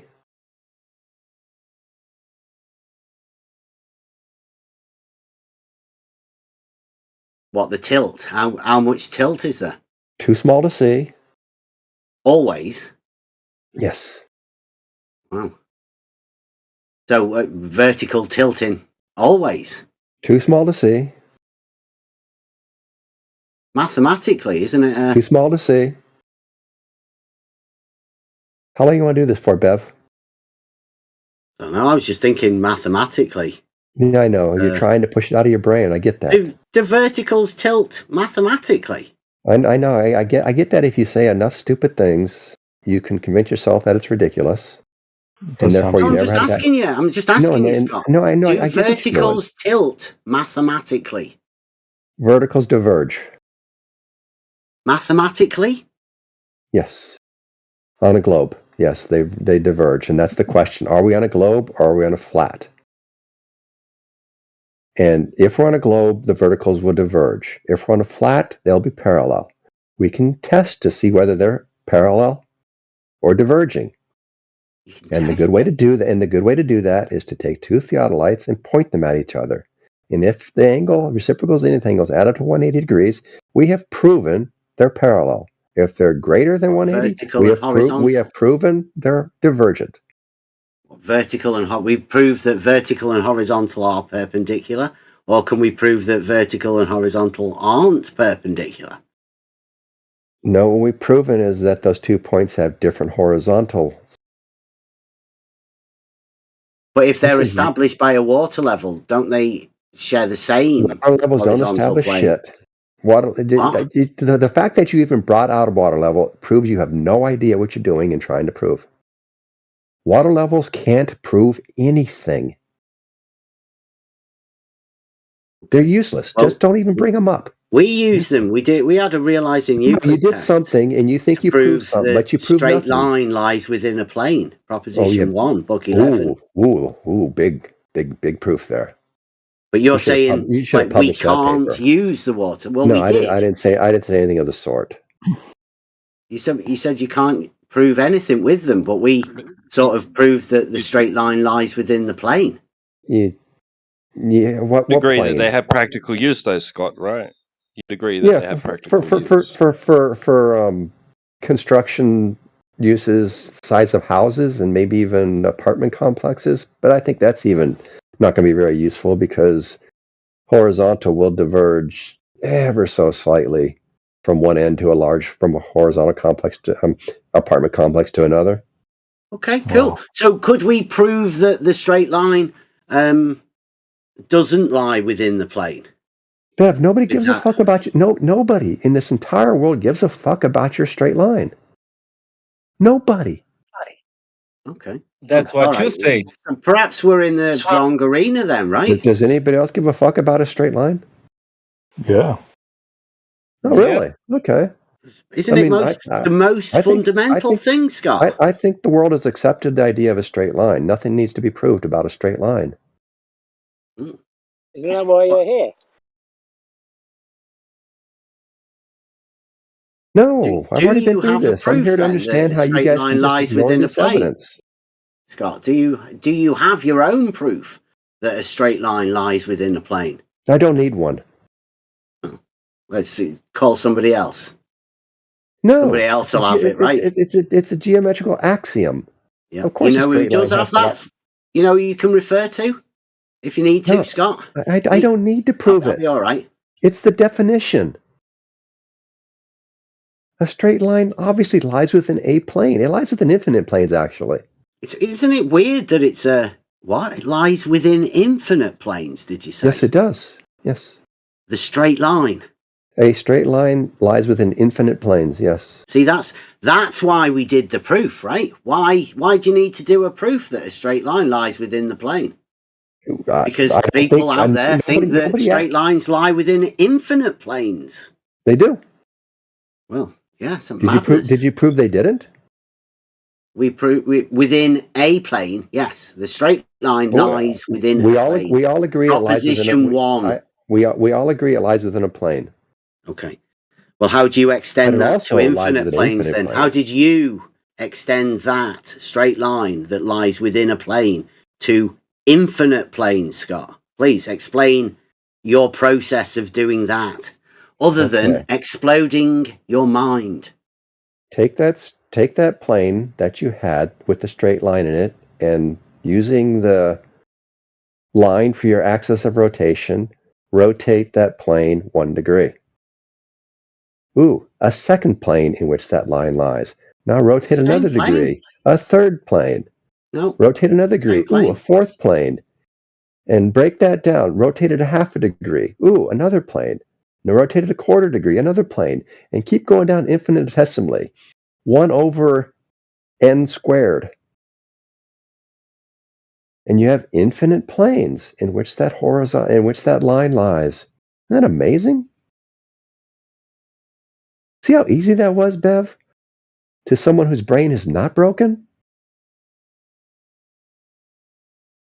Does that blow your mind, Bev? That I just proved to any thinking person that a line lies in infinite planes? That's why we use the tool that establishes a horizontal Yeah, plane of avoid the reference. question. So we Avoid it. keep the Run same away. plane, Scott. Well, I don't care. You said that a line lies in a plane. I agreed. And I demonstrated that a line lies in infinite planes. And we demonstrated by using a tool in reality nobody that cares what you establishes did, a though. horizontal plane that the straight line does indeed lie within a plane, We already know a straight line lies in a plane. a So you horizontal prove nothing plane. to anybody. Yes. Nobody we did. cares. Nobody cares. We all know that a straight line lies within a horizontal plane. Mm-hmm. And the water level was a tool for establishing a horizontal plane, therefore making level a straight line on a horizontal plane. But we already knew that a straight line within a horizontal plane, so you proved nothing to anybody. We already knew this. Part of the fact that level is a straight line in a horizontal plane. Yeah, but what you need to prove is that level for that point that you measured is level for everywhere else.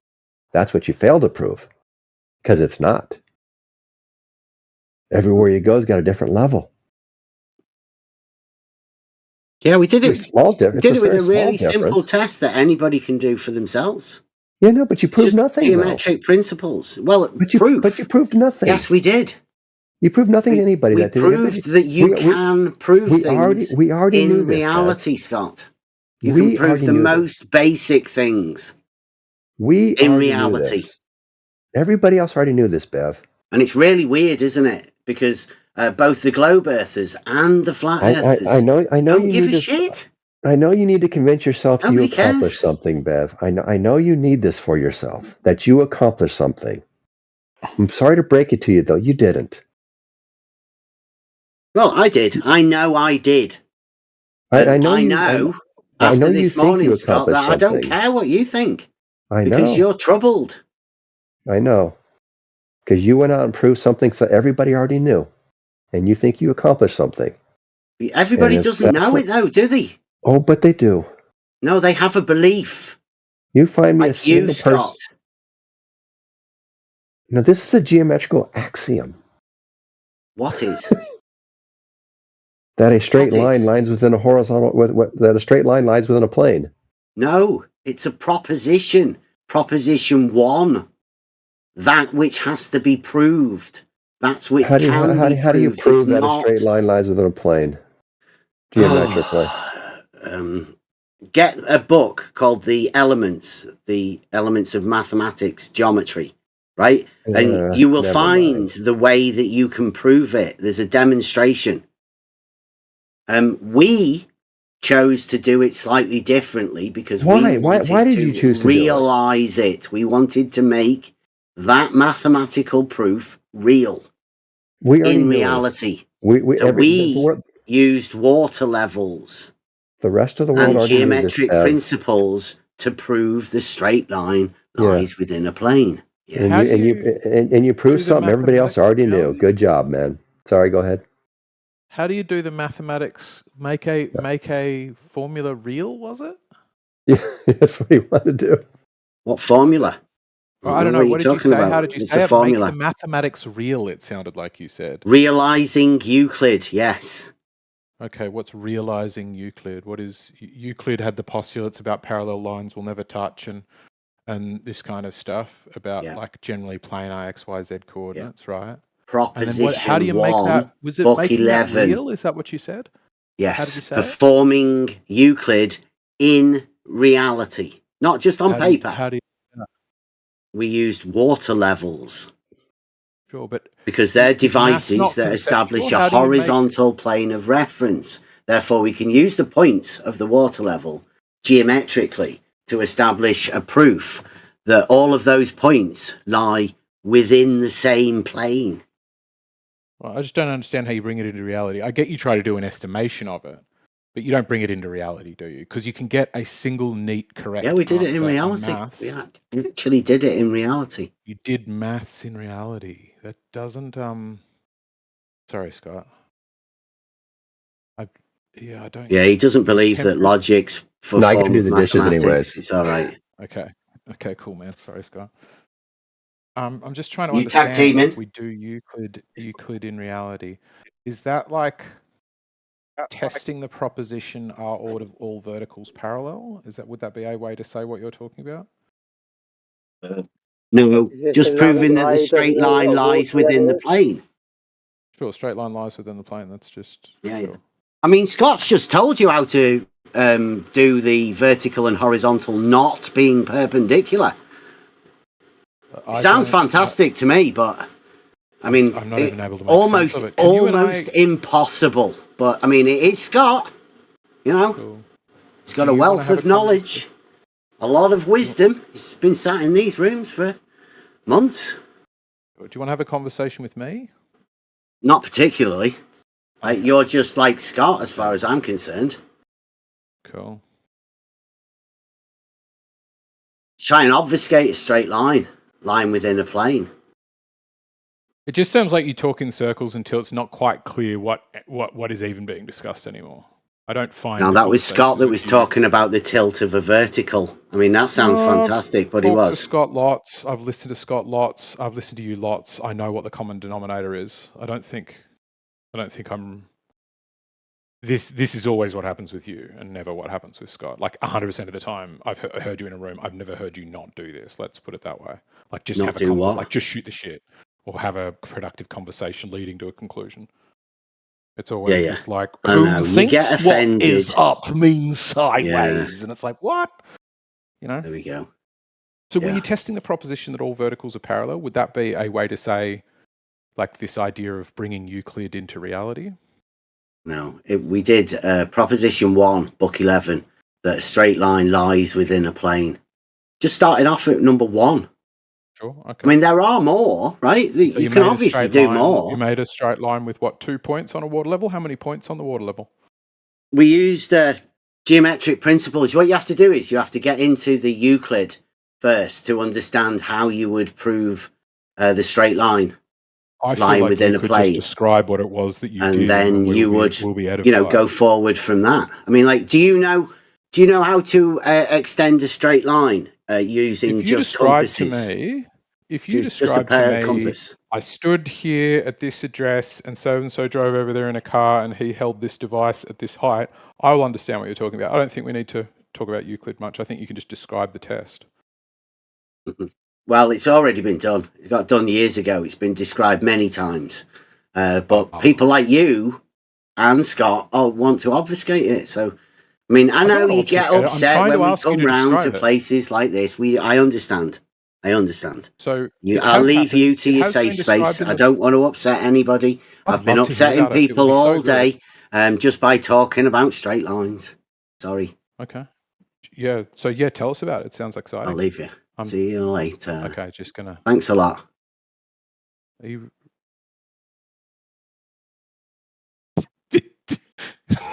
Is that really just what happened?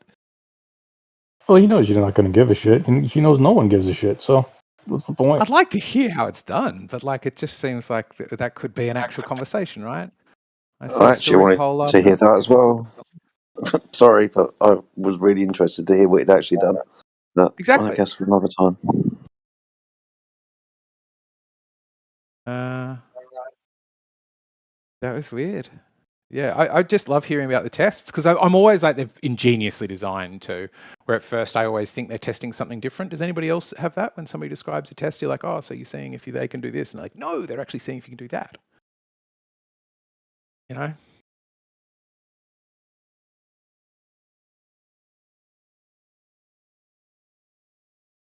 Because I do think the mechanical gyro compass is a strong one. For what? Showing that the Earth's turning. The Earth's turning or the gyro's turning? Pick your frame of The reference. gyro is just pointing at due north by finding the turn of the Earth. The turn of the gyro. The Earth. Yeah, aligning so with the the turn of the gyro will have a torque applied to it unless it's perfectly aligned north-south. So as it turns off north-south, either the ship's turning or the Earth's spinning, it's aligning down in the spin. So if Or the down gyro's spin turning. of the same direction. And yeah, the gyro, the physical forces on the gyro are evened out when it's lined up with the Earth turning, if you get what I mean. Mm-hmm. And that's displayed by the gyro turning.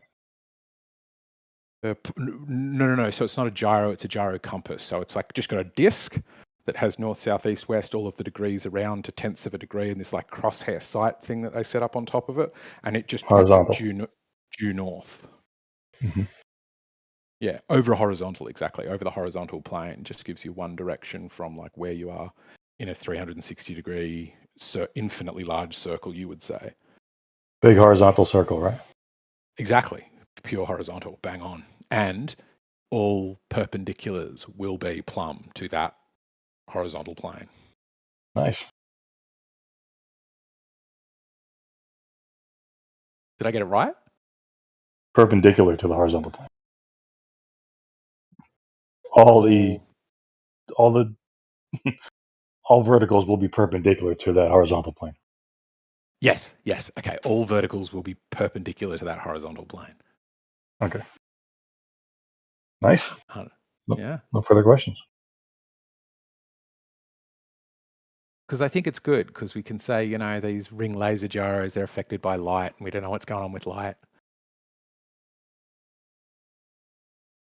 Did Bob have to turn on the gyro? Yeah, Bob turned it on at all sorts of different heights and stuff. I'm not sure how much calibration he did for temperature. That's a major effect I've found. I asked ChatGPT and it goes, yeah, it'll get wild results with temperature for like 4 different reasons, like the pressure in the air, the expansion and contraction of the device, the warping, and I think also humidity or something like that. So it doesn't turn. So it doesn't do anything unless you turn it on. Yes. Yeah. Okay. Yeah, you have to turn it on. Okay. So it wouldn't do anything. It would just sit there. Yes. Like a phone or a car or a motorbike. Yeah. Good. Just like it's just, you know, it's a bunch of wheels. Very nice. Yeah, it's not good for much, you know. I guess you could sleep in a car. So there are some things that are still useful when they're not turned on. But I guess the digital clock in the car, you don't have to turn it on. It just stays on. Sounds good to me.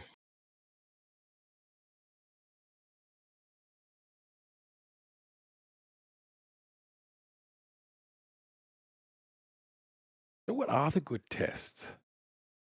What are the really good ones we hang our hat on? What are you testing? What do you Well, want to if test? all perpendiculars are, if all verticals are perpendicular to the plane of the horizon. That's just how they're defined, right? Right. So we're not really testing that, are we? We're trying to test if reality matches that. Well, wouldn't that come from reality? Yes, definitionally. If you get that, if you were in Euclidean space, if all verticals were parallel, that's exactly what you would get. Yeah. If that's reality, then that is the correct model. In that idea, do you think in this world that is just described by Euclid, if we imagine such a world that is just all verticals are parallel, could you within that world have a sphere that is a ball and do maths about that ball that you called spherical trigonometry?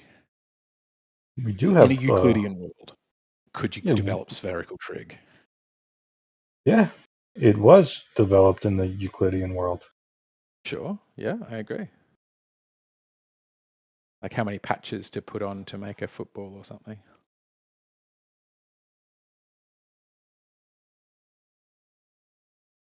Hmm.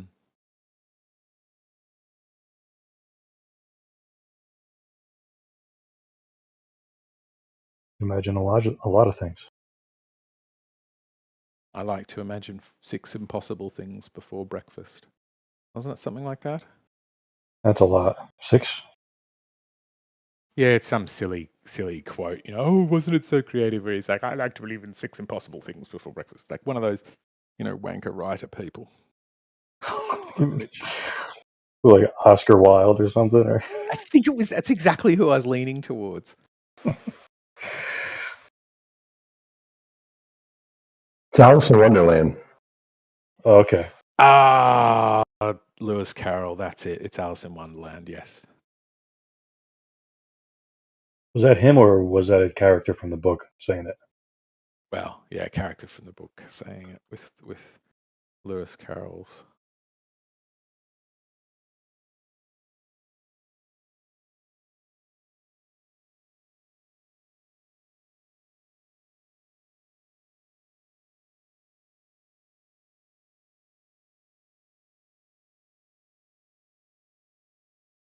Nobody seems to really want to take on the mechanical gyro compass bit head on.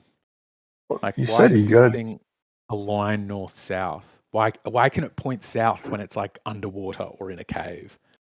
All it's doing is spinning. And if you just switch on the light, you've been sitting there in the cave with it for 24 hours. You don't know which way is even well, obviously you know which way is up and down because you're sitting on one side of this thing. And you turn on the mechanical gyro compass and you go, I know what is due south, and I could point a laser beam along that line that is due south, and it would all be pointing off the ball into space. And I could do that with a mechanical gyro compass without being able to see space. I could point a laser pointer at the South Celestial Pole.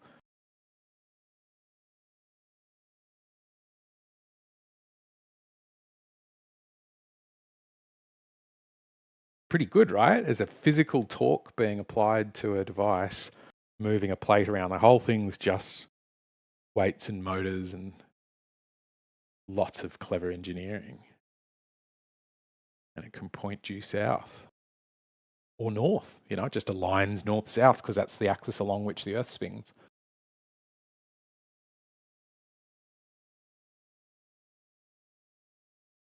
Oh, okay.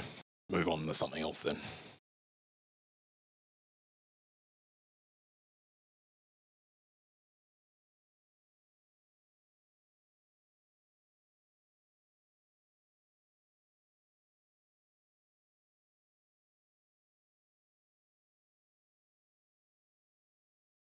It just reduced to true south doesn't move.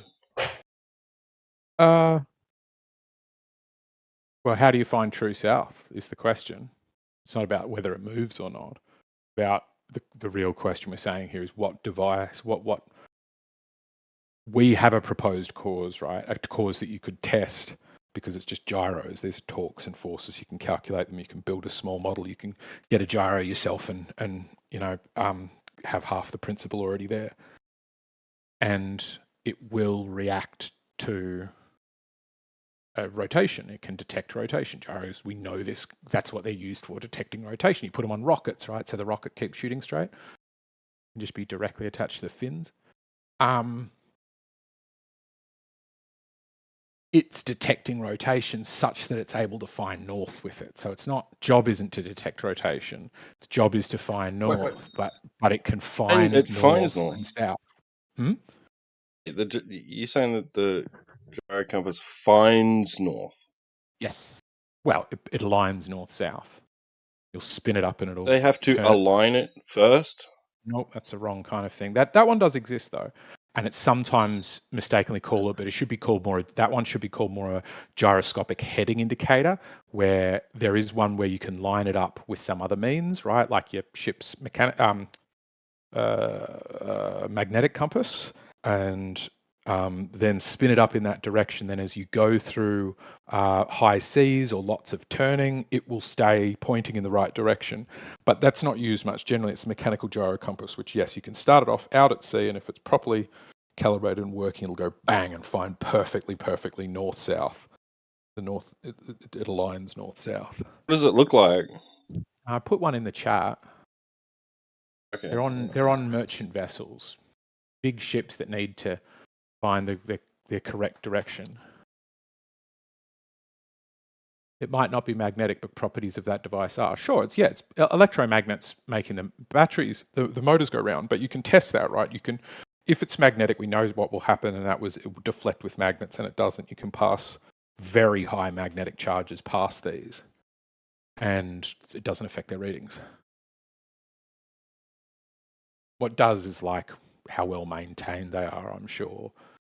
Bearings and all of these moving parts, like we've had things that go. They stop eventually. We got a link to this experiment you did in the cave with the lasers and stuff. No, I'm just describing what you could do with it. Like I can show you what it. So you haven't done it? I can tell you ones that people have done. Sure, I know a guy who's done basically the same thing. But earlier you required somebody to produce an experiment of measurement. Somebody went from here and stood over there and held this and that. That's what you required a little while ago. If somebody says they've done something. I just wondered if you've got a link to your experiment that you did in the I agree. cave. If somebody says they've done something, I think it's reasonable to go, oh, cool, show us. Describe how you did it. I'm saying this is possible. So they just thought experiments you're having then. Well, and nothing you've actually done. What I can describe to you is a guy who's often on here. I can invite him if you want. Has these out in his garage. No, you. I mean, we're talking about you, not anybody else. Just you. Okay. Just I can you. use one.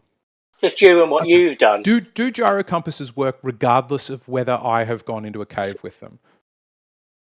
No idea. That's why I asked for your link to your experiment. Then I could look at it. Right, but I think that's a diversion So from if learning. you've got a link to your I just think that. No. You said earlier, you stipulated that somebody needs to have an experiment they did for it to be valid. No, that's... Other than a geometrical calculation.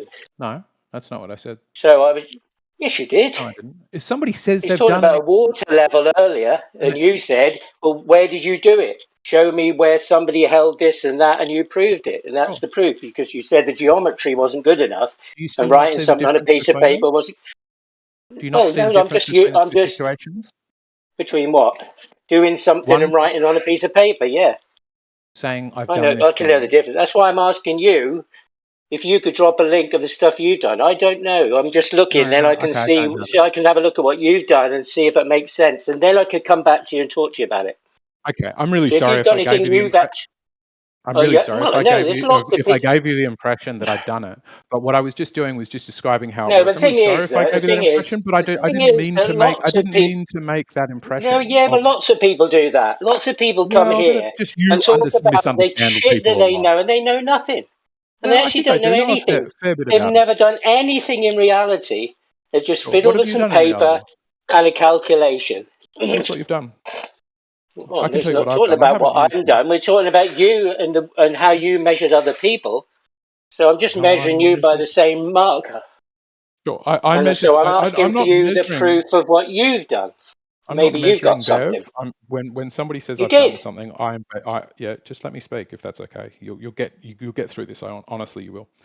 If somebody says I've done this, I think it's reasonable to say cool. If somebody says I think this is possible, then fine. I admit I haven't done this, but I think we can still talk about the device and how it works. You can get plans for these. There are multiple companies that make them. They're still in use all over the world today. You can find I'm not asking if I can go somewhere else. I'm asking you. You're the one who's here talking about it. Very good evidence that the Earth is. So you haven't done it.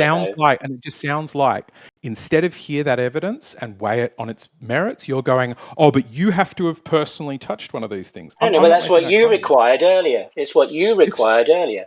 Somebody who's done something, a proof. You said show the evidence of your experiment where somebody held. Hang on, where somebody held this here, went over there to the other point and measured that, because you said that would be something to look at and could be considered to be valid or not.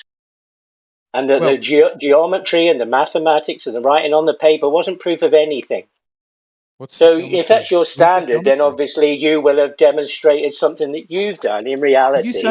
That we can measure and see if you're talking nonsense. Huh? I thought I was the only one posting drawings and information. I can't see Bev's ones. I am trying to post information here. That's nothing to do with me. You were talking to him. I don't. It's up to him what he wants to say.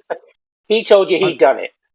It just sounds like I'm trying to add information to this conversation, and you're just trying to do everything you can except talk about how a mechanical gyro compass works. I realised that that's what you require. Hang on.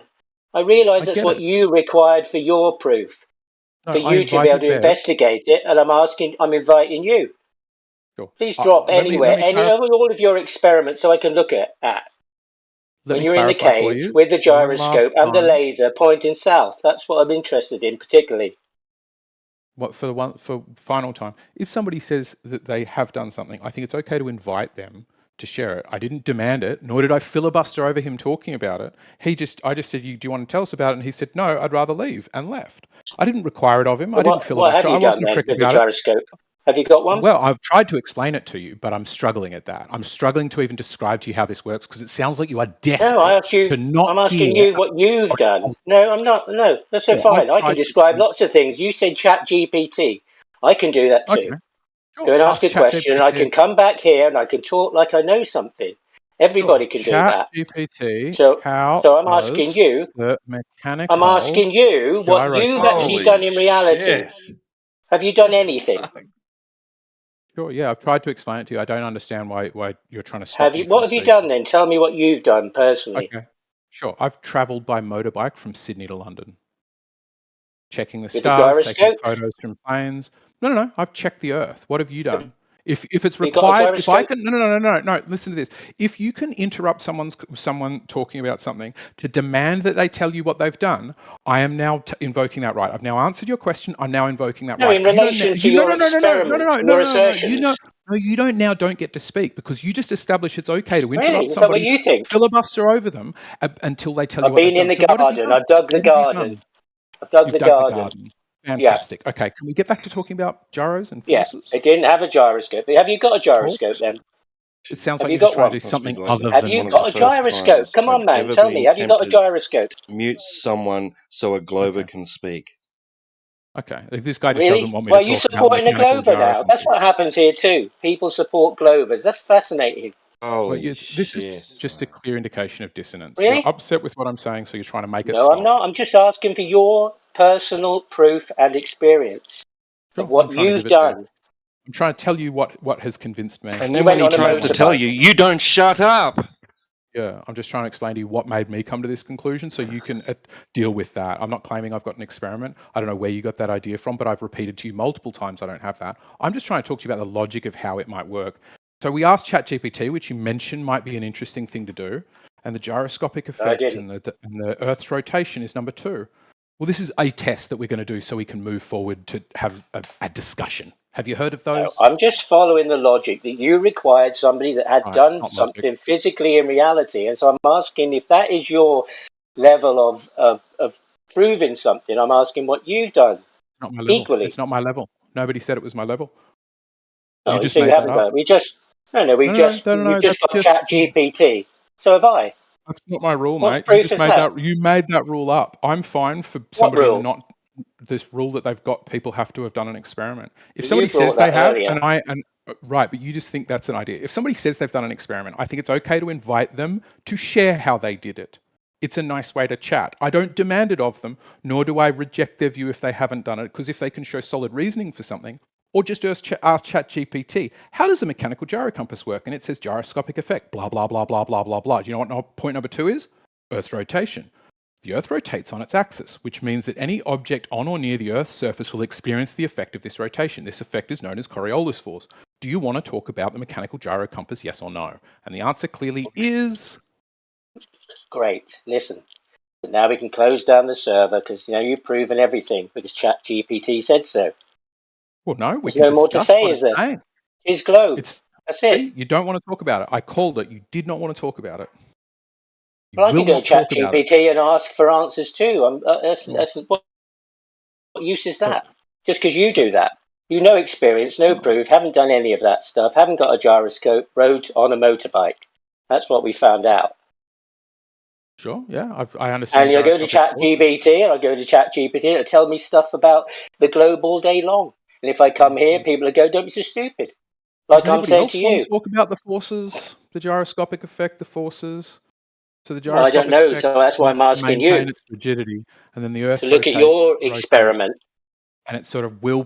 The idea is this: is if you apply a torque to a spinning mass, that will make it spin in a particular direction. So push if it's spinning left or right, if you push up or down essentially to it, it will want to go. Have a predictable direction it goes. So you can do it you spin a bicycle wheel in your hand, just holding it so it's spinning horizontally. And then if you want to turn yourself on the office chair, just torque the wheel around. So spin it on its axis and it will apply and equal this woof, which will either spin you left or right. And you can use that predictability of going, I know if I'm going left or right based on which way I'm spinning the engine, that this weight, such that it will experience the least torque. The forces will become in balance once it is wiggled around to align with the rotation of Earth, because that minimizes the Coriolis force on this spinning mass. That's what I'd like to talk about, how this device could do that. You are talking about it. You talk to Chat GPT. That's who you're talking with. Yeah. And you got your answers from there. What do you need to come here and ask then, if that's an authoritative, source? That's who you're chatting with, Chat GPT. That's what it's there for. Do you think these Not to come devices here exist? and then say, is Chat GPT right? And when we say, well, how can you prove it? You go to Chat GPT for the next answer. That's ridiculous. Well, I didn't mean talking to do that. to it. You're just talking to a computer. Do you think they You're not exist, these talking to me. mechanical gyrocompasses? Have you got one? No, I don't own one. Have you ever used one? No, I never touched Never touched one. There you go. There you go. Chat GPT knowledge. Well done.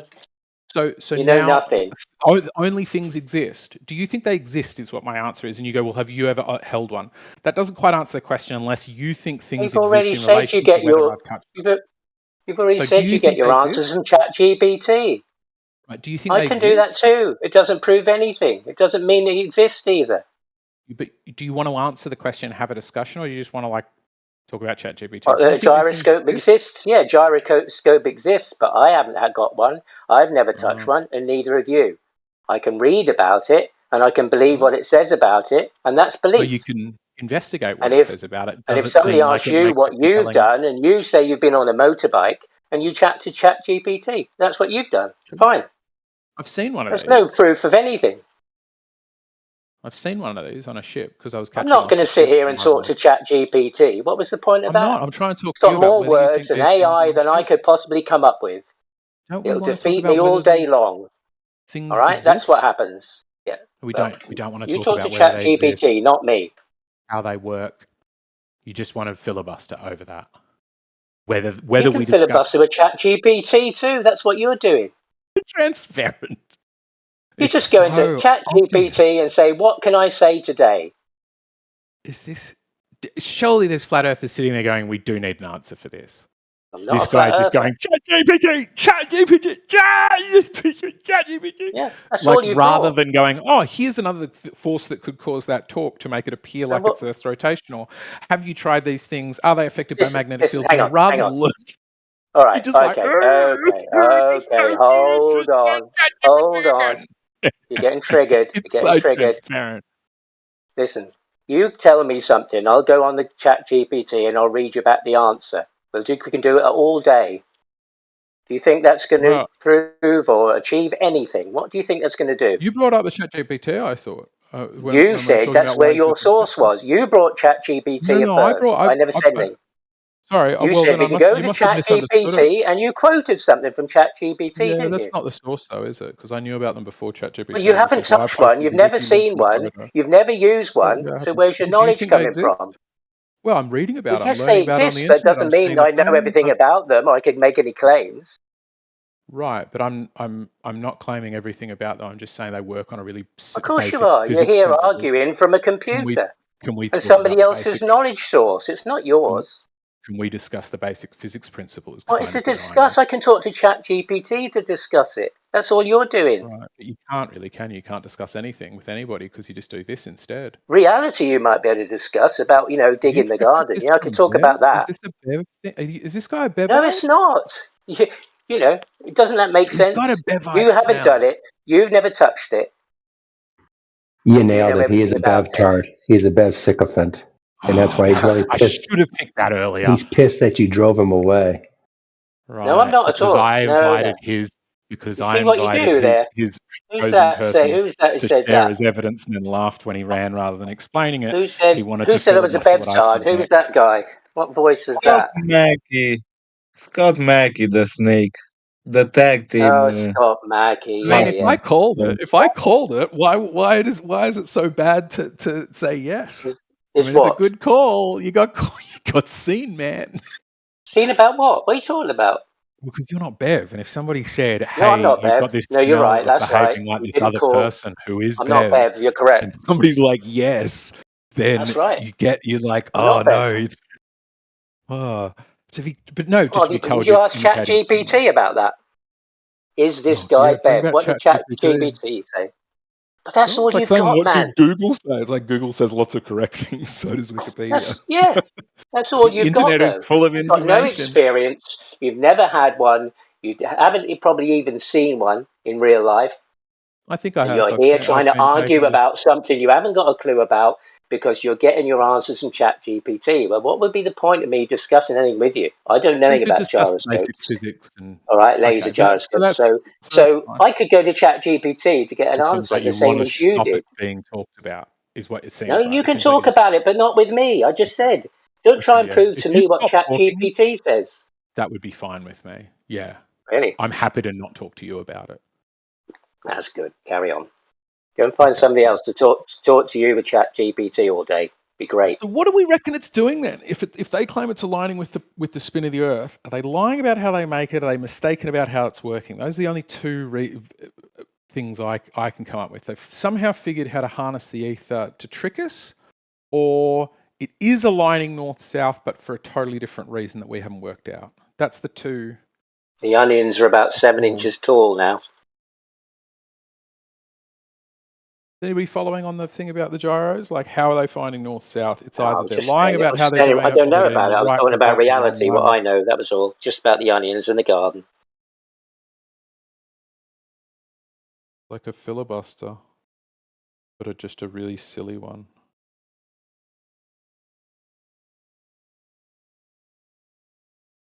It's a really silly imitation filibuster.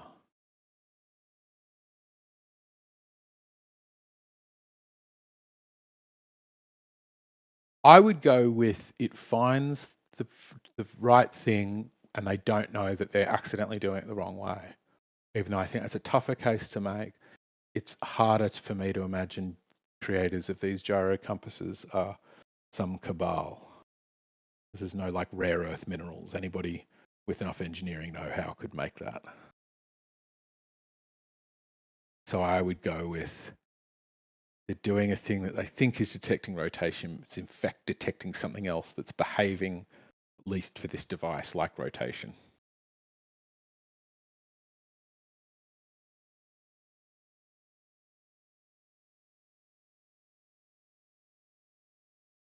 No takers, huh? Just a filibuster to attempt to stop it. I'll stay stuck on this one for weeks now. This is...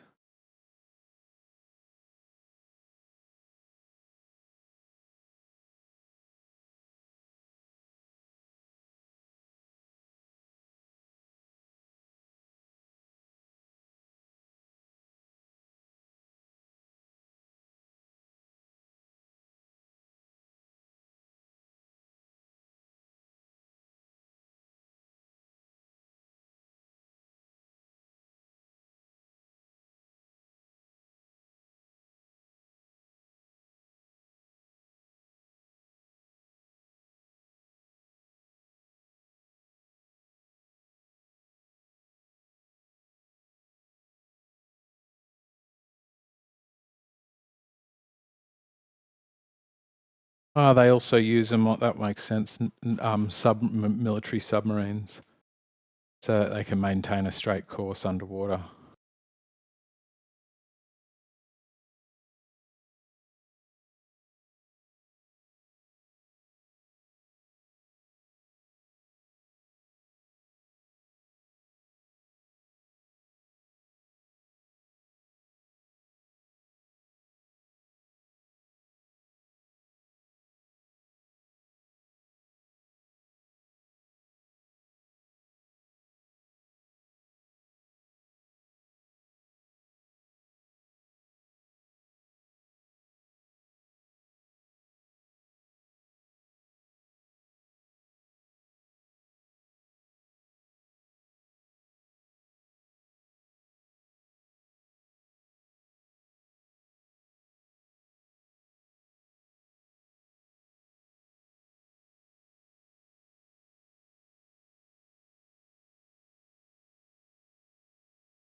Yes, I think the other solution could be basically it is a undetectable force that is being detected on a gyro, which is obviously self-refuting. But if it's not,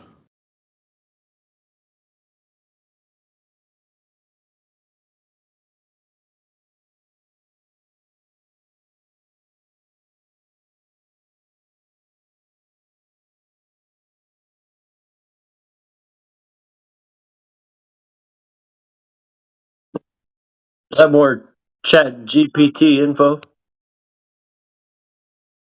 it's really useful, ChatGPT. I would not be at all ashamed of doing it, but it's not where I learned it. I learned it because I talked on here to a Glober guy that sometimes shows flat earthers. Like he's rescued like 7 because he helped people build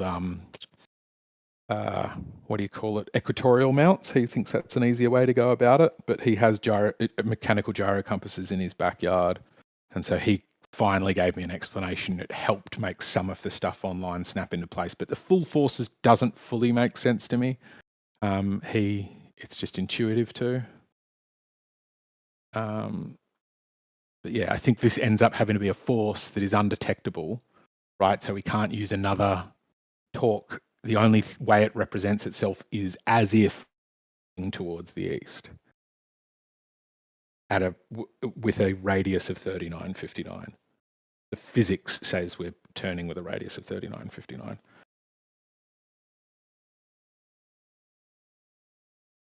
Because it's got to be a certain period over a certain amount of time with a certain amount of distance, which means you've got to keep making the radius. Like it can only fit a certain thing. It's at 15 degrees an hour. It needs 24 hours to do a loop.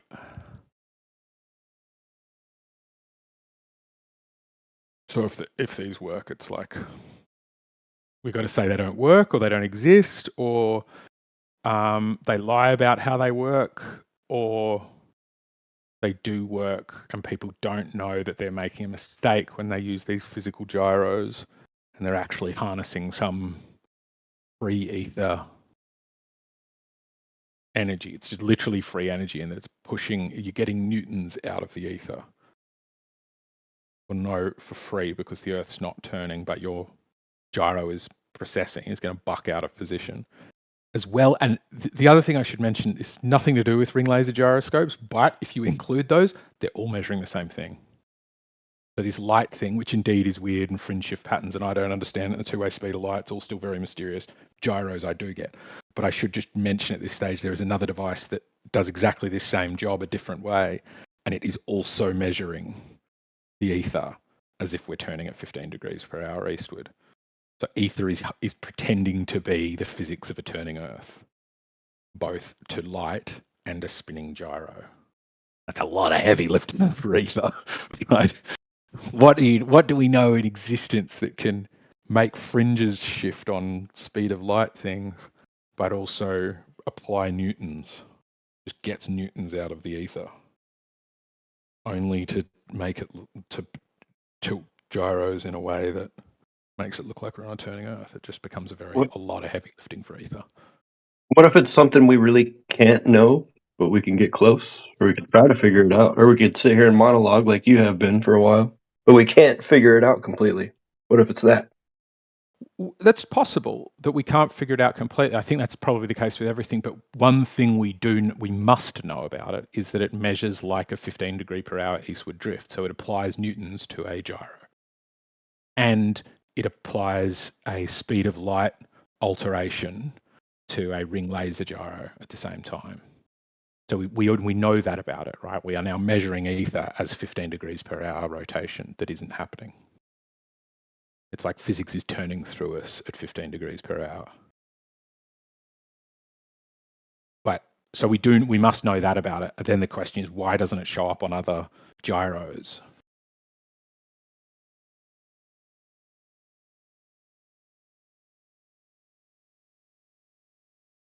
Especially if it's stationary ether. Like if you go, well, the ether's turning, maybe, but then it's behaving a lot like something that's trying to pretend to be a spinning Earth, like it's trying to trick people into thinking it's a spinning Earth.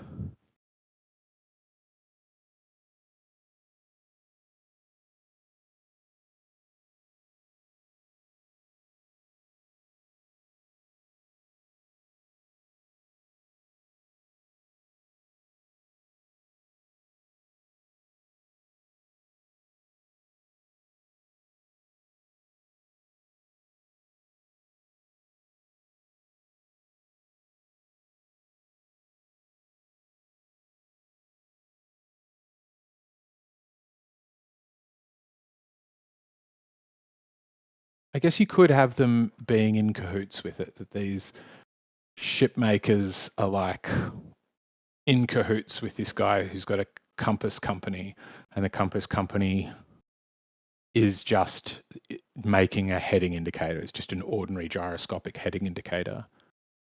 but they lie and say it works on the rotation of the Earth, and it is a bit tricky, and it's got to have some other method to find true north, and that's generally you do that with astronomy, you do that with the stars to get, if you want really precise true north. But you could say they know that ether is doing something, so they build a device that might mimic how ether works. So it looks like it should be doing A, and it's in fact, with only a tiny bit of difference, doing B. But if we tell people it's the rotation of the Earth, of course they'll believe it because everybody believes it. They know that it doesn't work that way. Then they have, to me, then you do have this issue of like over the 100 years, 1913, okay. So 1913 was the first gyro compass to be installed on a commercial vessel, okay. I don't know if they were all straight away the same idea or if they started with heading indicators back then, but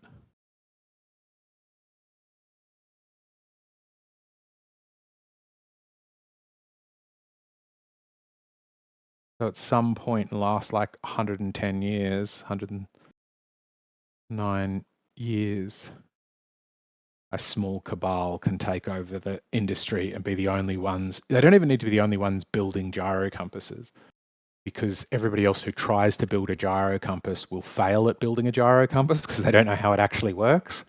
And all they must conclude at the end of that is we're just no good at building gyro compasses, right? You can't go be like, therefore it doesn't work. So maybe that keeps the market closed, and only this, maybe it's a handful of companies, I don't know, produce these things with a couple of people in charge who know what's really going on and how to trick the engineers into continually designing a machine that works differently to how they think it does.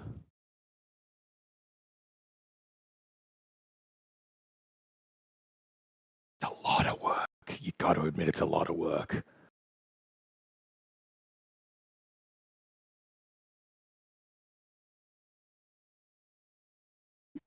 Yes. Ether have a very active imagination. And as far as gravity and ether, neither one of them, nobody can tell me what either one of them are. So I don't stand behind either one of them. I don't see why anybody would. Well, I wouldn't stand behind ether because gravity's weird to me, but people have numbers and they can say what it is and what it isn't, what it can do and what it can't do. And they can make predictions about if I do A, what will happen next, and gravity will make predictions about that. It'll fall at 9.81 meters per second until it reaches terminal velocity or something like that. I don't think ether can make any predictions. I can make predictions about ether. I'm really good at it, and that is when new globe evidence comes up, it gets chucked in the ether bucket. The ether will grow to subsume disproofs, it's doing this about the ring laser gyro. That's what it's there for, but it's going to try and come over here and fix this gyro compass problem. So it could be the ether, but we must know some things about it, and it can't make predictions, but I can make predictions about it. Hey, do you have a show going on right now? Is there somebody you're directing this to, or are you just throwing it out there in the ether? Well, I'm just trying to bring people around. If you want to know my true intent, I'm like, I feel like this is a compelling argument that could have somebody who's teetering go, okay, it's kind of a good point. These devices are on all of the world's merchant navy and they work really well. And ether is doing a lot of heavy lifting to solve that when all of it just snaps the star trails, the latitude lines, the distances, the fact that it goes cold, hot, cold, that the equator has to be in the middle because that's where it is in the middle of the year. Like all of these very simple things just snap into place if you go to the globe. I'm just hoping this might be one that might push somebody over the edge to go, okay, it does make a better argument than it's all flat and ether does everything that makes it look round. Well, yeah, because the lie has to work, right? It has to work. So it's going to be foolproof. Would you say this is a foolproof lie? You're on the right. You're on the right side if you want to win. Let's say that. To be the right side for truth, I'm not sure about that. No, I don't want to be on the winning side. I want like I want somebody to rescue me if I'm on the wrong side, and I want to try and rescue other people off the wrong side. And if we both do that, then hopefully the right side wins. And it's not that it's winning. It wins a soul, essentially. It wins a person over to now seeing the world more accurately. And that could be your side or my side. We don't know whose side that is, right? But you would win me over to going, finally Eggshells can see that it's flat and everything falls into place. What about the long distance observations? What do you have to say about that? Refraction, like everybody else? That seems like the most compelling answer. Generally, for me, I would say refraction can go any way. The fact that stuff wibbled wasn't clear to me before I got into flat Earth. So it's an understandable question. But if cranes are bent, are we really taking that one to the bank as like bendy wibbly cranes? We see wibbliness, and we're really using that one to. Not about the cranes, you know that, right? No, it's about where the horizon is behind them. But if the cranes are wibbly, does that give us a heuristic by which we go, maybe start mistrusting some stuff in this photo, bro? Might not all be compass mentis, or hang on, that's what Copus said. I don't know. You get what I'm at. All right. Before we go down this line, guys, is you were doing great, Eggshells, until you started with the whole ether shit and the whole conspiracy to cover up something, Okay. What do you think about the gyro compass then, T-Dub? I don't know yet. I'll look into it and I'll form an opinion. But I don't know. I did notice though that it says they do initially have to align it to begin with. Some yes, some no. The older they are, like you would point it, particularly like just if you warm it up. My understanding is you want to point it already pretty much north, but it's not true that you have to. So if you want to do it as a test rather than navigate a ship, then you could point it due south or wherever you want, or blind yourself to where north is and try it at 15 different points or something like that.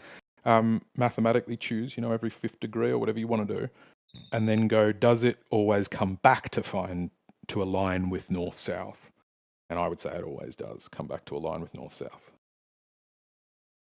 If it's like there's calibrations you should make by latitude, but that's only if you're sailing north-south. If there's an extra Coriolis force or something, if the thing's been used in place, you don't need to have it calibrated for that. Huh? Okay. I don't know. I don't understand how they work. So I can't really say anything about it. I can't form an opinion. I can't argue with you about it. I don't know. Honestly, don't know much about it. So if you're interested, I would do a say little bit of study on it, and and I'll just look into it. That's all I can say for now. Yeah, good on you. That's a fair answer.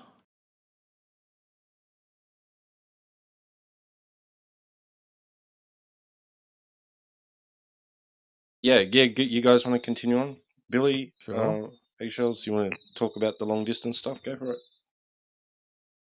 Yeah, would you say if I were to accept long distance stuff is good evidence for flat Earth, what would be the next thing you reached for? You were like, if I was like, oh, you got me with that one, what would be the next arrow in your quiver?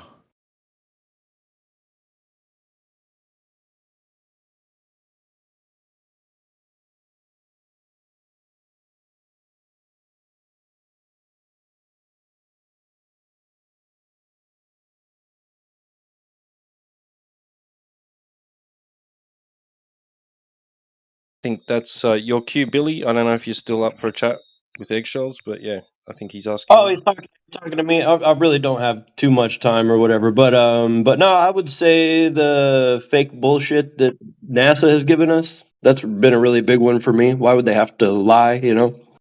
Why would they have to, edit video and, why would they have to lie? That's a big one for me. Go ahead and destroy my paradigm. Sure. Well, I don't think I can destroy your paradigm because lying is indicative of something. The challenge with lying is I don't think we always know what it's indicative of. Like, I think that, like, for example, I thought this about 9/11. Could they have lied? You're not going to make excuses for them, are you? No. I would say, could they have lied? Could there have been a cover-up and it still been 18 Saudis? So on this one, could you grant that NASA's program is fake right, that they're lying. With obviously, I think we would need to agree within bounds there, because I'm pretty confident I see something about the size at about the height in about the position that they claim the ISS is. So we're going to have to get to somewhere. But I used to think the moon landing was fake as well. So let's go somewhere between the moon and the ISS. All of Now that you could think be fake. now you think the moon landing is real? Is that what you're saying? Yeah. Now I lean towards it being real. Oh boy. Would you say that it is possible that one doesn't have bearing on the other? So space could be fake, and the moon could be a physical place you could go to. Just humans haven't yet, because they faked that. Basically, is what I'm saying. Could you still have atmosphere that goes up to this, and then there's a vacuum after that, and all of the photos from the ISS be fake? And I think you could, right? You could have real space and fake space videos. Correct? It would be easier to make fake space videos if space is real, right? Because you can send up one satellite and then you've got enough information to pretend to be 20 satellites, right? So you could have a space program, but you could lie about what it does. It could have never gone to Mars, and you do film that yourself, but you still have a rocket go up into the atmosphere. Do you get what I mean? Like, you can't throw out the entire shape of the planet. You could still have Earth like 99.999% of the way normies think it is, but NASA's fake and full of shit, but it's still a globe. I mean, I'll take the walk with you. It's a possibility. All right, so long distance observations and the fake stuff from NASA. What else? Where would you go to next? What would be your third arrow you hit me with? I think I would call the fake NASA stuff a glancing, not quite, because I think that we could have real fake and real space and fake NASA. I don't know. I'm not really a debater. They're eggshells, but those are the two that kind of sold me. Mm-hmm. And then my own observations that I've made over the lake that I got here by Charlotte. I don't know. That's what sold me. Like I said, I'm not a debater, but I don't know. I think you should keep an open mind, sir. I do try to. I think it's difficult, but I do try to. I try to be like. That's why I try to be like, yeah, how would I see it from somebody else's view? That's how I do that sort of experiment. But the thing that makes me hesitate that you're telling the truth about keeping an open mind is how you continue to speak so much, and it's like you're only speaking to like what you've seen and what you've heard, but you're not thinking. But that's just my opinion. Well, I mean, if you could You're correct a my nice thinking, guy, I'd appreciate though. it. I give it to you. You're a nice guy, though. Oh, thank you.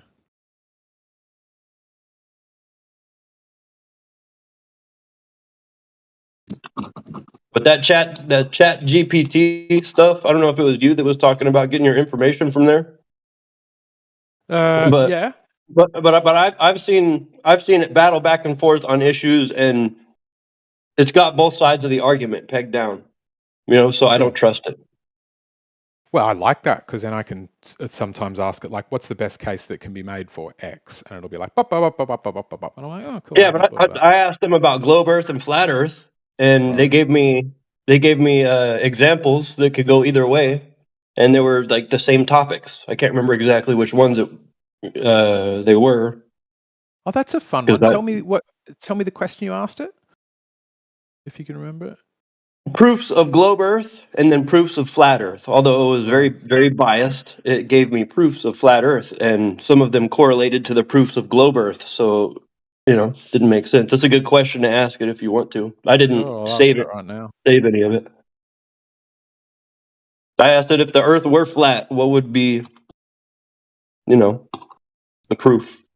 Sure. So yeah, I've said it said, what are the proofs of flat Earth? What are proofs of globe Earth? And I'll just post it in the chat, so I don't have to just, because I read it out, it'd be like 10 experiments long. But it starts with saying, as you'd expect, right, the overwhelming majority of scientific experiments. Yeah, bias like crazy, yeah.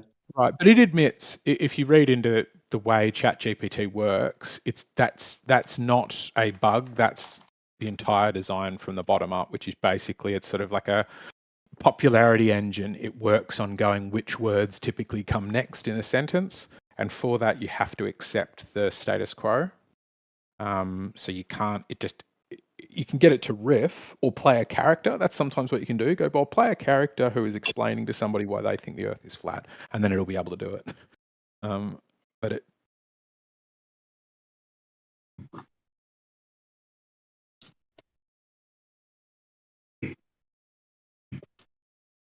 Yeah, so what has it got? It said flat Earth, observational perception. Flat Earth proponents often argue that the Earth appears flat to the naked eye in day-to-day observations. They claim that large bodies of water such as oceans appear flat and the horizon appears level. I'd agree with that. Perspective and horizon. Flat Earth proponents suggest that the horizon always rises to eye level regardless of altitude, which they claim would not happen on a spherical Earth. I have heard some say that, but I haven't heard that in a while. People don't stick to that much anymore. Experimentation. Some individuals who believe in flat Earth conduct experiments or observations to support their perspective, such as they're using laser tests or constructing flat models. That was scary.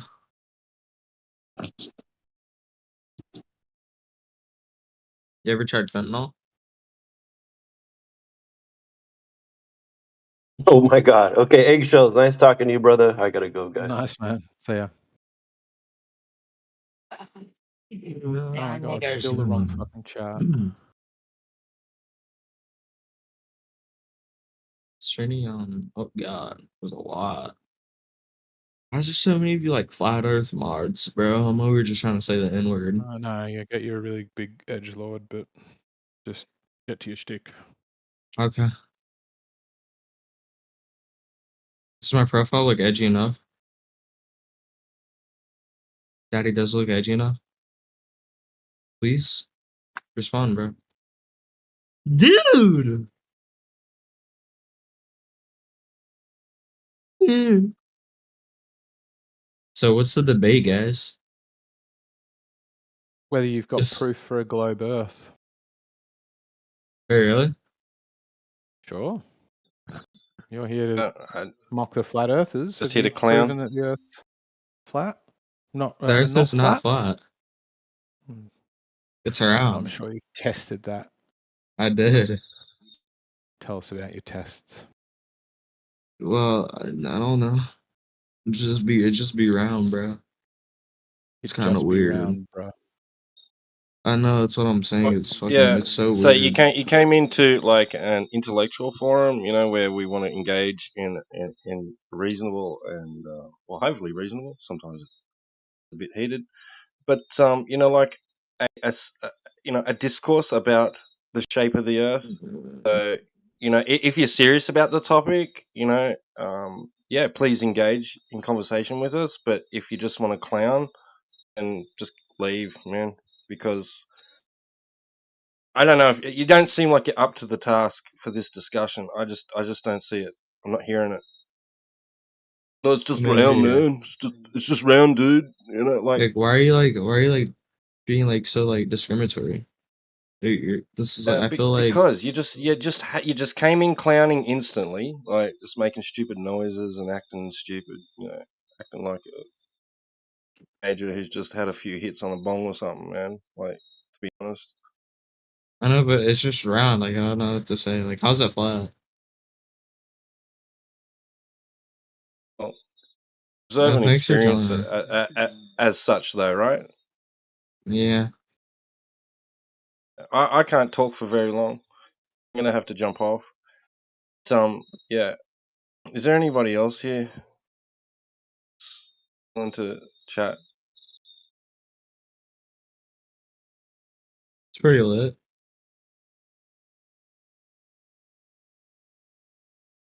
Yeah, so I just like spawned in and like I just think it's round.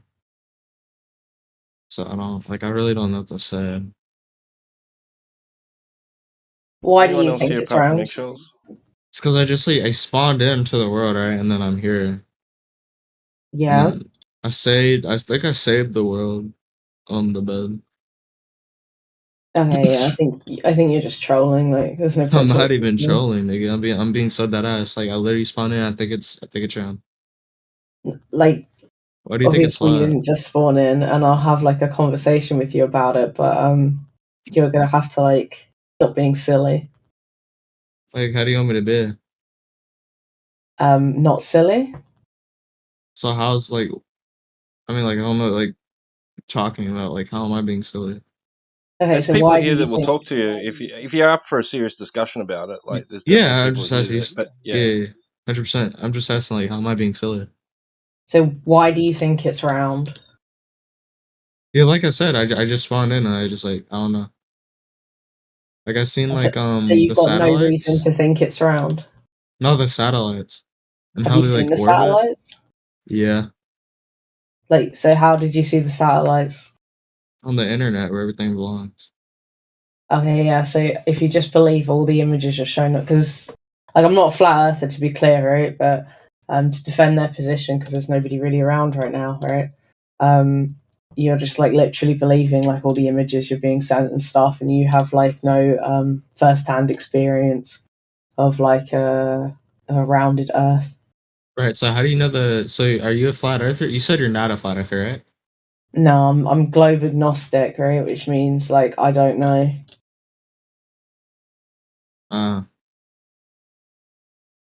So lit.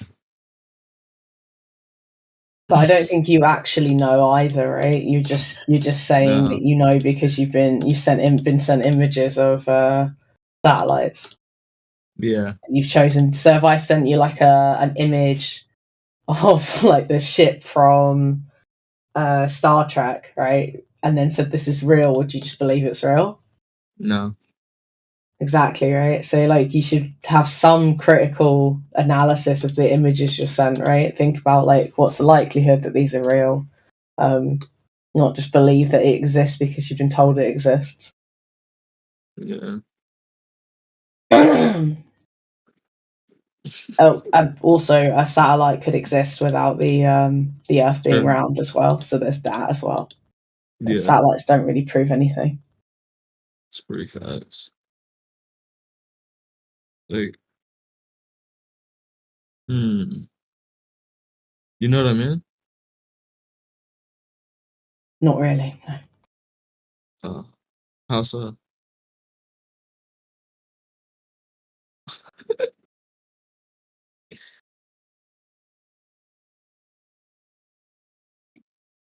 Hello?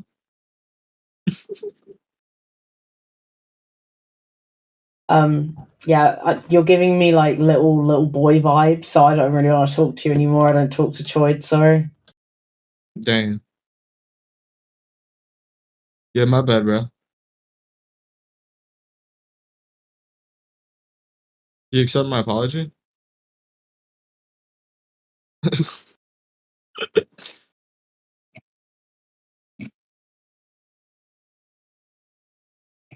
basically, man, everybody experiences this place as a motionless plane, right?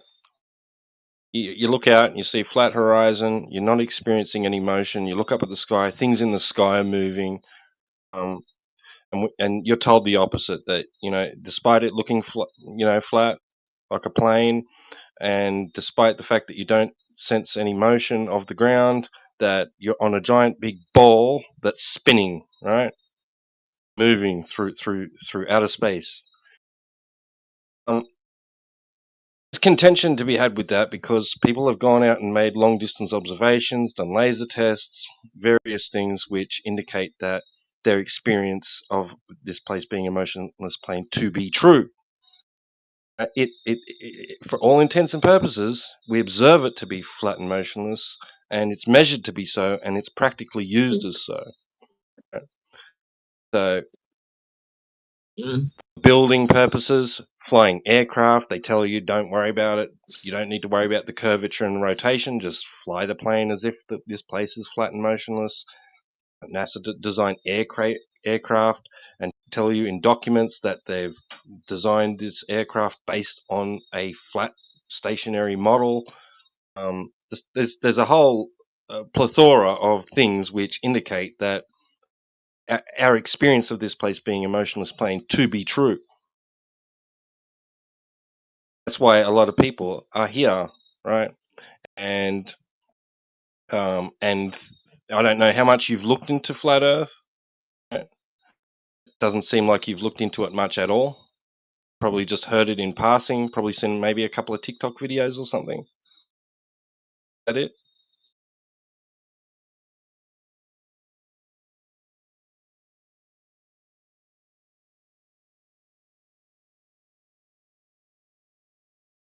Yeah, I'm asking you, Jason.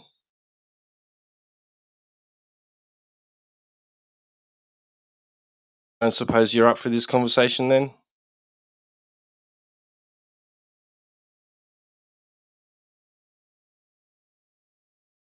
Okay, I guess not.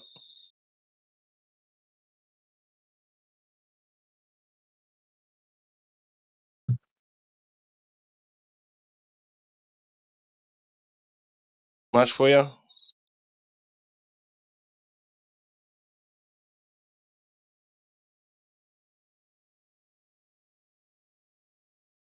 Thank you for sharing.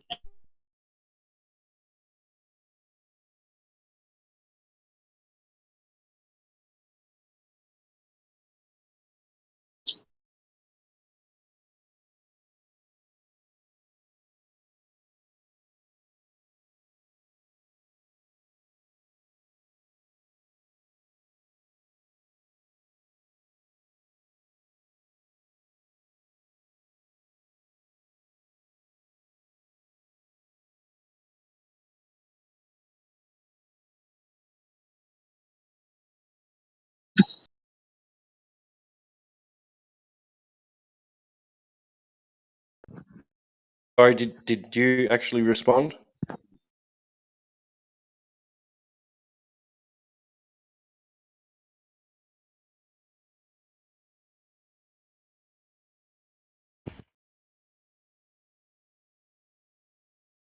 Hello? Like initially, when you came in, you were asked, "So, what evidence do you have?" You know, The Earth is not you didn't- flat. I repeat, the Earth is not flat. Right? Okay. So you think you live on a giant spinning ball? Yeah. Yeah, bro. Water and air stuck to the sides? Yeah. Yeah, motherfucker. Okay, so what evidence do you have for that? Cause I said so, bitch ass nigga. Okay, you're out of here. What about you, Jason? I just feel like it. Feel like it's true? Yeah.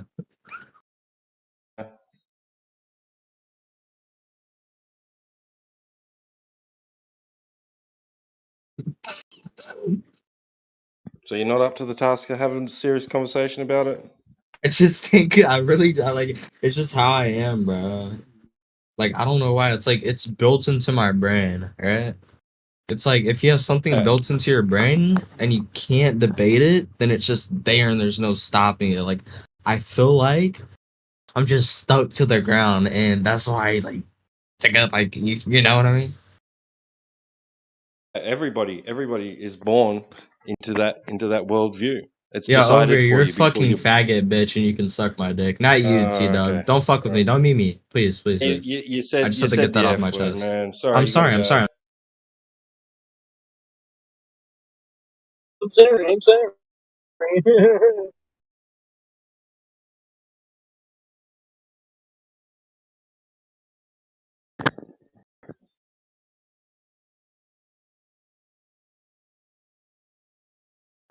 Said that they can't have an actual conversation.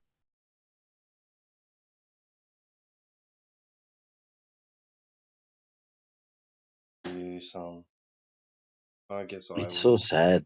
This is what they have now. Damn. Is there any more? Yeah, me too.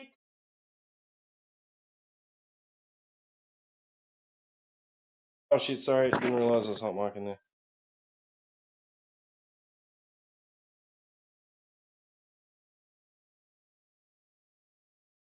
Shit, he took off.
You take off, guys. I'll talk to you later.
wonders, like candles of lavender. I can unleash your spirit, cause none of this really matters. Now listen close if you hear it.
Why is everyone muted?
Why does this chat feel very culty?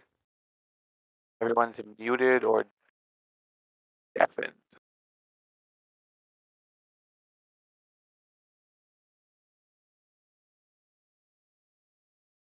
All right. Most of you probably drank the Kool-Aid, didn't you?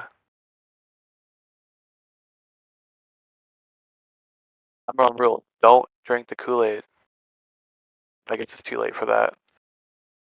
Fuck.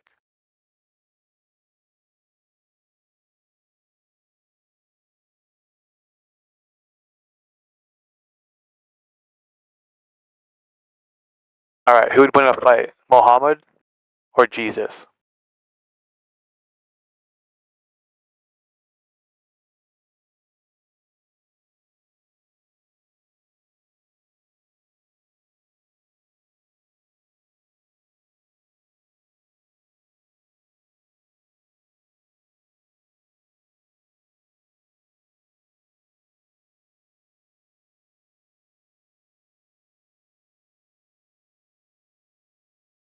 The Earth is flat, bitches.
Where did everyone go?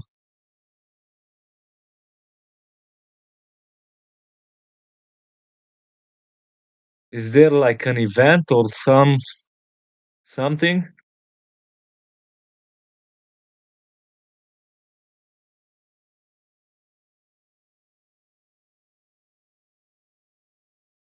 Nobody around, huh?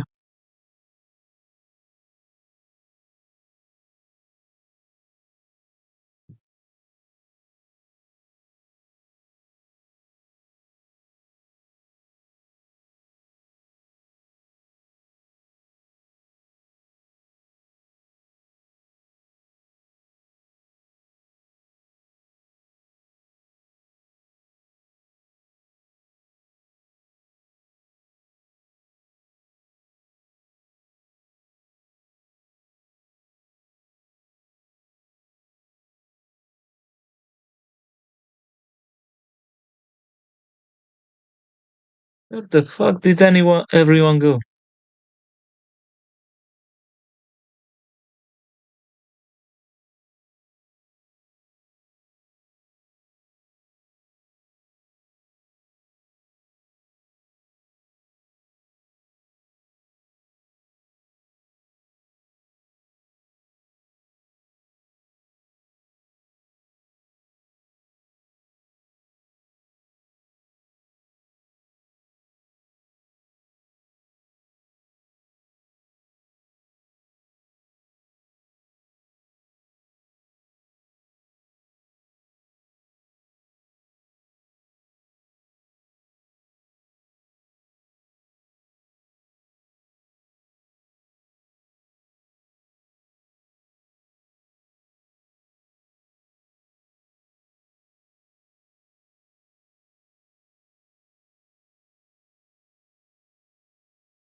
Hey man, non factotum. Bro, where's Peter? I miss him.